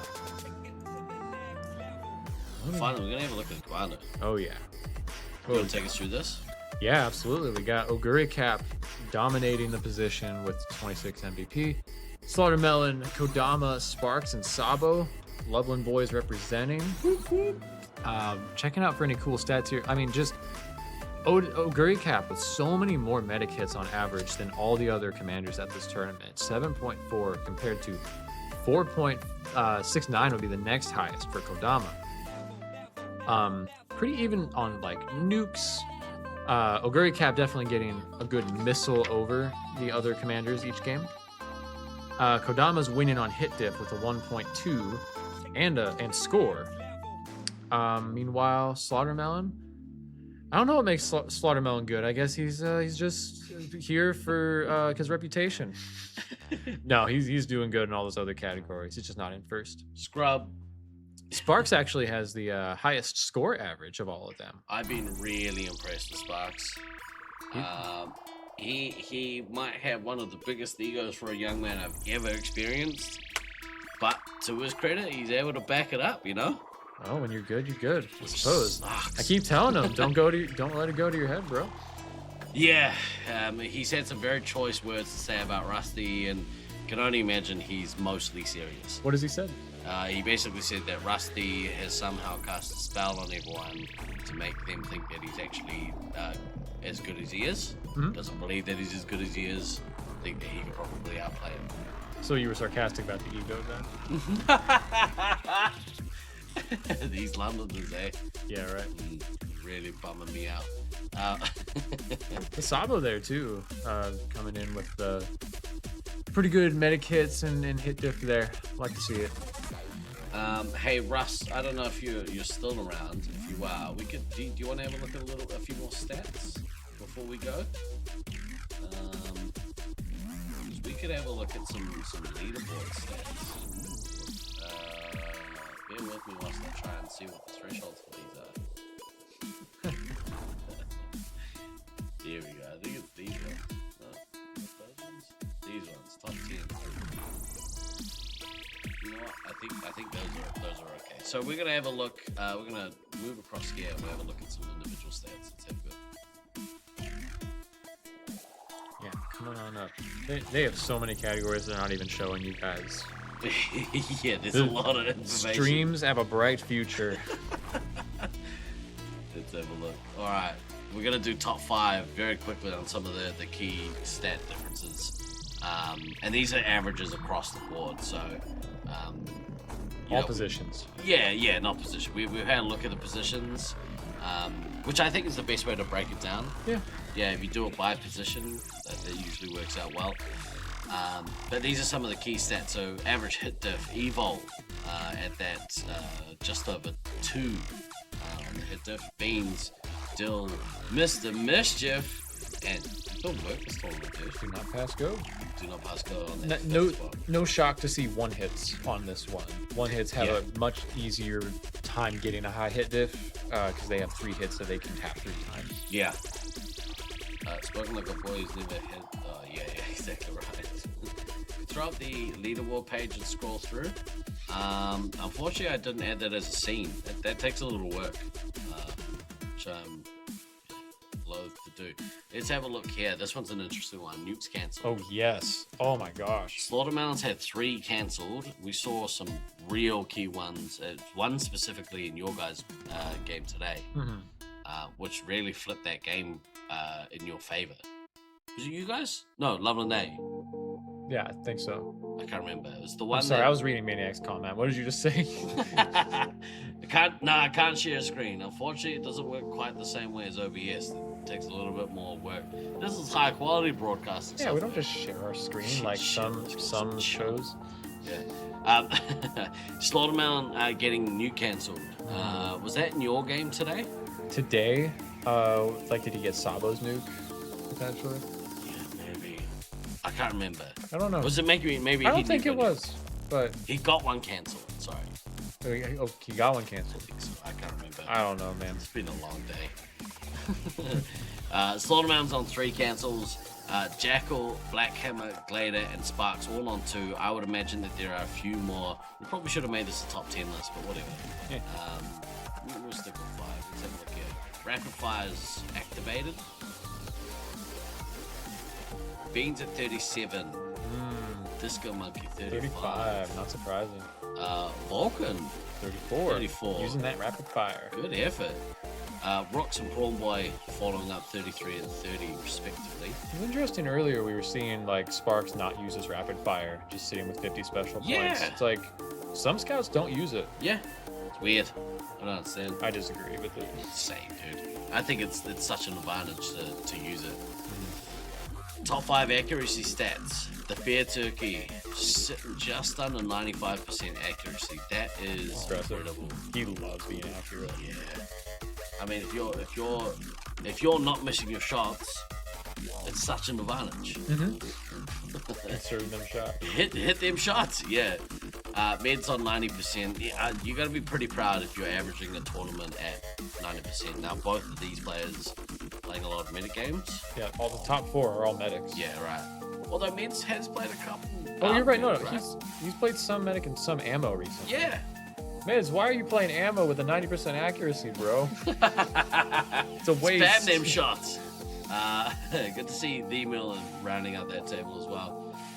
Let's have a look here. And that's a scout. Like he's been playing scout with a 90% accuracy. Yeah, that's insane. Crazy. Now we're gonna have a look at 2 kind of side-by-side stats, or one after the other. This is the total detonated nukes.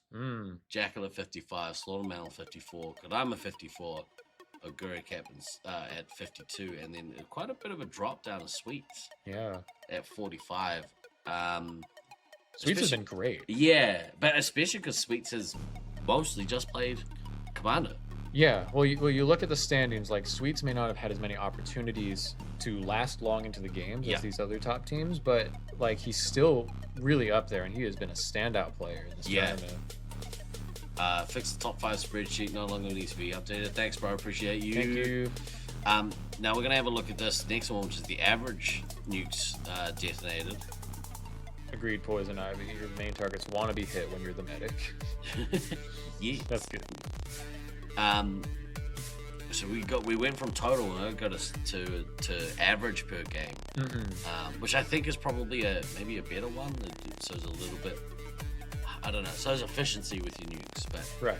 Sparks at the top of that leaderboard. Kodama at 3.38. Oguri Cap, Slaughtermelon, and Jackal all sitting at around averaging over 3 nukes a game. And I would say like a good portion of those is because they are eliminating teams. Yeah, and not getting the opportunity to get many more than 3. Let's have a look at the missiles fired.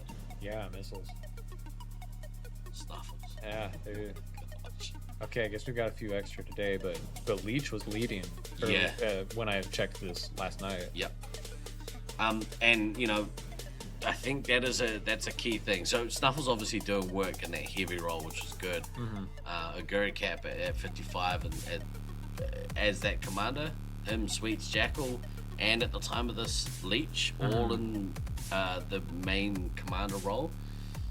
It's interesting to see Leech, I guess, drop off when switching to that heavy role. It is interesting.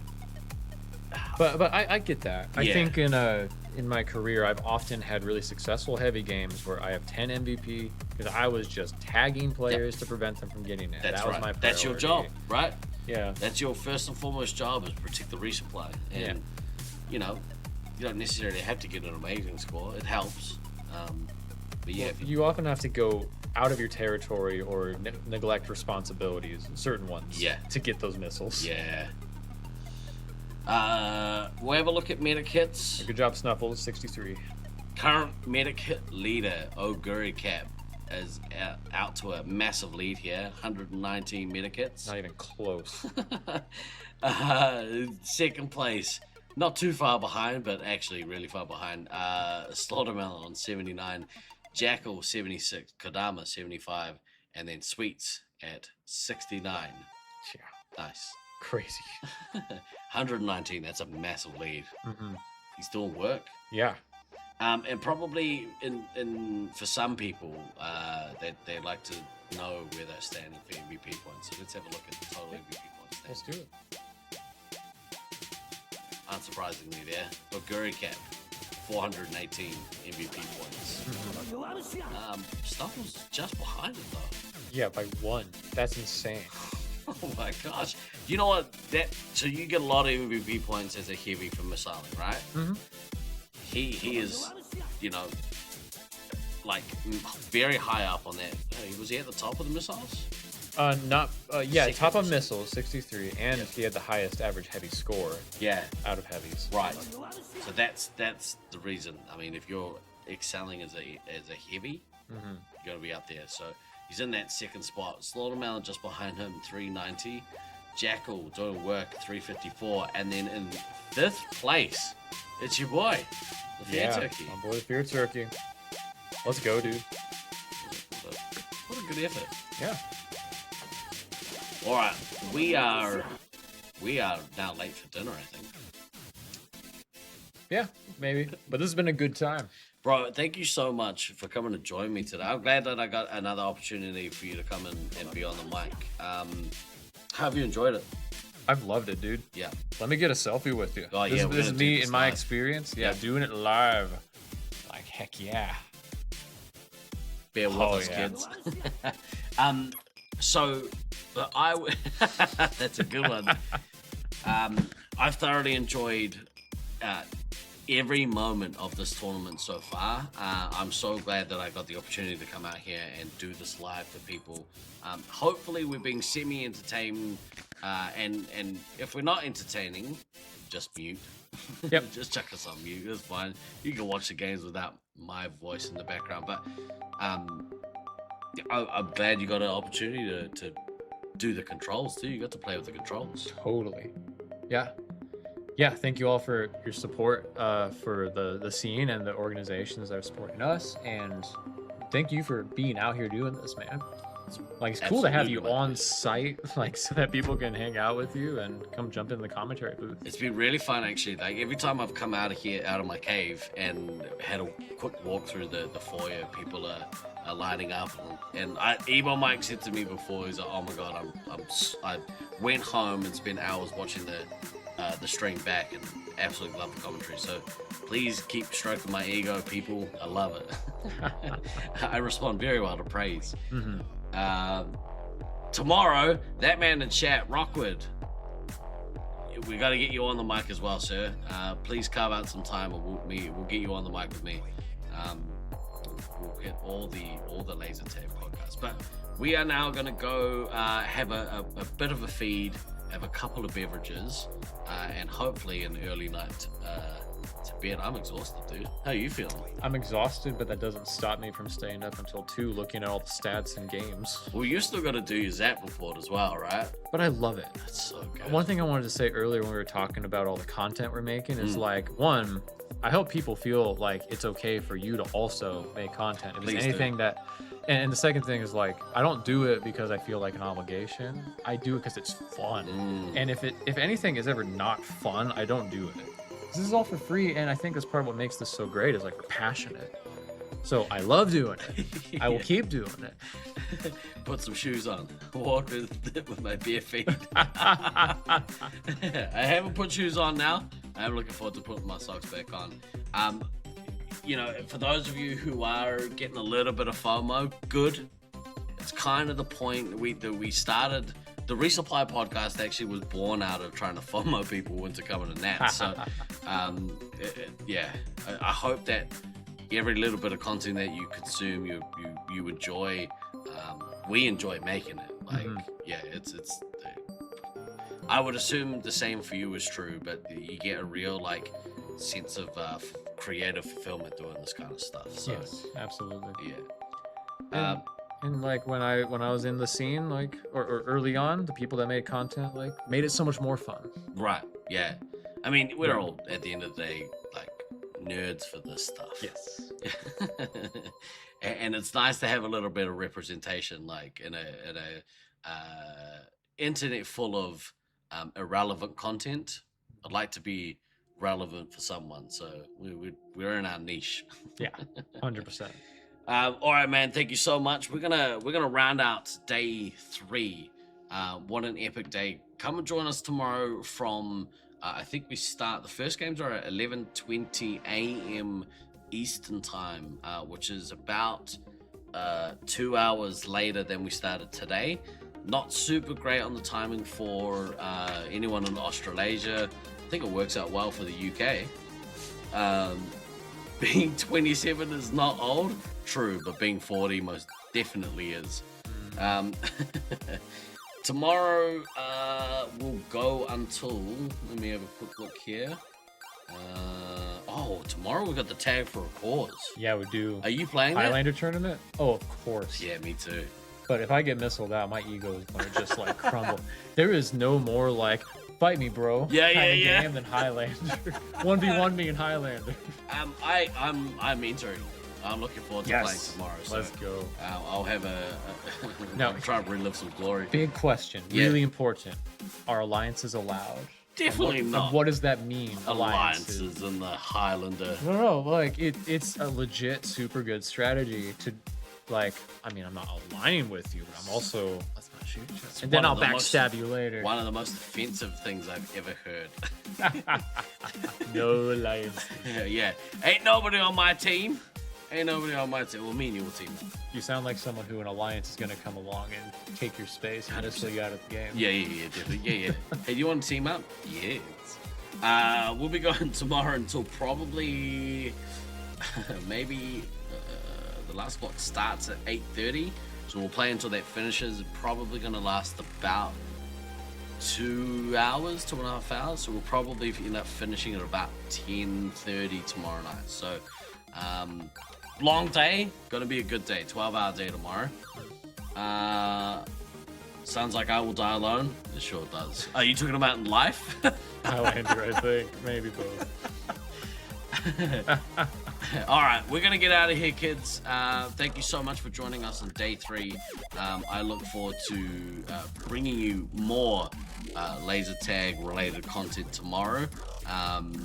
Are you going to come and join us at some other stage during finals, maybe? Oh, no, well, actually, I told you at the start of the week, I'll probably be out pretty early in finals, so I'll come join you. So I guess at this point we have to see. Now, I actually, so now that I remember, I do have a couple of special, Scythe is traveling, apparently. Scythe, you better be still, but he's going to come out and do commentary for finals. Oh, you just dropped that secret right there. Yeah, okay, you heard it here first. I might also... No, bring in anybody you want. If I happen to be free and there's no one, I'll come on in. Yeah, please do. Thank you so much again. We get one more of these. We will see you tomorrow, kids. 11:20. We'll start the stream hopefully at 11 o'clock. We'll see you then. Thank you so much for joining us today. Enjoy the rest of your day, rest of your night. Whatever it is that you're doing, be safe. Always remember to backtrack, kids. We will... What do you say at the end of your show? Bye. Way less cool. So good. So good. I love it.